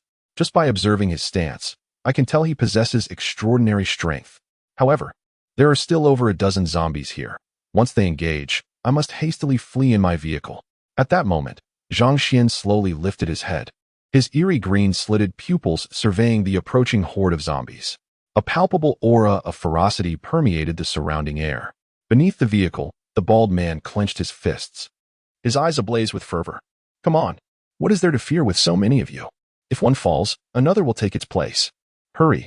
Yet, in the next instant, the frenzied zombies abruptly halted. Their bloodied faces betrayed a flicker of human fear. In the blink of an eye, they feigned indifference, wandering aimlessly once more, unconsciously distancing themselves from Zhang Xuan. The bald man, observing from beneath the car, widened his eyes in disbelief, astonished beyond measure. Could it be true? You are all deceased, transformed into zombies, yet you still exhibit the same cowardice as in life, bullying the weak while fearing the strong. Just moments ago, when you attacked that family of 3, you fled in sheer panic. Where is your dignity? Where has your spirit gone? Observing this scene, a flicker of astonishment surged within Zhang Xuan. What is happening? These zombies are not attacking me. Could it be that they disdain me for not being a living human? How dare you look down upon me? Never mind, I shall deal with you later. For now, I will see how much I weigh. Zhang Xuan glanced upward, and the display on the window read 000, clearly still functioning normally. He slowly took a step forward and placed his foot upon the weighing scale. The moment he did, the scale trembled slightly. Zhang Xuan quickly turned his gaze to the display. 5,050 kilograms. Upon seeing this outrageous figure, Zhang Xuan's emerald green eyes widened in disbelief. Good heavens! Over 5,000 kilograms. That is equivalent to 5 tons. Such an extraordinary weight. If I am not careful, I could easily become a mere puddle of flesh. No wonder those creatures could not harm me. With a weight of 5 tons, what could they possibly do? The density of iron is merely 7 times that of the human body, yet my current density must be exceeding tenfold. This volume, 5 tons. What is this? Not a zombie at all, but a body of steel. Even though Zhang Xuan had long been mentally prepared, witnessing this number stirred a tempest within him. Just then, A figure suddenly crawled out from beneath a nearby vehicle. In a flurry, he hastily flung open the car door and abruptly dove inside. The next moment, the thunderous roar of the diesel engine erupted. The sudden sound immediately captured the attention of a multitude of zombies, who swiftly rushed towards the dump truck. Witnessing this scene, the bald man inside the vehicle exclaimed a quintessential phrase, "I'll take you down. Those who bully the weak now make a ruckus. Die." In the blink of an eye, the bald man pressed the accelerator to the floor, and a thick plume of black smoke billowed from behind the dump truck. The massive front of the vehicle charged directly towards several zombies. Boom. Wherever it passed, these ordinary zombies were torn to shreds, their remains scattered across the ground. Observing this, Zhang Xuan furrowed his brow. Damn, even fly legs are still meat. You're stealing my food. As the zombies were flung aside by the dump truck, the bald man erupted in boisterous laughter. Take that. You scared me just now. Now, you shall experience the might of the Great Luck. If a serpent as huge as the Great Wall can be crushed, what are mere zombies? Yet in the next instant, the bald man's gaze shifted towards Zhang Xuan in the distance. Damn, the one thing I despise most in this life is pretentious people. These zombies are so pretentious. Their demise is imminent. Feel the force of my great luck charge. The bald man shouted, flooring the accelerator. Amidst the swirling dust, the dump truck barreled towards Zhang Xuan at 50 miles per hour. Glancing at the bold characters spelling great luck on the front of the vehicle, Zhang Xuan raised an eyebrow. Oh, is this the last bus to another world? Sorry, but I'm not ready for a journey just yet. In the next moment, Zhang Xuan's legs bent, and the formidable strength of his physique erupted forth. With a single move, Iron Kuan, he charged directly at the rubble truck before him. Boom.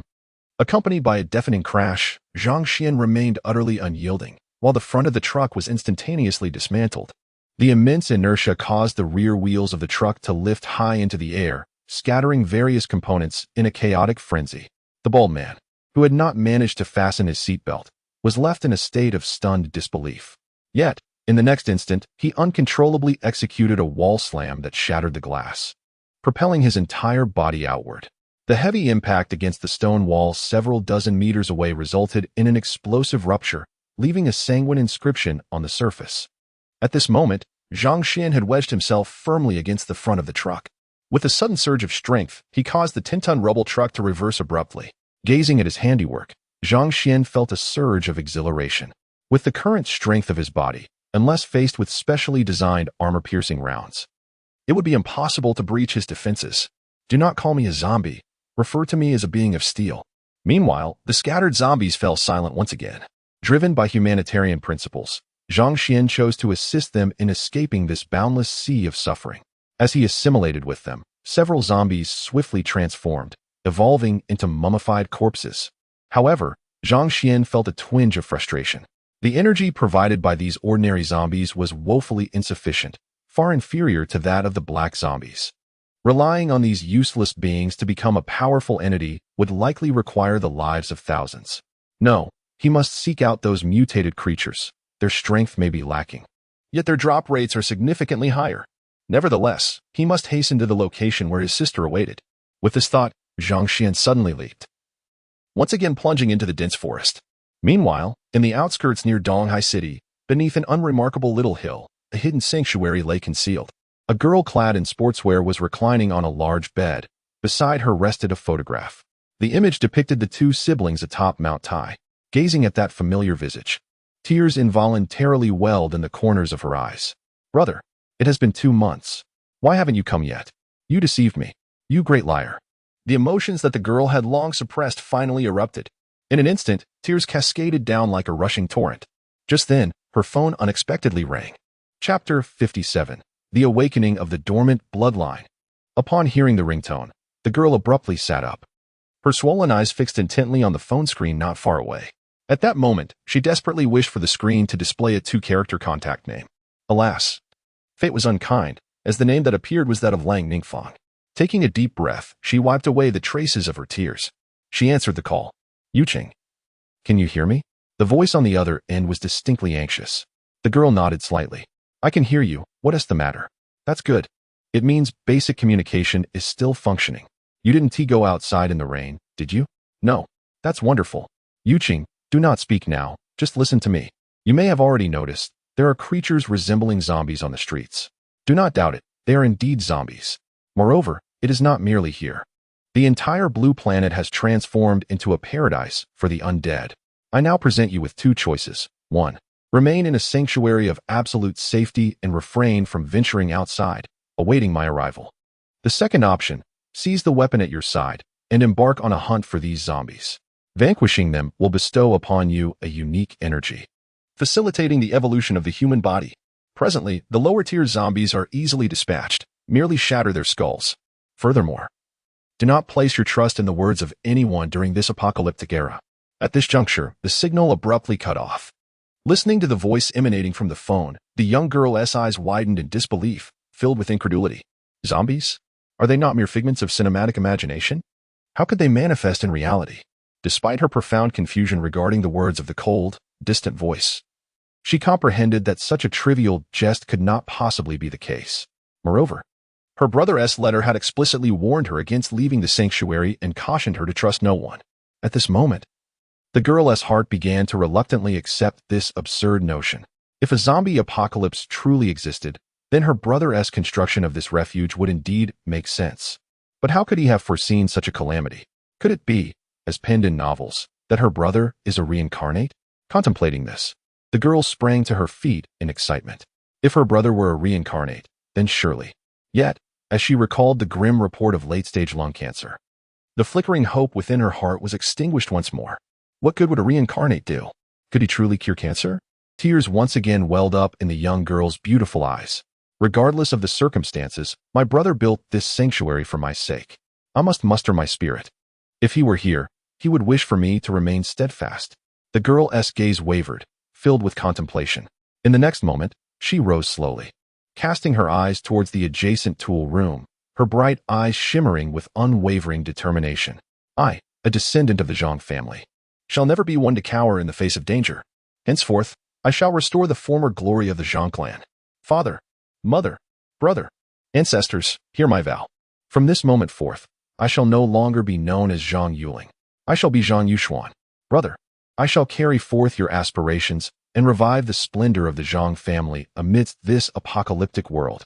At this moment, the bloodline within the depths of the young girl's being begins to awaken slowly. Meanwhile, in the Ziyun Villa district on the outskirts of Donghai City, a villa stood with its doors firmly shut, all entrances thoroughly sealed. On the roof of this solitary villa, 3 figures were conspicuously present, Song Inger and her daughter, alongside a robust man clad in a black suit. Outside, on the streets, staggered figures wandered aimlessly. Song Inger appeared utterly distraught, crouched on the ground, trembling. Song Kaming furrowed his brow deeply. Had I not witnessed this with my own eyes, I would never have believed it. This is simply an inversion of the natural order. We are in the Dragon Kingdom. Even the notion of zombies is hard for me to accept. Listening to Song Kaming's words, the robust man beside him quickly raised a finger. Lower your voice. These zombies possess acute hearing. If they catch wind of us, we will be in dire straits. Upon hearing this, Song Kaming quickly covered his mouth. Yet, in the next moment, he let out a heavy sigh and continued in a hushed tone. Continuing like this is not a solution. If these zombies are akin to those in the movies, who knows if the entire world might transform into a paradise for the undead? Here we are, waiting for rescue, without any certainty of when it might arrive. If we run out of food and water, we shall either perish from a zombie bite or succumb to starvation. As these words left his lips, Song Inger, trembling beside him, suddenly widened her eyes. I remember now. Lu Kuan, that day I asked you to track that girl. Did you not say she went to the eastern suburbs? There seems to be a refuge there. It was built for her by her brother before he passed, presumably to ensure her safety. Isn't that the best option we have now? Hearing this, both Song Kaming and Lu Kuan felt an overwhelming joy. Lu Kuan quickly exclaimed, Yes, indeed, that is a refuge, quite discreet. Had I not followed her, I would never have surmised that a shelter existed there. Furthermore, it is located in the suburbs, where the population is sparse. We stand a significant chance of reaching it. However, the astute Song Kaming furrowed his brow. Alas, it cannot be that simple. That young girl is alone inside, and we have no knowledge of the supply she possesses. What if she refuses to let us in? Upon hearing this, Lu Kuan promptly fell silent, his lips sealed. A fleeting thought crossed my mind. Indeed, experience often prevails. Just then, a glimmer of inspiration sparkled in Song Inger's eyes. I have a plan. Father, What you just mentioned hinges on the assumption that this young girl is aware of the zombie apocalypse. But what if she remains oblivious? Upon hearing this, the two men exchanged puzzled glances. Consider this. The shelter is situated in a remote location, almost devoid of inhabitants. There is a significant chance she may not notice the emergence of zombies. I have been quite kind to her, so she is unlikely to be on guard. Once she opens the door, won't everything then be under our control? She is merely a young girl. Can she really defy us? At this, the two men could not help but display admiration, their minds resonating with a shared sentiment. While experience may be formidable, it pales in comparison to the cunning nature of a woman's heart. Song Inger, with a quick flick of her eyes, decided to make a call to gauge her stance. Chapter 58. A collision of past and present. Divine might descends. Within the shelter located on the outskirts of Donghai City, the young girl was fully equipped. In Long Country, many weapons are not readily available for purchase. However, for the sake of safety, Zhang Xuan prepared some compliant arms for his sister. The girl's youthful and captivating form was encased in a layer of armor, a creation that many enthusiasts often craft.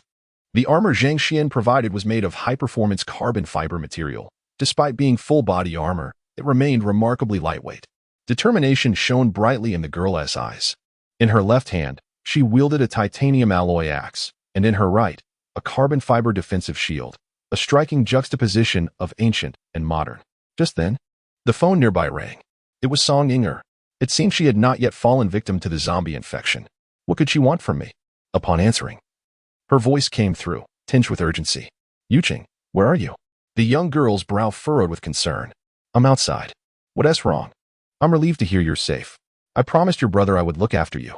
Where are you? I will come to fetch you. Upon hearing this, the girl's frown deepened. She intended to come for me? In the midst of a zombie apocalypse? Why hadn't she mentioned the end of days? Something felt amiss. With this thought, her eyes narrowed slightly. Without further ado, she abruptly terminated the call.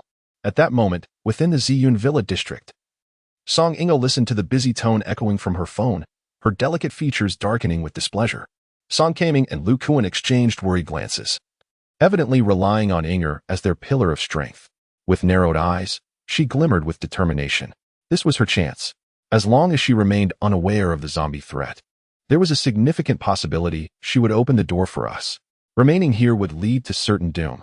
Upon hearing this, Lu Kuan and the others nodded gravely. Let us depart at once.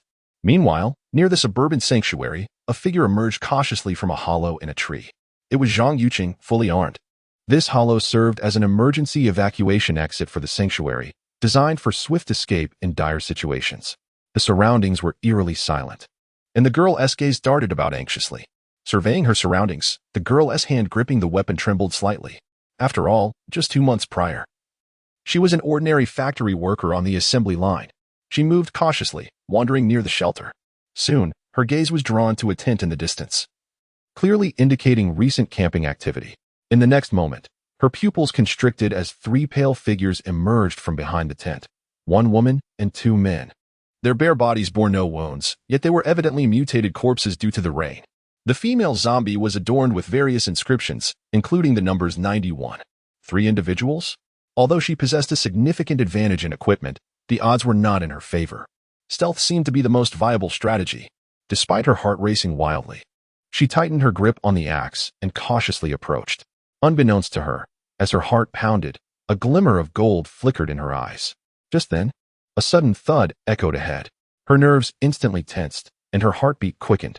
Focusing her gaze, she saw the lifeless body of an owl plummet from a tree.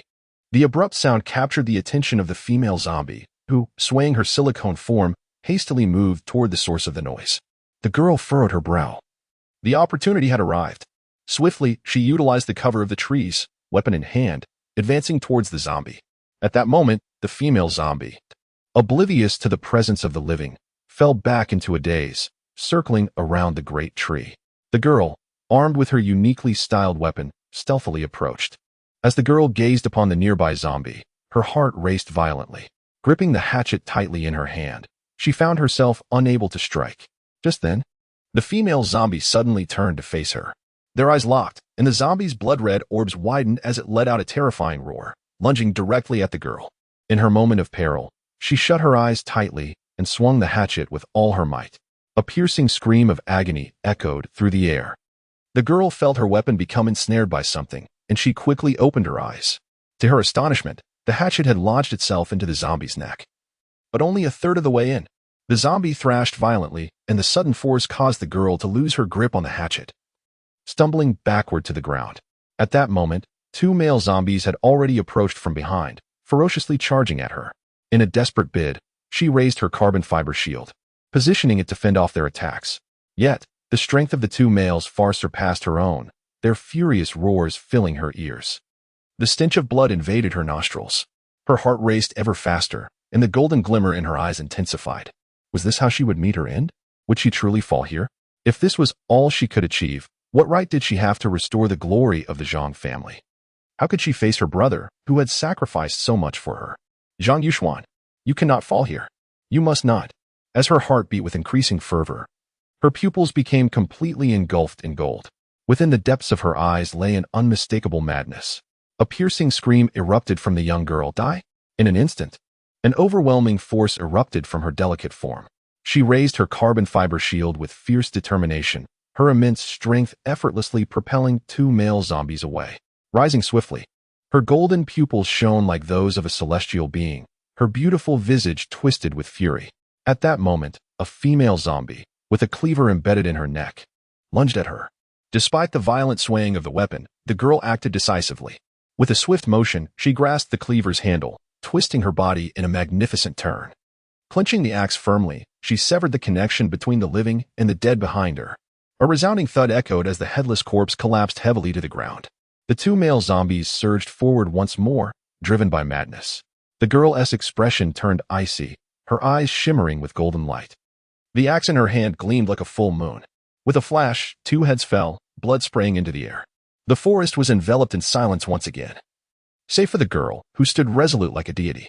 Meanwhile, in the dense forest merely 20 kilometers from Donghai City, a colossal figure gradually emerged. Donghai City. I am coming. Chapter 59. The Devil. The hunt begins. The towering silhouette slowly materialized among the trees, gazing towards the distant city, still aglow with lights. His eerie green eyes glimmered with boundless malice. Donghai City, my sister. I am on my way. Li Minghai, Fan Xiao Zhao Yiming. Since I have arrived, your demise is imminent. At that moment, a dark shadow abruptly lunged forth from the dense forest, its sharp fangs aimed menacingly at Zhang Xuan. It was, to his astonishment, a wolf transformed into a ghastly zombie. Yet, Zhang Xuan stood resolute, his arms swinging fiercely. Boom! The beast, weighing over 100 pounds, erupted into a shower of flesh. In the next instant, his towering frame stepped forward, releasing a waft of cadaverous energy. Curiously, the verdant grass beneath remained utterly unscathed, and the ground showed no signs of depression. His mastery over the miasma of death had evidently progressed. He could finally offset the terrifying weight of his own corporeal form. East Sea City, a sprawling metropolis with a population exceeding 10 million and a nearby military presence, necessitated discretion. Zhang Xian's formidable silhouette advanced slowly. Meanwhile, in the eastern suburbs of East Sea City, within a sanctuary, Chang Yuchun's figure emerged. The young girl was enveloped in a cloud of confusion. What had just transpired? She felt as though she had transformed into an entirely different being. The dread that once gripped her dissipated, leaving only the chilling essence of ruthless slaughter. Was there something extraordinary about her body? Bored, the girl idly swung the mountain axe in her hand. In the next heartbeat, her brow arched in surprise. Her strength seemed markedly amplified. The axe felt lighter in her grasp. Was this what Lung Mingfang had referred to? That slaying zombies would lead to her body's evolution? Just then, the phone beside her suddenly rang. Song Yinge. Upon seeing the name, the girl swiftly turned her gaze towards the surveillance screen, where a sleek black G-Wagon was conspicuously parked nearby. She is aware of my presence here? It seems she has been tracking me. Truly, the human heart is capricious, and it appears they too covet that 50 billion. However, at this moment, their primary desire is to survive safely. In the next instant, the young girl gently brandished the axe in her hand, her beautiful eyes growing cold. What difference is there between hacking at a living body and a zombie's? The girl picked up her phone. Yuching, I found you at last. Thankfully, the bodyguard who protected you that day revealed your location to me. Hurry, come out. We have been so worried. A faint smile graced her lips. All right, I shall come out now. Upon hearing this, the three individuals in the vehicle outside were instantly filled with elation. How splendid. This foolish girl knows nothing. What can a girl from the countryside possibly understand? Let us go. We must hurry. If we delay, the zombies will close in on us. Song Inger and the others hastily descended from the car. At that moment, the greenery on the hillside suddenly shifted, revealing a brightly lit entrance before them. Upon seeing this, the trio was overwhelmed with joy. Quick, let us run over. The zombies are almost upon us. Just then, a series of roars echoed from a distance. Dozens of figures were frantically racing toward their location. Witnessing this, Song Inger and her companions were struck with terror. Quick, quick, get inside. Safety awaits us there. With all their strength, the three of them sprinted toward the sanctuary. At last, as the horde of zombies approached the vehicles, the three individuals hastily found refuge within the shelter. Song Inger let out a sigh of relief, her body collapsing onto the ground. Here, they were finally safe. But just then, a chilling voice resonated from the front. Oh, is that so? Who informed you that you would be safe here? The trio quickly looked up to behold a fully armed figure standing before them, wielding a gleaming cleaver. It was Zhang Yuchun. The sight of the girl's attire left them utterly baffled. Yet, the distant growls of zombies echoed ominously behind them, setting aside their astonishment. Song Inger urgently hissed, "Quickly, close the door. The zombies are breaking through. If they come in, we are all doomed." With a playful smirk, the girl responded, "Indeed. You shall all perish. However, they will die twice." Upon hearing this, Song Inger realized that the girl had long been aware of the zombie threat. Her eyes widened in fury, ablaze with rage. "You little wretch! How dare you deceive me? Do you think you're formidable just because you wield an axe? Lu Kuan, seize that axe from her." No sooner had she spoken than the burly man sprang to his feet, casting a disdainful glance at the girl. "Little girl, that weapon is not for you to toy with. Hand it over now." In an instant, he lunged forward with remarkable speed. But at that very moment, the girl made her move. The massive cleaver descended like a bolt of lightning. The gleam of the axe flashed. The imposing figure before Song Inger and her father came to a halt. A fissure slowly emerged from the center of his body, various organs spilling onto the ground, half to the left, half to the right, before he collapsed helplessly. Such a gruesome scene sent the pair into a frenzy of screams. "Ah, you actually killed him. You dare to take a life. I will call the police and have you arrested." Overwhelmed by sheer terror, Song Inger began to ramble incoherently. The young girl gently weighed the axe in her hand. "You wish to report me? You must first ensure your own survival." As the girl advanced menacingly, Song Inger and her father trembled violently, their eyes filled with utter dread. "Please, don't come any closer. Don't kill me. You cannot take my life. I am a friend of your brother." Upon hearing this, the girl's gaze turned even colder. "My brother has no friends like you. However, I will spare your life." At this, Song Inger and her father felt a surge of hope. "You want to kill us? Then please, shut the door quickly." The girl let out a chilling laugh. "No, I will not kill you, but I will relish in watching you succumb to despair. Get out." The girl's eyes were filled with madness. As the distant roars grew nearer, Song Inger and her father trembled uncontrollably. "No, you cannot do this. You are a devil. You are nothing but a demon." The girl remained silent, only raising the axe in her hand. In a swift motion, the blade gleamed, and one of Song Inger's delicate legs was severed. Blood gushed forth, and her heart-wrenching cries echoed wildly. The girl chuckled softly. "Now, this is what a devil truly is." Upon witnessing this scene, Song Kaming's eyes blazed with fury. "Wretched creature, I shall fight you to the end." Yet, upon seeing the axe in the young girl's hand, he found himself unable to rise. The girl scoffed coldly. "If you refuse to leave, then I shall assist you in departing." A flash of the axe illuminated the air, and before him, Song Inger and her father had been reduced to mere remnants of humanity. Heart-wrenching cries erupted. "Ah, you shall not have peace in death. You vile creature." With an expression devoid of emotion, the girl unceremoniously cast the two aside, along with their dismembered parts. The fresh scent of blood immediately attracted a horde of zombies, whose frenzied howls filled the atmosphere. The girl squinted slightly, her eyes glinting with a chilling light. In this apocalyptic world, only the devil can survive. With the trap set, it was time for the hunt to commence. Chapter 60, Bewildered Zhang Xuan. Is this really my sister? Half an hour later, in the eastern outskirts of Donghai City, within the confines of the shelter's territory, a towering figure resembling an iron tower appeared. It was none other than Zhang Xuan, who had hurriedly arrived. Gazing at the distant mound, he couldn't help but feel conflicted. In this current state, his sister would undoubtedly fail to recognize him. "Though I cannot speak, I can write. If all else fails, I shall control my sister and express my thoughts in written form. With this resolution, Zhang Xuan hastened towards the hill in the distance. However, after taking just a few steps, an unsettling sensation arose in his eyes. Something is amiss. The stench of blood. A heavy scent of blood that could not possibly belong to just one person. What has transpired? Sister, please, be safe. At this moment, Zhang Xuan was utterly alarmed. In this world, the only person Zhang Xuan truly cared for was his sister. In the next instant, he leapt into action. The ground beneath him suddenly gave way as he soared through the air, traversing over 100 meters to reach the forefront of the earthen mound. In a fleeting moment, a gruesome scene unfolded before Zhang Xuan's eyes. Scattered across the ground lay numerous corpses, their heads severed from their bodies. The entire area had been stained with blood. Zhang Xuan's pupils dilated in shock. Yet, in the next heartbeat, two familiar faces materialized before him. Despite their heads being mutilated and disfigured, he recognized them instantly. Song Yinger, Song Kaming, how could they have perished here? Could it be that his sister had? The horrifying possibility sent a shiver down Zhang Xuan's spine. The terrifying aura of death surged uncontrollably around him, wreaking havoc in its wake.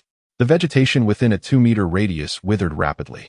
His keen eyes scanned the lifeless forms on the ground. Upon realizing that his sister was not among them, a semblance of calm returned to him. Sister, she must be safe in the shelter. She has always obeyed my instructions. If I forbade her from leaving the shelter, she would never disobey. Little did Zhang Xuan know that his cancer diagnosis had already been revealed. To his sister, he was perceived as a dead man, which explained her unwavering confidence. With a powerful kick, Zhang Xuan propelled himself forward, racing toward the hidden entrance of the shelter. Sister, forgive me. I hope I haven't frightened you. In a moment, my brother will apologize to you.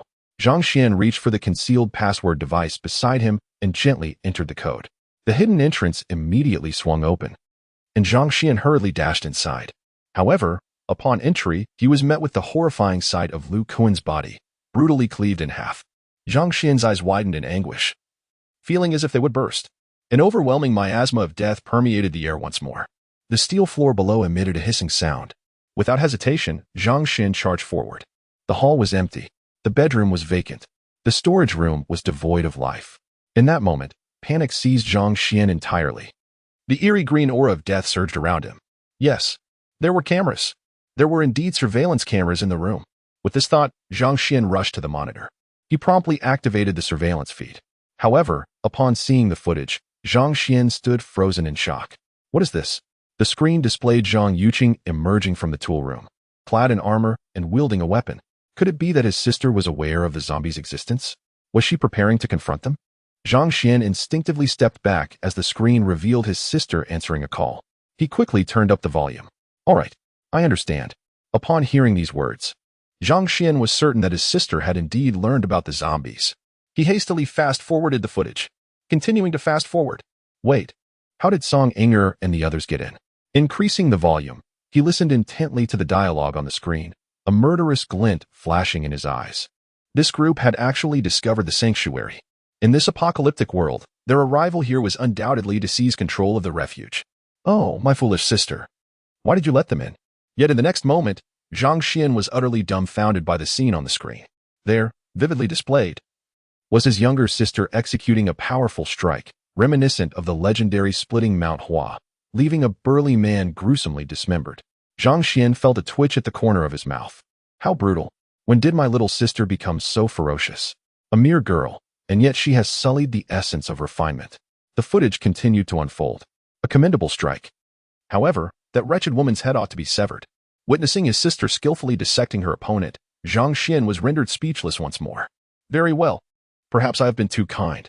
You are indeed ruthless. A veritable wolf in disguise. The scene shifted again to the exterior, revealing a horde of zombies ravenously tearing at two humanoid toothpicks. Suddenly, a familiar figure charged into view, single-handedly encircling the dozen or so zombies. A stealthy ambush. With a powerful strike, heads rolled. A sweeping motion claimed 3 more. In the end, only his sister remained amidst a plethora of headless corpses. Gazing at this spectacle, Zhang Xuan found himself in a state of suspended disbelief. His hauntingly green eyes fixated on the figure of the Reaper on the screen. 1,000 questions swirling in his mind. Whoever you may be, get away from my sister. Is this truly my sister? Is this really my innocent, adorable, harmless little sister? The footage advanced once more, revealing his sister emerging from the shelter, a backpack slung over her shoulders. The carbon fiber shield she once wielded had vanished, replaced instead by 2 titanium alloy axes. Goodness, what an impressive display. Offense is indeed the best form of defense. What has happened to my sister? Has she been possessed by Li Kuei? Such absurd speculations prompted Zhang Xuan to jest. After reviewing the surveillance footage, he began to ponder the entire sequence of events. His sister had received a phone call. Though the caller's identity remained a mystery, she became aware of the existence of zombies. Subsequently, she transformed into Li Kuei, unleashing a flurry of devastation. Ultimately, she departed with her gear, exuding an aura of triumph akin to an MVP conclusion. Could it be that zombies consume one another to grow stronger, and humans slaying zombies also gain power? This notion seems utterly preposterous. There were scarcely a dozen zombies. And yet Lin Daiyu has morphed into Li Kuei? Might it be that his sister possesses unique traits, similar to his own? This line of reasoning appeared to be the most plausible explanation. Zhang Xuan glanced at the time. Li Kuei? No. His sister had just left 20 minutes ago. It is conceivable that she has ventured into the city. If I set out now, there is still time to find her. As for her safety? Well, I suspect the zombies might not retain their heads for long. With this thought, Zhang Xuan exited the shelter, secured the entrance, and sprinted toward Donghai City. At that very moment, 10 kilometers behind Zhang Xuan, a figure wielding twin axes emerged on the asphalt road. The night was shrouded in darkness, enveloping the earth in an eerie stillness. Amidst the profound silence, the crisp sound of footsteps drew nearer, illuminated by the moonlight. The silhouette of the axe-wielding figure gradually came into view, the massive axe heads glistening with a vivid crimson hue. It is none other than Chang Yuchun, who has fought her way out of the shelter. How many zombies has she dispatched along the way? The count eludes her, but it must be close to 100. Among them, one zombie stands out, evidently superior to the ordinary kind. Surely this is what one might call an evolved variant, as depicted in films. Indeed, as Langding Shuang stated, vanquishing zombies enhances one's physical prowess. The dual axes, forged from titanium alloy, now feel weightless in her grasp. The girl exhales deeply. Is this the end of the world? Slaughter has become the norm. Only through killing can one grow stronger, thus fulfilling her vow to restore the former glory of the Zhang family. Yet now, where is her path leading? Just as the girl wanders in confusion, a deep, resonant engine sound emanates from the distant asphalt road. Is someone approaching? The sound is peculiar. This is no ordinary vehicle. It is a heavy-duty truck. Common sedans do not produce such a thunderous noise. Clearly, her hearing has been significantly enhanced. The girl gazes up, and at the corner of the distant road, a brilliant beam of light pierces through. A camouflaged vehicle comes into her view. Is it a military vehicle? It is heading towards Donghai City, suggesting they are here to suppress the zombies. The power gained from defeating more formidable zombies is indeed considerable. The military's intelligence is bound to be far superior to her solitary efforts. Perhaps she could join their ranks. With this thought, the girl stands by the roadside, dual axes in hand.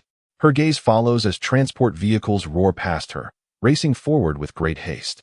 At long last, after a procession of more than a dozen transport vehicles, an armored jeep within the convoy came to a halt.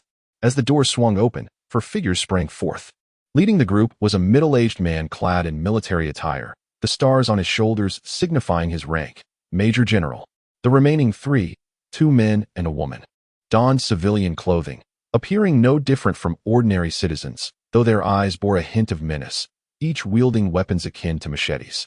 Upon noticing a figure fully clad in armor, brandishing dual battle axes with a face entirely concealed by the armored visage, the Major General could not help but raise an eyebrow. The trio behind him exchanged glances of astonishment. Greetings. I am Han Jinbong from the Eastern Military District. You are from Donghai City, correct? Upon hearing the inquiry, the young woman nodded. I understand that today's events have been exceedingly bizarre. However, since they have transpired, any further discussion seems futile. Judging by your demeanor, you are gradually acclimating. There is no use in discussing other matters. I wish to ask you, as a member of the Dragon Nation, do you desire to join the military to safeguard our homeland and protect the people of this land? The Major General's expression turned solemn, his fierce eyes glimmering with resolute determination. The significance of the phrase to defend our homeland was beyond question, a glory that could not be lightly dismissed. Yet, the young woman's eyes sparkled with a glint of apprehension. The 3 individuals behind her were not military personnel, and like her, They bore arms. The opposing side possessed firearms and was vastly outnumbered. To refuse could very well spell doom for her. The path to balance is the foundation of all things. In a fleeting moment, the girl found her answer. Standing tall, her voice rang out, crisp and filled with excitement. Ready at all times? Upon hearing these words, the four before her widened their eyes in astonishment. You are a woman? Exclaimed the bald man wielding a broadsword. Zhang Yuchun looked puzzled. What? Do I appear to be a man? The man chuckled awkwardly. It's just that your weapon seems rather overly masculine. At that moment, the only woman in the group frowned slightly, a hint of hostility glimmering in her eyes. The major cleared his throat. Enough. This is not the time for idle chatter. What is your name? The girl resolutely replied. I am Zhang Xuan. Excellent. You are now one of us. Once we reach the train station ahead, you and Li Kai will head to Kyoto City, where your skills will be in greater demand. Upon hearing this, Zhang Yuchun thought to herself, Kyoto City? The population density there far surpasses that of Donghai City. My strength will surely grow more rapidly there.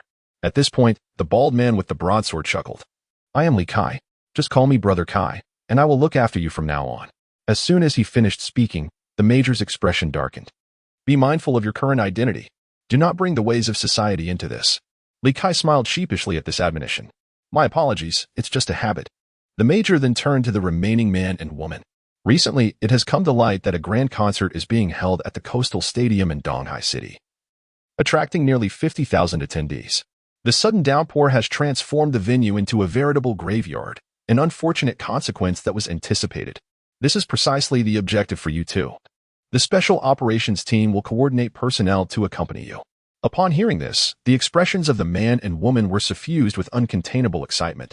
To them, the stadium was not merely a gathering of fervent fans, but a treasure trove of invaluable experience. Meanwhile, the young woman's eyes sparkled with determination. The military, you say? Now that I am involved, I shall strive to become the most radiant presence among them. As the family motto of the Zhang clan dictates, if one acts, let it be to astonish the heavens. Simultaneously, at the entrance of the Haidong Expressway in Donghai City, just a few kilometers beyond lies the urban expanse of Donghai City. However, between these 2 points flows a river nearly 100 meters wide, spanned by a grand bridge. At this moment, the expressway entrance is choked with an unending line of vehicles, stretching as far as the eye can see, with nearly 1,000 cars densely packed together. Shadows can be seen moving within the confines of these vehicles.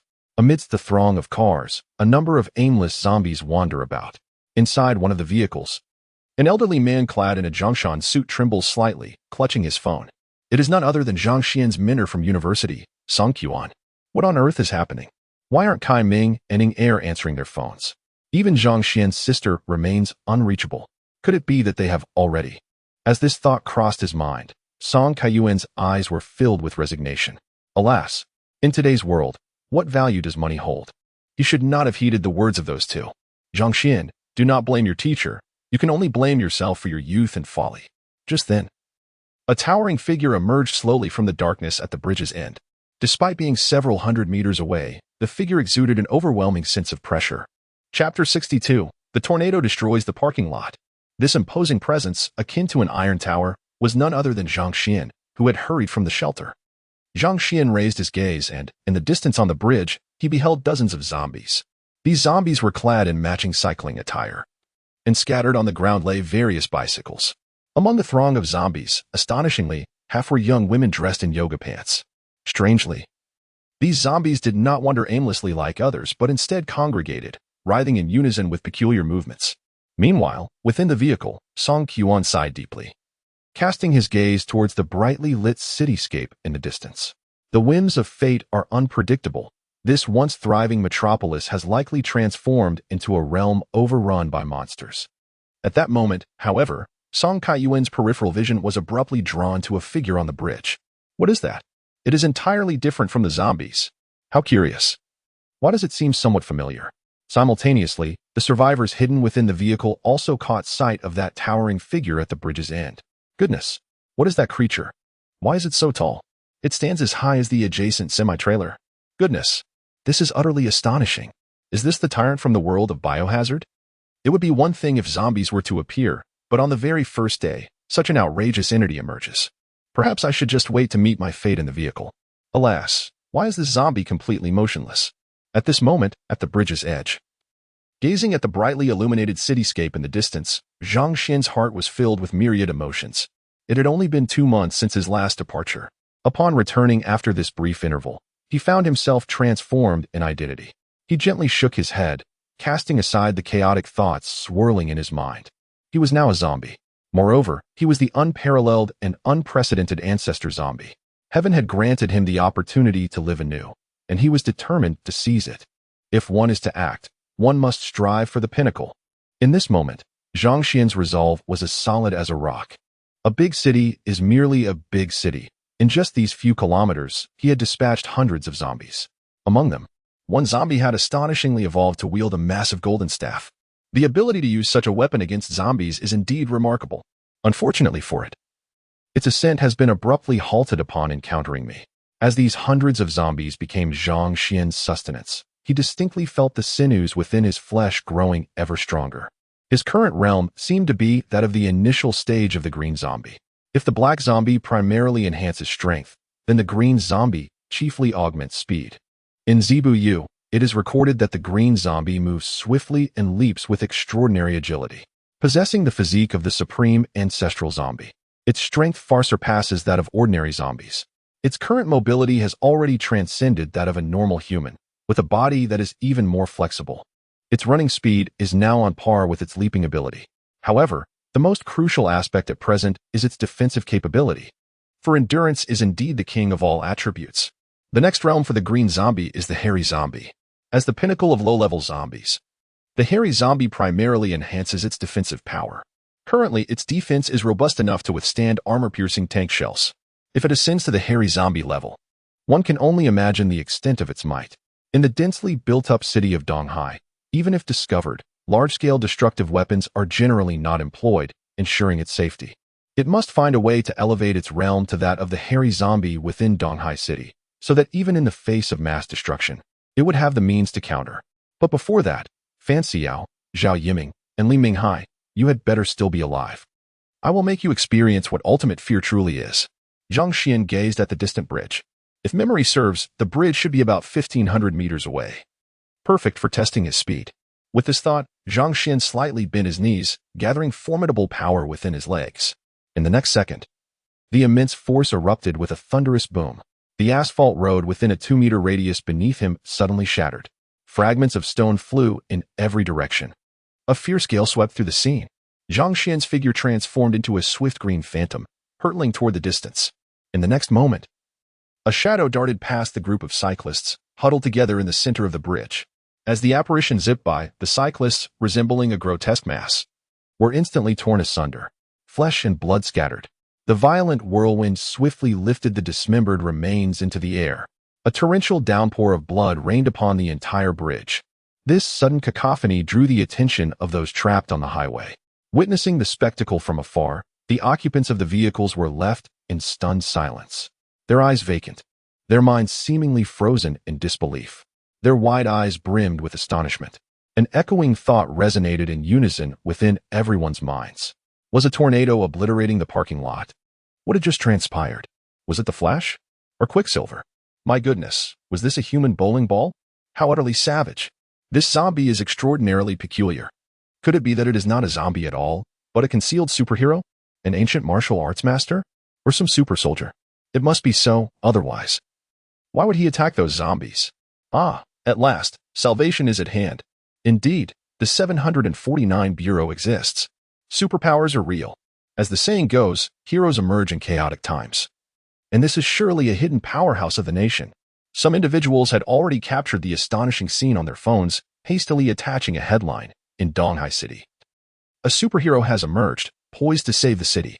The Dragon Country Flash. With a single strike, he annihilates dozens of zombies. Clearly, at this moment, the internet has not yet succumbed to complete paralysis, as the notes from the crowd still manage to be sent forth. Meanwhile, in Donghai City, at the Seaside Stadium, within the VIP room, a dozen figures tremble and huddle on the floor, their eyes filled with terror as they gaze downward. The vast stadium below is teeming with the undead, a veritable sea of zombies numbering in the tens of thousands. A significant portion of these creatures has abandoned their seats, rushing toward the stage erected in the center. Strangely, Some of the zombies sway their bodies in rhythm with the music. In the VIP room, one figure stands out prominently, Zhao Yiming.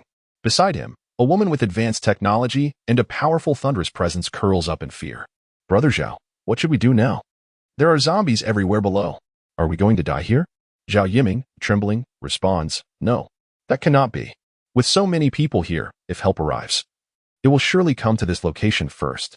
Let me check my phone for any updates from the country.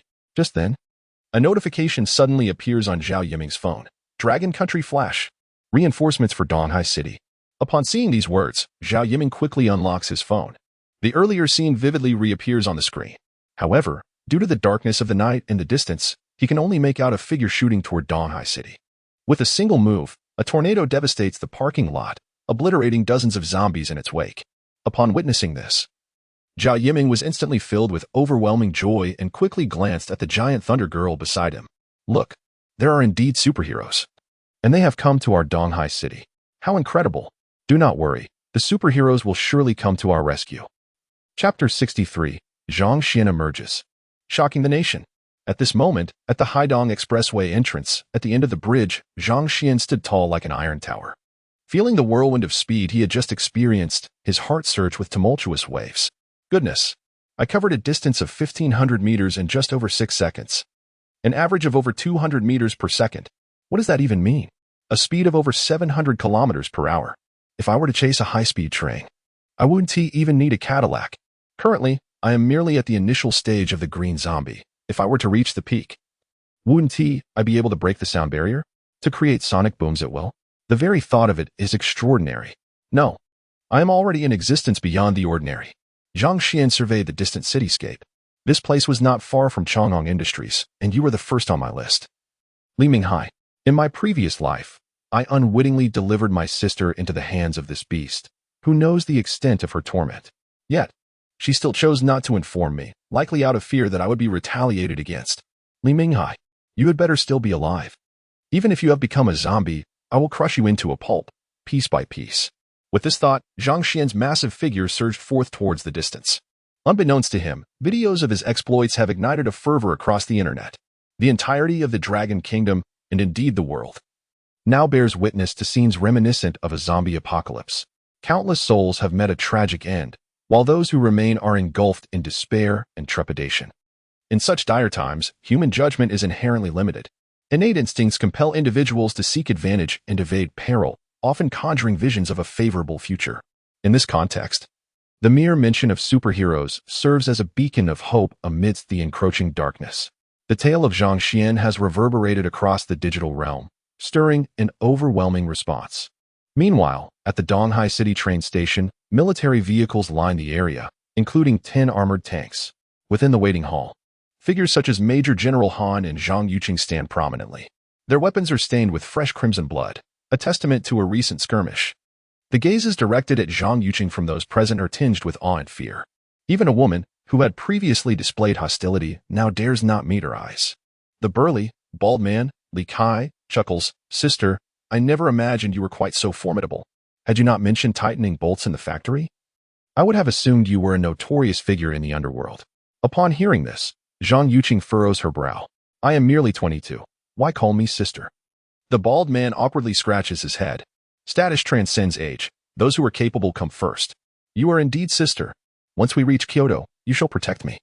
I am your little brother." At this moment, Major General Han's expression shifts, a frown etching itself upon his brow. "Li Kai, this is your final reminder. You are now a member of the Dawn Project, not some criminal organization. Mind your words." Li Kai quickly assumed a serious demeanor. "Yes, sir." Major General Han cast an appreciative glance at Chang Yuchun. "You are impressive, a natural warrior. You are, to my knowledge, the one who has adapted to the apocalypse with unparalleled swiftness. I trust you heard the earlier briefing. The Dawn Project is an urgent initiative launched by the country in response to the zombie crisis. The participants include special forces, masters of ancient martial arts, and various elite individuals.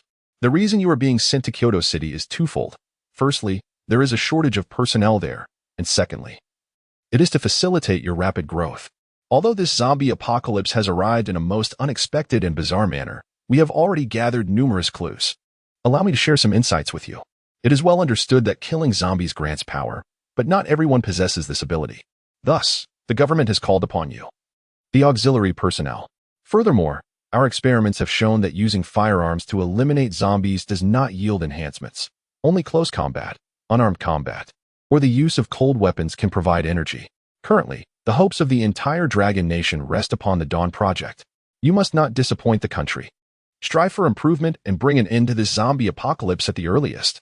Just then, a short-haired woman nearby suddenly let out a shriek. No way. How can this person be so powerful? He has slain an astonishing number of zombies. It's simply outrageous. Upon hearing this, the crowd hurriedly gathered around. The short-haired woman's phone displayed a vivid scene of Zhang Xuan on the bridge, showcasing his phantom-like speed as he effortlessly annihilated dozens of zombies. The onlookers were instantly taken aback, their eyes wide with disbelief and shock. Observing the terrifying spectacle on the screen, Chang Yuchun's pupils constricted. This individual is remarkably powerful, far surpassing her own capabilities. It seems she must hasten her efforts. Otherwise, keeping pace with him would be an insurmountable challenge. Her brother had once remarked that in an apocalyptic world, anyone could be an enemy. If she were to oppose such a formidable foe, she must possess the strength to eliminate him. At that moment, Major General Han furrowed his brow, his piercing gaze reflecting a tumult of emotions. He remained silent for a moment before addressing Zhang Yuchun and Li Kai. The military convoy has arrived. You two will accompany the members of the Dawn Project to Kyoto City. Upon hearing this, the two promptly turned to leave. As they departed, the remaining individuals were filled with envy. They understood that the mobilization of such numerous evolved individuals to Kyoto City was to safeguard the last embers of hope. In other words, they had, in a sense, become discarded pawns. After their exit, Major General Han's expression darkened as he turned his attention to the two remaining. You both witnessed the video just now. You have been assigned a new task: locate this sudden intruder. If he is a zombie, eliminate him. Hearing this, the two before him were left momentarily stunned. What is this? Commander, are you jesting? Are we truly expected to eliminate this Flash? Are we mad, or are you?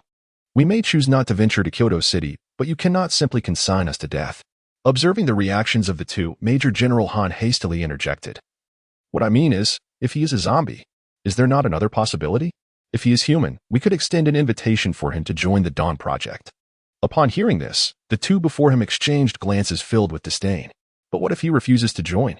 A glint of coldness flickered in Major General Han's fierce eyes. If he is unwilling to join, I shall ensure he is grievously injured. At that point, you two will have the opportunity to slay him yourselves. Upon hearing this, the two felt a surge of excitement within. What an extraordinarily powerful individual. How many zombies must he have slain to amass such energy? If we were to kill him, what immense power would we acquire? With this thought, they nodded vigorously. We vow to complete the task. Meanwhile, in a distant Nordic realm, within an underground sanctuary, a captivating and alluring figure slowly emerged. Chapter 64. The Blood Queen makes her entrance. The shock of cold condensation. Clad in black leather that embraced her curvaceous, fair form, her slender waist transitioned into a round and pert silhouette. Waves of deep crimson hair cascaded over her breathtakingly ample figure, with strands of snow-white teasingly visible. It was none other than cold condensation, who had once engaged in a fierce confrontation with Zhang Xuan. At this moment, her exquisite countenance became even more flawlessly perfect, like pristine jade without blemish. However, a trace of crimson tainted her bewitching eyes. Her alluring, blood-red lips were enough to command the respect of any man. In her fair hand, a stemmed glass gently swirled, the sanguine liquid within undulating in a graceful dance. Gazing out at the vast expanse of white, an icy chill permeated Lung Ningxuang's pallid face. Those not of my kind harbor treacherous hearts. Fortunately, I planned ahead. Otherwise, I might have hesitated to act in Dragon Country. In the next instant, her pale hand reached for a nearby mobile phone. Alas, based on my past experience, civilian communications across the entire Blue Star will completely fail in just 3 days. While I still can, I shall indulge in the pleasures of surfing the web. I imagine the entire platform is now awash with despair. With this thought, Lung Ningxuang opened the note application. As soon as it loaded, the title of the first video immediately caught her attention. Superhero appears in Donghai City, decimating dozens of zombies with a single blow. A glimmer of hope arrives. Upon seeing this, Lung Ningxuang's blood-red pupils contracted. A superhero? Impossible. Zombies have only appeared for less than a day. Even if someone could kill them and become an evolver, they would be far from deserving the title of superhero. However, Upon seeing the towering figure in the video, resembling a humanoid beast, the stemmed glass slipped from Zhang Xuan's grasp. How can this be? What is that thing? The swiftness was astonishing. Within a mere month, she had drained the lifeblood of over 300 souls, barely ascending to the realm of a vampire count. Yet, this individual's speed far exceeded her own. Moreover, in the recollections of her previous life, there had been no such formidable entity in Donghai City. This velocity would render the corpses of the countless zombies that would emerge from the coastal stadium in a day utterly insignificant by comparison. If this were a human, consuming his blood would surely result in a transformative leap in her own power. Alas, the distance was too great. Zhang Xuan slowly rose, her gaze fixed upon the expanse of white outside. The snow-laden ground was littered with the fallen zombies, yet curiously, they had already become desiccated corpses. At that moment, her blood-red eyes glimmered with a chilling intensity. Assuming the trajectory of her past life remained largely unchanged, in 3 days, the domesticated animals within the cities would soon succumb to zombification. Particularly in places like zoos and farms, formidable zombie beast kings would emerge. With her current status as a count, she felt inadequately prepared to confront such beastly foes. Regardless, strength was the foundation for survival in this apocalyptic world. Every successful warrior had ascended by stepping atop countless skulls. My apologies to the survivors. The blame can only rest upon the fact that you are not citizens of the Dragon Kingdom. With this thought in mind, Zhang Xuan gracefully leaped, hurtling towards the streets below. A wave of terror was poised to engulf the city. Meanwhile, in the distant Dragon Kingdom, within the East Sea City Development Zone, stood the Chahong Industrial Complex. The expansive factory grounds were eerily deserted, save for the occasional zombie wandering beyond the towering perimeter walls. Yet, amidst this desolation, one factory shone with brilliant light. Inside, the vast workshop teemed with activity as nearly 1,000 Chahong industrial employees bustled about. Fortunately, most had avoided the rain due to their work indoors. Predominantly female, the workforce numbered only a few dozen men among the throng. At that moment, a piercing cry of anguish echoed from the corner office, shattering the factory's hum. What do you think you're doing? Let me go.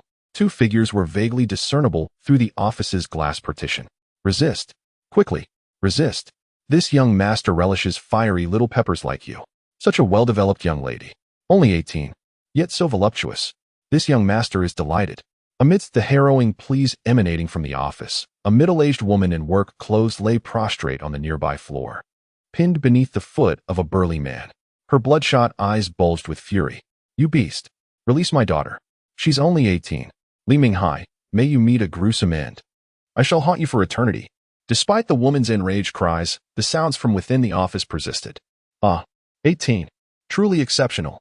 Hearing the sounds from within the office, the woman beneath the man wept bitterly, her eyes brimming with anguish. She thrashed wildly, but her struggles were rendered futile by the sheer size and strength of her oppressor. In the next moment, the woman gazed frantically at the figure of another woman curled up behind her. Are you all just going to stand there and watch? Today she is my daughter, but tomorrow she may no longer be yours. Even if your daughters are not here, will you not face the same fate? As the anguished cries of the woman echoed, the hundreds of women behind her were engulfed in terror. Only a few among them burned with righteous fury, poised to act. Within mere moments, a dull sound resonated from the office. Seconds later, a young man emerged, trousers in hand, his face adorned with a smug expression. It was Li Minghai. Yet before him stood dozens of armed men.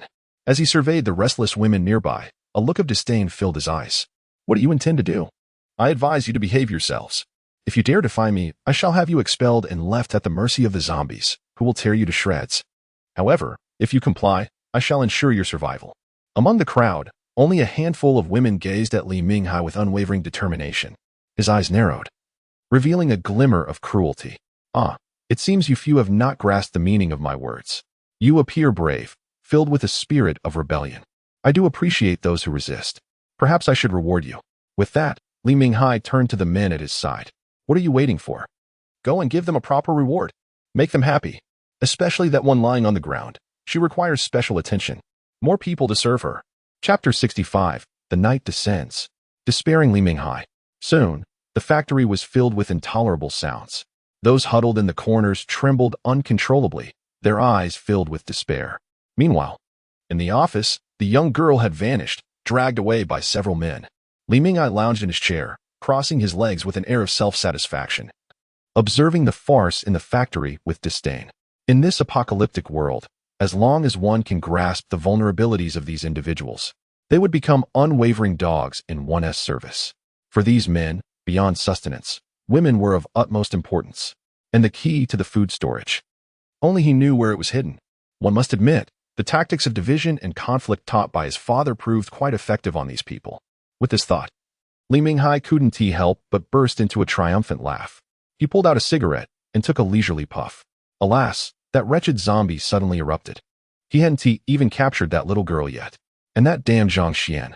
How dare he provoke Lin Haoyan? Now he lies in pieces. Humph. So deluded. Individuals like us can thrive even amidst the apocalypse. He now felt the boy had met his end too easily. Had he survived this long, he would ensure the young master would have him wishing for death. Li Minghai puffed on his cigarette, surveying the scene outside. His beady eyes scanned for his next target. After a dozen minutes, on the highway just a few hundred meters away, a shadowy figure darted from the distance. In the blink of an eye, it arrived at the gates of Changhong Industries. It was Zhang Xuan, who had rushed from the highway exit. His emerald green eyes gazed into the distance, and his ears twitched slightly, capturing the faint sounds from afar. Hearing these noises, a wave of helplessness washed over Zhang Xuan. In this apocalyptic world, without strength, one could only become a lamb to the slaughter. What could a lone zombie like him do? Kill this batch, and there would still be another. But since he was already here, how could he let this offering of blood slip away? Li Minghai, you better still be alive. With this thought, Zhang Xuan's massive frame advanced toward the entrance. Meanwhile, inside the factory, Li Minghai was leisurely munching on sunflower seeds. Just then, a man wielding an iron rod outside the office suddenly turned pale with terror. Young Master Hai, come quick, look at that monster. The sudden shout drew the attention of the men, who hurried over. But as they caught sight of the figure in the distance through the window, their bodies trembled. Their eyes filled with dread. Li Minghai narrowed his eyes and stepped forward with a serious demeanor. Everyone, stay calm. Even if it's a zombie. With so many of us, there's nothing to fear. Rest assured, I will handle this. However, as Li Minghai peered through the glass and caught sight of the terrifying figure at the entrance, standing a staggering 2.5 meters tall, his legs instantly turned to jelly. His beady eyes were filled with sheer terror, and his body trembled uncontrollably. Young Master Hai, what should we do? How can this zombie be so enormous? It's heading straight for us. Has it discovered our presence? Hearing this, Li Minghai forced a composed expression. Everyone, stay calm. These zombies possess minimal intelligence, and the gate is already shut. Even if this one is taller, it lacks the wit to scale the walls and enter. The group exchanged doubtful glances and quickly turned their attention to the entrance. There, the towering figure had come to a halt. Witnessing this, they collectively exhaled in relief. Li Minghai, too, felt a wave of ease wash over him and spoke with a smug grin. See? No matter how formidable a zombie may be, it lacks the brains to outsmart us, as long as we stand united. Before he could finish, the massive figure at the entrance suddenly sprang into action. Its robust leg lifted with immense force, delivering a powerful kick to the electric gate before it. With a deafening crash, the ground quaked slightly. The several-meter-long electric gate bent and tore from its wall anchors, hurtling dozens of meters away. Sparks flew across the ground. Staring at this scene, Li Minghai and his companions were left wide-eyed and dumbfounded, their faces etched with disbelief. The spectacle unfolding before them transcended their comprehension. The men, thoroughly petrified, turned to Li Minghai in desperation. Young Master Hai, what manner of monstrosity is this? What course of action should we undertake? Li Minghai, his entire being trembling, his eyes wide with terror, commanded, silence. Extinguish the lights. At once. Keep your voices low. Under no circumstances should you attempt to flee, for if you do, none shall escape. We shall all meet our demise. At Li Minghai's behest, the lights throughout the factory were extinguished in an instant. Everyone huddled in place, uttering not a sound, their eyes filled with dread. Yet, unnoticed in the dim factory, the dozen or so disheveled women harbored flames of animosity in their eyes. At that moment, they exchanged glances, and though no words were spoken, they seemed to have reached a mutual decision. Availing themselves of the dim environment, they stealthily crept toward the entrance. Meanwhile, Li Minghai tiptoed backward toward the office. Soon, he arrived at the office, where a door led to the outside world. Observing the crowd huddled in place, unmoving, Li Minghai's eyes betrayed contempt. Fools! To think they would heed my words and remain still. With so many here, would the zombie forsake them all to pursue me alone? unless it were utterly devoid of intellect. Curse it all. From whence did this zombie emerge? My life of pleasure has only just commenced, yet now it is forced to an abrupt conclusion. Alas, survival must take precedence. As the thought crossed his mind, Li Minghai stealthily retrieved a key from his pocket. With utmost caution, he extended his other arm, groping for the keyhole. Damn it! Why is this keyhole so elusive? Oh, I found it. The moment his fingers brushed against the keyhole, a wave of elation washed over Li Minghai. He glanced at the motionless figures squatting in place, his eyes reflecting a cold indifference. I shall take my leave now. You foolish lot can await your fate at the hands of the zombies. Hastily, Li Minghai directed the key towards the keyhole, but just then, a tremendous noise erupted from the factory entrance. Chapter 66. It's you. How could it be you? In the pitch-black factory, a sudden crack appeared. The silvery moonlight seeped through the fissure, illuminating the oppressive darkness within. The sound of the door being forced open instantly captivated everyone's attention. There, at the sliding door, stood a dozen figures, though they were tattered and bruised. Their eyes burned with the fierce conviction of those unafraid of death. The anguish in their hearts transformed into boundless strength, enabling them to push open the imposing door before them. It was those women who had been mercilessly treated moments before. As the gap widened, under the brilliant moonlight, a towering figure gradually emerged. This formidable presence, akin to an impregnable fortress, cast a colossal shadow in the moon's glow, as if to envelop everyone within the factory. Upon witnessing this colossal figure, reminiscent of a deity descending from the heavens, Li Minghai's body quivered violently. The hand that had been extended trembled, causing the key to clatter to the ground. In that instant, every person in the factory gazed in sheer terror at the entrance. The luminous moonlight illuminated the faces of the women, devoid of fear or terror, replaced instead by an indescribable resolve and pride. Witnessing this, the rage within the hearts of those in the factory surged, an overwhelming desire to tear these individuals apart. Just then, the heavy sound of footsteps echoed ominously, striking at their very souls. Each thud resonated like a call from the depths of hell. Suddenly, a sharp crack pierced the air, and the lights within the factory blazed to life, dispelling the oppressive darkness with their searing brightness. A young girl, with a smile playing on her lips and tears glistening in her eyes, stood trembling with her small hands resting on the switch, gazing at the crowd with a cryptic smile. In that instant, the true visage of the demon revealed itself to all. Beneath a black cloak, a muscular frame loomed, claws glinting like daggers, exuding a chilling radiance. Long black hair obscured the face, with only a pair of eerie green eyes flickering with an otherworldly glow. The air was filled with deafening screams that reverberated throughout the factory as hundreds of workers surged toward the office, for it was there that a passage to the outside world awaited. At that moment, it appeared to them as the sole gateway to survival. Chaos erupted instantaneously, as those nearest to the office frantically surged within, creating an impenetrable mass.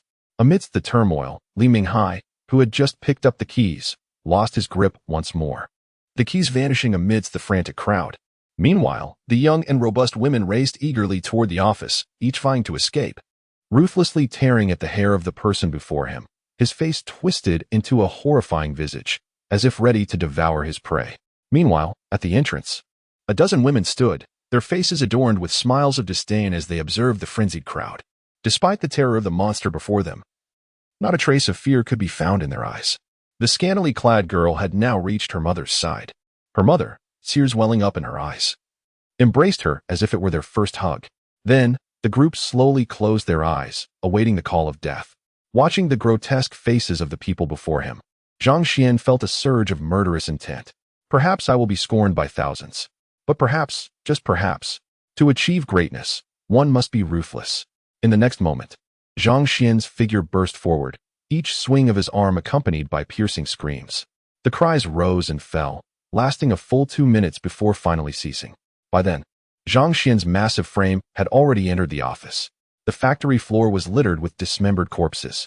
Witnessing this scene, Li Minghai collapsed to the ground, his body void of any light in his eyes, not even fear. He lay there like a heap of mud. Looking at Li Minghai before him, Zhang Xuan felt a pang of emotion. In his previous life, due to his own folly, his sister had lived in unimaginable darkness. This time, I will not let such a thing happen. With this thought, Zhang Xuan's imposing figure advanced step by step towards Li Minghai. Nevertheless, Li Minghai remained utterly unresponsive, as if in a state of profound stupor. Meanwhile, at the grand entrance, The dozen or so women, upon hearing the cessation of the agonizing screams, opened their eyes filled with bewilderment. Yet, confronted with the scene before them, a veritable hell on earth, they could not suppress the violent trembling of their bodies. Despite this, their eyes remained fixated on the spectacle before them, their gazes imbued with an indescribable sense of grim satisfaction. At that very moment, a piercing, heart-rending scream emanated from the office. As they focused their gaze, they beheld a figure, akin to a demon god, emerging slowly. Clutched in its emerald green talons was a figure.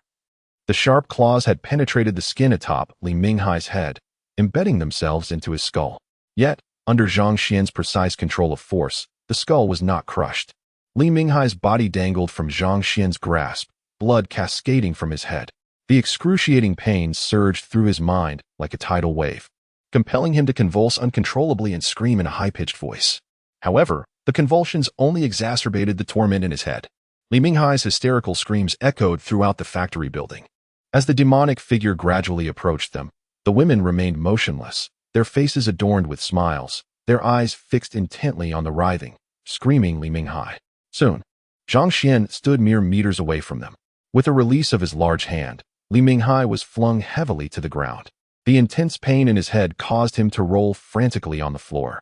The searing agony had robbed him of the capacity for rational thought, leaving only the ability to wail and torment. In Li Minghai's gaze, the colossal figure slowly bent down. Beneath the cascade of black hair, the emerald-green vertical pupils stared unwaveringly at him. In the next instant, the sharp claws parted the hair, revealing a face that was both familiar and alien to Li Minghai.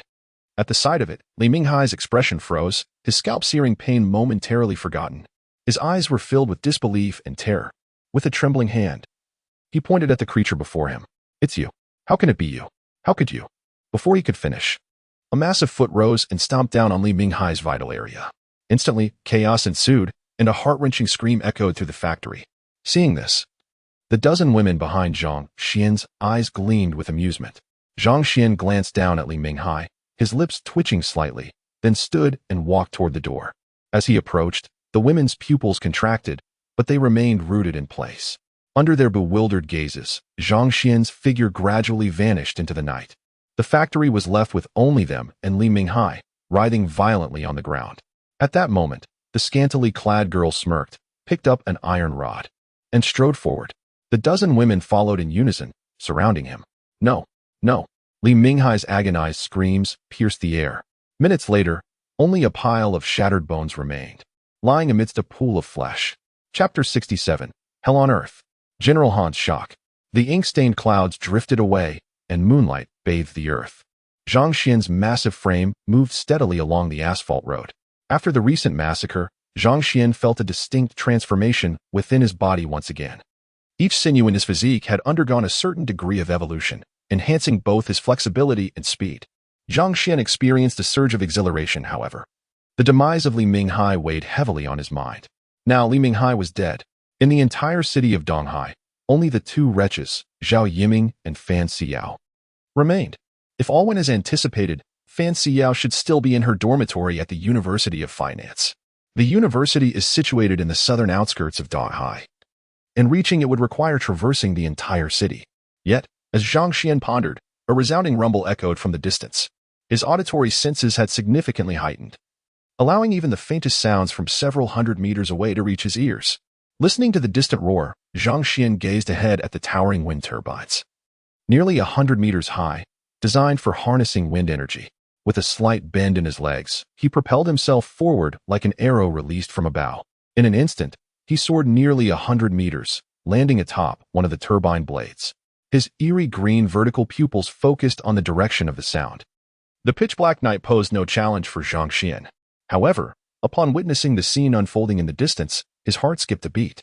There, several kilometers away, a formidable convoy was making its way into the city of Donghai, prominently featuring several armored tanks. The roar of their engines immediately attracted the surrounding zombies, who rushed towards them in a frenzied state. Yet, in the next moment, they were mercilessly engulfed by the ravenous tongues of fire. It was the military. Indeed, the Dongshan military district had mobilized. Behold the multitude of vehicles. There are undoubtedly thousands of individuals present. This area is exceedingly desolate, and should one be discovered by the adversary, Engaging in combat would be decidedly disadvantageous. Furthermore, unless absolutely necessary, one would prefer to avoid confrontation with the military. My current capabilities are insufficient to contend with a fully equipped modern army. It would be prudent to swiftly make my way into the urban district, where the towering edifices provide ample cover, making detection considerably challenging. With this thought in mind, Zhang Xuan leaped forth, propelling himself towards the city. Meanwhile, several kilometers away, within an armored jeep of the convoy, the figure of Major General Han was unmistakable.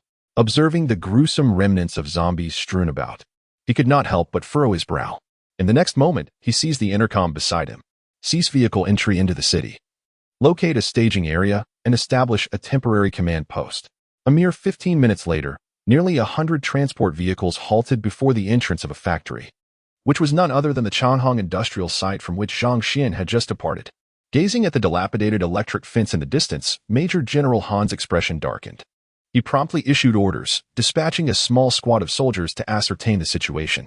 Soon, dozens of fully armed warriors stealthily advanced into the factory premises. Inside the jeep, as they beheld the twisted remnants of the electric fence, a male and female evolver exchanged alarmed glances. Sir, could this possibly be the work of zombies? If so, their strength is truly formidable. In just a day, this creature has exhibited such destructive power, it is utterly terrifying. Listening to the words of the two, General Han furrowed his brow, his expression dark and brooding, yet he remained silent. At that moment, a tremulous voice suddenly emanated from the pager, filled with palpable fear. Sir, there are no zombies in the factory area, but within one of the workshops, there are bodies, nearly 1,000. Upon hearing this, General Han's pupils constricted, and he declared with unwavering resolve, I shall head there immediately. A few minutes later, General Han and the two evolved beings arrived at the entrance of the workshop. However, upon witnessing the scene within, even these seasoned warriors could not suppress a shiver. The workshop was strewn with severed limbs and dismembered bodies. Various organs lay scattered about, resembling a hellish purgatory. Terrifyingly, not a single drop of blood remained on these corpses. They had all turned into desiccated remains. General Han's countenance darkened further. Check for surveillance. Is there any footage available? Reporting to you, sir, the surveillance system has been destroyed. There are no recordings from this location. At this revelation, General Han's expression grew even more somber as he turned to the two evolved beings. It is evident that a truly terrifying presence lurks within Donghai City.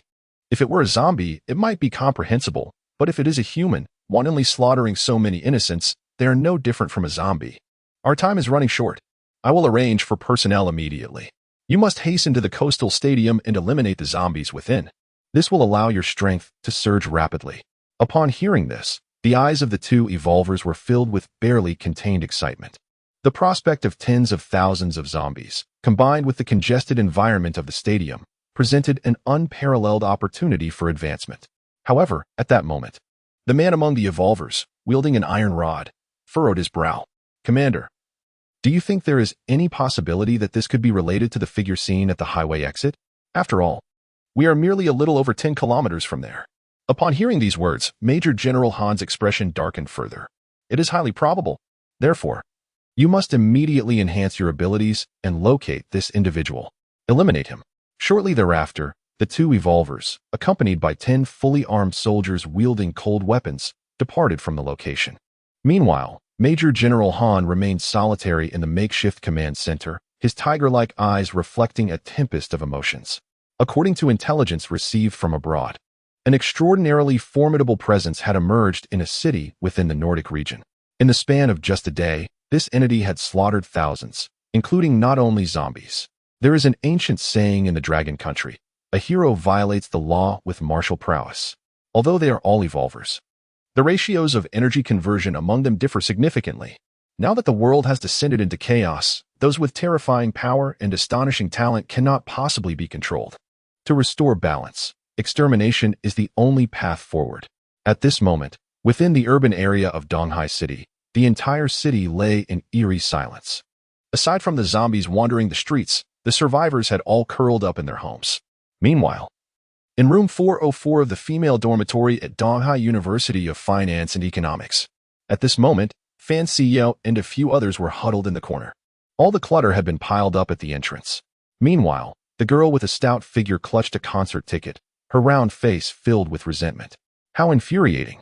Why did the zombies have to appear now? Why wait until my beloved idol was holding a concert here to erupt? How much did I sacrifice for this ticket? My face still aches from the effort. It's all that wretched dormitory supervisor's fault for not letting me go out. This is driving me insane. Chapter 68. What happened to the promised close friendship? How did it turn into a superficial sisterhood? Hearing her chubby roommate's whispered complaints, Fan Xiao wore a disdainful expression. Stop talking. I truly cannot comprehend you. That idol of yours won't give you a single penny. What is the point of being infatuated with him? Upon hearing this, Ting Ting, clutching her concert ticket, immediately grew agitated. Fan Xiao, what are you saying? My brother is my dream lover, my idol. Can that be measured in money? For him, I would even sacrifice my life. Do you think everyone is like you, only concerned about money? At this point, Fan Xiao's expression darkened. Rin Ting Ting, what do you mean by that? You don't like money? Don't think I'm unaware that you contacted Zhang Xuan not long ago. With that round face of yours, even if Zhang Xuan were to be thrown against the wall, he wouldn't pay you any attention. With your appearance, do you not understand why those scalpers avoid you? Why do you inflict pain upon yourself with your words? Upon hearing this, Rin Ting Ting was immediately incensed. What did you say? Who are you calling corpulent? She shrieked, lunging at Fan Xiao. However, at that moment, Bai Jia, clad in a white nightgown, furrowed her brow, her delicate face etched with terror. Have you both lost your minds? Silence yourselves immediately. If we attract the zombies, none of us will survive. There are a full 1,300 zombies outside. If they break in, this entire building is doomed. Lu Yiping hastily restrained Rin Ting Ting. This is no time for arguing. Fan Xiao, however, regarded them with disdain. Humph, spare me the pretense of being virtuous. Don't think I'm unaware that you two also contacted Zhang Xuan, offering yourselves up, only to be rejected. At this, Bai Jie and Lu Yiping's complexions darkened, and they retorted in hushed tones, Xiao, that's quite out of line. You're so virtuous. You let Zhang Xuan sleep with you when he had no money. Now that he's wealthy, he won't sleep with you anymore, yet you still have the audacity to criticize us? You're willing to accept Mr. Li, who's old enough to be your father. You must be truly desperate. Such was the fragility of their friendship that a few words sufficed to shatter it. Hearing this, the four women tensed, falling silent. Soon, the zombies' howls faded into the distance, and they breathed a collective sigh of relief. However, their gazes towards one another were now fraught with animosity. Outside the window at this moment lies the sports ground of the University of Finance and Economics. Upon this field, densely packed, stand over 1,000 figures, each clad in identical camouflage attire, evidently undergoing military training. An unexpected downpour has transformed these freshmen into zombies. Curiously, unlike typical zombies that wander aimlessly, these are aligned in orderly formations, as if still in the midst of their training. Emerging from the shadows at the university's entrance is a colossal figure, Zhang Xuan, who has hurried from the development zone. Gazing at the university gates, a chill runs through Zhang Xuan's heart. You shall not see tomorrow's sun. With this thought, Zhang Xuan strides forward, slowly making his way into the university. Naturally, Zhang Xuan is familiar with Fan Xiao's dormitory. Along the way, dispatching dozens of oblivious zombies, Zhang Xuan soon finds himself near the sports field. Observing the dense crowd of zombies on the field, a wave of exhilaration washes over Zhang Xuan. Damn, how could I have forgotten this? It's the time for freshman enrollment. There must be over 1,000 zombies here. Alas, just as their university life begins, they are struck by a zombie outbreak. To live in such a manner is indeed tragic. Let me free you from this misery. With this resolve, Zhang Xuan's mountainous frame slowly advances towards the field. His presence immediately captures the attention of the zombies. Pairs of blood-red eyes fixate intently on Zhang Xuan. Roar. Upon hearing a thunderous roar from a zombified figure clad in drill instructor attire, the dense throng of undead instantaneously assumed combat stances, adopting the initial posture of military-style pugilism. Witnessing this, Zhang Xuan was momentarily taken aback. Even in their zombified state, they had not forgotten their military training. Well, never made it into the regular army. Now they're leading a zombie horde? At that moment, Zhang Xuan's mind wandered back to the zombie he had previously encountered wielding a massive golden cudgel. If he recalled correctly, that fellow was engaging in some amorous activity in the woods. Could it be that the state they assumed after becoming zombies was related to their previous behavior? The commotion emanating from the campus grounds immediately captured the attention of the survivors within the dormitory building. Inside room 404, the four girls hastily crowded around the window, their faces alight with excitement as they gazed out. Bathed in the radiant moonlight, the towering figure was immediately visible to the group. Upon seeing him, their pupils contracted. Bai Jia exclaimed with fervor, Isn't this the superhero from the internet? I can't believe he's come to our University of Finance and Economics. Rin Tingting, standing beside her, stared intently at Zhang Xuan in the distance, her expression love-struck. So tall, so big. This is what a real man should be like. If I could have a boyfriend like that, I'd serve him in every way imaginable. We're saved. My Prince Charming has come to rescue us on a cloud of auspicious colors. From now on, he's my idol, the man of my dreams. At this moment, Rin Tingting began to envision herself in a scene where a hero rescues her.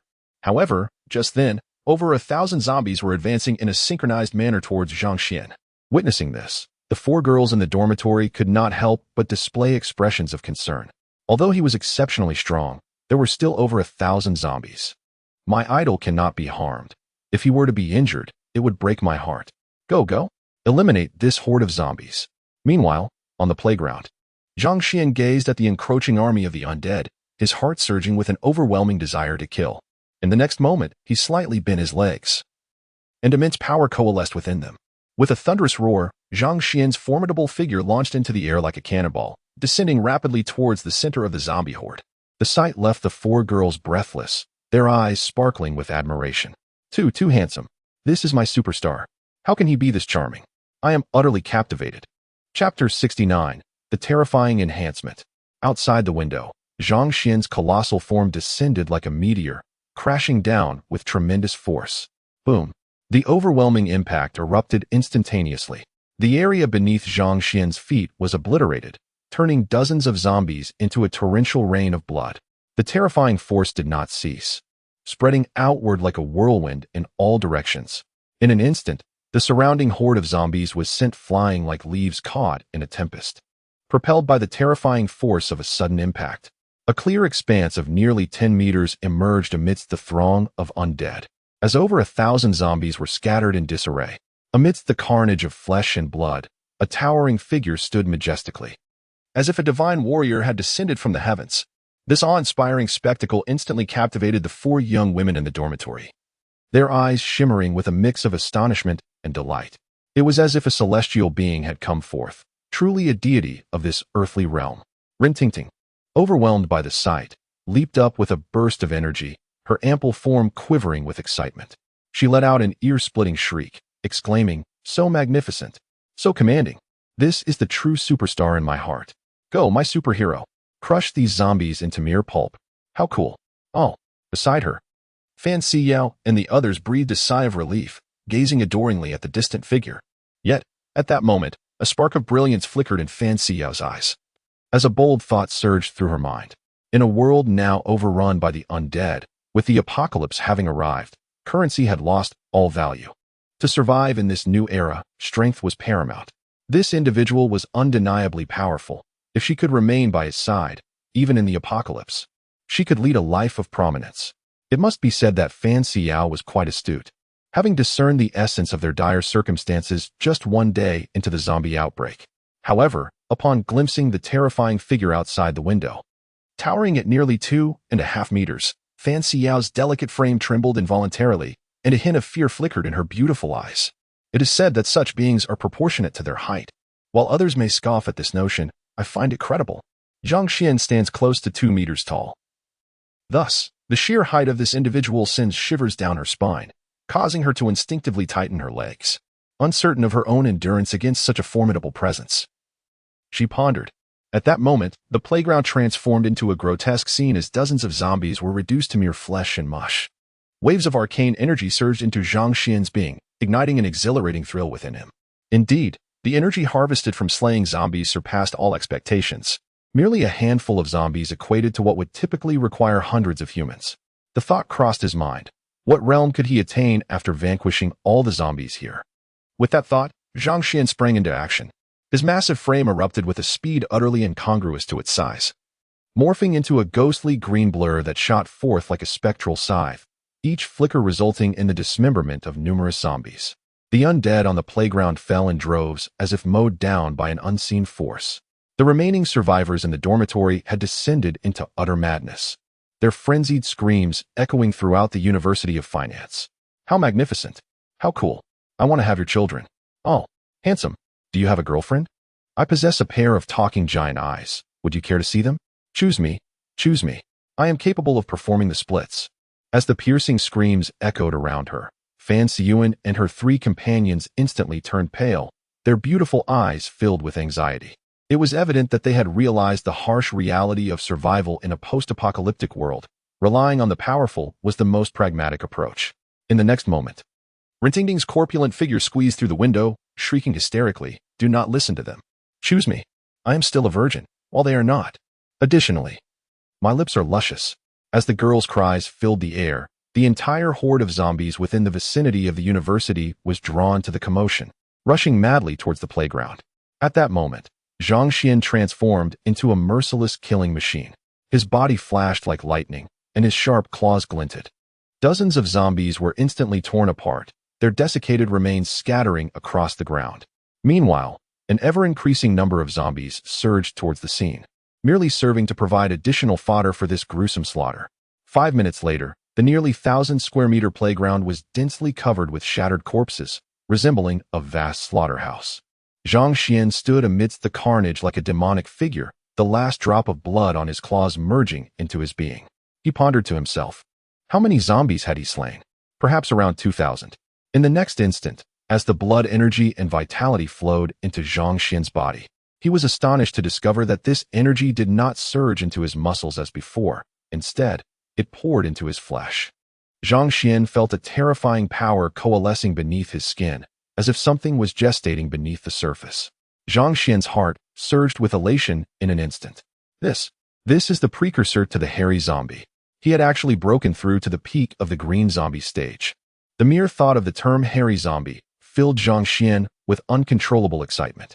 Although the hairy zombie is still classified as a lower-tier zombie, its power far surpasses that of the green zombie.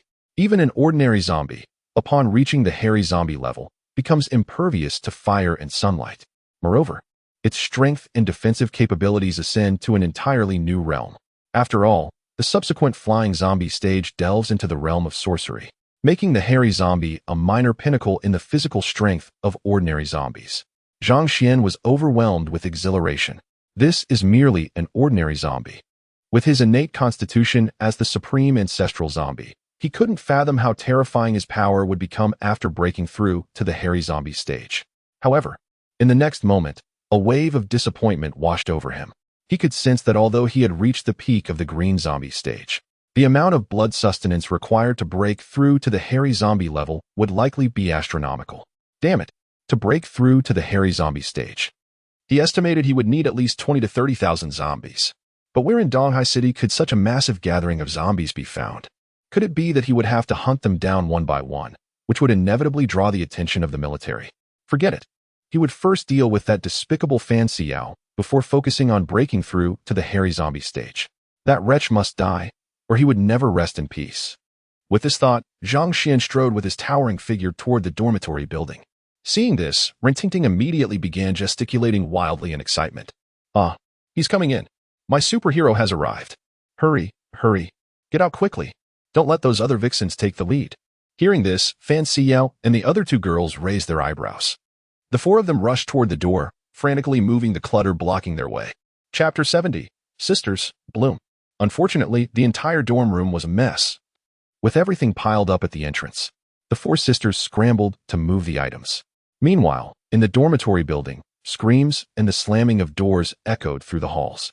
Hearing this, the 4 sisters grew even more frantic. "Quick! Faster! We're on the 4th floor. There are so many people below. Did you hear that door slam? Those vixens have already run out." In their panic, the 4 of them failed to notice that the screams sounded somewhat unusual. 2 minutes later, after their relentless efforts, the clutter at the door was finally cleared. The sisters' eyes burned with determination, and they lunged toward the doorknob with the speed of snatching benefits in a live stream. But at that moment, Rintingting, with her ample figure, fully utilized her physical advantage. With a wild boar-like charge, she knocked the 3 sisters to the ground and dashed out the door. Fan Xiao and the others, sprawled on the floor, erupted in a torrent of curses. "Damn it! That pig! What is she rushing for? With her looks, even if she is first, no one would care. And she dares to call herself a virgin. Her virginity was long gone to a thermos cup. As Fan Xiao grumbled, preparing to rise, Bai Jie and Lu Yiping exchanged a glance, instantly reaching a consensus. The two seized Fan Xiao's garments, forcibly throwing her back to the ground. Fan Xiao, her face contorted, vociferously cursed, "You two harlots. I shall not let you get away with this." Her imprecations promptly summoned two size 38 feet, which sent the newly upright Fan Xiao sprawling once more. The camaraderie of 4 years of university life had, in that instant, become a complete mockery. Bai Jie and Lu Yiping fled madly toward the stairwell. Fan Xiao, her brow furrowed, massaged her chest as she slowly stood. "Just you wait. You three bitches. I won't let you off." But the next moment, an ear-splitting scream echoed from the stairwell. Fan Xiao frowned slightly. "Doesn't that sound like that porcine Rin Tingting, the slut? Why does that sound so strange?" As Fan Xiao reached the doorway, she saw two figures materialize before her, none other than Bai Jie and Lu Yiping, their eyes wide with terror. The next moment, Rin Tingting's corpulent form appeared behind them. Another porcine collision sent Bai Jie and Lu Yiping crashing into the room. This time, however, Fan Xiao was prepared, sidestepping the onslaught. The three tumbled to the ground. Seeing this, Fan Xiao's lips curled into a sneer. "Humph. Serves you right, you harlots." With that, Fan Xiao turned and peered cautiously into the stairwell. In the ensuing instant, Fan Xiao's pupils underwent a sudden constriction, her entire being trembling uncontrollably. A piercing scream reverberated throughout the corridor. At that moment, within the corridor, a ghastly green emergency light flickered with a chilling luminescence. An immense entity manifested in the hallway. Bathed in the eerie light, its verdant skin and dragon-like claws gleamed ominously. Beneath its raven hair, a pair of eyes, akin to spectral flames, emitted a phantasmal green radiance. It resembled a ferocious beast poised to devour its prey. Its towering form filled the entirety of the corridor. At that moment, this formidable creature advanced deliberately toward Fan Xiao. Forgetting all else, Fan Xiao whirled around, intending to retreat into the dormitory. Yet, as she turned, three silhouettes materialized before her. "Perish, you wretch! You are nothing but detritus." Accompanied by these vituperative cries, three large feet forcefully struck Fan Xiao's body. Under the impact of such force, Fan Xiao was instantly thrown to the ground. The door before her slammed shut with a resounding crash. Fan Xiao, appearing deranged, frantically crawled toward the entrance. Her alabaster palms pounded upon the door with the intensity of a tempest. "Open the door! Open the door, you despicable wretches! Open the door for me!" Regardless of Fan Xiao's desperate cries, no sound emanated from within the dormitory. Fan Xiao's body trembled helplessly, her eyes filled with utter despair. She struggled to rise. However, at that very moment, the demonic figure had drawn near. Gazing upon its razor-sharp claws, Fan Xiao collapsed to the ground. Her mouth agape. She was as if seized by the throat, unable to utter a single sound. Her pupils quivered violently, her gaze filled with terror as she beheld the monster before her. Beneath her pink nightgown, her fair legs trembled. A mysterious fluid trickled slowly towards the floor. Observing the utterly petrified Fan Xiao, the flames of vengeance blazed within Zhang Xuan's heart. Fan Xiao. At long last, he had found her. In their previous life, she had callously abandoned him, leaving him to be devoured by zombies. Today, he would ensure she experienced the agony he once endured. In an instant, Zhang Xuan's massive claws seized Fan Xiao's ankle. With a slight exertion, Fan Xiao was hoisted into the air like a helpless chick. Her pink nightgown cascaded towards the ground, revealing her figure, oblivious to her state. Fan Xiao's hysterical screams echoed throughout the dormitory. Meanwhile, within the confines of the room, the three roommates listened to the screams with undisguised glee. "Fan Xiao, your day has come. Flaunting your beauty to seduce men, always posturing and flaunting in front of us. We've long resented you, only tolerating you for the sake of the occasional hot pot treat. Otherwise, who would associate with you? Rot in hell, you harlot." At that very moment, the door creaked open. The sound of the door opening was like the call of the Grim Reaper, echoing in the ears of the three roommates. As the door swung inward, the scene outside was revealed. Fan Xiao was suspended upside down in the grasp of the fearsome monster. The pair of dark green eyes were like the gaze of the abyss. A piercing scream erupted once more.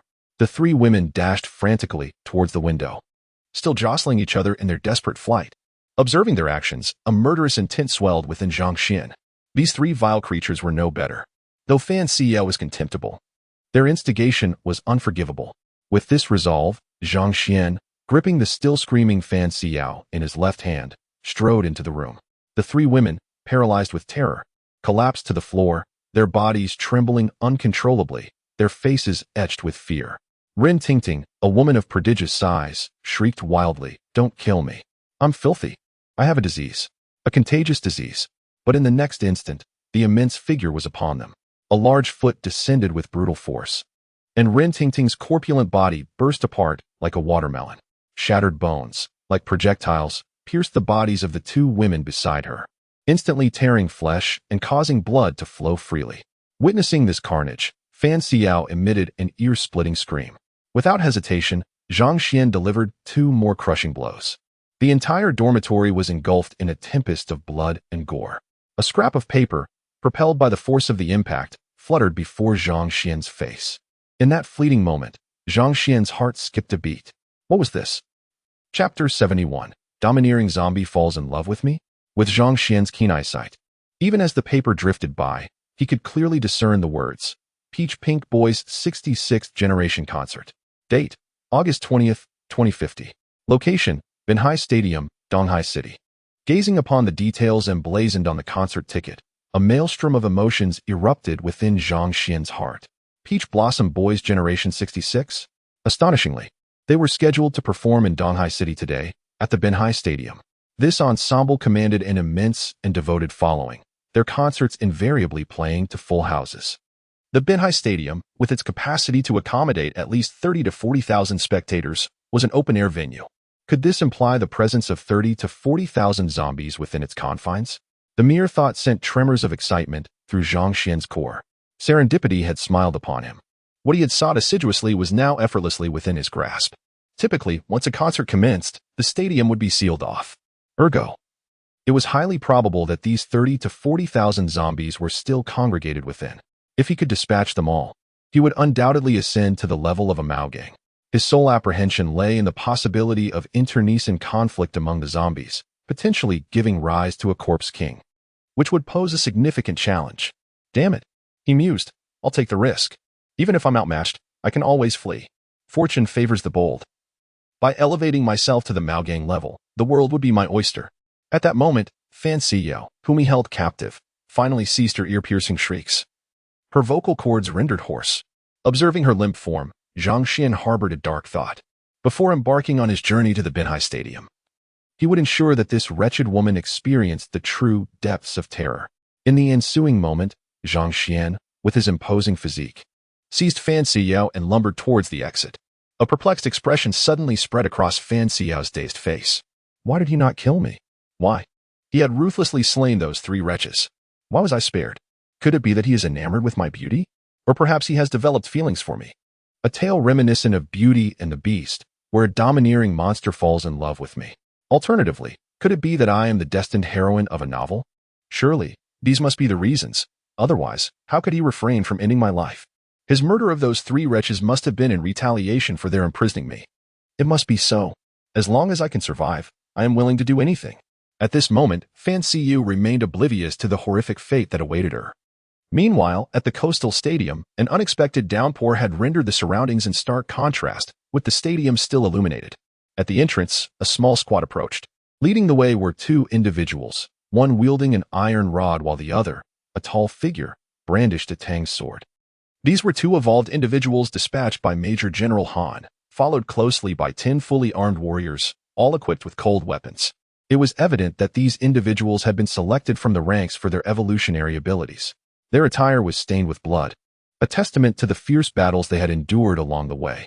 Soon, they arrived at the entrance of the coastal stadium, where several zombies were seen wandering about. Observing their attire, it was evident that they were the guardians from the auspicious trio, the ultimate destination of the novelist. The two leaders exchanged a glance, and in an instant, they surged forward. The distance of several dozen meters was traversed in less than a second, suggesting a remarkable enhancement of their physical prowess. Before the zombies could even react, the iron rod in the man's hand swung down with ferocity, shattering a zombie's skull as if it were a watermelon. A flash of steel illuminated the scene, as the zombies before the woman were swiftly dispatched as well. In mere moments, the ground was littered with the remnants of the undead, transformed into sustenance for the pair. As they felt the surge of energy coursing through their bodies, excitement filled their eyes. They exchanged another glance, their gazes laden with unspoken intimacy. Meanwhile, the 10 warriors trailing behind had caught up. The woman wielding the tang knife spoke coldly. "Foam, let us not rush. First, we must deploy a drone to survey the situation inside. There are a staggering 50,000 individuals here, and if any of them have undergone evolution, the resulting corpse king would be beyond our capabilities to confront." Upon hearing this, the burly man named Gaofeng grinned widely. "You always think ahead, Yao?" The underlying intimacy in his words was palpable. In the next moment, Gaofeng retrieved a small drone from behind him. Shortly thereafter, the scene within the stadium unfolded before their eyes. Under the vibrant glow of multicolored neon lights, countless zombies wandered aimlessly. A portion of the undead even swayed to the music, though their dance could hardly be described as graceful. Witnessing this spectacle, the two erupted in uncontainable joy. "This is fantastic. These zombies have not evolved. They are all of the lowest tier. With our armaments, they stand no chance of breaching our defenses. They are merely offering themselves to their doom. This is nothing short of a divinely ordained experience reservoir. I can scarcely fathom the extent of our augmentation upon their demise." The voluptuous woman named Han Yao nodded with emphatic agreement. "Peak, my love. Henceforth, we shall cleave to one another amidst this cataclysm, offering solace and warmth. I shall prepare your preferred $6.99 repast daily, and I shall indulge in your most cherished digital caress." Enthralled by her seductive intonation, Peak's ardor soared. "Yao, my beloved, I adore you. With the advent of this apocalypse, you are forever liberated from your former vocation." Han Yao, her eyes glistening with tears, nodded in assent. "Indeed, with the descent of this, my gambling-addicted father, my ailing mother, and my student sibling are likely no more. Peak, my love, you are now my sole anchor." Gazing into her alluring eyes, Peak nodded with fervent passion. "Yao, my love, I am here for you. I shall safeguard you. I shall devote myself to you wholeheartedly." Hearing the man's solemn vow, Han Yao lowered her head, her face flushed with bashful delight. A voice, barely audible, whispered, "Peak, my love, after the culmination of this mission, would you be amenable to a 3-hour extension of our services?" Upon hearing this, Peak's countenance turned crimson with anticipation. "Indeed, Yao, my love, with me as your guide, I shall elevate you to unprecedented heights." Just then, the display screen in his hand flickered with an unusual luminescence, emitting a peculiar frequency. Peak, upon observing this, furrowed his brow. "This is the VIP locator signal.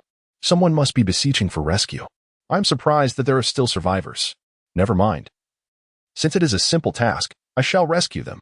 Meanwhile, within the VIP lounge of the stadium, a dozen individuals were gathered excitedly by the glass, shaking their phones.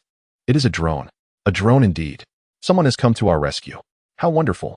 Zhao Yiming, filled with exhilaration, gazed at the high-tech beauty before him, who nodded enthusiastically in return. "Yes, Brother Ming, we can finally leave." Zhao Yiming, brimming with excitement, looked towards the distant entrance, wondering if it was the formidable man he had seen on his phone.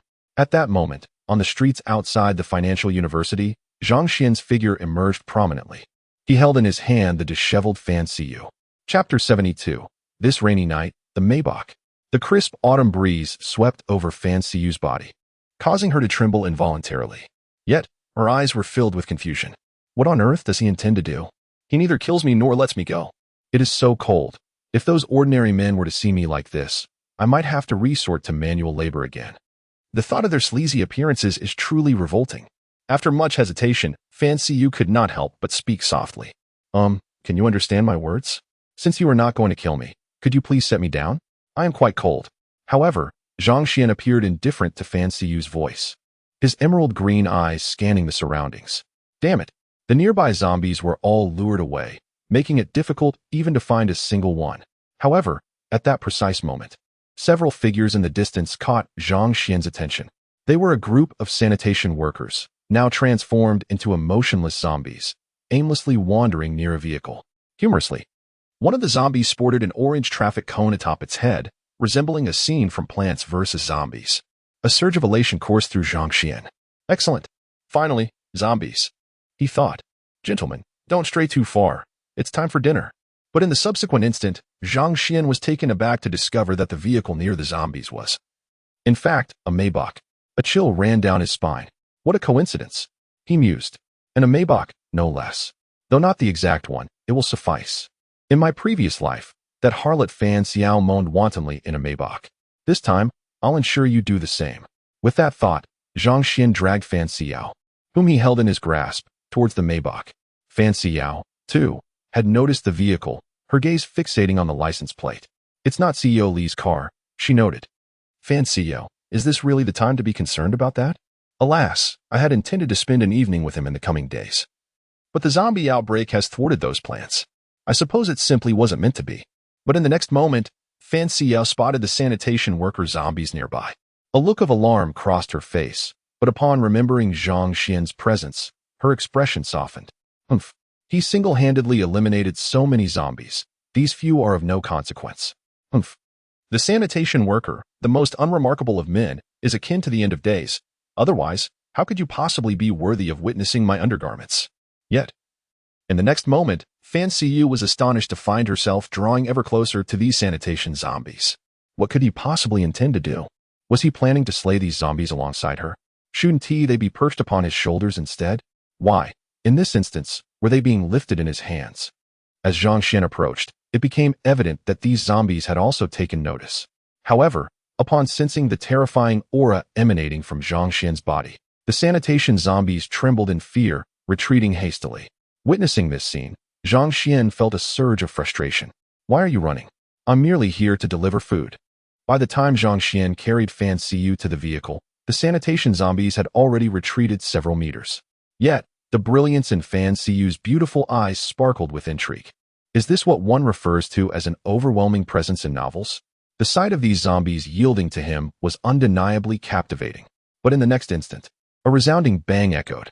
The door of the Maybach was violently yanked open by Zhang Xuan, triggering the vehicle's alarm to blare throughout the street. The nearby zombies, alerted by this sound, hurriedly converged on the scene. Before Fan Xiao could react, a powerful force propelled her into the backseat of the Maybach. Bang!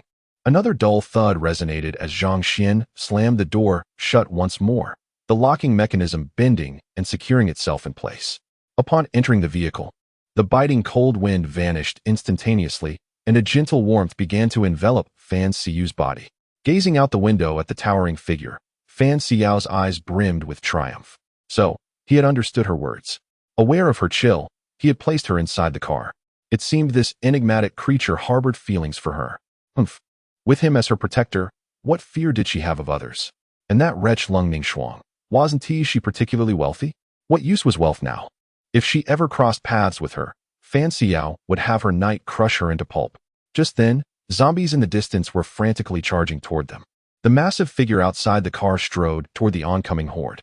Watching his towering back, a warmth stirred within Fan Xiao. Was this the essence of a boyfriend's strength? Placing her in safety while he stood guard against the zombies. Suddenly, she felt a strange happiness being with this creature. She just wondered if he possessed that capability. Or else it would be a miserable existence. But the next moment, Fan Xiao was stunned to see the colossal figure approaching, dragging two zombies with him. She was still processing the scene, her beautiful eyes filled with confusion. What was he planning? In an instant, the massive figure reached the car. His claws released, and the two zombie janitors stood there, dazed. Inside the Maybach, Fan Xiao was equally perplexed. Then, the other car door was yanked open. The towering figure grabbed one of the zombies and climbed in. Staring at that blood-streaked, ferocious face, Fan Xiao let out a piercing scream. No, she didn't want this. Expel them forthwith. Yet, Zhang Xuan, impervious to her commands, exerted a subtle force, causing the zombie to collapse upon Fan Xiao's alabaster thighs. The proximity of flesh and blood ignited a primal instinct within the creature, eclipsing its fear of Zhang Xuan. With jaws agape, it commenced a savage assault. Excruciating pain, akin to a tsunami, assailed Fan Xiao's consciousness. Aya, it's devouring me. Cast it out at once. Succor me. Succor me. Aya, the agony is unbearable. Begone. Fan Xiao's piercing cries resonated through the air. Zhang Xuan, reveling in the moment, flung open the front door and hurled two more zombies into the vehicle. Within, Fan Xiao's flesh was already being rent asunder. Stimulated by the scent of blood, the two newly introduced zombies lunged forth like ravenous hounds, seizing Fan Xiao's arms and tearing at them with unrestrained ferocity. Zhang Xuan slammed the car door shut, savoring the screams and the spectacle unfolding within. Scream on. Scream on. Did you not relish screaming in the previous life? The excruciating agony drove Fan Xiao to hurl herself against the car windows, desperately seeking Zhang Xuan's aid. Under Fan Xiao's pleading gaze, Zhang Xuan slowly lowered his head. Sharp claws lifted the strands of hair obscuring his face, revealing its grotesque visage. Chapter 73. The carnage commences. As that lurid, verdant countenance materialized outside the window, Fan Xiao was instantly petrified. Even the torment of the zombie's ravenous assault could not quell the shock that coursed through her being. Though the figure before her was disfigured beyond recognition, transformed into a grotesque horror. However, after lying together for 3 years, how could I possibly fail to recognize him? It is he, Zhang Xuan. It is truly him. He is not dead. Or has he transformed into a zombie? In this moment, Fan Xiao seemed to comprehend everything. He is seeking vengeance against me. All of this is to make me suffer a torturous demise. Why must he treat me this way? What wrong have I committed? I merely acted as any girl would. Even at the brink of death, Fan Xiao still believed she bore no fault. Withered leaves painted green cannot alter the fact that the roots have long since rotted and stunk. But just then, an excruciating pain suddenly surged through her chest. A large chunk of her pristine flesh was being chewed by the zombie before her. The indescribable agony bombarded Fan Xiao's mind like an explosive. Ah, Zhang Xuan, Zhang Xuan, save me. I realize my errors. I truly understand my wrongs. I am sorry for you. It is all my fault. I beg you. I do not wish to die yet. Fan Xiao's desperate cries for help echoed through the air. Yet, within Zhang Xuan's heart, there was an unyielding calm. Her pleas for mercy did not signify genuine remorse. Rather, they stemmed from the knowledge of her imminent demise. His icy gaze surveyed the scene within the vehicle. Chunks of flesh were brutally torn apart by the zombies and devoured voraciously. The sharp cries for help grew progressively weaker until they vanished entirely. Meanwhile, in front of the vehicle, nearly 100 zombies had gathered, all fixated intently on Zhang Xuan. The woman within the carriage had already succumbed to silence. Her bones starkly exposed. Rising deliberately, Zhang Xuan cast an icy gaze forward with his phosphorescent green eyes. Dead. She is finally dead. That vile woman. With the matter concluded. A promising future awaited him. Now was the moment for an exhilarating battle to celebrate. With this thought, Zhang Xuan's figure shot forth like a tiger released from its cage, assaulting the distant zombies. Where his figure passed, zombies were torn asunder. In merely a minute, only a towering figure stood upon the street, surrounded by shattered corpses. Feeling the continuous absorption of energy, the desire for carnage within him did not diminish in the slightest. Too few, not satisfying enough. Now, I require a hearty battle. The Han Hai Stadium. Here I come. In the next moment, Zhang Xuan's figure transformed into a blur, shooting towards the distance. Meanwhile, inside the Maybach, 3 zombies were still devouring the mangled corpse. Suddenly, within those terrified eyes, a piercing crimson light flickered. Aya! An incredibly shrill scream erupted from Fan Xiao's mouth. Her arm, now reduced to bone, lashed out, piercing the skull of a zombie before her. In a flash, the 3 zombies collapsed to the ground, their brains scattered. At this moment, Fan Xiao's eyes burned with a sanguine ferocity, utterly deranged. Her skeletal arm struck out with a palm. Bang! The Maybach's door was instantly blown off. Her nearly fleshless body slowly crawled out of the vehicle. Gazing at the distant cityscape, Fan Xiao roared to the heavens. The piercing sound waves seemed capable of shattering the heavens. A malevolent aura pervaded the blood-red gaze. Just then, a tremendous crash reverberated from behind Fan Xiao. The ground trembled violently, akin to an earthquake. Hearing the commotion behind her, the bloodthirsty Fan Xiao slowly turned around. In the next instant, a figure resembling a demon reflected in her crimson pupils. It was none other than Zhang Xuan. In an instant, her fierce expression transformed into one of crystalline clarity, revealing boundless fear and confusion. What? He truly became a zombie. He appeared formidable indeed. Thankfully, her discontent had prevented her from feeling that killing her once would be too lenient. Otherwise, she might have let him slip through her fingers. With that thought, under Fan Xiao's bewildered gaze, Zhang Xuan raised his ghostly green claws, an ominous green aura emanating forth. A flash of cold light. In an instant, Fan Xiao, nearly reduced to mere bones, was shattered into pieces, scattering across the ground.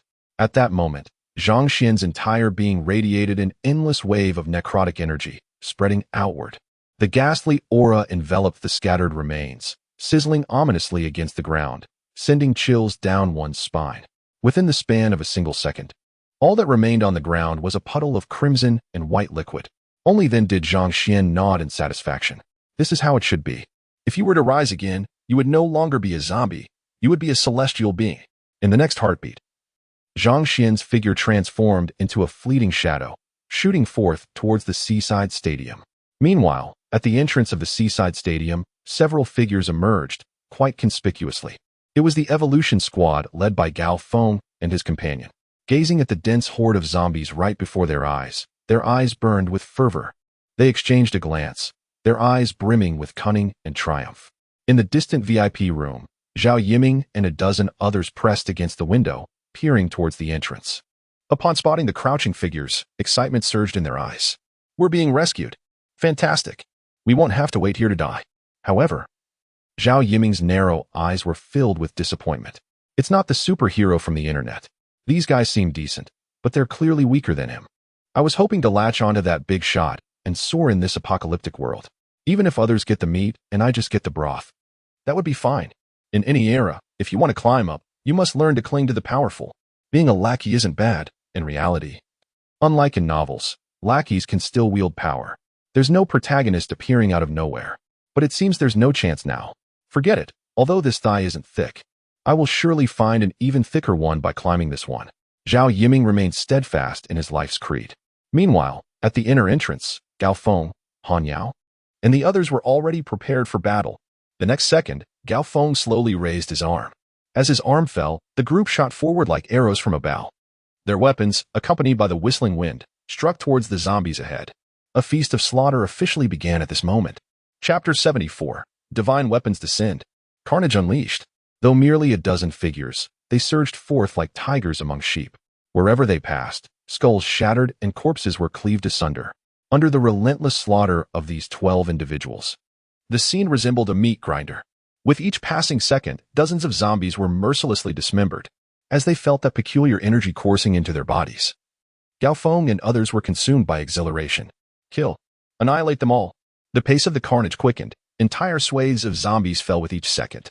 Meanwhile, from a distance in the VIP room, the onlookers, trapped in this locale, erupted into deafening cheers as they witnessed the frenzied massacre. Incredible. Surely, these are the nation's hidden super soldiers. It appears that the government has not dispatched merely one super warrior. I knew the state must be concealing such formidable beings. They must be practitioners of ancient martial arts. How else could they be so powerful? At that moment, the despondence on Zhao Yiming's face was instantly swept away, replaced by an overwhelming excitement. Goodness. Indeed, appearances can be deceiving, and the ocean cannot be measured by a ladle. He had not anticipated that the caliber of this powerhouse would far exceed his expectations. He must seize this opportunity. It could very well be his only hope for survival in this apocalyptic world. Zhao Yiming understood clearly. In the apocalypse, being an ordinary citizen rendered life utterly worthless. Only by aligning with the strong could one grasp a glimmer of survival. At this moment, the stadium had transformed entirely into a hellish battleground. Each fallen zombie symbolized a surge of energy flooding into the bodies of the onlookers. Brandishing his iron rod, Gao Feng roared vehemently, the implement whistling through the air with increasing intensity as his strength mounted. Alas, after countless strikes, the rod's integrity waned, culminating in its demise as it crushed the skull of a zombie, bending irreparably. Enraged beyond measure, Gao Feng bellowed, hurling the ruined rod aside. In the ensuing instant, a fist shot forth, obliterating the head of the zombie before him. Each punch delivered was sufficient to pierce flesh and shatter bone. Moments later, the woman's katana succumbed to the relentless onslaught, snapping asunder. Yet, the slaughter persisted, her spectral form flitting through the fray, fingers transforming into lethal daggers, leaving a trail of dismembered corpses in her wake. Their dispatch of the undead accelerated to a fever pitch, eclipsing even the efficiency of armed soldiers. Observing the frenzied carnage, the occupants of the VIP suite erupted in jubilation, gesticulating wildly like agitated primates. The younger spectators, barely out of their teens, gave voice to their exhilaration. As the minutes ticked by, the zombie horde dwindled. After a quarter of an hour, nearly half lay vanquished. The tenor of the battle had undergone a profound transformation. Gao Feng unleashed a devastating blow, causing the zombie before him to explode in a shower of gore. Fragments of bone, propelled like bullets, felled a dozen more of the undead. The entire figure resembled a lethal machine, each swing unleashing a terrifying force. The silhouette of the woman moved like a phantom, relentlessly harvesting the undead. The 10 warriors displayed a notable increase in their monster-slaying speed. In the VIP room, the onlookers suddenly recognized a troubling reality. Wait, why do I feel like they are becoming increasingly formidable? Indeed, their strength and speed appeared to be gradually enhancing. As the murmurs echoed around, Zhao Yiming's pupils constricted. Could it be that slaying zombies could elevate one's own abilities? Damn it! In an instant, the VIP room was filled with voices of frustration. Are we just guarding a treasure trove in vain?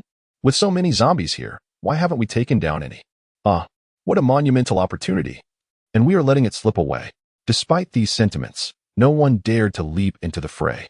The slaughter persisted, intensifying with each passing moment. After 7 or 8 minutes, the entire stadium had transformed into a mountain of corpses and a sea of blood. The 12 figures stood amidst the chaos, resembling 12 deities, radiating an ominous aura, especially the 2 leaders, whose dark brown eyes flickered with a glimmer of light. Gao Feng turned. Excitement etched on his face as he gazed at the woman before him. Yao Mei, can you feel it? It seems as though a surge of energy is brewing within us. The lady's complexion flushed, her breaths quickening. The high-tech giant thunder trembled slightly. I can feel it. Brother Foam, exquisite comfort. Yet, an elusive element seems to be missing, a mere trifle away from perfection. Echoing the maiden's sentiment, Gao Feng promptly concurred. Indeed, just a hair's breadth away. As those words reverberated, a sinister glint flickered within their eyes. Meanwhile, the occupants of the VIP chamber emerged, their countenances betraying a profound dejection, lamenting the golden opportunity that had slipped through their grasp. Amidst the throng, Zhao Yiming's face was wreathed in a chrysanthemum-like smile, his visage radiating sheer delight. He scurried towards Gao Feng and his companion, only to be abruptly rooted to the spot, his expression morphing into one of utter astonishment. He beheld the duo charging with unrestrained fury towards the group of soldiers. Undaunted by the sudden onslaught, the 10 warriors maintained their composure, swiftly drawing submachine guns from their waists. A torrent of fiery projectiles erupted, engulfing the assailants in a maelstrom of destruction. In the interim, at the makeshift command center in the development zone, Major General Han cast a disdainful glance at the monitor before him. Did they truly believe this general would place such unwavering trust in them? They are incorrigible. However, the general's smugness evaporated in an instant as he witnessed the unfolding scene on the screen. Gao Feng, with his robust physique, interposed himself between the maiden and the fusillade of bullets. Projectiles rained down upon him, yet they merely elicited a faint flush upon his skin, failing to inflict any tangible harm. In a flash, the maiden sprang into action, closing the distance to a soldier with astonishing speed. Her hand darted forth, piercing through the bulletproof vest and impaling the warrior, leaving him mortally wounded. The remaining soldiers swiftly redirected their weapons, but in that very moment, the man's figure charged forward. In the span of a single breath, 10 soldiers had fallen lifeless to the ground. Witnessing this scene, Major General Han in the command center abruptly rose to his feet, his expression dark and foreboding. Damn it, how could they evolve so rapidly?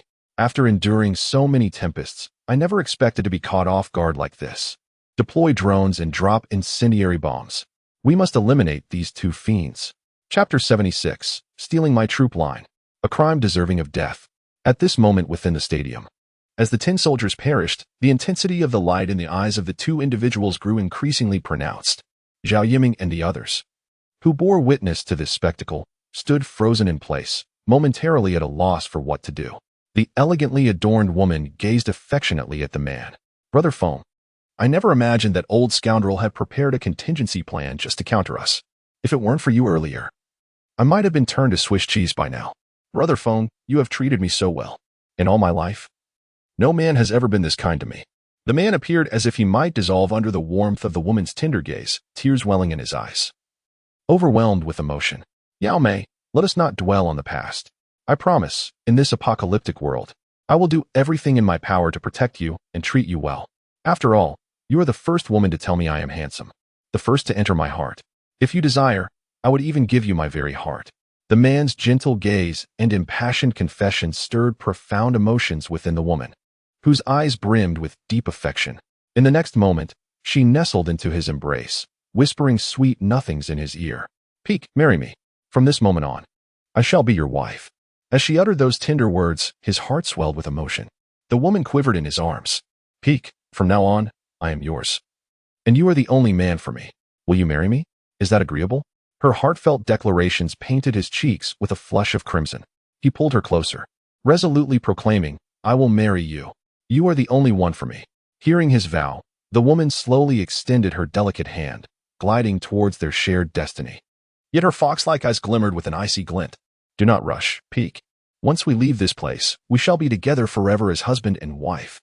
You within me, and I within you." As she spoke, her fingers suddenly spread wide. In that instant, a formidable force erupted from the man's arms, transforming his tender embrace into an unyielding grip.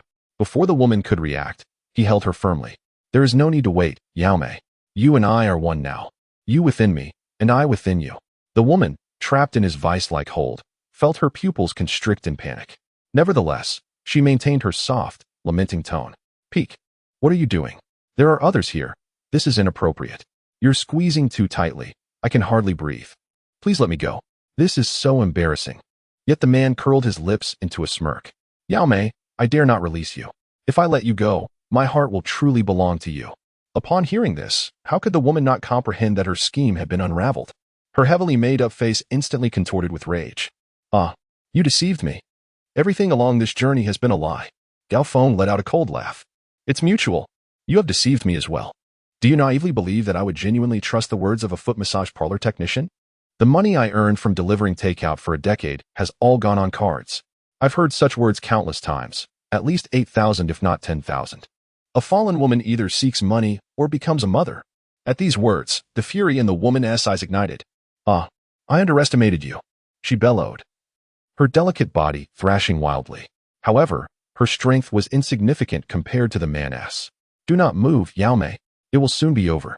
Soon you and I will be together forever." As the man's voice rang out, the grip in his arms tightened. The sound of cracking bones echoed ominously. The woman's face flushed crimson, as if she might bleed out. To utter a sound had become a mere luxury. Viscous blood, tinged with blue, seeped from her 7 orifices. In the next moment, her flesh burst apart under the terrifying force.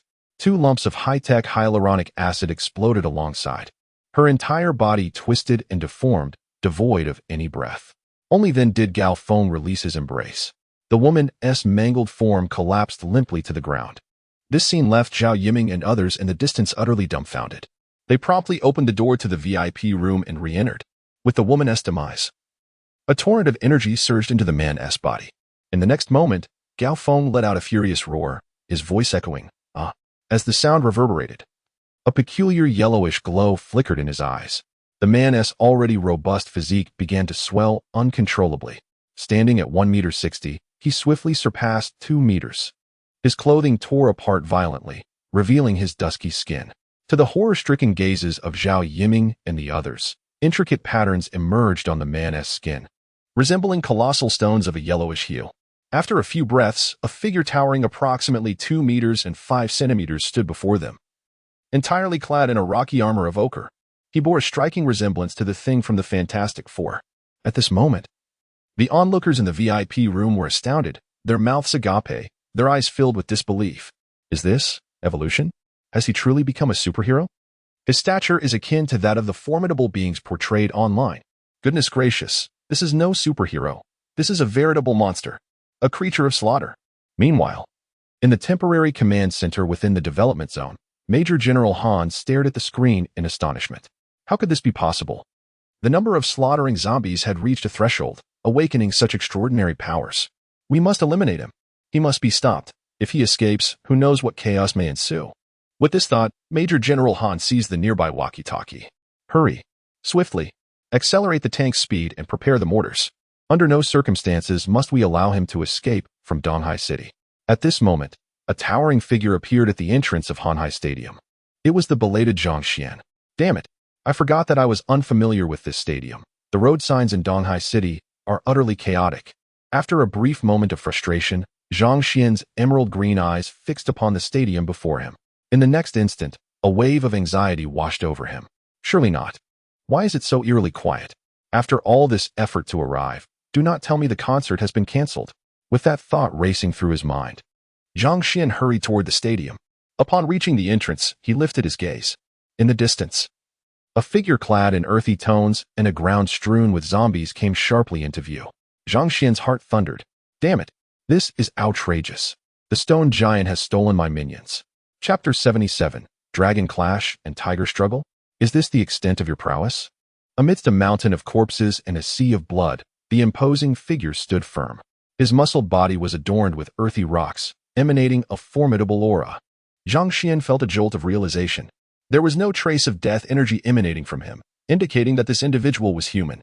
I never imagined that humans could grow stronger by vanquishing zombies. No wonder my sister has been acting like a whirlwind. So that is how it is. This fellow appears to be exceptionally powerful. Given the countless corpses strewn about, there must be tens of thousands of zombies. I wonder if I can defeat him. As Zhang Xuan pondered, the stone figure in the distance suddenly lifted its head. Its earthy yellow eyes fixated intently on Zhang Xuan, a flicker of surprise crossing its gaze, soon replaced by unrestrained elation. Ha ha ha. Truly, the heavens have provided. Just as I have recently evolved, a delivery has arrived at my doorstep. Finally, I am not the one delivering anymore. This fellow appears to be of a similar stature to myself.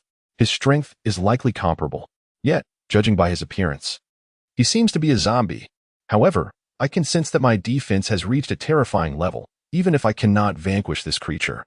I am more than capable of self-preservation. Clearly, both beings cherish their hard-won power and are silently assessing each other's combat capabilities. With this thought, the stone figure took a step forward, instantly crushing the corpses beneath its feet into a pulpy mess. In the next moment, it slowly extended its robust middle finger, directing an international gesture towards Zhang Xuan. Zhang Xuan could hardly tolerate such provocation. Damn it, this brat dares to challenge me? His current maximum speed had already surpassed the speed of sound. Even if he couldn't defeat this rascal, self-defense was certainly within reach. How could he possibly endure this? Zhang Xuan moved his massive form towards the arena. After a few breaths, amidst the sea of corpses and the ground strewn with flesh, the two colossal beings stood facing each other, scrutinizing one another. Upon catching sight of Zhang Xuan, the onlookers in the VIP room gasped, their pupils dilating in astonishment. Isn't that the superhero from the internet? To my astonishment, such a terrifying appearance. Have you lost your mind? As if your brain were caught in a duckbill pliers? This visage is undoubtedly that of a zombie, not a superhero. Yet, these two beings are certainly no paragons of virtue. It seems they are destined to engage in battle. It would be best if they both perished, allowing us a chance to escape. Meanwhile, everything within the stadium has been detected by drones soaring above. In the temporary command center far within the development zone, Major General Han gazes intently at the screen displaying the two colossal figures, his fierce eyes gleaming with intensity. It is that creature. A zombie indeed. Judging by its size, it must be an evolved form. With its presence, it can stall the traitor Gaofeng. Once the drones and tanks arrive, neither of these creatures will escape. At this moment within the stadium, the two gigantic figures assess one another, neither daring to strike first. Both perceive each other as formidable adversaries of equal standing. Gaofeng, transformed into a stone figure, feels a chilling sense of strength emanating from his opponent. Nearby, Zhang Xuan also senses ripples of power within him. He can feel the strength radiating from Gaofeng. Meanwhile, the individuals in the VIP room, along with Major General Han before the screen, were expressions of grave concern. We can all sense that these two beings are indeed powerful. As seconds tick by, Gaofeng, embodying the stone form, begins to lose patience. Damn it, I can wait no longer. If I delay any further, the military will surely arrive. Though I may be strong now, it is insufficient to confront an entire modern army. I must unleash my full power. If one can kill him, then kill him. If not, seek another opportunity later. With this thought, the stone giant suddenly exerted force in his legs, charging towards Zhang Xuan like a looming mountain. The corpses beneath him shattered in an instant. Meanwhile, the onlookers, filled with anticipation, felt a tightening in their expressions. Was this evenly matched battle finally about to commence? A fierce clash of dragons and tigers was about to unfold before us. The crowd instinctively reached for their snacks, sunflower seeds and popcorn. Yet, as he faced the oncoming stone giant, Zhang Xuan found himself at a loss for words. Is this speed truly all you've got? Damn it. If you can't defeat me, can't you at least run away? With this in mind, Zhang Xuan unleashed his utmost speed without hesitation. The terrifying power within him surged forth violently. Boom. In an instant, the ground shook violently. The earth within a 3-meter radius erupted with a thunderous roar. The dreadful shockwave radiated outward. The The surrounding corpses were instantly transformed into a torrential rain of blood. The shattered dust mingled with the blood mist, blooming throughout the stadium. Boom. Another colossal sound followed. In merely a heartbeat, Zhang Xuan's speed had surpassed the speed of sound. The deafening sonic boom reverberated throughout the entire arena. Witnessing this scene, the stone giant, now in the form of a peak, felt his pupils constrict. No, this spectacle is far too grand. The speed that triggers sonic booms. The earth-shattering force. What kind of monster is this? You're merely pretending to be weak while hiding your true strength. This is sheer deception. It's over. I miscalculated. Don't panic. I still possess formidable defense, as solid as a rock. However, in the next moment, that colossal figure had already materialized before the stone man. A swirling mist of emerald green emanated from its razor-sharp claws. Like a bolt of green lightning slicing through the air, it lunged fiercely toward the stone man's chest. A cloud of dust enveloped the two figures, obscuring them from view. Meanwhile, in the VIP room, a gathering of onlookers stood frozen in astonishment. Their sunflower seeds scattered across the floor. Is this some Hollywood special effect? This zombie is incredibly ostentatious. And what is with the sound effects? It's deafening. You uncultured fool. That's a sonic boom.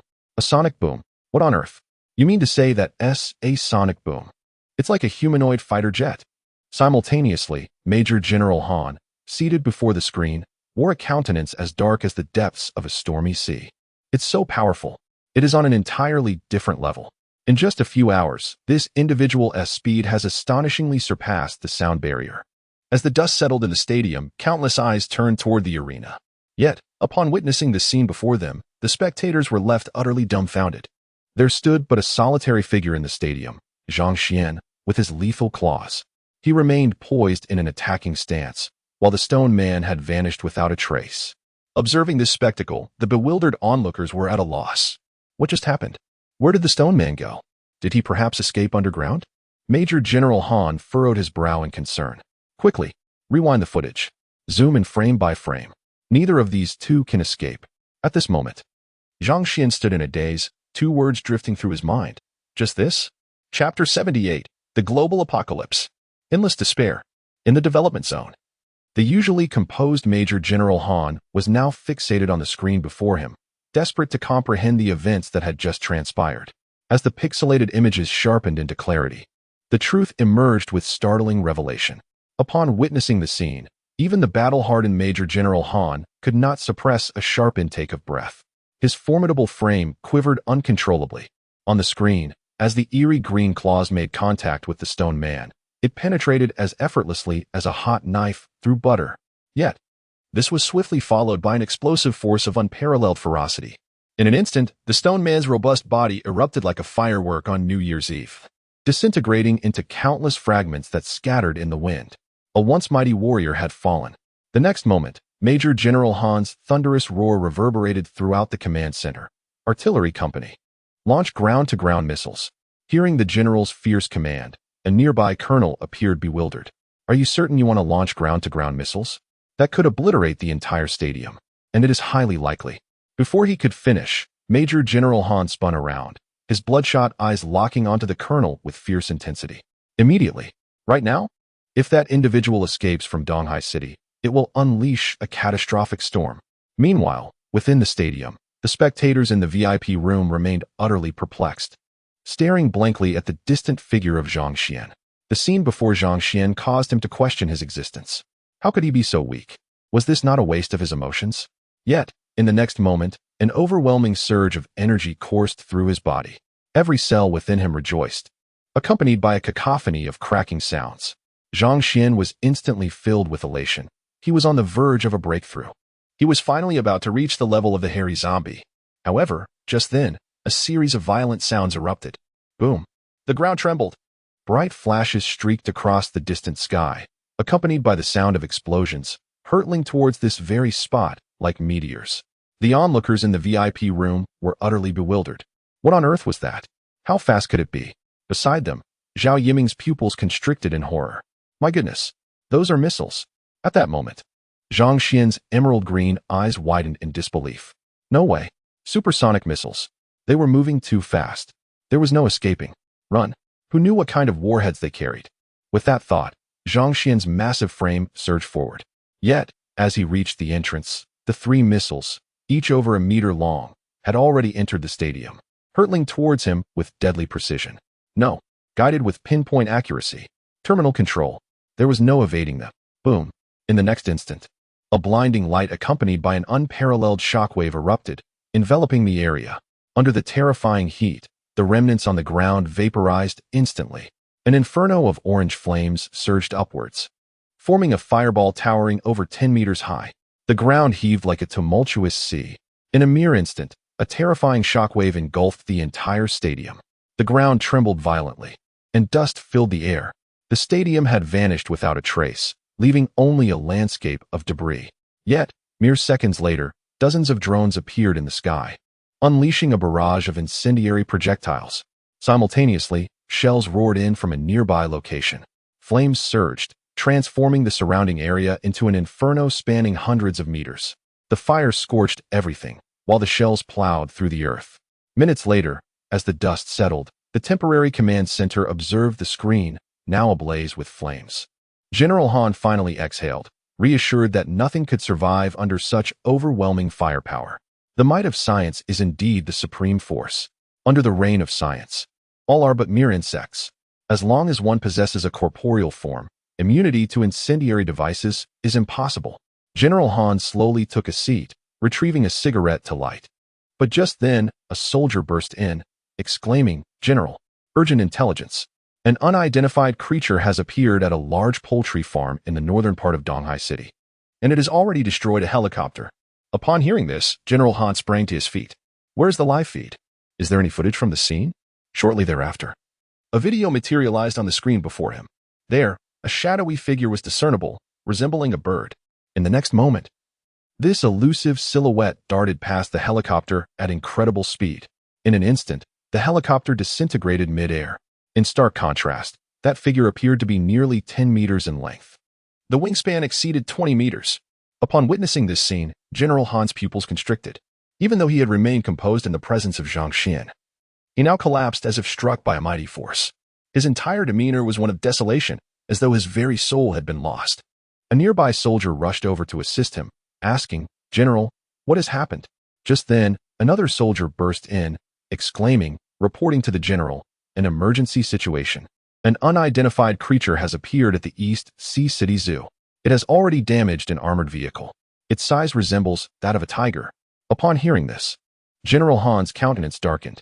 He was about to respond when the radio suddenly crackled to life. "General, urgent situation. Our naval vessel has come under attack from an unidentified creature, but we have managed to repel it." Hearing this, General Han trembled as he gazed toward the ocean. It is over. Everything is over. The apocalypse. The apocalypse is truly upon us. Time passed, second by second, as day turned to night. Another day had slipped away. Yet the entirety of East Sea City was eerily quiet. Even the soldiers had urgently departed from the area. Meanwhile, far away at the train station in Jinzhou, a military train came to a halt. As the doors opened, a striking figure stepped off the train. It was Zhang Xuan's sister, Zhang Yuchun. Her beautiful eyes sparkled with anticipation as she gazed into the distance. There, a forklift approached slowly, its lifting arm bearing 2 exceptionally exaggerated giant axes. The axe handles extended over a meter in length, while the massive axe heads were as large as cooking lids. Under the glow of the moonlight, they shimmered with an ethereal light. Beside the 2 formidable axes, there lay a mountain-cleaving knife, measuring a hand's breadth and approximately 1 meter in length. Yet, in the presence of those colossal, defiant axes, it appeared diminutive. The sentinels stationed nearby gazed in bewilderment at the approaching forklift. At that moment, a voice emerged from behind. Li Kai exclaimed, "Wow, this treatment is rather splendid. They've even commissioned weapons for us. Goodness, how did they manage to dismantle the door panels?" In the next instant, a young girl dashed forward, seizing the pair of giant axes from the forklift with ease. As the axes were lifted, the forklift jolted momentarily. "Not bad. Just what we need." The silvery moonlight cascaded down, casting a reflection of the girl's satisfied expression upon the gleaming axes. At this moment in Donghai City, the luminous moonlight illuminated a patch of charred earth. In the next heartbeat, a talon suddenly erupted from the ground. Chapter 79. The Transformation into a Corpse. Terrifying changes. Beneath the serene moonlight, The dark golden claw reached towards the heavens, creating an indescribably eerie scene. The claw, shimmering with a golden hue, measured approximately 30 centimeters in length. Resembling a dagger, wisps of crimson mist encircled it, as if the radiant moonlight were drawn towards the dark golden claw, coalescing within its grasp. In the following moment, accompanied by the tremors of the earth, a colossal entity broke free from the soil. Its massive form, though hunched, stood at around 3 meters tall, with arms extending past its knees and robust legs slightly bent. Were it not for the semblance of human limbs, it could easily be mistaken for a ferocious beast. Its entire body was cloaked in blood-red fur, which was not long, measuring only about 2 centimeters in length. Yet, it shone with a brilliance akin to crystal, terrifying and enchanting. Upon that visage obscured by crimson hair, there gleamed a pair of pale golden eyes, radiating a dazzling light of unparalleled opulence. This was none other than Zhang Xuan, who had completely transcended into the realm of the Maojiang. As he sensed the transformation of his body, a tempest of emotions surged within him. This was the legendary Maojiang, the pinnacle among low-tier zombies, renowned for possessing the strongest physical form. His strength had increased at least tenfold. While his defensive capabilities remained untested, it was widely acknowledged that the Maojiang boasted formidable defenses surpassing even his wildest imagination. What astonished him most was the incredible potency of his self-healing abilities. The destructive power of those 3 missiles was indeed terrifying, effortlessly breaching his defenses in an instant. Yet, the moment the first strand of red hair emerged, his damaged flesh began to mend at an astonishingly visible rate. In merely a few breaths, his injuries were entirely healed.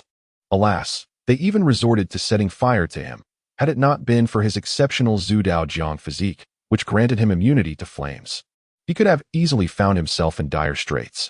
However, in the next moment, Zhang Xuan sensed an unusual anomaly within his body. What was happening? Why did he feel unable to straighten his back? Why did his arms seem so elongated? What was this situation? Wasn't he merely promoted to the Maojiang level? How had he regressed to an ancestral state?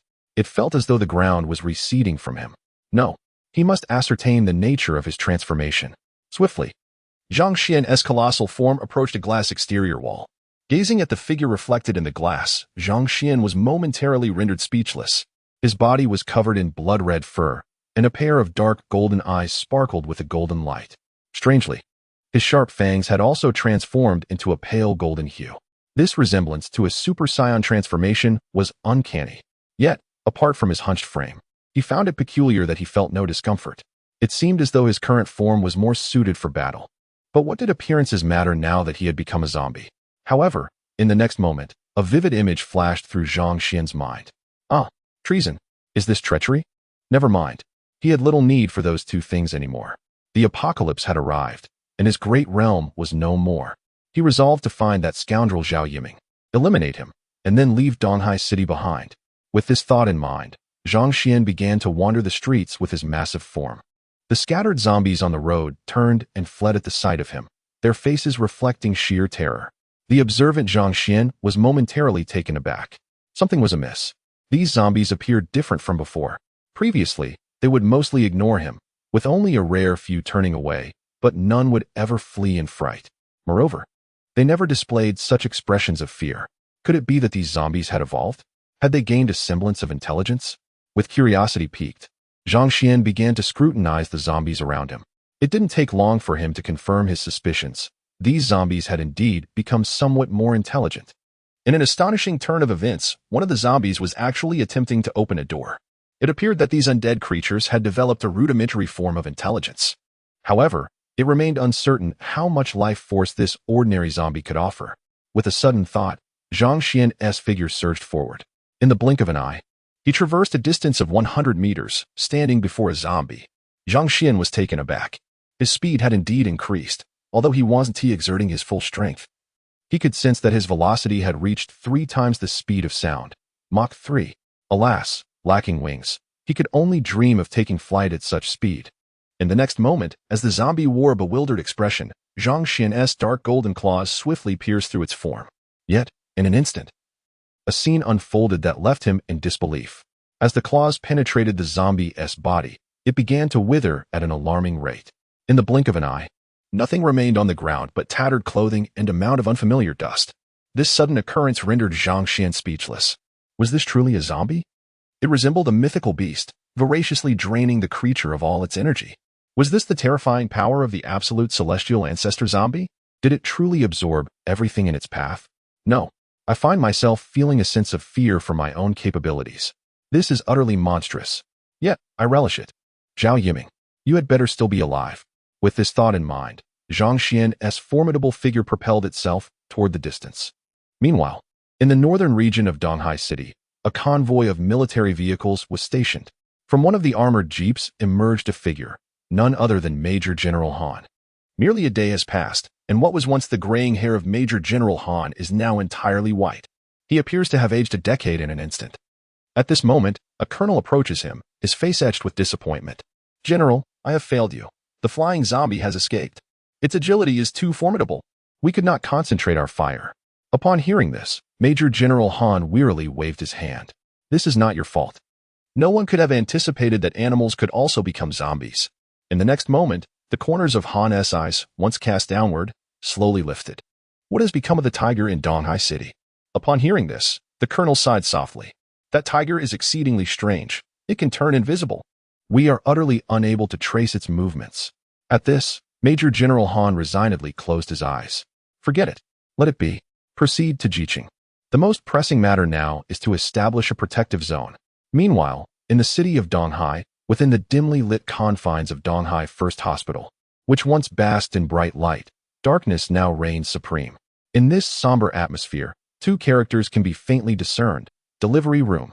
Just then, the door to a nearby ward creaked open, revealing a few figures clad in white coats, stealthily stepping out. Sister Lawn, do you think we have barged into the underworld and snatched someone right from the clutches of the King of Hell, only to deliver a hefty blow to him? As she listened to the excited words of the girl beside her, a smile finally graced the pale face of the tall woman. Now that the patient's condition has essentially stabilized, everyone should disperse and inspect the access points, ensuring that the zombies downstairs do not ascend. The female physician's voice resonated. Pay particular attention to the soundproofing of the nursery, lest the infant's cries attract the attention of the undead below. Upon hearing this, several physicians nodded gravely, a glimmer of hope igniting within their otherwise despondent eyes. At that moment, a young woman, bearing an intern nurse's nameplate on her chest, spoke with concern. Sister Lawn, you have been awake for 2 consecutive days and nights. Allow us to handle the remaining tasks. Please, go and obtain some much-needed rest. After a moment of contemplation, the female physician demurred. You all should inspect the entrances. I shall patrol the nursery. With these words, the female physician, her body laden with fatigue, made her way toward the infant room. Soon, she stood before the nursery door, its imposing facade lined with a layer of sound-dampening cotton. She opened the door and stepped inside. The small room contained over a dozen incubators, each housing 2 or even 3 infants within its confined space. 2 nurses were meticulously preparing formula and gently patting the infants. Gazing upon these vibrant, nascent lives, the female physician could no longer suppress the sorrow that welled within her. Her bloodshot eyes glistened with tears. Poor children, she lamented, had I known it would come to this. It would have been better had you never been born into this world. Upon noticing the female physician's arrival, the 2 nurses, barely out of their 20s, promptly turned to face her. Beneath the youthful and radiant visage lies an overwhelming weariness. Sister Lawn, you have arrived. These little ones are quite obedient. As long as they are fed, they refrain from crying. However, we are nearing the end of our milk supply, and I fear it will not last more than a couple of days. The mothers are also lacking in nutrition. Upon hearing this, the female physician swiftly concealed her disappointment, forcing her expression to appear calmer. Do not worry, everyone. There is milk powder available in the supermarket on the 1st floor. I will find a way to procure some. Yet, the faces of the 2 nurses were etched with concern as they replied, Sister Lawn, there are numerous zombies on the 1st floor. Attempting to retrieve the milk powder might be perilous. Before they could finish, the physician's resolute voice cut through the air. You need not worry about that. I will devise a plan. At this, the 2 nurses nodded in agreement. Gazing at the vibrant lives nestled within the incubator, the physician felt a profound sense of helplessness. At their tender age, they spent most of their time in slumber. But as they grow older, their tranquility may well dissipate. With this thought, a self-deprecating smile graced her lips. Perhaps I am overthinking. Whether this group of little ones will even survive to that point remains uncertain. Just then, one of the infants in the incubator slowly opened its eyes. The puffy little eyes scrutinized the female physician, and a faint smile blossomed on its fair face. In the dim surroundings, it shone like the warm sun of spring. The female physician unconsciously revealed a hint of a smile at the corners of her lips.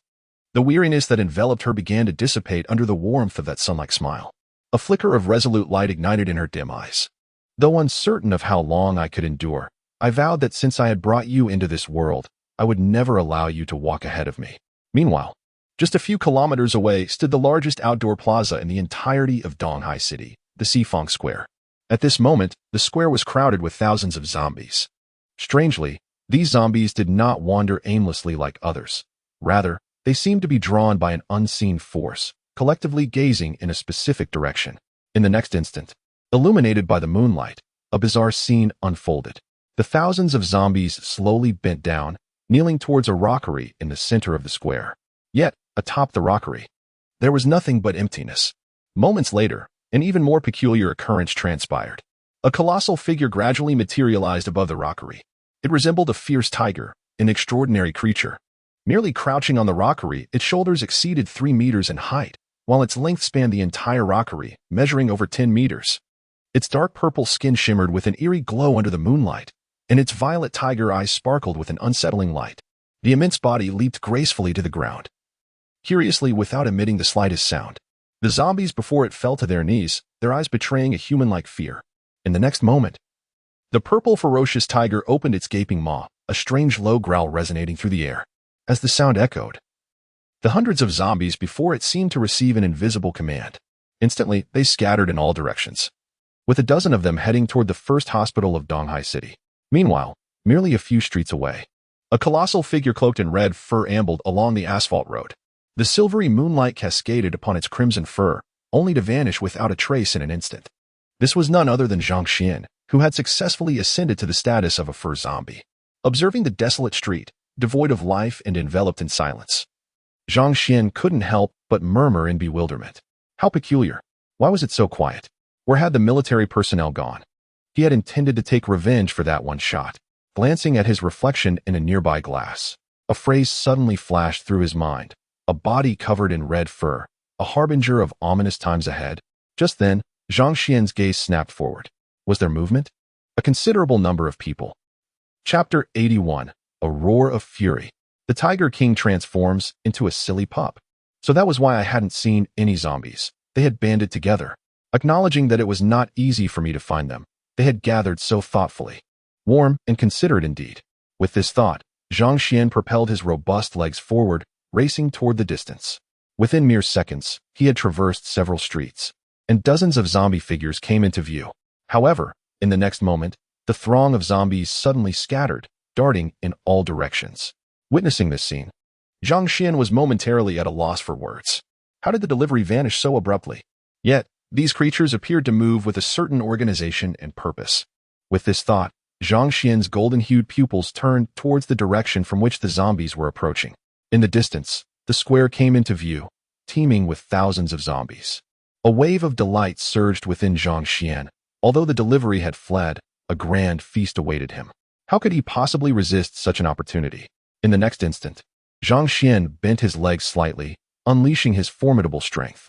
Accompanied by a resounding sonic boom, he surged forth with utmost vigor. In a mere second, he traversed the nearly 1,000-meter distance, his colossal figure appearing before the square.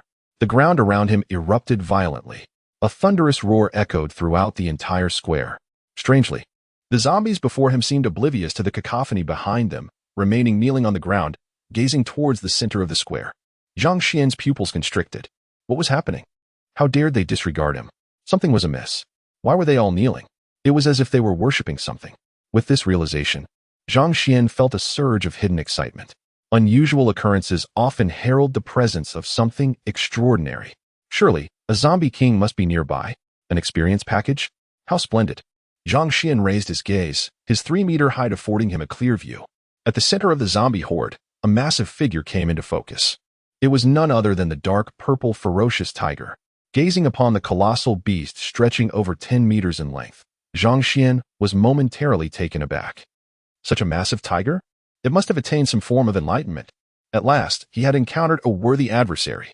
No wonder this horde of zombies kneels in reverence here. They are but pawns to the tiger, which possesses the formidable ability to create spirit minions. Indeed, a commendable experience source. No, a formidable opponent. Let me ascertain whether my prowess as a fur zombie surpasses your strength as a tiger spirit. At that moment, the dark purple tiger in the center of the square had already detected Zhang Xuan's presence. Its ominous, dark purple eyes flickered with contemplation. As Zhang Xuan began to advance towards the tiger spirit, the massive creature, comparable to a semi-trailer, abruptly lifted its head. The fierce gleam in its eyes bore down on Zhang Xuan from afar. A series of low growls emanated from its gaping maw. Zhang Xuan smirked slightly, his eyes filled with disdain. Before he had transformed into a zombie, he had been able to face a tiger unarmed. Now, as a fur zombie, he had no reason to fear this diminutive creature. With this thought in mind, Zhang Xuan continued his approach, perhaps sensing the contempt in Zhang Xuan's gaze. The enormous tiger spirit suddenly opened its gaping mouth. A roar erupted, thunderous and explosive. A tempest arose, engulfing the air in a whirlwind of dust. The wind roared like a tiger, while the clouds swirled like a dragon. The might of the king of beasts surged forth. In an instant, the tiger spirit crouched low, preparing for an assault. Listening to the thunderous roar, a wave of anger surged within Zhang Xuan. How impressive to have such a loud voice. Just wait until I find my voice, or else I shall strike you down. However, in the next moment, a spark of cleverness ignited in Zhang Xuan's mind. Wait a minute. He had now evolved into a zombie. Even if he could not articulate words, he should still be able to produce sound. After 2 long months of silence, he had nearly forgotten the very essence of speech.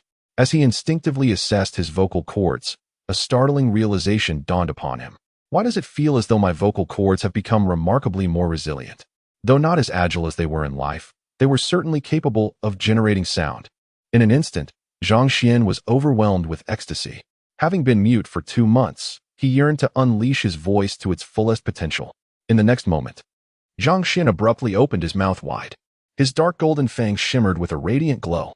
Channeling all his strength, he let out a thunderous roar. Roar.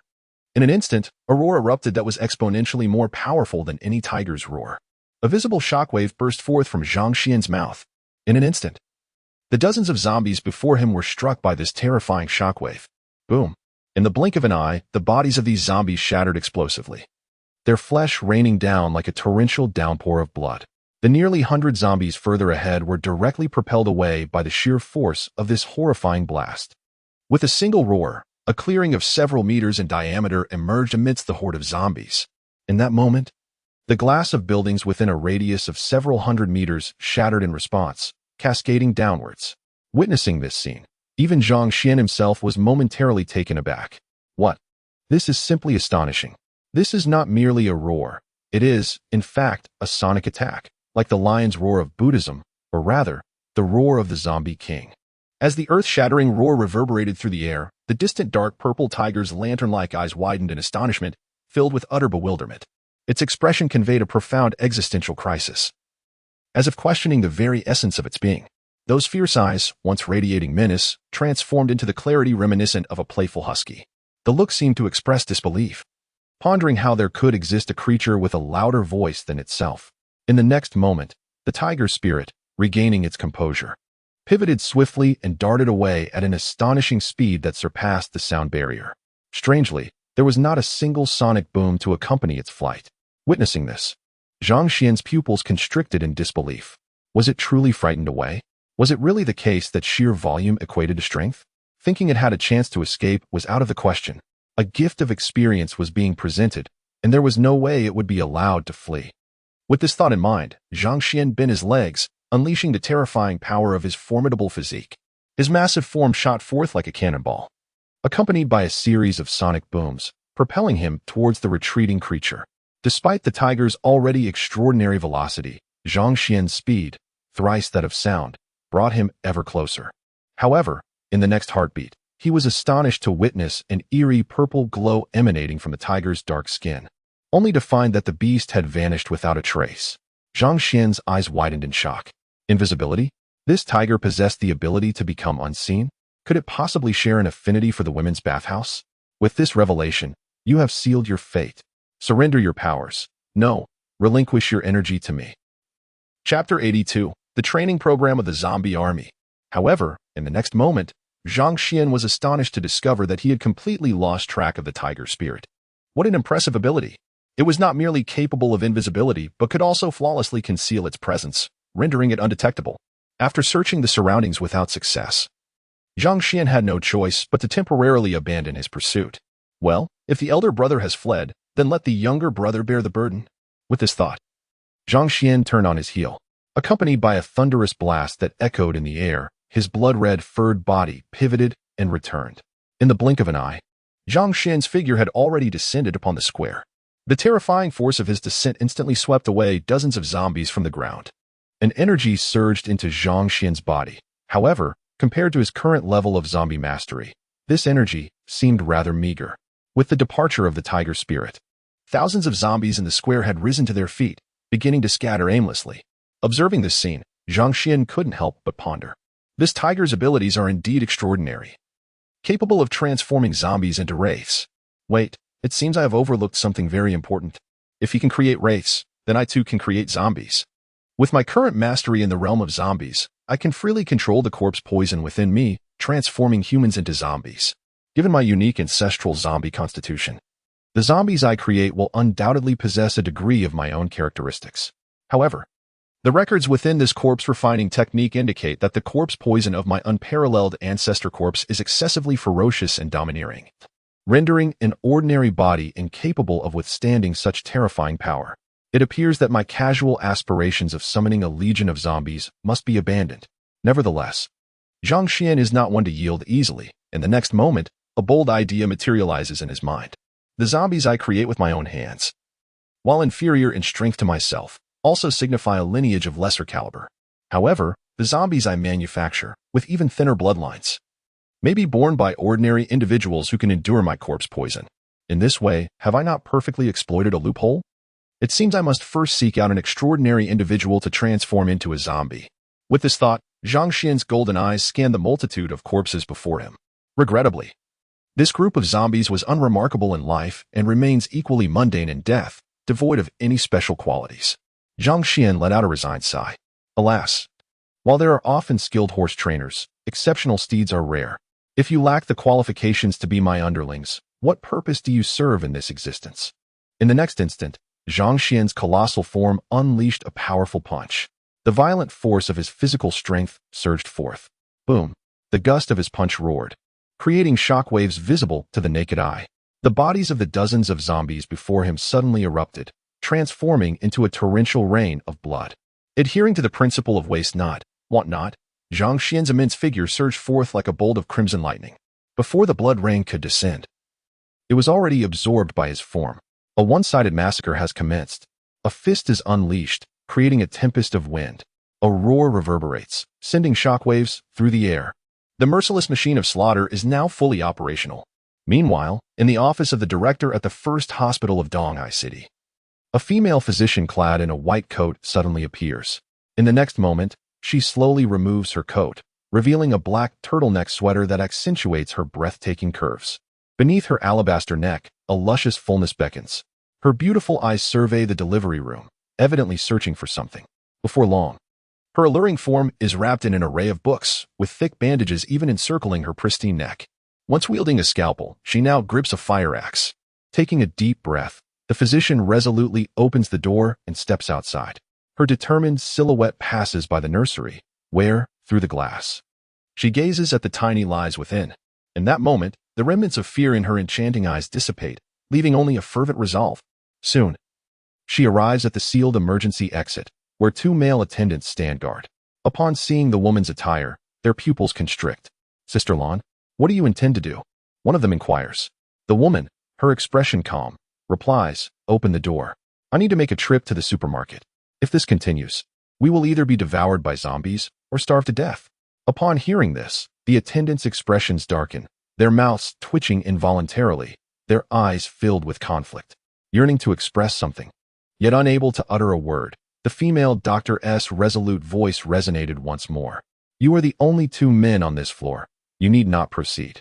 Upon hearing this, the two male attendants visibly relaxed, hastily assuring her, rest assured, Sister Lan, we shall certainly protect them. After all, we are men. The female physician nodded impassively. As the door to the safe passage swung open, an abyss of darkness greeted her gaze. The silhouette of the doctor gradually faded into the oppressive blackness. The delivery room was situated on the 3rd floor, not far from the supermarket on the ground floor. The doctor navigated the pitch-black corridor with utmost caution, perhaps due to the entrance door on the 1st floor being securely shut, leaving the corridor devoid of any zombies. After 2 minutes, she emerged at the exit on the ground floor. Staring at the door locked before her, she inhaled deeply, her once steady hand, accustomed to wielding a scalpel without trembling, now quivered. In the face of death, fear is an inescapable companion. Yet, there exist extraordinary individuals who can confront their fears and stride forward with heads held high. Accompanied by the faint sound of the door creaking open, a narrow gap appeared within her line of sight. The once bustling corridor of the 1st floor now lay in eerie silence. The doctor cautiously extended her head, peering into the distance. The scene before her elicited a faint smile of reassurance upon her exquisite countenance. Before her stretched the deserted corridor leading to the supermarket. With not a soul in sight, she gingerly shifted her body, stepping into the corridor and surveying her surroundings as she stealthily approached the supermarket, which was merely a few meters away. It was merely a matter of a few meters, yet the female physician took a full minute to traverse the distance. Upon arriving at the entrance of the supermarket, her charming face radiated with delight. Inside, the shelves were adorned with an array of splendid merchandise, quietly resting in place. Just as she was about to step inside, a chilling low growl echoed from a distance, halting her in her tracks. The young woman, gripping a fire axe, felt a slight tremor coursing through her. Her bloodshot eyes narrowed, and she slowly turned her body towards the source of the sound. In the inky darkness of the night, ominous flashes of crimson light glimmered. The safety indicator at the door flickered with a ghostly green glow. Gradually, several figures emerged into her line of sight. Their grayish skin was marred with bloodstains, and viscous liquid dripped from the corners of their mouths. Their blood-red eyes gleamed with madness and savagery. Before her stood 3 zombies.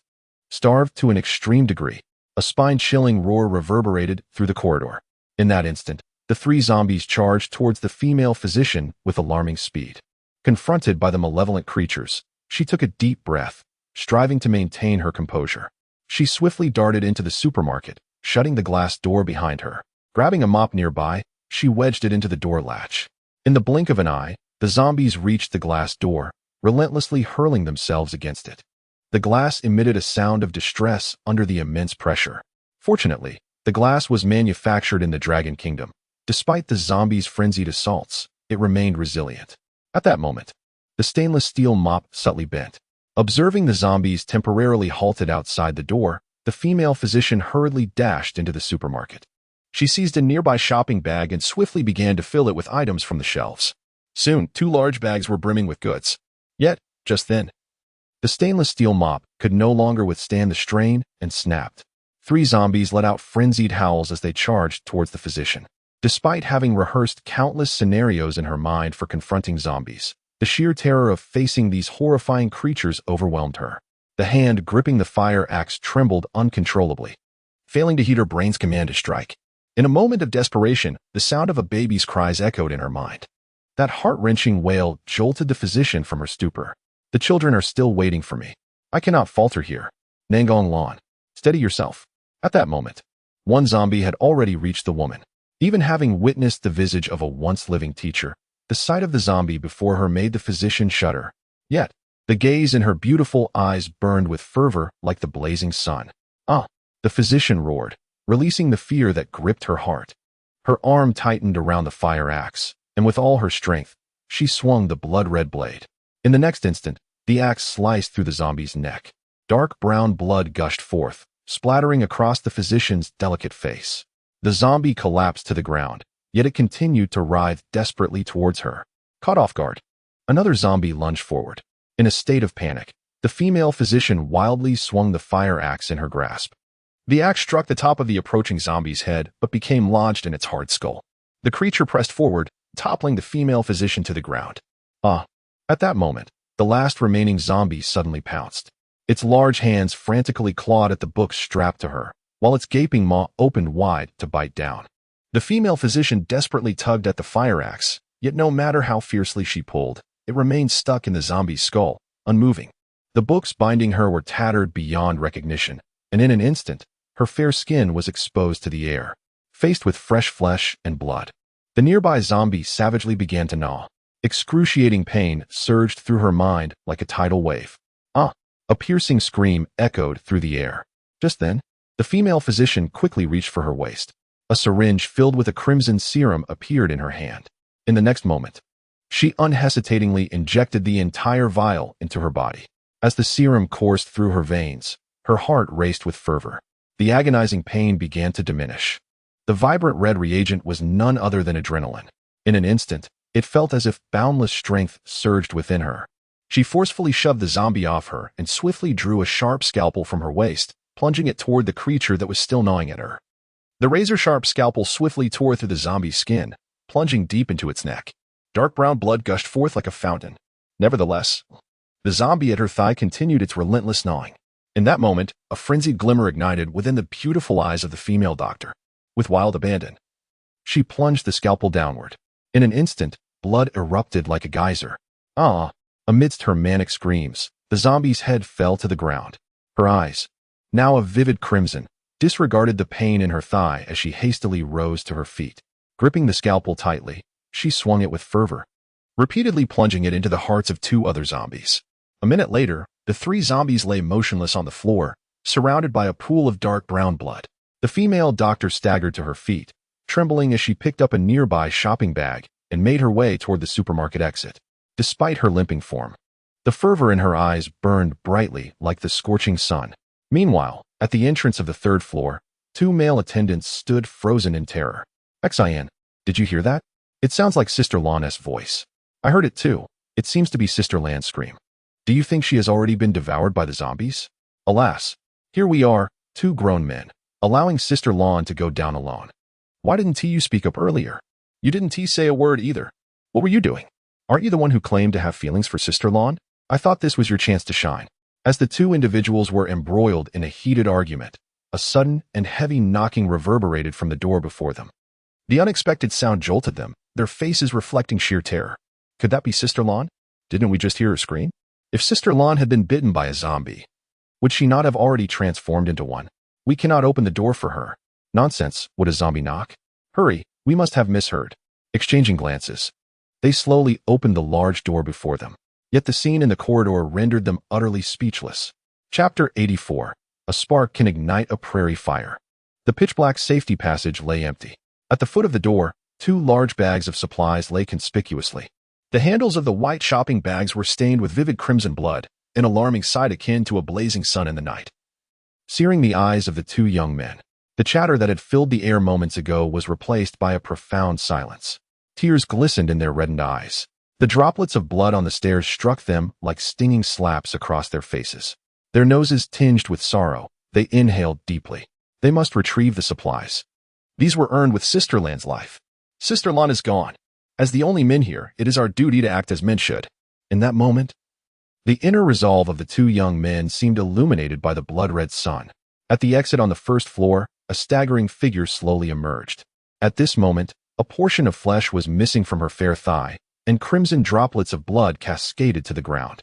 The skin surrounding the wound bore a pallid hue. Her exquisitely delicate face was marred by bloodstains, and the elegant curve of her swan-like neck was adorned with streaks of blood, despite the veins of crimson mapping her beautiful eyes. Her resolute gaze remained steadfastly fixed on the distant supermarket. Nagong Lan. Hold on. Nagong Lan maneuvered her battered form toward the entrance of the supermarket. 2 minutes later, she emerged once more, clutching a scalpel and dragging along 2 large bags of supplies. Her fair skin was now streaked with horrific blood. Her alluring figure convulsed intermittently. Nevertheless, the fiery intensity of her gaze showed no sign of wavering. The corridor floor was strewn with bright red blood. That silhouette resolutely advanced toward the entrance. Yet, in the next moment, her frail frame stumbled, collapsing to the ground. A wave of lethargy surged through her mind like a torrent. No, I cannot fall. At the very least, not this time. Her beautiful eyes brimmed with an almost frenzied obsession. In the next heartbeat, the hand gripping the scalpel unhesitatingly plunged into the wound on her thigh. A heart-wrenching scream reverberated throughout the corridor. Nagong Lan's delicate body convulsed violently. The excruciating pain jolted her awake, and she slowly rose once more, making her way toward the entrance. Finally, She reached the door. A radiant smile graced her blood-stained face.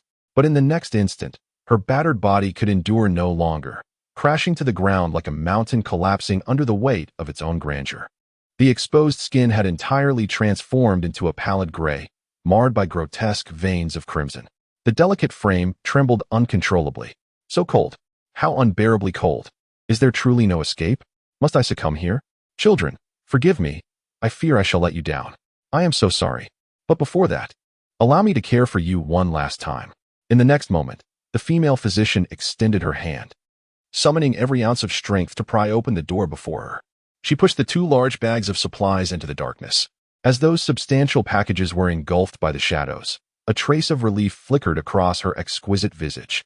Leaning against the wall, her hand that clutched the scalpel trembled slightly.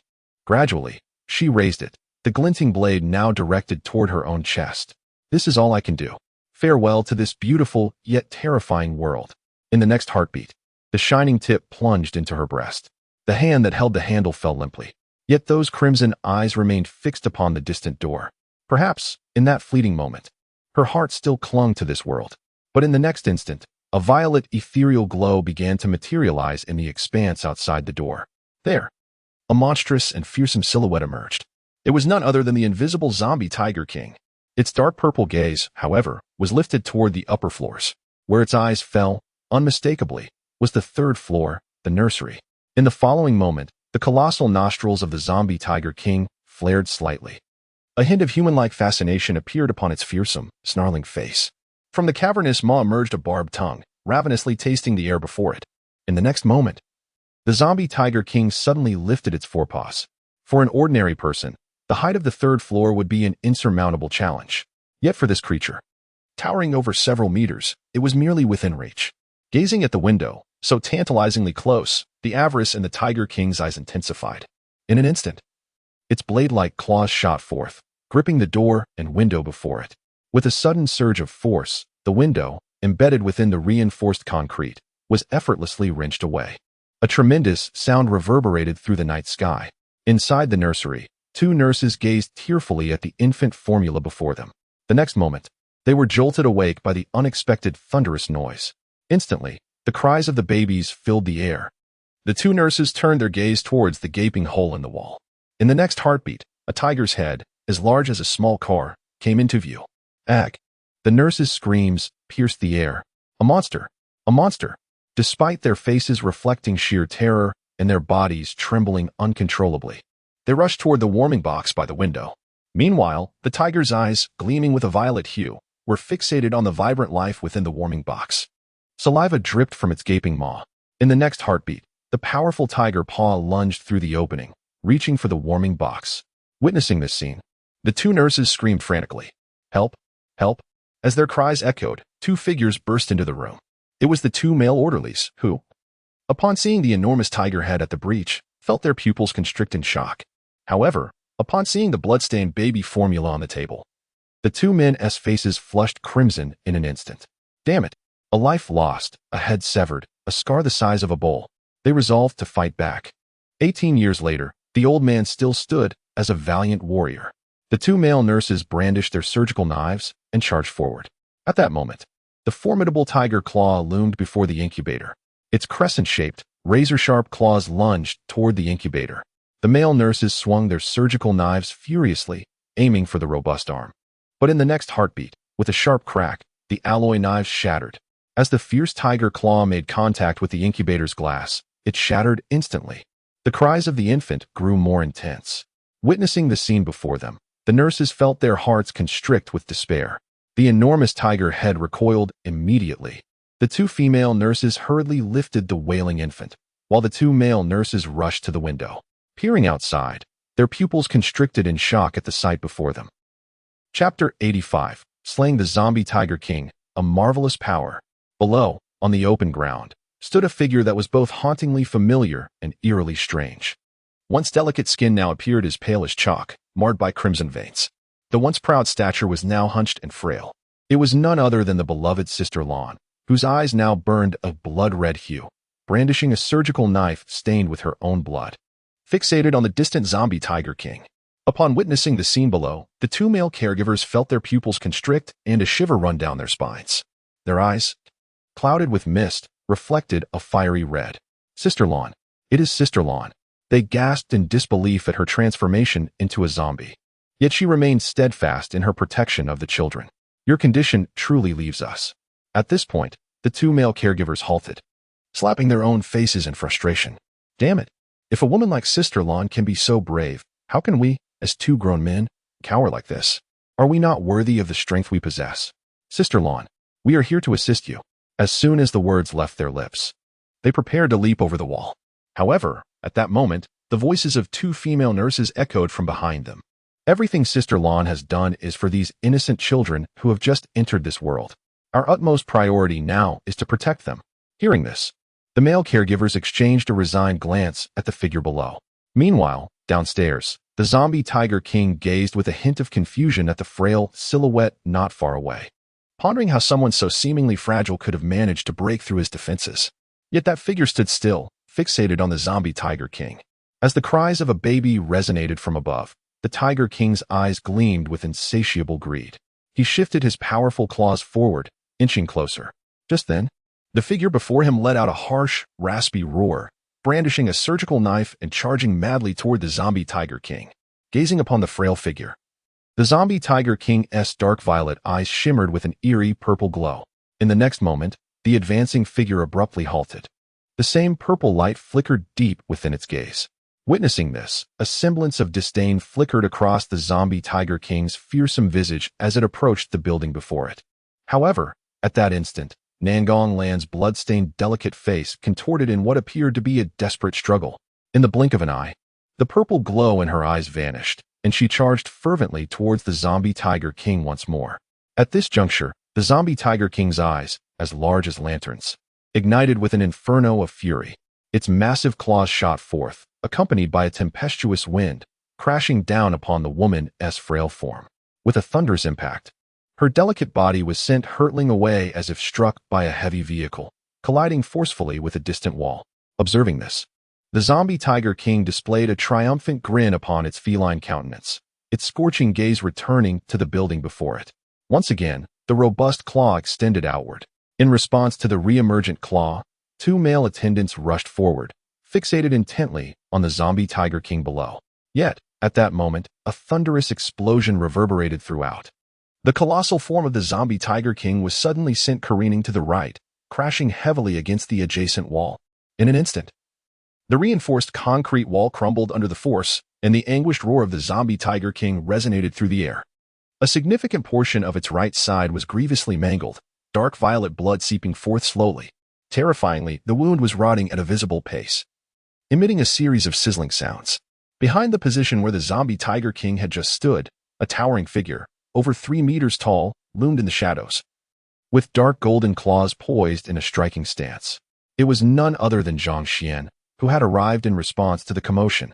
Upon witnessing the fearsome, grotesque figure below, the two male attendants felt their pupils contract in shock, standing frozen in place, their small eyes wide with astonishment. What manner of monster is this? How could it have effortlessly sent the previous tiger spirit flying? Good heavens! Is this red-haired creature a zombie version of a scion? At that moment, Zhang Xuan gazed with keen interest at his own claws. With sufficient power, even a simple strike could become a formidable move. The tales of tigers preying on children that my mother used to tell me were, it seems, not mere fables. In the next instant, Zhang Xuan's dark golden pupils focused on the distant zombie Tiger King, his heart brimming with a chilling intent to kill. This time, there would be no escape. Meanwhile, the zombie Tiger King, having crashed into the building, stared in terror at the figure of Zhang Xuan in the distance, instantly transforming from the king of beasts into a mere caricature. In the blink of an eye, the zombie Tiger King's form vanished once again. Observing the spectacle, Zhang Xuan remained unfazed, his dark golden pupils scanning the surroundings with intrigue. The two male attendants, perplexed, peered outside, only to witness a large mass of flesh moving restlessly against the backdrop of the pitch-black night sky. A cold smirk crossed Zhang Xuan's face as he noted the tattered clothing and the creature's bare form, utterly oblivious to its own state. In the next instant, Zhang Xuan's legs bent, and an overwhelming force erupted forth. He shot into the air like a cannonball, hurtling towards the ever-moving mass of flesh above. In the blink of an eye, Zhang Xuan found himself face-to-face with the airborne creature. Alas, the onlookers could not discern the expression of the zombie Tiger King. Had they been able, they would surely have understood the essence of bewilderment.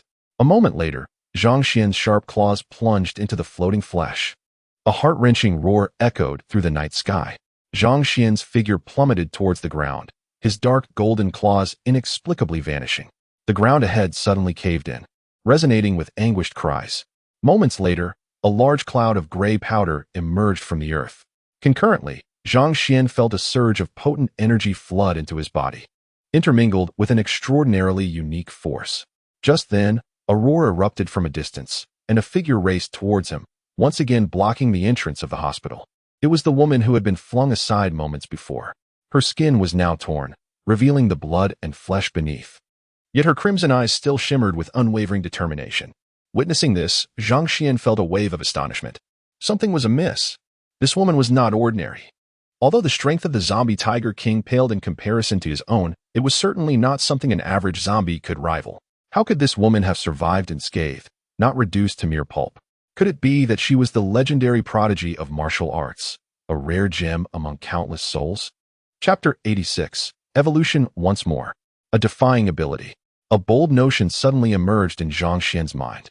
This female zombie was so extraordinarily unique. Perhaps her physique could endure his essence. At the third-floor windowsill, two male attendants peered out with palpable trepidation. Why was this creature fixated on Sister Lan? Could it be that she had captured its interest? Have you been overly influenced by romantic dramas or brainwashed by the undead narrative? Do zombies truly engage in romance? What should we do now? Should we rescue Sister Lan?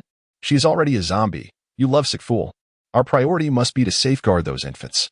The two male attendants gazed longingly below, hesitant to turn away. However, the scene that unfolded before them rendered them utterly speechless. The creature, covered in crimson fur, unfurled its claws and enveloped the delicate figure before it in an embrace. The female doctor thrashed wildly, but her feeble struggle was trivial in Zhang Xuan's eyes. He buried his face into her pallid neck. In the next heartbeat, the writhing female zombie ceased her resistance, inadvertently emitting a peculiar sound. The two young men on the third floor were struck dumb, their eyes widening in astonishment, as if they had seen lightning. What? Could it be true? This zombie can indeed fall in love. One of the young men gritted his teeth. It's over. My sister Lan is no longer pure. My love was stillborn. What nonsense. Your current demeanor pales in comparison to Lan, who exudes an aura of dominance and allure, consummating her encounters with passionate kisses upon first meeting. Conversely, you are relegated to crafting creations from mere photographs. Observe Lan's joyous countenance and captivating voice. Alas, I can bear it no longer. The sound of my heart shattering is deafening. A male orderly seized the young man, guiding him away. Zhang Xuan buried his face in the female physician's neck, his dark golden fangs piercing her pallid skin. A stream of golden fluid coursed into her veins, but Zhang Xuan halted after a single drop, wary of overwhelming her delicate constitution. As Zhang Xuan ceased his actions, the female physician remained motionless, seemingly unconscious. Dismay washed over Zhang Xuan, questioning if his caution had been insufficient. Yet, a glimmer of dark gold flickered within the crimson depths of her pupils, eliciting elation in Zhang Xuan's heart. Had he succeeded? Was this his inaugural triumph? Simultaneously, a surge of formidable energy coursed through Zhang Xuan's being, infiltrating every cell. Alarm bells rang in his mind, sensing an impending climax. The exposed location prompted a hasty retreat. With newfound resolve, Zhang Xuan cradled the female physician in his arms, swiftly departing for a secluded haven. Moments later, within the confines of an underground passage, the female physician's blood-stained form lay upon the frigid ground, with Zhang Xuan standing vigilantly by her side. In the dimness of the environment, Zhang Xuan's body, covered in crimson fur, began to shimmer with waves of dark purple ethereal light. As this violet glow intensified, the length of his blood-red hair gradually increased. At that moment, Zhang Xuan remained oblivious to the transformation occurring within him. His mind was deeply immersed beneath the surface of his own skin. He pondered, sensing an unusual energy accumulating beneath his epidermis. According to the ancient texts on the art of corpse refinement, the progression from a hair zombie to a flying zombie signifies a profound leap in the realm of existence for a zombie. While the strength and defensive capabilities of a hair zombie are formidable, they are still confined by mortal limitations. However, Transcending to the level of a flying zombie bestows one with supernatural abilities that defy comprehension. Not only does it grant the power of flight, but it also endows the entity with terrifying special abilities, existing beyond the realm of scientific explanation. As he felt the energy gradually amassing beneath his skin, Zhang Xuan mused inwardly. Once this energy reaches a critical threshold, he should be able to ascend from a hair zombie to a flying zombie. Moreover, he had a premonition that his form would undergo a cataclysmic transformation. As time slipped away, the purple ethereal light enveloping Zhang Xuan began to fade, eventually vanishing entirely. Simultaneously, the length of his crimson fur increased from 2 centimeters to 3 centimeters. A peculiar force surged through the surface of his skin. Feeling this strange energy, Zhang Xuan was filled with bewilderment. Goodness, my hair has grown longer again. If this continues, I might end up resembling a long-haired gorilla. As Zhang Xuan's thoughts stirred, a purplish, ethereal glow unexpectedly emanated from his blood-red form once more. Gazing at the violet shimmer upon his skin, an image abruptly materialized in Zhang Xuan's mind. Goodness, this radiance is identical to that of the voyeuristic tiger. Could it be that I have slain this peeping beast and acquired its powers? With this notion, Zhang Xuan swiftly scanned his surroundings. Not far off, he spotted a puddle of water. He maneuvered his colossal frame towards it, his dark golden pupils brimming with excitement as they fixated on the water's surface. Upon observing the reflection beneath him, Zhang Xuan's pupils abruptly constricted. The water's surface revealed nothing. His own image was conspicuously absent. A surge of elation washed over Zhang Xuan. Haha, I have succeeded. Wait. No. It's not about success. It's about my transformation. This malevolent ability shall be borne by this zombie. Brother Tiger, you could never harness it. In the next moment, Zhang Xuan recalled the silent prowess of the zombie Tiger King. He bent his legs slightly and shot forth into the distance.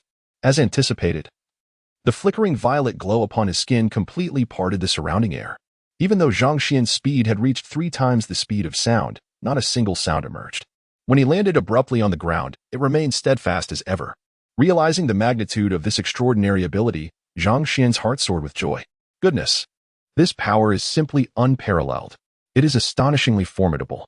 Merely the sixth of the sixth. It is nothing short of a divine skill for stealth, ambush, and assassination. From this point onward, acting independently would become exceedingly convenient. Why exert effort on matters that can be effortlessly resolved? After indulging in self-satisfaction for a while, Zhang Xuan suddenly recalled the woman he had carelessly left in the underground passage. How could he have forgotten his first encounter? With this thought in mind, Zhang Xuan's figure vanished into thin air as he shot towards the distance. Mere moments later, he arrived back at the underground passage. A graceful silhouette stood firm against the inky darkness of the night. Upon seeing this figure, Zhang Xuan's lips twitched involuntarily. Chapter 87, Rinjia Town. The true sect of the Xianmen. In the dimly lit underground passage, a slender figure lingered. It was none other than the doctor, Nangong Lan. At this moment, Nangong Lan's entire complexion had taken on a delicate shade of green. The wounds on her thighs had vanished without a trace, and even the bloodstains had dissipated entirely. Her elongated fingers were adorned with golden nails. If Zhang Xuan's hands resembled sharp claws, then Nangong Lan's were akin to exquisite manicures. Though her dark golden nails extended a full 10 centimeters, they appeared remarkably slender, possessing a certain aesthetic appeal upon closer inspection. Her golden fangs, complemented by her dark golden irises, exuded an air of nobility and mystery. Observing Nangong Lan's striking appearance, Zhang Xuan felt as if 1,000 wild horses galloped through his mind. Goodness, is this a joke? She is undeniably of my lineage. Yet why does she bear such little resemblance to me? Before I became a zombie, I was also quite the dashing gentleman. How could the disparity between individuals be so vast? A headache plagues me, and it is astonishing that those with lesser blood purity appear more aesthetically pleasing than my own pure lineage. Such injustice. After voicing my complaints for a while, I scrutinized the female physician before me. Indeed, as I had anticipated, due to the presence of my essence within her, I could discern her location and physical condition. Moreover, I wield absolute control over her. Observing her demeanor, it seems she has now reached the realm of the green zombie. Alas, this level of power is still too feeble. Having her by my side serves merely as a burden and a decorative piece.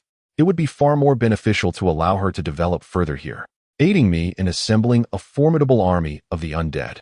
In merely the city of Donghai, a zombie tiger king has emerged, along with a stone man, and surely other cities harbor similar beings. That voyeuristic tiger is already aware of the necessity to establish its own power. The others will undoubtedly follow suit. I must also prepare for contingencies. Very well, let her take command of the entire Donghai city. It shall serve as my stronghold.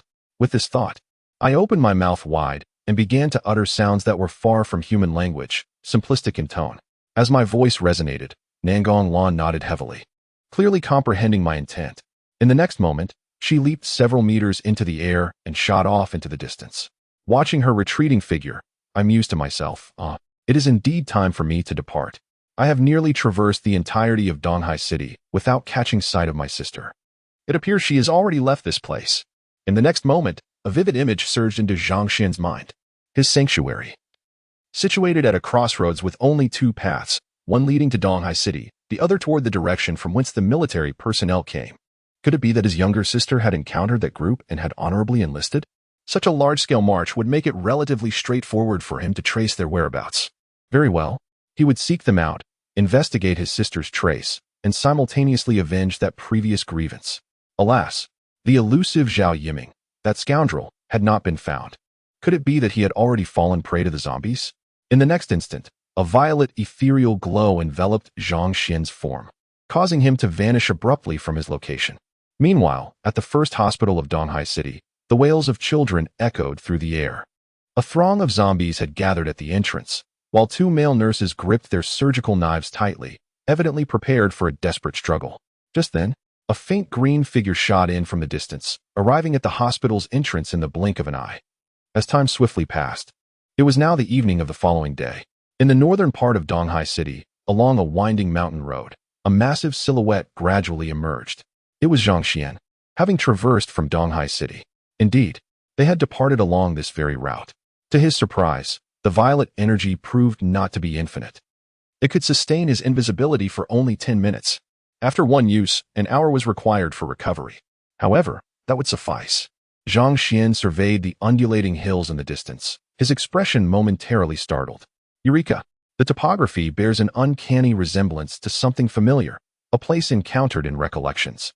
An instant later, a parchment flashes through Zhang Xuan's mind. Indeed, it is reminiscent of that location depicted on the ancestral blueprint, replete with sepulchres. As memory serves, the coffins on the map varied in size, with this locale being the site of the smallest sarcophagus. A serendipitous discovery, stumbling upon this place.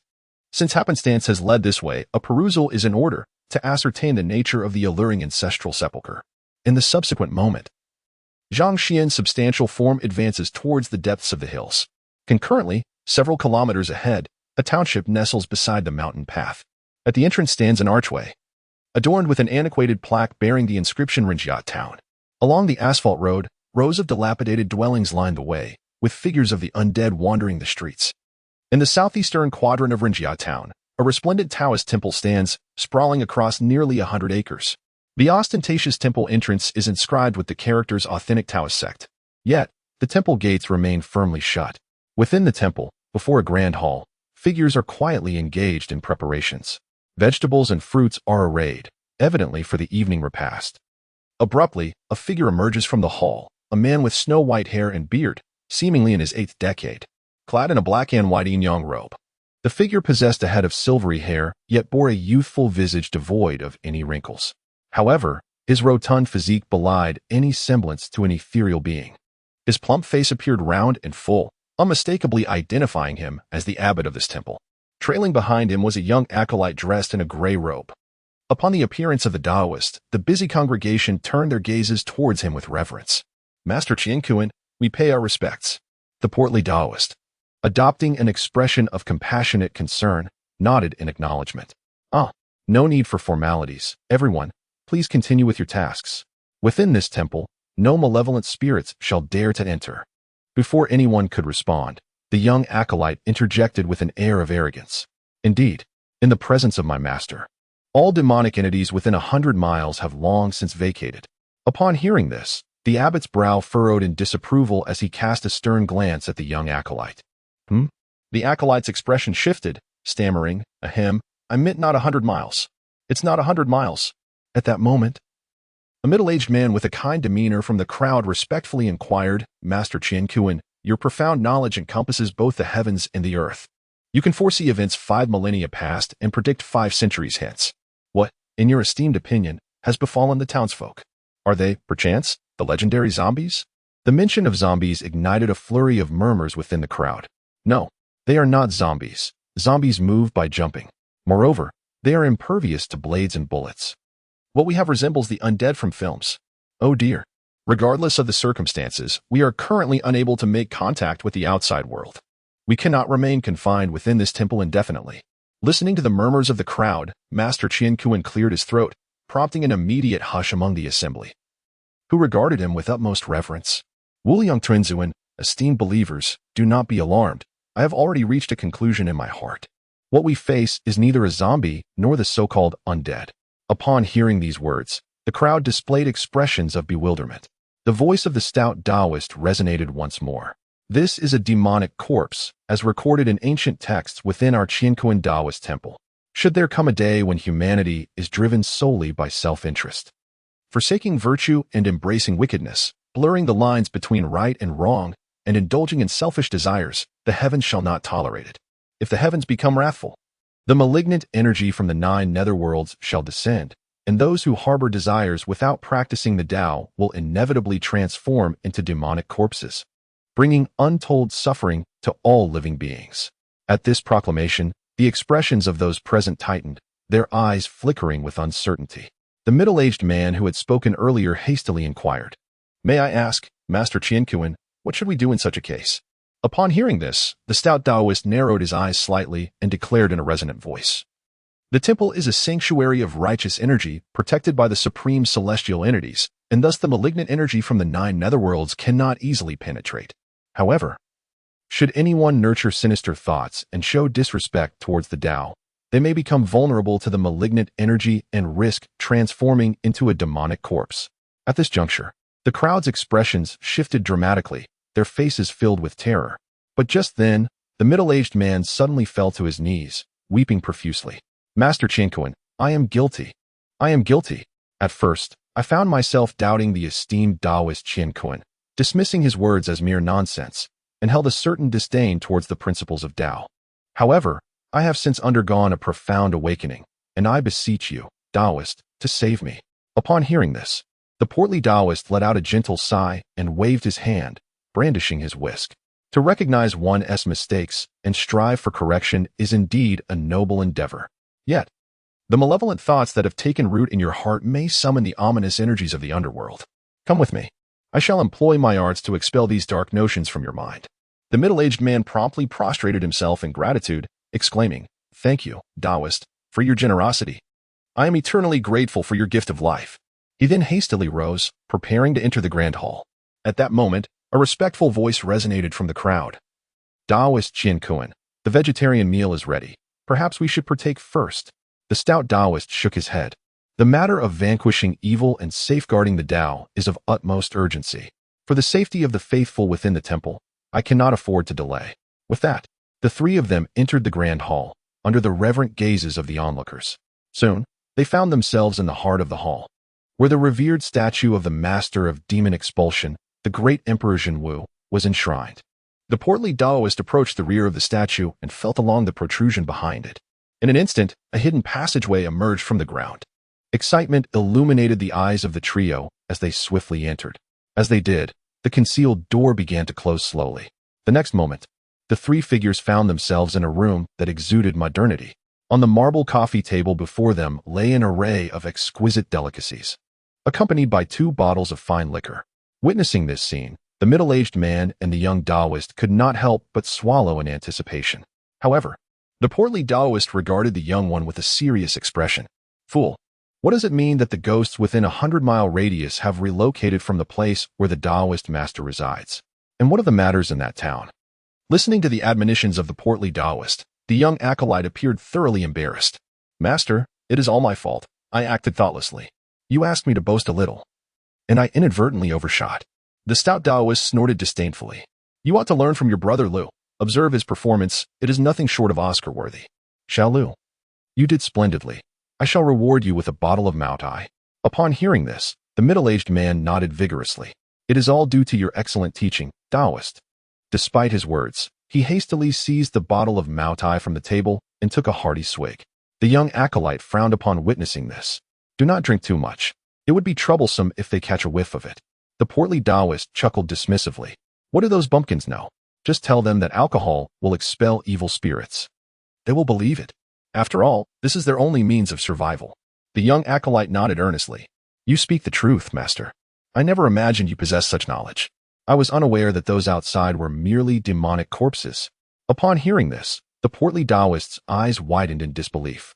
He struck the young acolyte on the head with his whisk. You, what a foolish brain you have. That was merely a ruse of mine to deceive them. Without such claims, how could they ever heed my words? And without these fabrications, how could the young lady you admire present herself before you in such a revealing manner? At this revelation, the young acolyte's eyes sparkled with excitement. Master, what do you mean? Bathing and changing clothes? Let us meet with sincerity. Can you truly allow Xiao Feng to be in such a state before me? The stout Taoist let out a soft snort. The malevolent energy has entered the body, making it difficult to dispel. Thus, a bath and change of garments are necessary, along with incense to drive away the evil.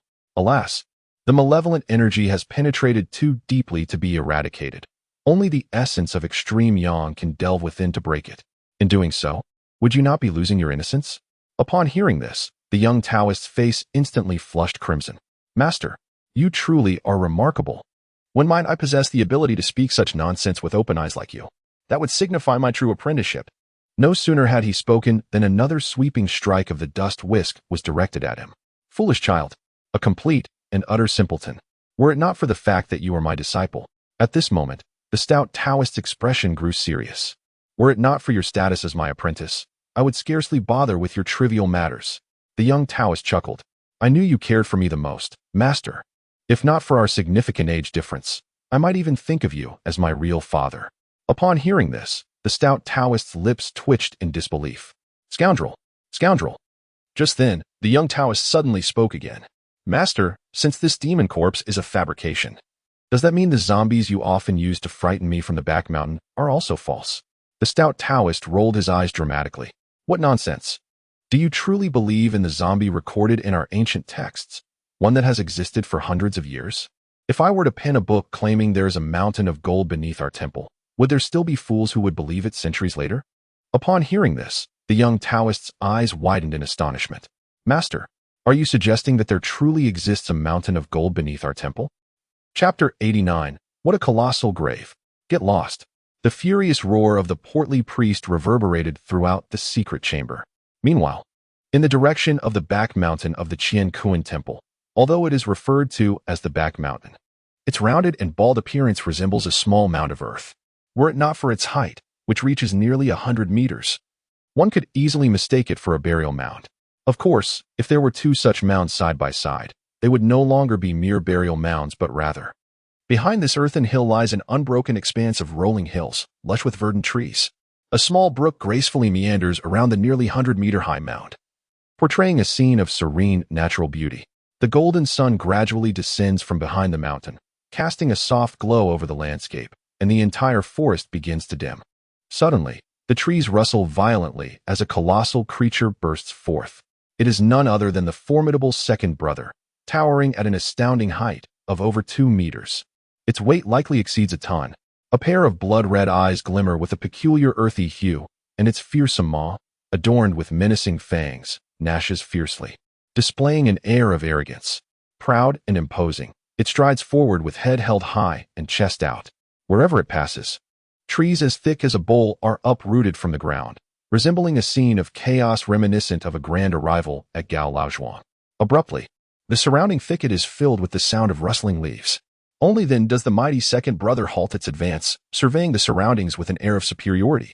Its steps are deliberate, and its demeanor is utterly composed. At that very moment, a fleeting shadow suddenly darted out from behind the second elder brother. Before he could react, a sharp pain surged through his hind leg, as if something had latched onto him. The once arrogant second elder brother now emitted a wretched howl. In the next instant, the area of pain began to tingle, and the formidable figure of the second elder brother crashed heavily to the ground. His eyes, filled with terror, slowly closed. Yet, in the following moment, a gaping maw filled his final line of sight. Simultaneously, At the entrance of the Ren family town, the red-haired Zhang Xuan appeared. Gazing at the plaque inscribed with Ren family town, a twitch of his lips occurred. The zombie sacred land? Ren family town? It seems I have returned home. The location recorded on the map lies near this very town. Ancestor, please do not jest. Do not tell me that the coffins contain nothing but zombies. Alas, I shall enter and take a look. Even if they are zombies, they must understand that there exists a hierarchy among them. Zhang Xuan, with his massive frame, advanced into the town. Upon reaching the street, the zombies flanking him stood frozen in place, their expressions bewildered as they gazed at Zhang Xuan. In the next instant, the zombies on the street abruptly fled towards the nearby houses. Bang, bang, bang. The sound of doors slamming echoed throughout the street. Zhang Xuan's lips twitched. What are you all doing? If I didn't know better, I would think the festive season had arrived in the village. However, these zombies do possess a semblance of intelligence. They no longer rush forward to meet their demise. For Zhang Xuan, these lowly zombies hold almost no value whatsoever. Disregarding them, Zhang Xuan moved his substantial frame toward the end of the street. Before long, a distant structure captured his attention. Is there truly such a large Taoist temple here? Could this temple serve to suppress the entity within that coffin? He pondered whether this temple might exert any restraining influence upon him. With this thought in mind, Zhang Xuan advanced toward the temple with determination. Meanwhile, within the Qian Kuan temple, the figures of the plump Taoist and his companions gradually emerged from the main hall. The young acolyte behind them couldn't help but lick his lips in anticipation. Upon the appearance of the plump Taoist, dozens of individuals in the courtyard rushed forward, clamoring in unison. Taoist Qian Kuan, we too have sinned. Please, purge the evil thoughts from our hearts. Yes, indeed. I have yet to experience love, and I remain a pure soul. I do not wish to become a demonic corpse. Taoist, for the sake of us all, please save us. Observing the anxious crowd, the plump Taoist stroked his beard thoughtfully. Wuliang Tianzuan, dear believers, do not panic. As long as you heed the guidance of this humble Taoist, you shall not invite the malevolent energies of the nine hells into your being. Please, remain calm. We shall address each of you one at a time. At that moment, the young acolyte could no longer contain himself, his eyes alight with fervor as he gazed at a young maiden within the crowd. The girl possessed enchanting eyes and long, thick braids. Her name was Xiaofeng. With her ample figure and long legs, she was a sight to behold, exuding the essence of a nurturing presence. Sensing the fervor radiating from the acolyte, the plump Taoist cleared his throat, his beady eyes slowly shifting to the young maiden. The presence of malevolent energy surrounding this young believer was alarmingly pronounced. We must not delay any longer. Please follow me into the grand hall, and allow me to perform the ritual to dispel the malevolent aura from you. Upon hearing this, the young girl wore a skeptical expression. That won't be necessary, Taoist master. I feel quite normal, and my mind is at peace. The portly Taoist furrowed his brow. The malevolent aura lurks within, difficult to detect. Only those with the heavenly eye can perceive it. Before the Taoist could finish his sentence, the crowd around them erupted in agitation. Xiaofeng, what does a child like you know? Listen to the Taoist master immediately. Exactly. If you turn into a demonic corpse, what will become of us? Hurry up and go inside. Your parents became demonic corpses because they harbored evil thoughts. You must be the same. Quickly, get moving. Under the crowd's urging, the girl reluctantly stepped forward. Meanwhile, the young Taoist beside her was already eager, almost impatient to begin the exorcism ritual, yearning for a deeper interaction. Just then, the two individuals stationed by the temple wall to monitor the outside suddenly cried out, "Good heavens! It's enormous! So long! A giant python! A giant python! A monster! This is definitely a monster!" The sudden outcry immediately drew everyone's attention. The mention of the word monster filled them with terror, their legs trembling. The portly Taoist frowned, a flicker of panic in his eyes. But in the next moment, the gazes of the crowd turned to him. Master Qianquan, there's a monster. Quickly perform your magic and vanquish the demon. Master Qianquan, save us. Save us.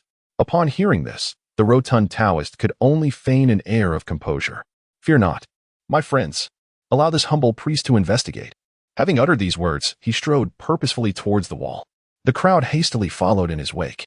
Upon reaching the entrance, the rotund Taoist focused his gaze, and the sight before him sent a tremor through his body, causing his legs to quiver uncontrollably. There, just a few dozen meters away, a colossal creature lay prostrate upon the ground. Chapter 90. The Reversal of Heaven's Might. The zombie checks in at the Taoist temple. Approaching 30 meters in length, the massive form was adorned with crimson scales, resembling a blazing inferno. It was none other than a gigantic python, as thick as a water barrel. At that moment, its hauntingly green eyes were fixed upon the Taoist temple. Goodness! What a colossal serpent! Master Chang Yuchun, quickly cast your spell. Summon the divine thunder to smite it. It is time for your magnificent prowess to shine, Master. It has been decided. It is you. Go forth, Master. The rotund Taoist was suddenly met with a chorus of shouts from behind. Yet, the voices seemed to grow increasingly distant. Just moments ago, the crowd had been right behind him, but now they stood in unison at the entrance of the grand hall, fervently waving their small fists in encouragement. Among them, a middle-aged man named Old Lu shouted the loudest. The Taoist's lips twitched in irritation as he cast a fierce glare at the boisterous man. I may not know you, Old Lu, but you are truly a rascal. Glancing at the young Taoist still by his side, a wave of gratitude washed over the rotund Taoist. Although this foolish son may be somewhat simple-minded, he remains remarkably loyal to himself. A promising child indeed. Just then, the little Taoist blinked his lively eyes, gazing affectionately at the plump priest before him, evoking a fleeting sense of filial piety. Yet, in the next moment, the little Taoist unexpectedly delivered a swift kick. The door before them was instantly flung open, and a gust of wind swept through. Master, go forth. Let them witness your unparalleled grace. The little serpent demon is no match for you. Another gust of wind followed, leaving the plump priest in a state of disarray. Ah, you wretched creature. I should have pinned you against the wall back in the day. However, the sound of the door opening had captured the attention of the enormous python, whose eerie green vertical pupils fixated intently on the distant plump priest. In the blink of an eye, its colossal form shot towards the Taoist temple at an astonishing speed. Witnessing this scene, the flesh on the plump priest's face quivered violently, and he leapt in fright, dropping his whisk in a panic. Yet, in the next moment, the charging python abruptly halted, its entire body standing rigid like a chopstick. The green vertical pupils were filled with a bewildered, almost human-like confusion. Clearly, he was not the only one in disbelief. The plump priest, who had been preparing to flee, wore a similarly perplexed expression. The two, one human and one serpent, stared wide-eyed at each other. The crowd at the entrance of the grand hall was momentarily stunned. In the next instant, they erupted into thunderous cheers. The Taoist is magnificent. The Taoist is remarkable. Taoist 666. Truly, the Taoist is a celestial being descended to earth, with just a glimpse of divine might. He has compelled this demon to bow in submission. Is this the legendary immobilization technique? I yearn to learn. Master, teach me. As he gazed upon the enormous serpent before him, seemingly stretched to perfection, the rotund Taoist's beady eyes darted about in confusion. What on earth is happening? Before he could comprehend the situation, the 30-meter-long python suddenly began to twist and writhe in midair, dancing with fervor as if it were a strand of noodles. The onlookers lifted their gazes, only to behold a blood-red figure clinging to the serpent's tail, wildly waving its arms. Such an extraordinary spectacle rendered the gathered crowd utterly speechless. Only the stout Taoist remained fixated on the distant, blood-furred apparition. A terrifying term flashed through his mind. Covered in fur? Fangs? Claws? Could it be a fur zombie? This is, without a doubt, a zombie. At that moment, the serpent, tossed about violently, was suddenly slammed to the ground. Boom. The sound reverberated through the entire temple, shaking the very earth beneath. The already dizzy serpent rolled its eyes and fainted instantly.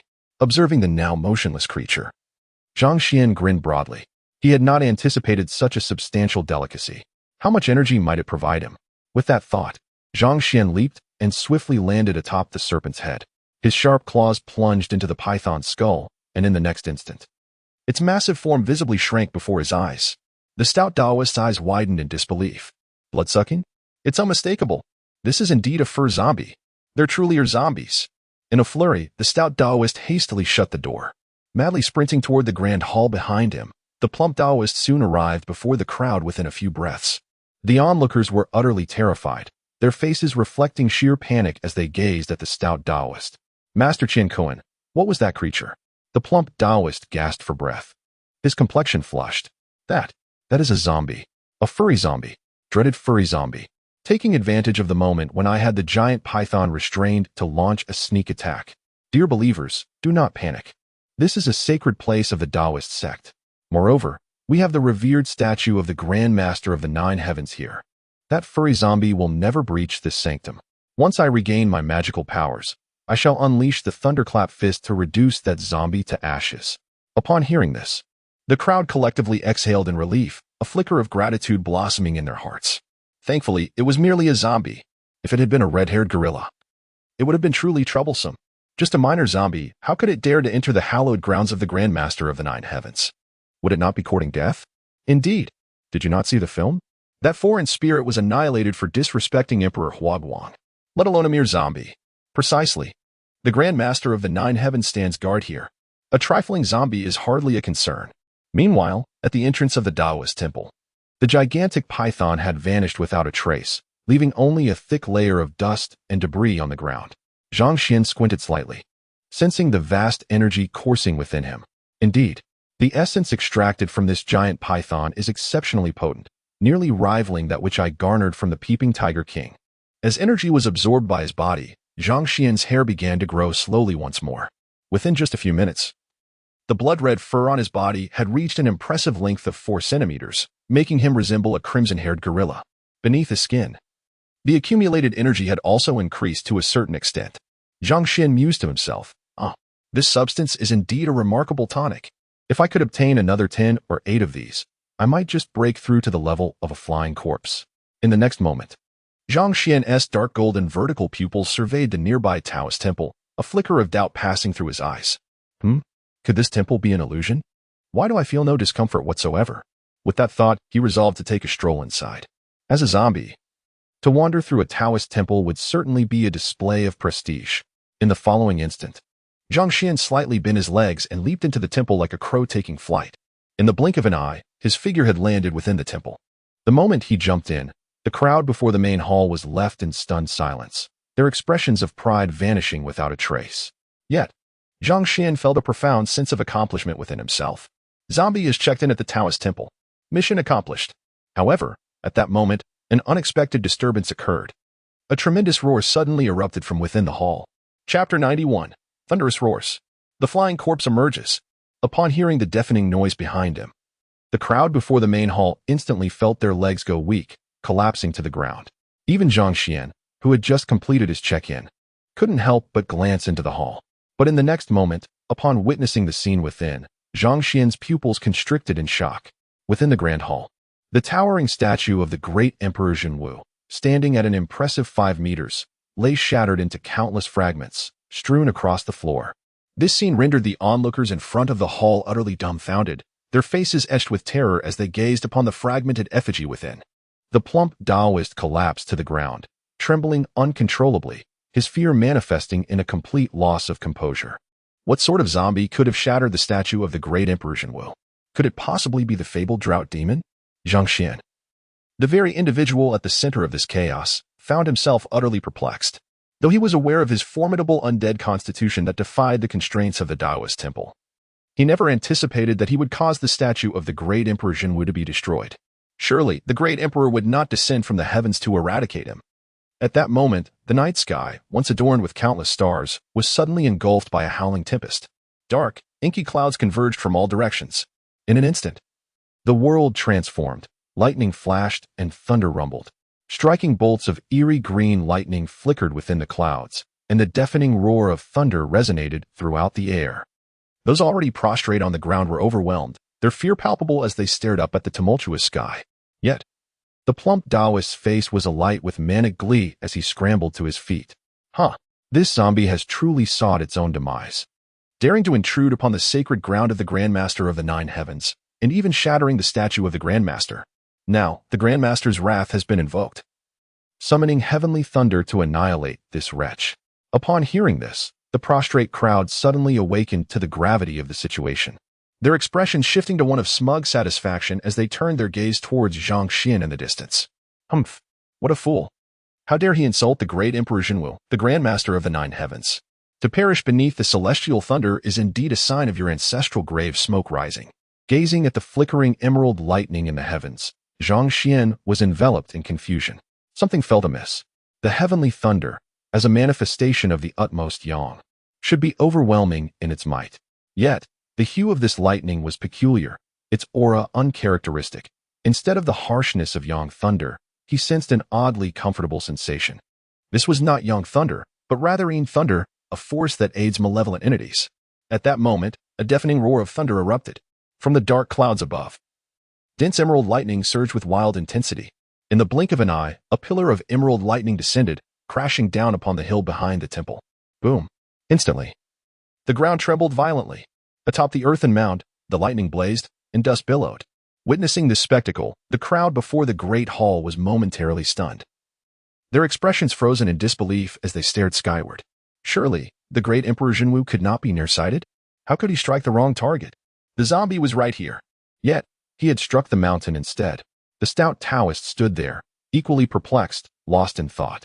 Suddenly, the voice of the young monk broke through the silence. Master, it was not a mistake.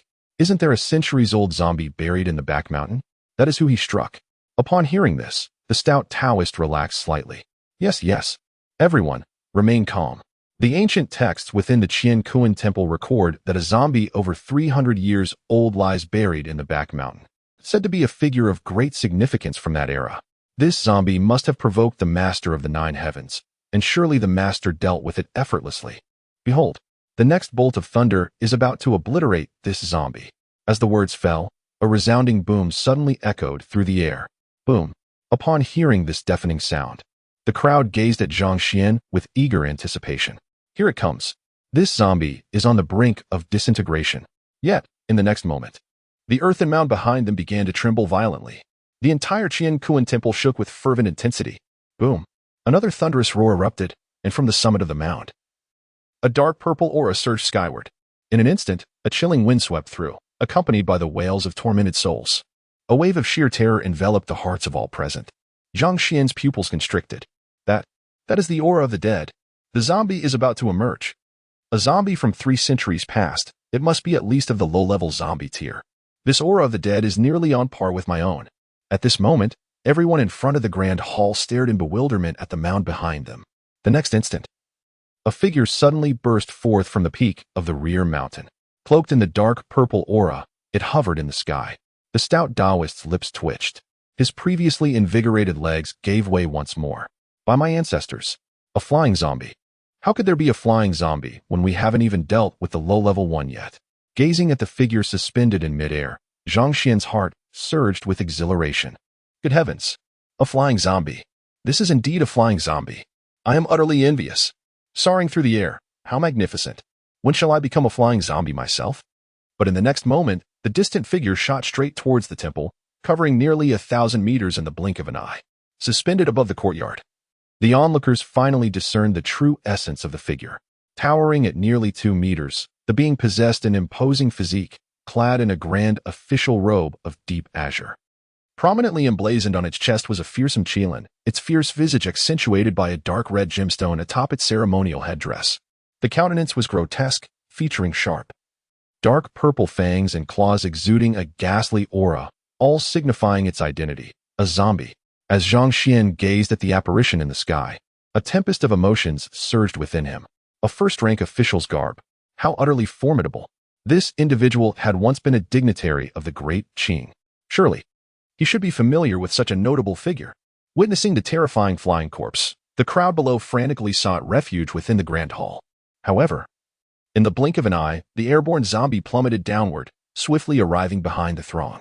Its cavernous maw slowly opened, releasing a dark purple miasma.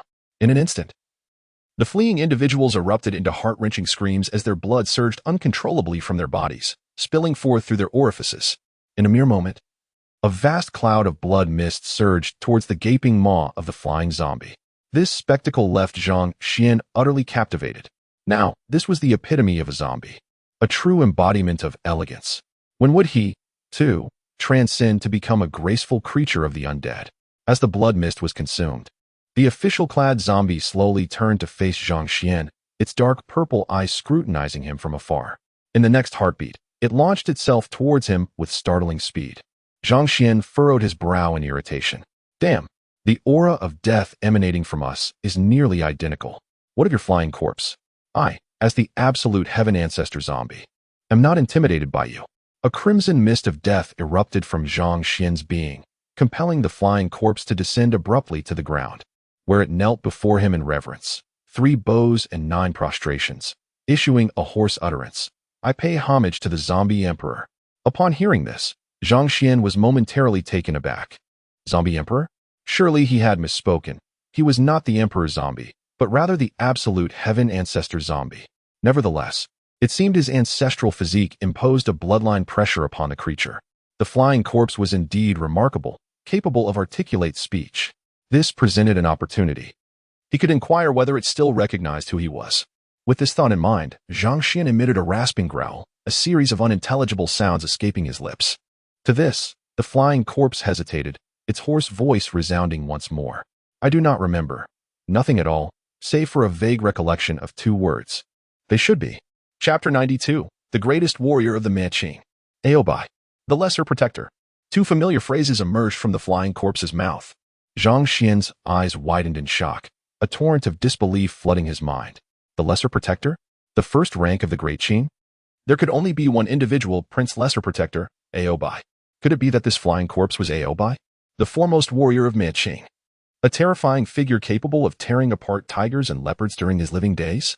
Logically, even if he had not met a gruesome end by dismemberment, he would have surely faced a fate worse than death. How could he appear before Zhang Xuan in such a seemingly pristine form, transformed into a zombie? Could it be that charming ancestor of mine? As this thought crossed his mind, Zhang Xuan could not help but feel a wave of astonishment. Oh, revered ancestors! What on earth are you up to? You managed to procure the corpse of Oboi. Why not transform the entire lineage of emperors, Qianlong, Yongzheng, and Kangxi, into zombies? In that moment, Zhang Xuan comprehended that the coffin depicted on the parchment was not merely a representation of his forebears, but rather a zombie crafted by them. Gazing at the figure of Oboi before him, Zhang Xuan mused silently. This Oboi is but one among many, and indeed the smallest of coffins. Could it be that those other coffins contain even older and more formidable zombies? If Oboi, after over 300 years, has become a flying corpse, what of Bai Qi from over 2 millennia ago? The mere thought is too daunting to entertain. While Zhang Xuan remained engulfed in his shock, the figure of Ao Xiaobao suddenly opened its cavernous maw, lunging towards him. Zhang Xuan raised an eyebrow and swiftly retreated a step. What is the meaning of this? I have no interest in such entanglements. Yet, in the next moment, a sphere pulsating with a sanguine glow erupted from Ao Xiaobao's mouth, imbued with a trace of blood energy. Under the reign of the zombie emperor, please accept this humble offering from your servant. A tempest of thoughts swirled in Zhang Xuan's mind. This was the very blood energy generated by those individuals moments ago. And this creature dares to present it to me? How audacious! You expect me to consume what you have already tasted? Have you mistaken me for a mere performer in a back alley? Zhang Xuan's voice, hoarse yet resolute, rang out. Take it back. I have no need for this. Keep it for yourself. Upon hearing this, the flying corpse finally swallowed the blood sphere. Observing the creature before him, Zhang Xuan spoke in a serious tone. Tell me, do you possess any special abilities beyond flight?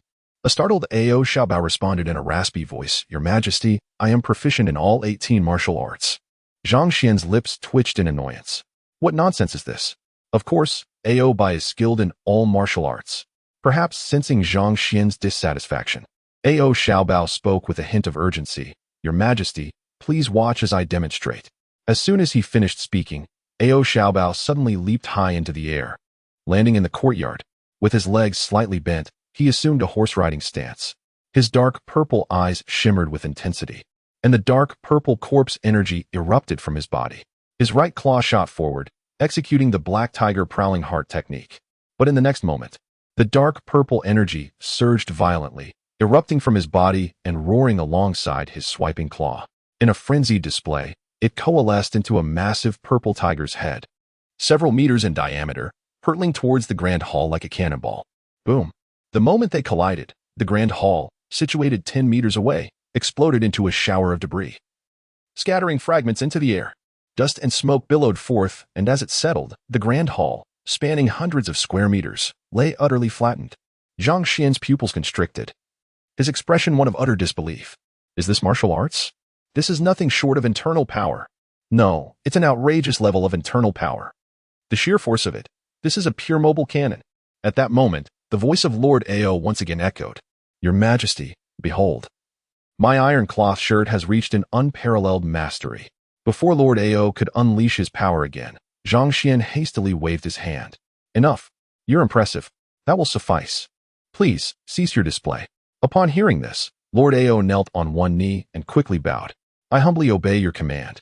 As Zhang Xuan gazed at Lord Ao before him, a thought surged into his mind. It seemed that this fellow's strength was not far from his own, and he possessed the ability to fly, moving with remarkable speed. His defensive capabilities were beyond question, as Lord Ao was renowned for his iron cloth shirt and innate divine strength. With this ally by his side, combined with his own stealth abilities, even confronting a modern military force would be an endeavor well within his grasp. Given this, it was imperative to locate that military unit swiftly. With this thought, Zhang Xuan raised his brow. Lord Ao, take me to the skies. Moments later, two figures shot through the night sky. Meanwhile, 200 miles ahead, a town was conspicuously situated. In the center of the main street, nearly 100 armored vehicles and transport trucks were stationed. At the heart of the town, there lay a square occupying nearly 1,000 square meters. Adorned with several military green tents and radio communication equipment, clearly a makeshift command center. At that moment, within the central tent, several figures were gathered. Among them was Major General Han, who had evacuated from Donghai City. To his right sat an elderly man clad in a purple Taoist robe. Despite appearing to be over 70 years of age, he still boasted a head of lustrous black hair.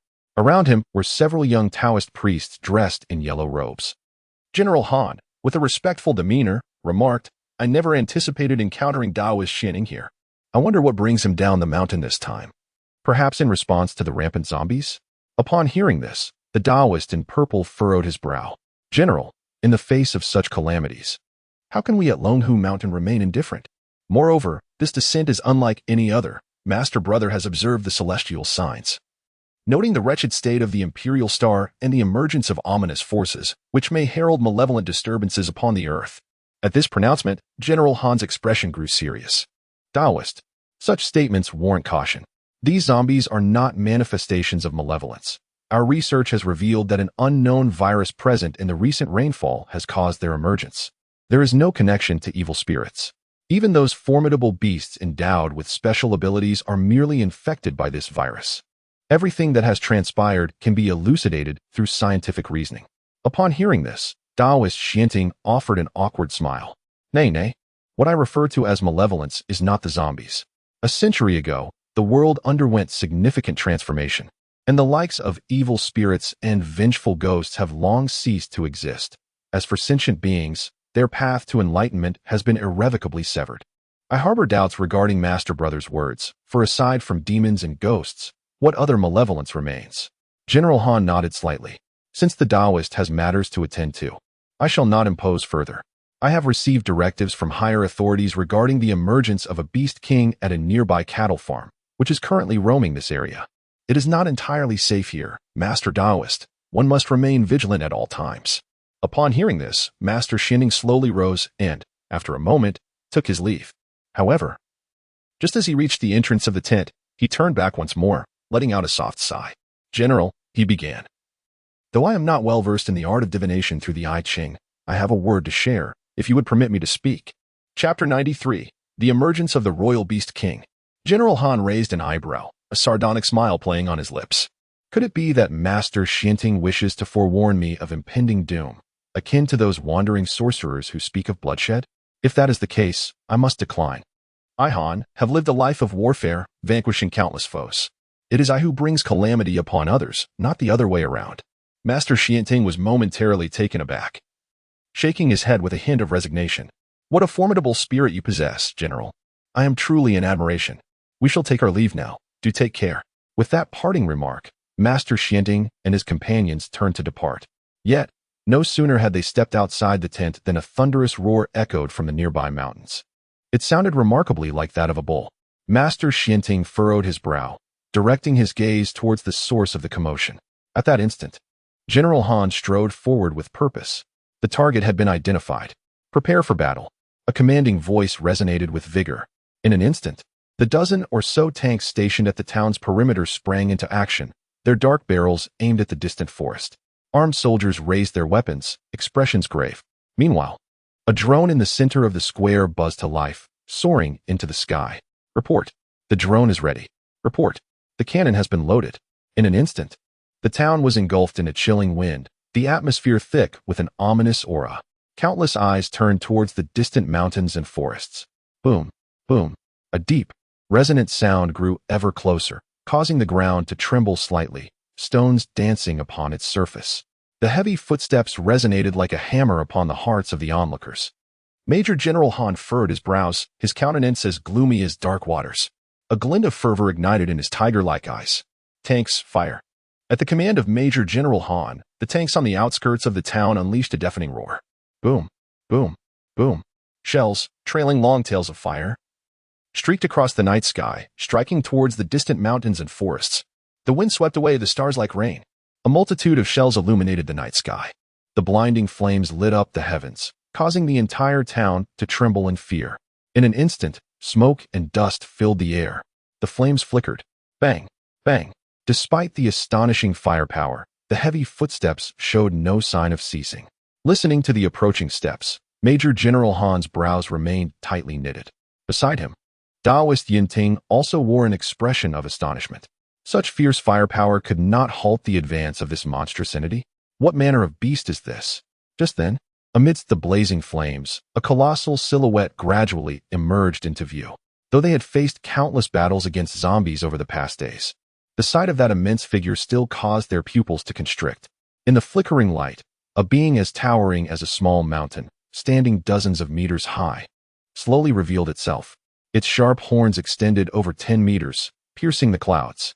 The robust limbs stood like 4 celestial pillars, each movement accompanied by a tremor that resonated through the ground.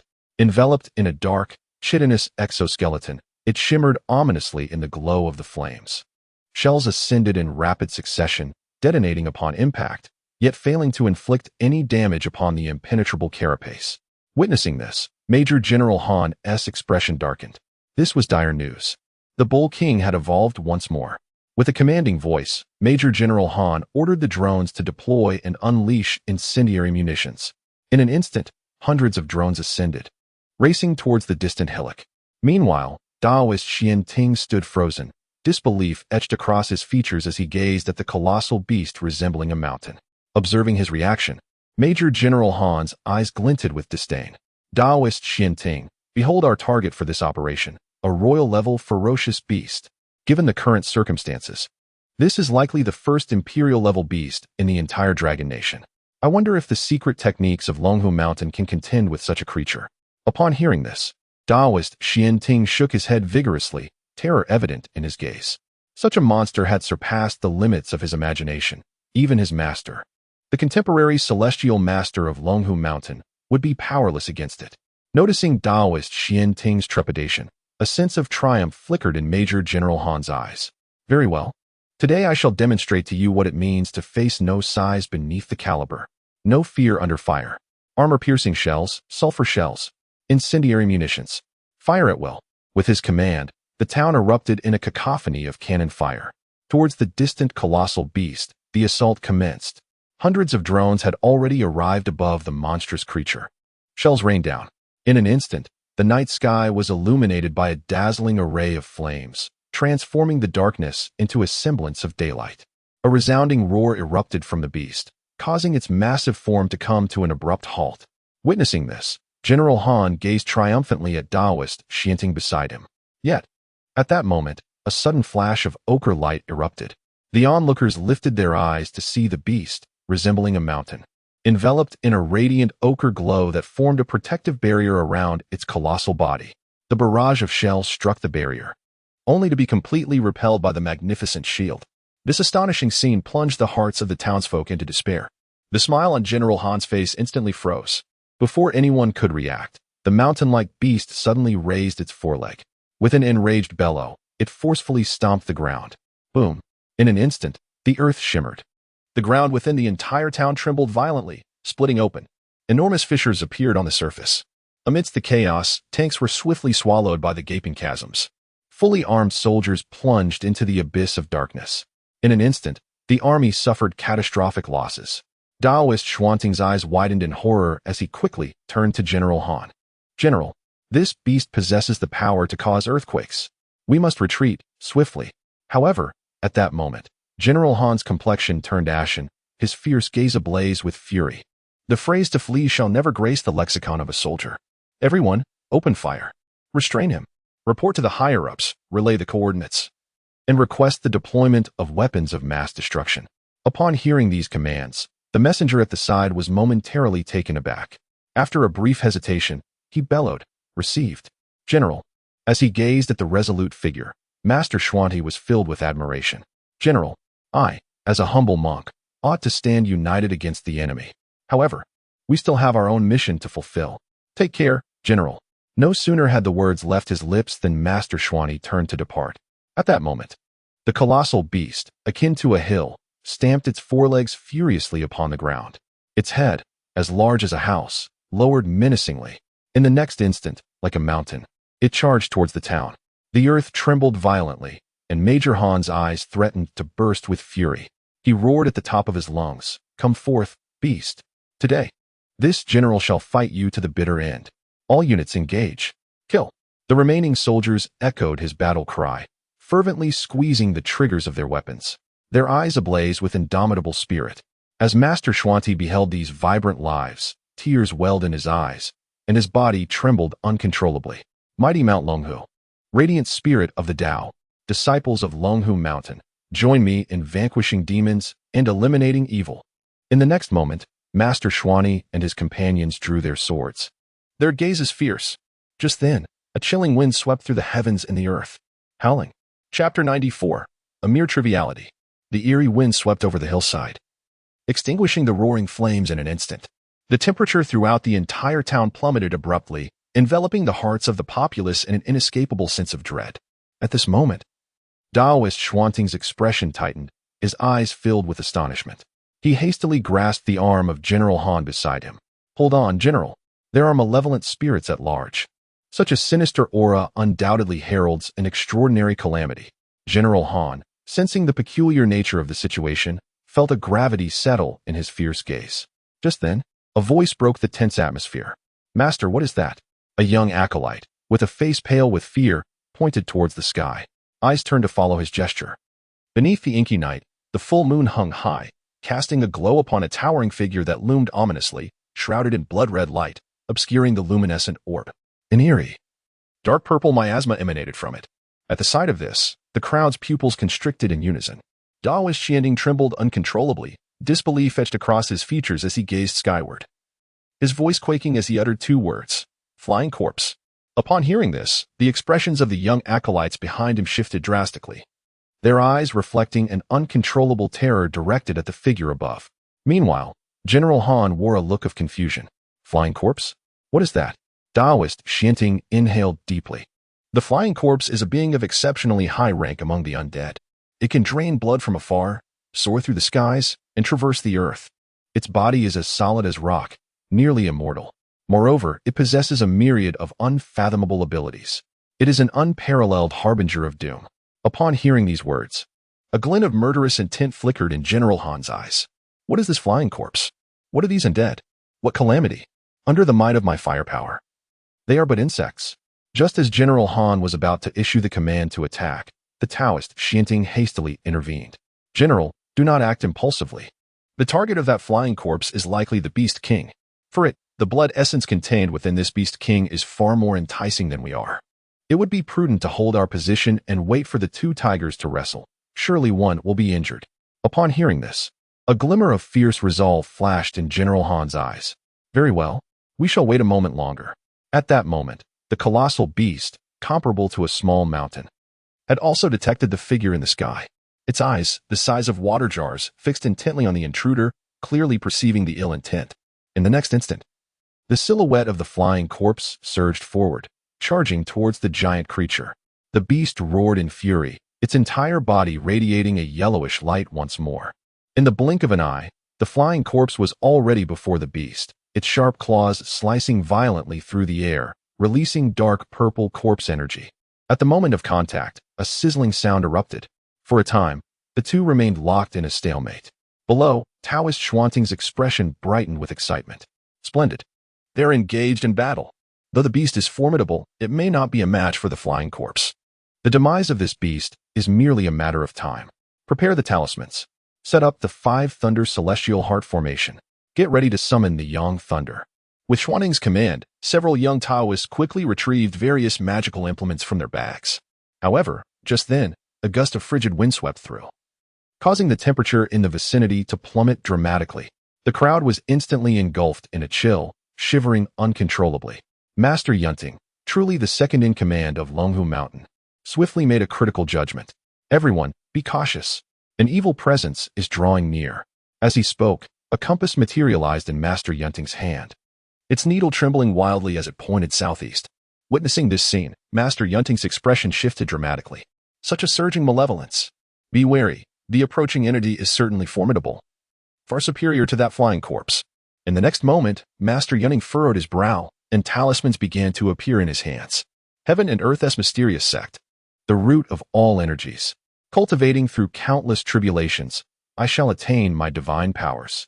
Golden light manifested with great swiftness, enveloping and protecting him. This was none other than the golden light incantation from the 8 great spells of the Taoist sect. As the words left his lips, the talismans in Master Yunting's grasp radiated a soft golden glow, which he then cast upon the crowd, the golden brilliance slowly emerging around them. Master Yunting formed hand seals, his eyes sparkling with electric intensity, fixed intently on the southeast. Yet, in that direction, there was no sign of movement. Only the needle of the compass continuing to tremble violently. Master Yunting's pupils constricted. This is bad. The evil presence can become invisible. Everyone stood back to back, filled with trepidation as they scanned their surroundings. Master Yunting's robes swirled as he conjured more talismans, intoning incantations fervently. Grant me the power of clairvoyance. Open the celestial gates. Illuminate my being with the light of the 9 orifices, the sun and moon of heaven and earth. Open the great door swiftly, transform the soul into spirit. Heed this urgent command. As his words fell, the talismans shot forth towards the gathered individuals. A golden radiance flickered in the eyes of the crowd, emanating from the Taoist art of the heavenly eye. They hurriedly scanned their surroundings, yet they found nothing, an empty void. However, the biting cold wind drew nearer, and the temperature plummeted. The expression of Taoist Xianting shifted dramatically, his eyes filled with sheer terror. How could this be possible? No malevolent entity could evade the heavenly eye. What manner of creature is this?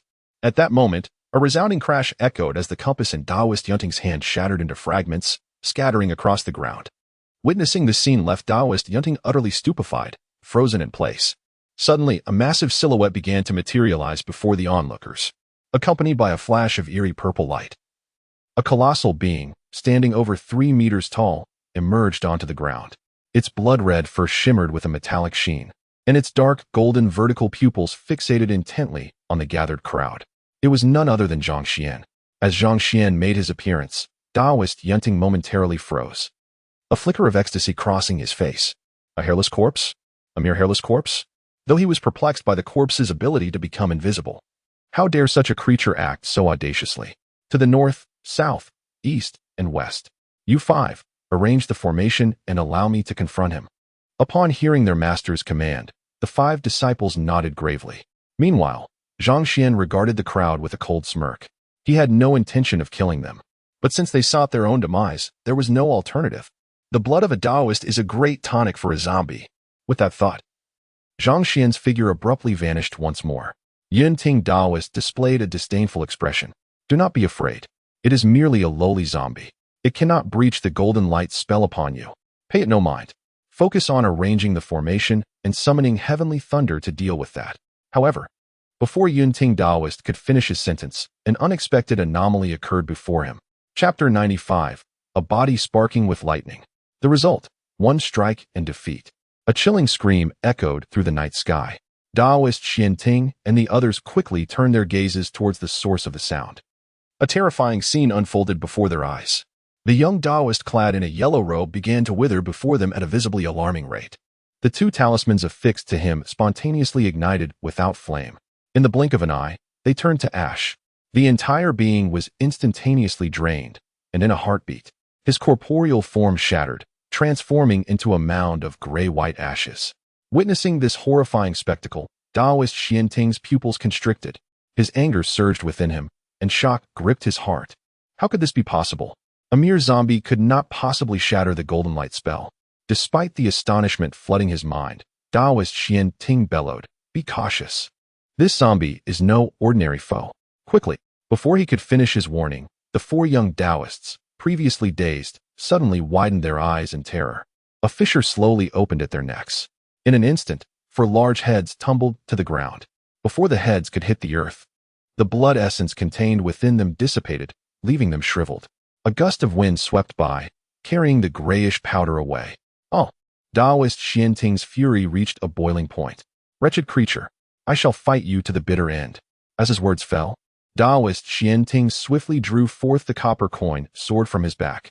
A fist struck against the chest, and a spurt of hot blood erupted forth, splattering upon the copper coin sword. "O five directions, Thunder God, I know thy name." Thunder rumbled ominously, banishing the vile spirits. "Five Thunder Celestial Heart, uphold the righteous path of heaven."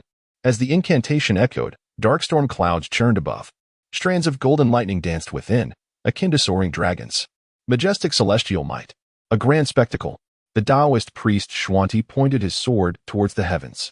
Amidst the tumultuous thunder, a golden heavenly bolt descended. It surged into the long sword like a darting dragon. In an instant, sparks of electricity radiated forth.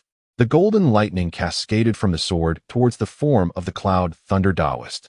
In the blink of an eye, boundless golden radiance enveloped the body of the cloud Thunder Taoist. The brilliance of the lightning was blinding, as if the thunder god had descended upon the earth. Witnessing this scene, General Han in the distance felt a tightening in his expression, though he held a certain disdain for Taoism. The formidable display of the thunderous heart technique from Longhu Mountain still inspired a sense of reverence. Truly, Longhu Mountain, the foremost under the celestial master. Such grandeur is reminiscent of the true divine spirit of the Thunder Department. The soldiers of the officer rank also displayed expressions of admiration. After all, which man does not dream of wielding the power to command thunder? The eyes of the cloud Thunder Taoist sparkled with electric fury. He glared fiercely. "O vile spirit, darest thou reveal thyself to engage in battle with this Taoist?"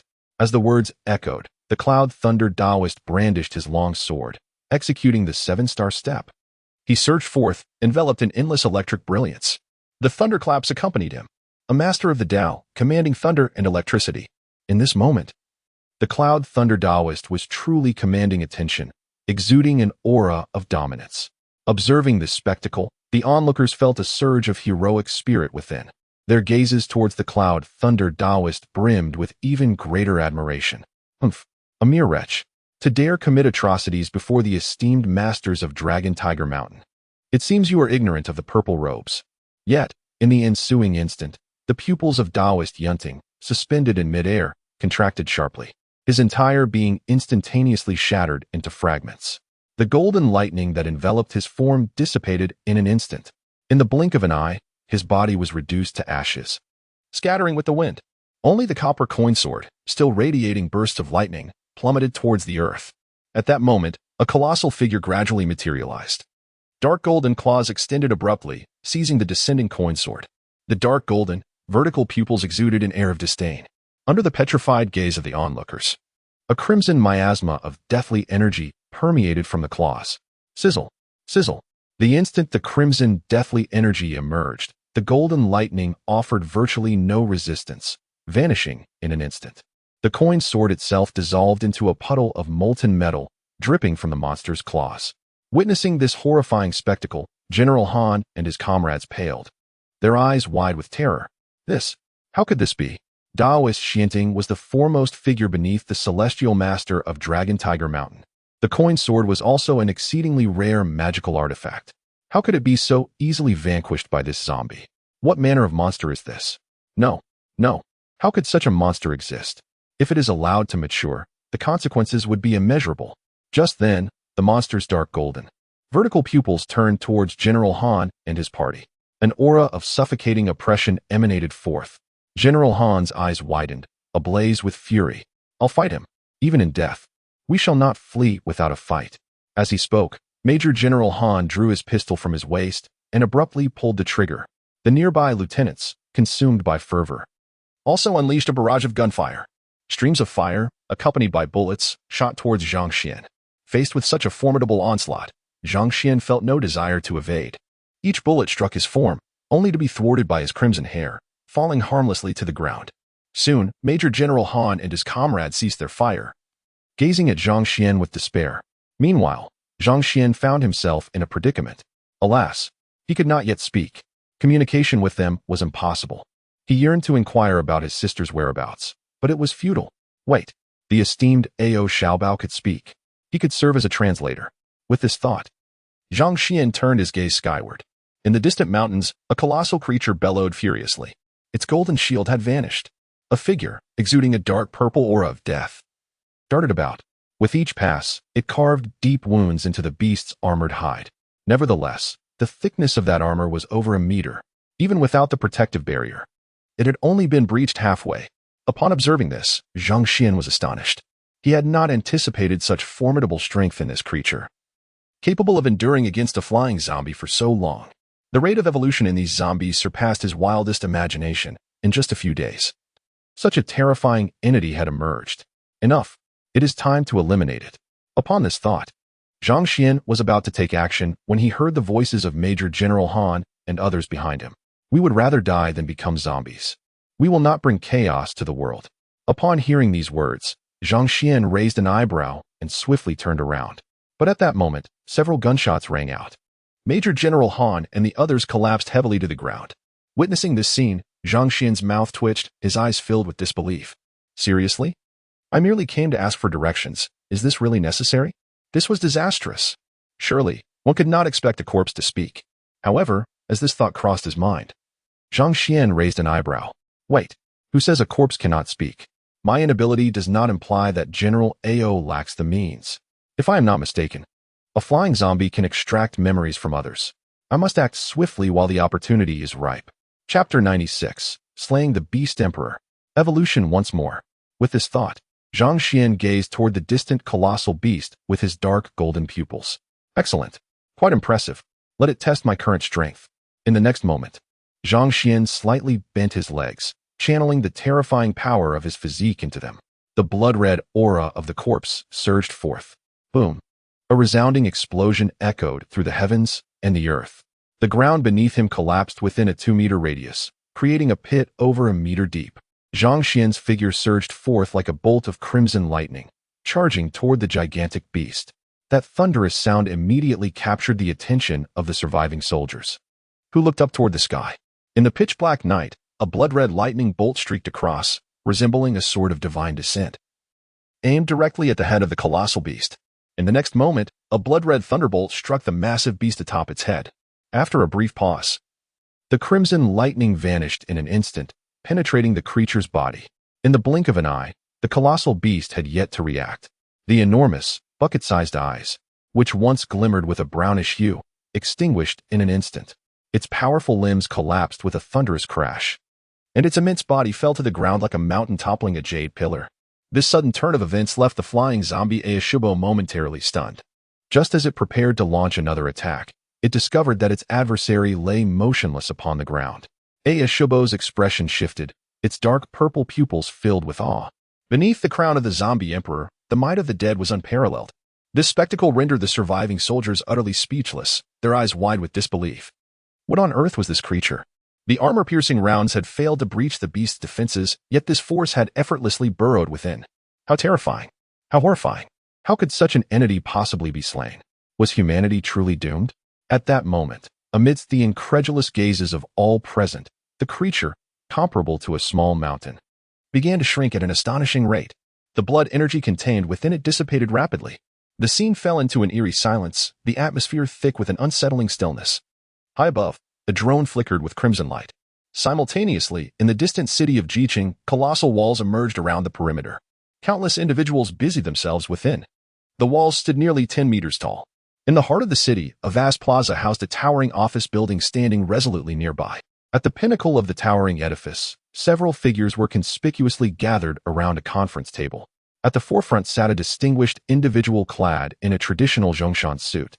His hair grizzled and exuding an aura of authority without a hint of anger, none other than Zhao Shanhe, the chief executive of the Dongshan region. Flanking him were several other figures, some adorned in military uniforms, while one donned a straw cloak and a conical hat. Merely seated there, they emanated a formidable presence that filled the room. Before them loomed a virtual display screen, showcasing a colossal beast that lay incapacitated on the ground, its form gradually diminishing. As they beheld the unfolding scene, the expressions of the attendees darkened, and an oppressive atmosphere enveloped the conference room. At that moment, a voice imbued with gravitas and a touch of weariness broke the silence. What are your thoughts on this matter? What exactly is this sudden apparition?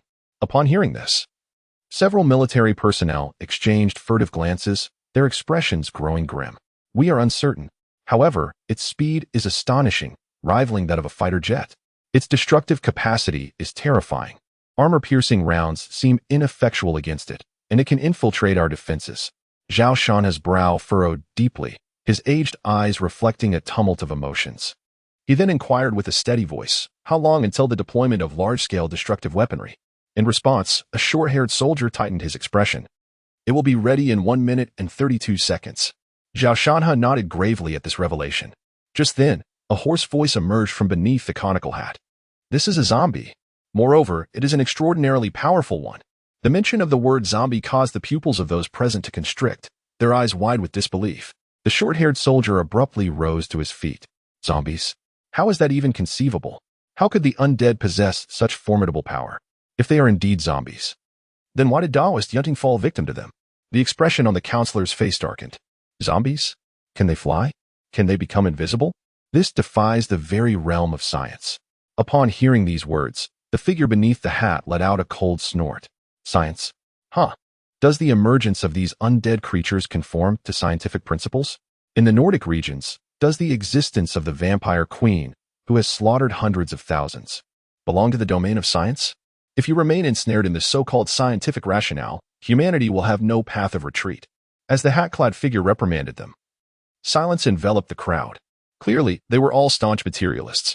At that moment, the counselor's voice resounded once more. Even if he is a zombie, he could be vaporized by weapons of mass destruction. Upon hearing this, a disdainful voice emerged from beneath the hat. Futile. The flying undead can traverse the skies. That terrifying entity could shatter the skull of the Beast King, unless it is detonated in close proximity. Otherwise, it is impossible to slay him. With this proclamation, the expressions of the crowd darkened even further. Counselor Zhang Xuan's gaze pierced through the air as he turned to the figure in the hat. In your esteemed opinion, what course of action should we pursue next? At this inquiry, the eyes of everyone in the conference room fixated on the hat-clad individual. After a brief pause, his voice resonated with an eerie calm.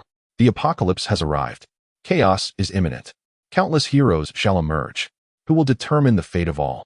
Sever, abandon, part ways. Only by placing oneself in the jaws of death can one hope to seize a glimmer of life. Upon hearing these words, the eyes of everyone in the conference room widened in disbelief, their faces adorned with expressions of helplessness. The governor let out a deep sigh, his previously erect posture seemingly collapsing in an instant. The effort of nurturing the evolvers had been in vain. At this moment, the figure of the man in the hat slowly rose, his weathered voice resonating through the air. Danger, he proclaimed, simultaneously represents opportunity. Under the lure of substantial rewards, there shall be brave souls. With that parting remark, the man in the hat gradually vanished from sight, leaving behind a group of people wearing solemn expressions. After a few breaths, Xiao Shanha's voice echoed once more. Announced nationwide. In the northern region of Donghai City, zombies have emerged. This battle footage shall also be disseminated. Meanwhile, in a town in the northern part of Donghai City, half a minute earlier, there lay a colossal beast, its size reminiscent of a small mountain. Apart from its earthen yellow skin, its entire body had already collapsed. The surviving soldiers gazed in terror at the distant figure of the beast. Just then, a fierce gust of wind swept through the area. A blood-red radiance erupted from the beast's hide. The entire sky was stained crimson. Suspended in the air, the flying zombie. The Ao Xiaobao was filled with dread in his pale violet eyes. At that moment, a thunderous roar erupted, piercing the heavens. Roar! In an instant, the beast's hide exploded. Amidst the blood-red chaos, a figure resembling a demonic deity slowly emerged. Chapter 97, Striking it Rich. A transformation. A form resembling a demonic god towered at an astonishing height of over 4 meters. Its body was covered with blood-red fur, and its robust arms resembled stone pillars. The figure was adorned with muscles chiseled like those of a sculptor's masterpiece.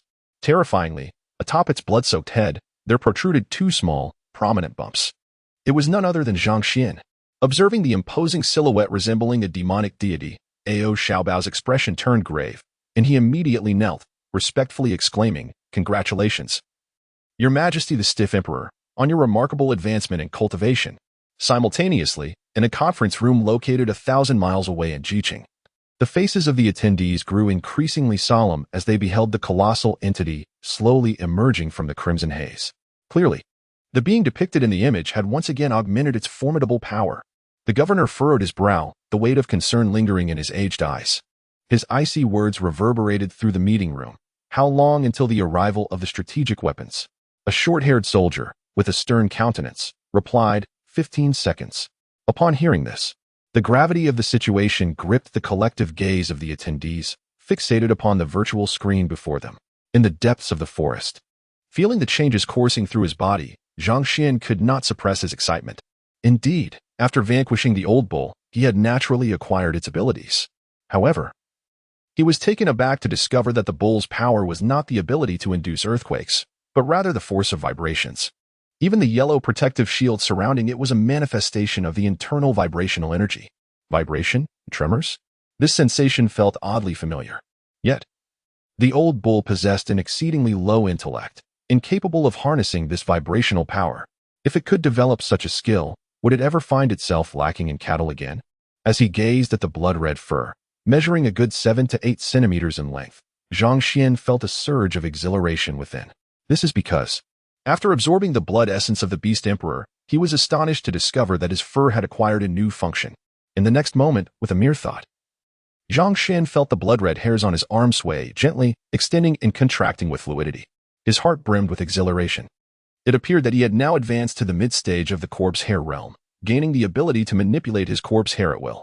This hair had become his most formidable weapon. If he could grow and control it freely, it would provide both offensive and defensive capabilities.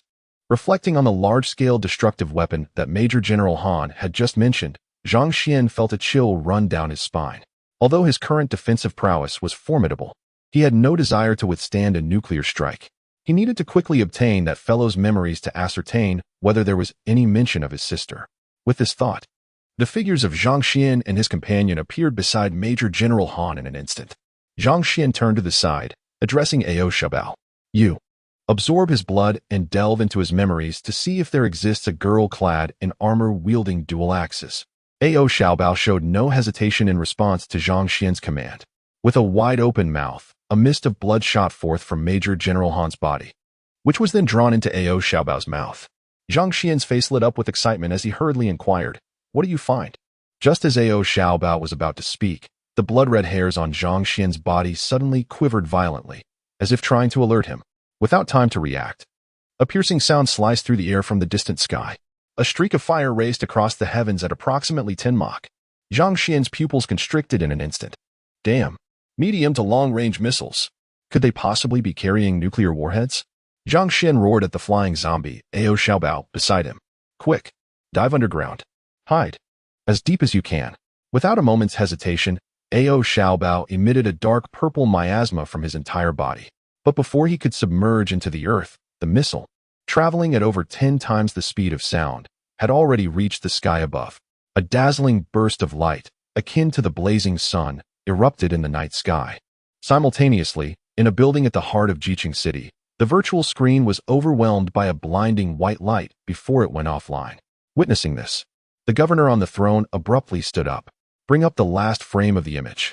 At his command, the screen finally displayed a frozen scene, under a white radiance. Two figures were seen hurtling towards the ground below, Zhang Xuan and the flying zombie, Ao Xiaobao. Seeing this, the governor burst into triumphant laughter. What flying zombie? What undead? In the face of humanity's most formidable weapons, they are nothing but paper tigers. No matter how swift their speed, it cannot surpass the speed of light. Even bodies forged of the finest steel would be reduced to ashes under the searing heat of hundreds of thousands of degrees. All fear stems from insufficient firepower. What rise of heroes? In the presence of the state, the power of the individual is ultimately limited. Clearly, the governor is a staunch materialist, with an innate confidence in technology and firepower. Gazing at the streak of light in the high sky, Zhang Xuan's heart was filled with a furious roar. Damn it! Indeed, it is nuclear weaponry. There is no escape. We can only endure it. With this thought, Zhang Xuan's mind stirred, and the blood-red fur enveloping his body surged instantly. The dense mass of crimson hair wove itself into an impenetrable sphere, encapsulating both Zhang Xuan and Ao Xiaobao within. In the next moment, a blinding white light illuminated the entire night sky. Immediately thereafter, a towering inferno erupted. At temperatures exceeding hundreds of thousands of degrees, everything in the vicinity was vaporized. Boom! The ground shook violently as a mushroom cloud, towering several hundred meters high, billowed upward. A terrifying shockwave surged outward in all directions. Under the unimaginable force of the shockwave, the earth rolled like tumultuous waves. The blood-red sphere was propelled forward like a cannonball. When the dust finally settled, the once quaint town had vanished without a trace, along with the hills within a 3-kilometer radius, reduced to mere rubble. At the epicenter of the nuclear explosion, a gaping pit, dozens of meters deep and several hundred meters wide, had formed. The horrific heat had transformed the soil into glowing magma. A hellish scene unfolded within a 10-kilometer radius. Meanwhile, in a ravine several kilometers away, a blood-red sphere materialized. The crimson fur shimmered with a sanguine glow, seemingly absorbing something. In the next moment, the blood-red fur abruptly retracted. Two figures emerged in the ravine, none other than Zhang Xuan and Ao Xiaobao. At that moment, Ao Xiaobao remained oblivious to the events that had transpired. His purple eyes filled with confusion. After all, in his scant remaining memories, there was no existence of such a phenomenon. Beside him, Zhang Xuan let out a long sigh of relief. Goodness! Fortunately, I have ascended to the mid-stage of the hairy zombie realm, allowing me to manipulate the corpse hair with great freedom. Otherwise, while I may remain unscathed, Ao Xiaobao would surely be doomed. Yet, in the next moment, Zhang Xuan was astonished to discover an extraordinary energy within his being. As he attuned himself to this peculiar force, a term flashed through his mind. Could it be? Chapter 98. The Creation of a Race. Do nobles and lords possess any inherent qualities? Could this possibly be nuclear radiation? Zhang Xuan could sense an immensely unique energy coursing through his body, brimming with infinity and uncertainty. It was indeed the nuclear radiation that had encroached upon the realms of genes and atomic layers. Goodness! Although I am aware that my unparalleled ancestral zombie is reputed for its ability to absorb all things, I never anticipated it could even absorb something as formidable as nuclear radiation. At my current level, I am still incapable of achieving true omnivorous absorption. At the very least, I cannot assimilate the various fundamental forces. Were I able to absorb the 4 fundamental forces of the universe, I would already stand as a deity of creation. Meanwhile, the nuclear radiation energy present in the surrounding environment continues to flow incessantly into Zhang Xuan's body. Contemplating this, an exceedingly absurd notion took root in Zhang Xuan's mind. It is widely recognized that nuclear radiation can alter living organisms at the genetic level, inducing irreversible mutations, which are typically fatal to ordinary humans. However, I am a zombie, inherently lifeless. Furthermore, one might conduct experiments with the undead. If one could harness the genetic forces of nuclear radiation, could one not create a new species, one that belongs solely to oneself? Alas, such matters can be explored in due time. At present, the most pressing concern is to ascertain the whereabouts of my sister. With this thought in mind, Zhang Xuan swiftly turned to Ao Xiaobao beside him. Perhaps influenced by Ao Xiaobao, Zhang Xuan found himself instinctively referring to himself as I during their exchanges. Yet, Ao Xiaobao regarded this as a matter of course. Your Majesty, the Emperor of the Undead, as the sovereign among zombies, you possess the ability to access the memories of any undead. I shall cease my resistance and submit for your perusal. Upon hearing this, Zhang Xuan was momentarily taken aback. Oh, do I possess such an ability? If so, why has Ao never mentioned it before? In the span of an instant, Zhang Xuan grasped the entirety of the situation. It became clear that although he was the ultimate ancestor of the undead, these zombies were still subject to his bloodline suppression. However, this did not imply their unconditional obedience. Ao yielded to him, sensing that he was no match for Zhang Xuan. This realization was not surprising. After all, zombies possess the ability to drain blood. And if one were significantly more powerful, they could easily absorb his essence to enhance their own strength. It appears that Zhang Xuan's earlier display of resilience against the nuclear explosion had thoroughly impressed Ao, prompting him to utter such words. In this manner, I cannot directly unleash those concealed zombies. Otherwise, should a terrifying drought demon emerge, I would surely become a feast for others. Just then, I noticed the dark purple eyes of General Ao shimmering with waves of corpse energy, which began to drift toward Zhang Xuan. With a mere thought, Zhang Xuan instantly absorbed this energy into his body. Scenes unfolded vividly in his mind, revealing the memories of General Han. These memories flickered through Zhang Xuan's consciousness like a series of slides.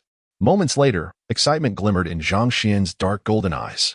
Indeed, as he had suspected, his sister had been recruited. Oh, he even caught sight of his own video, those fiercely murderous little eyes. Was she contemplating fratricide? Kyoto City? The Dawn Project? It appeared that his sister was being nurtured as a prodigy. This seemed highly plausible, considering that they were twins, sharing nearly identical bloodlines. In this era of upheaval, it was likely that his sister had awakened an immensely powerful force. Thus, it seemed his sister was temporarily safe. However, at that moment, Zhang Xuan gleaned an exceedingly critical piece of information from General Han's memories. What? The plan for the 12 major base cities? To abandon 90% of the cities? To focus all efforts on constructing 12 base cities? The intelligence of the zombies was gradually increasing. They were beginning to exhibit social behaviors. In each city, there were occurrences of zombie kings, commanding their respective hordes. To my astonishment, the authorities have already classified zombies into disaster levels. Ordinary zombies remain as they are, while those that evolve once are dubbed king level, and those that evolve twice are crowned emperor level. It seems the old bull I encountered earlier was an emperor level beast. What level should I be classified as? The Supreme Emperor? After absorbing General Han's memories, Zhang Xuan's eyes flickered with uncertainty, clearly pondering his next move. In this apocalyptic era, the situation can be succinctly described as one superpower amidst many strong contenders, with heroes rising from all corners. It is evident that in the near future, a full-scale war between humans and zombies will erupt. Suddenly, a familiar phrase echoed in Zhang Xuan's mind. Are kings and nobles born to rule? As these words resonated, a surge of ambition filled Zhang Xuan's heart. Reborn in this life, he has already achieved the body of the supreme ancestral zombie. Gazing at the vast earth, he pondered, who shall dominate this world?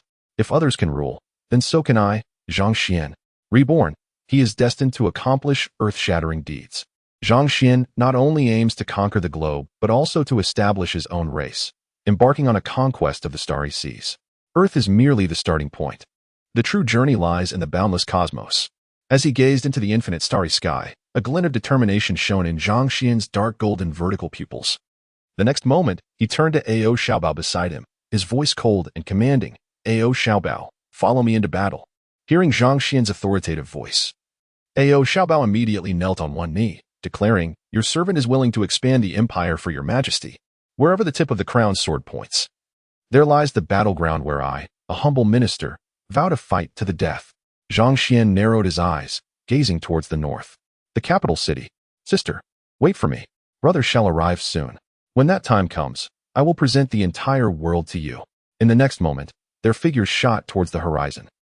Meanwhile, in the southern region, at Longhu Mountain, as the stronghold of Taoism, the Grand Hall of Longhu Mountain was bustling with people. With the advent of the apocalypse, the fragmented Taoist sects had now set aside their grievances and united to fight. Inside the Grand Hall, representatives from various Taoist sects, Xuanjin, Jingyi, Longhu Mountain, the North and South Mishan, Lingbao, Jingming, as well as branches like Zhongyang, Chunyang, and Hanyuan gathered together. At the head of the assembly sat none other than the contemporary Tianshi of Longhu Mountain, the foremost figure in Taoism, Zhang Yan. At this moment, the crowd was abuzz with discussions on how to respond to this zombie calamity. Suddenly, the Tianshi of Longhu Mountain's brow twitched violently. His starry eyes filled with astonishment and sorrow. Junior brother. Chapter 99. The identity of the zombie exposed. The world shifts. In the next instant, the old Tianshi of Longhu Mountain sprang to his feet like a thunderous lion, radiating an overwhelming aura. His hair and beard billowed as fury ignited within his piercing eyes. Above, the sound of thunder roared. Witnessing the expression of the old Tianshi, the onlookers were all struck with terror. Truly, he is the foremost figure in Taoism. The Tianshi of Longhu Mountain, capable of summoning the thunder with sheer rage. I fear that the venerable Grand Master's cultivation of the Thunder Path has surpassed that of the generations of Grand Masters from Longhu Mountain. Yet, what could have transpired to incite such fury within him? Seated nearby, Lin 12, the head of Maoshan, tentatively inquired, my friend, What has stirred such anger within you? The Grand Master raised an eyebrow, his nostrils flaring, his tightly clenched fist trembling slightly. Someone has slain my junior disciple. Or perhaps it was not human at all. Upon hearing this, the entire assembly within the Grand Hall fell into a stunned silence, their faces betraying their astonishment. What? How dare anyone lay hands on the junior disciple of the Grand Master of Longhu Mountain, to the extent of taking his life? It is well known that the Grand Master and his disciple grew up together, bound by deep affection and loyalty. Though not blood brothers, their bond surpassed that of kinship. Whether the assailant was human or a malevolent spirit, incurring the wrath of the Grand Master would likely lead to annihilation. If it were a spirit, it might be manageable, a mere matter of extermination. However, if it were a human, it would signify the severing of lineage and heritage. Just then, the phone on the table suddenly rang. Although the Taoist practiced his craft, he was not a recluse. The Grand Master possessed a mobile phone, after all. The screen displayed 3 striking characters. Zhao Shanha. With a swift motion, the Grand Master seized the phone. Zhao Shanha. I dispatched my junior disciple to assist you in vanquishing demons, yet he has met his untimely demise. I shall not entertain any excuses.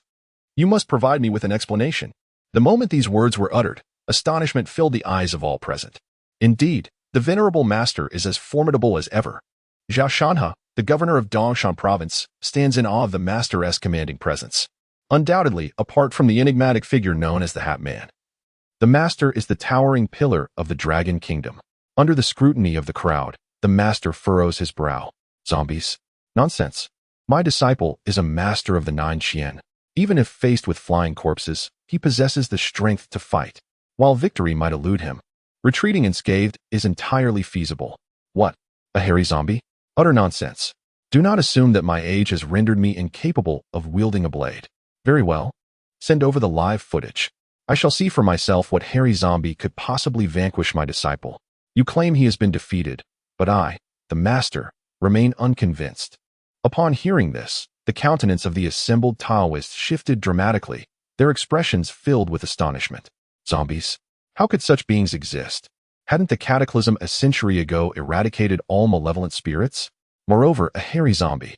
It is inconceivable that such a creature could manifest after decades. Even if a hairy zombie were to emerge, it could never slay Master Xianting, unless... At that moment, the venerable master suddenly pressed a button on his phone.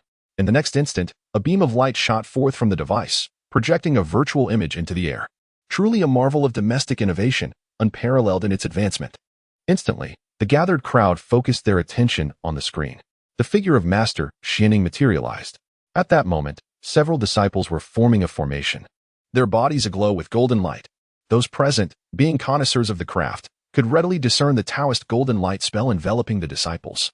Confusion washed over the faces of the onlookers. This gate's golden light charm is one of the 8 great divine charms, renowned for its formidable defense and imperviousness to evil. With Xianting Taoist master's cultivation, it could likely hinder even a flying zombie. So how could this hairy zombie have killed them? Yet, in the next moment, upon the screen, the bodies of several disciples withered away in an instant, reduced to ashes scattered upon the ground. Witnessing this, the countenances of those present congealed, their eyes filled with disbelief. What on earth just happened? How is this possible? Could it be that the assailant was not an evil spirit? No evil spirit could completely disregard the golden light charm. At this moment, the old celestial master's expression grew even more somber. But then, upon the screen, a scene appeared of Xianting Taoist master wielding a coined sword, his entire body radiating with lightning. Seeing this, the bewilderment in the eyes of the crowd deepened. Xianting Taoist master had already employed the lightning body protection. What malevolent entity could harm him? However, in the following instant, an image emerged of Xianting Taoist master torn asunder, his body parts scattering in midair. A sudden peal of thunder reverberated through the high heavens. Blue lightning crackled in the old celestial master's hand. He abruptly struck the massive wooden table before him. Boom! Lightning flashed, streaks of it erupting forth. The pattern seared by the lightning spread across the enormous tabletop. The peachwood table was instantly set ablaze. Fiend, how dare you? At that moment, upon the light screen, a colossal, crimson figure slowly materialized, even melting the coin sword in its grasp into molten gold. Gazing upon that terrifying figure, the pupils of all the Taoist practitioners present constricted, their faces filled with astonishment. What kind of zombie is this? It is indeed a zombie, and moreover, a hairy zombie. Yet, how could such a colossal figure exist, with dark golden vertical pupils? I have never encountered such a zombie before. This is undoubtedly not an ordinary undead. Perhaps it is the work of that lineage.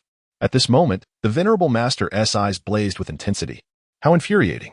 Indeed. It is they? How can these beings, concealed in the annals of history, still persist? This zombie must certainly be their doing. Ah, the pain is unbearable. I, the master, hereby vow to eradicate this lineage completely. Upon uttering these words, the expressions of those present darkened instantaneously. The head of Mao Shan hastily interjected, "Friend, for thousands of years, the presence of this lineage has frequently surfaced, intricately linked to the rise and fall of each dynasty. Yet, we have never captured a single one of them. Clearly, their origins are extraordinary, far surpassing the history of our Taoist sect. You must proceed with utmost caution. Furthermore, Zhao Shanha has already stated that using nuclear weaponry to annihilate this zombie would suffice for vengeance." At that moment, the venerable master bellowed in fury, "My disciple is dead. I have no desire to debate right or wrong. I am indifferent to the gains and losses of life. This zombie is so bizarre. How could those fools, who only know of artillery, fathom the powers of that lineage?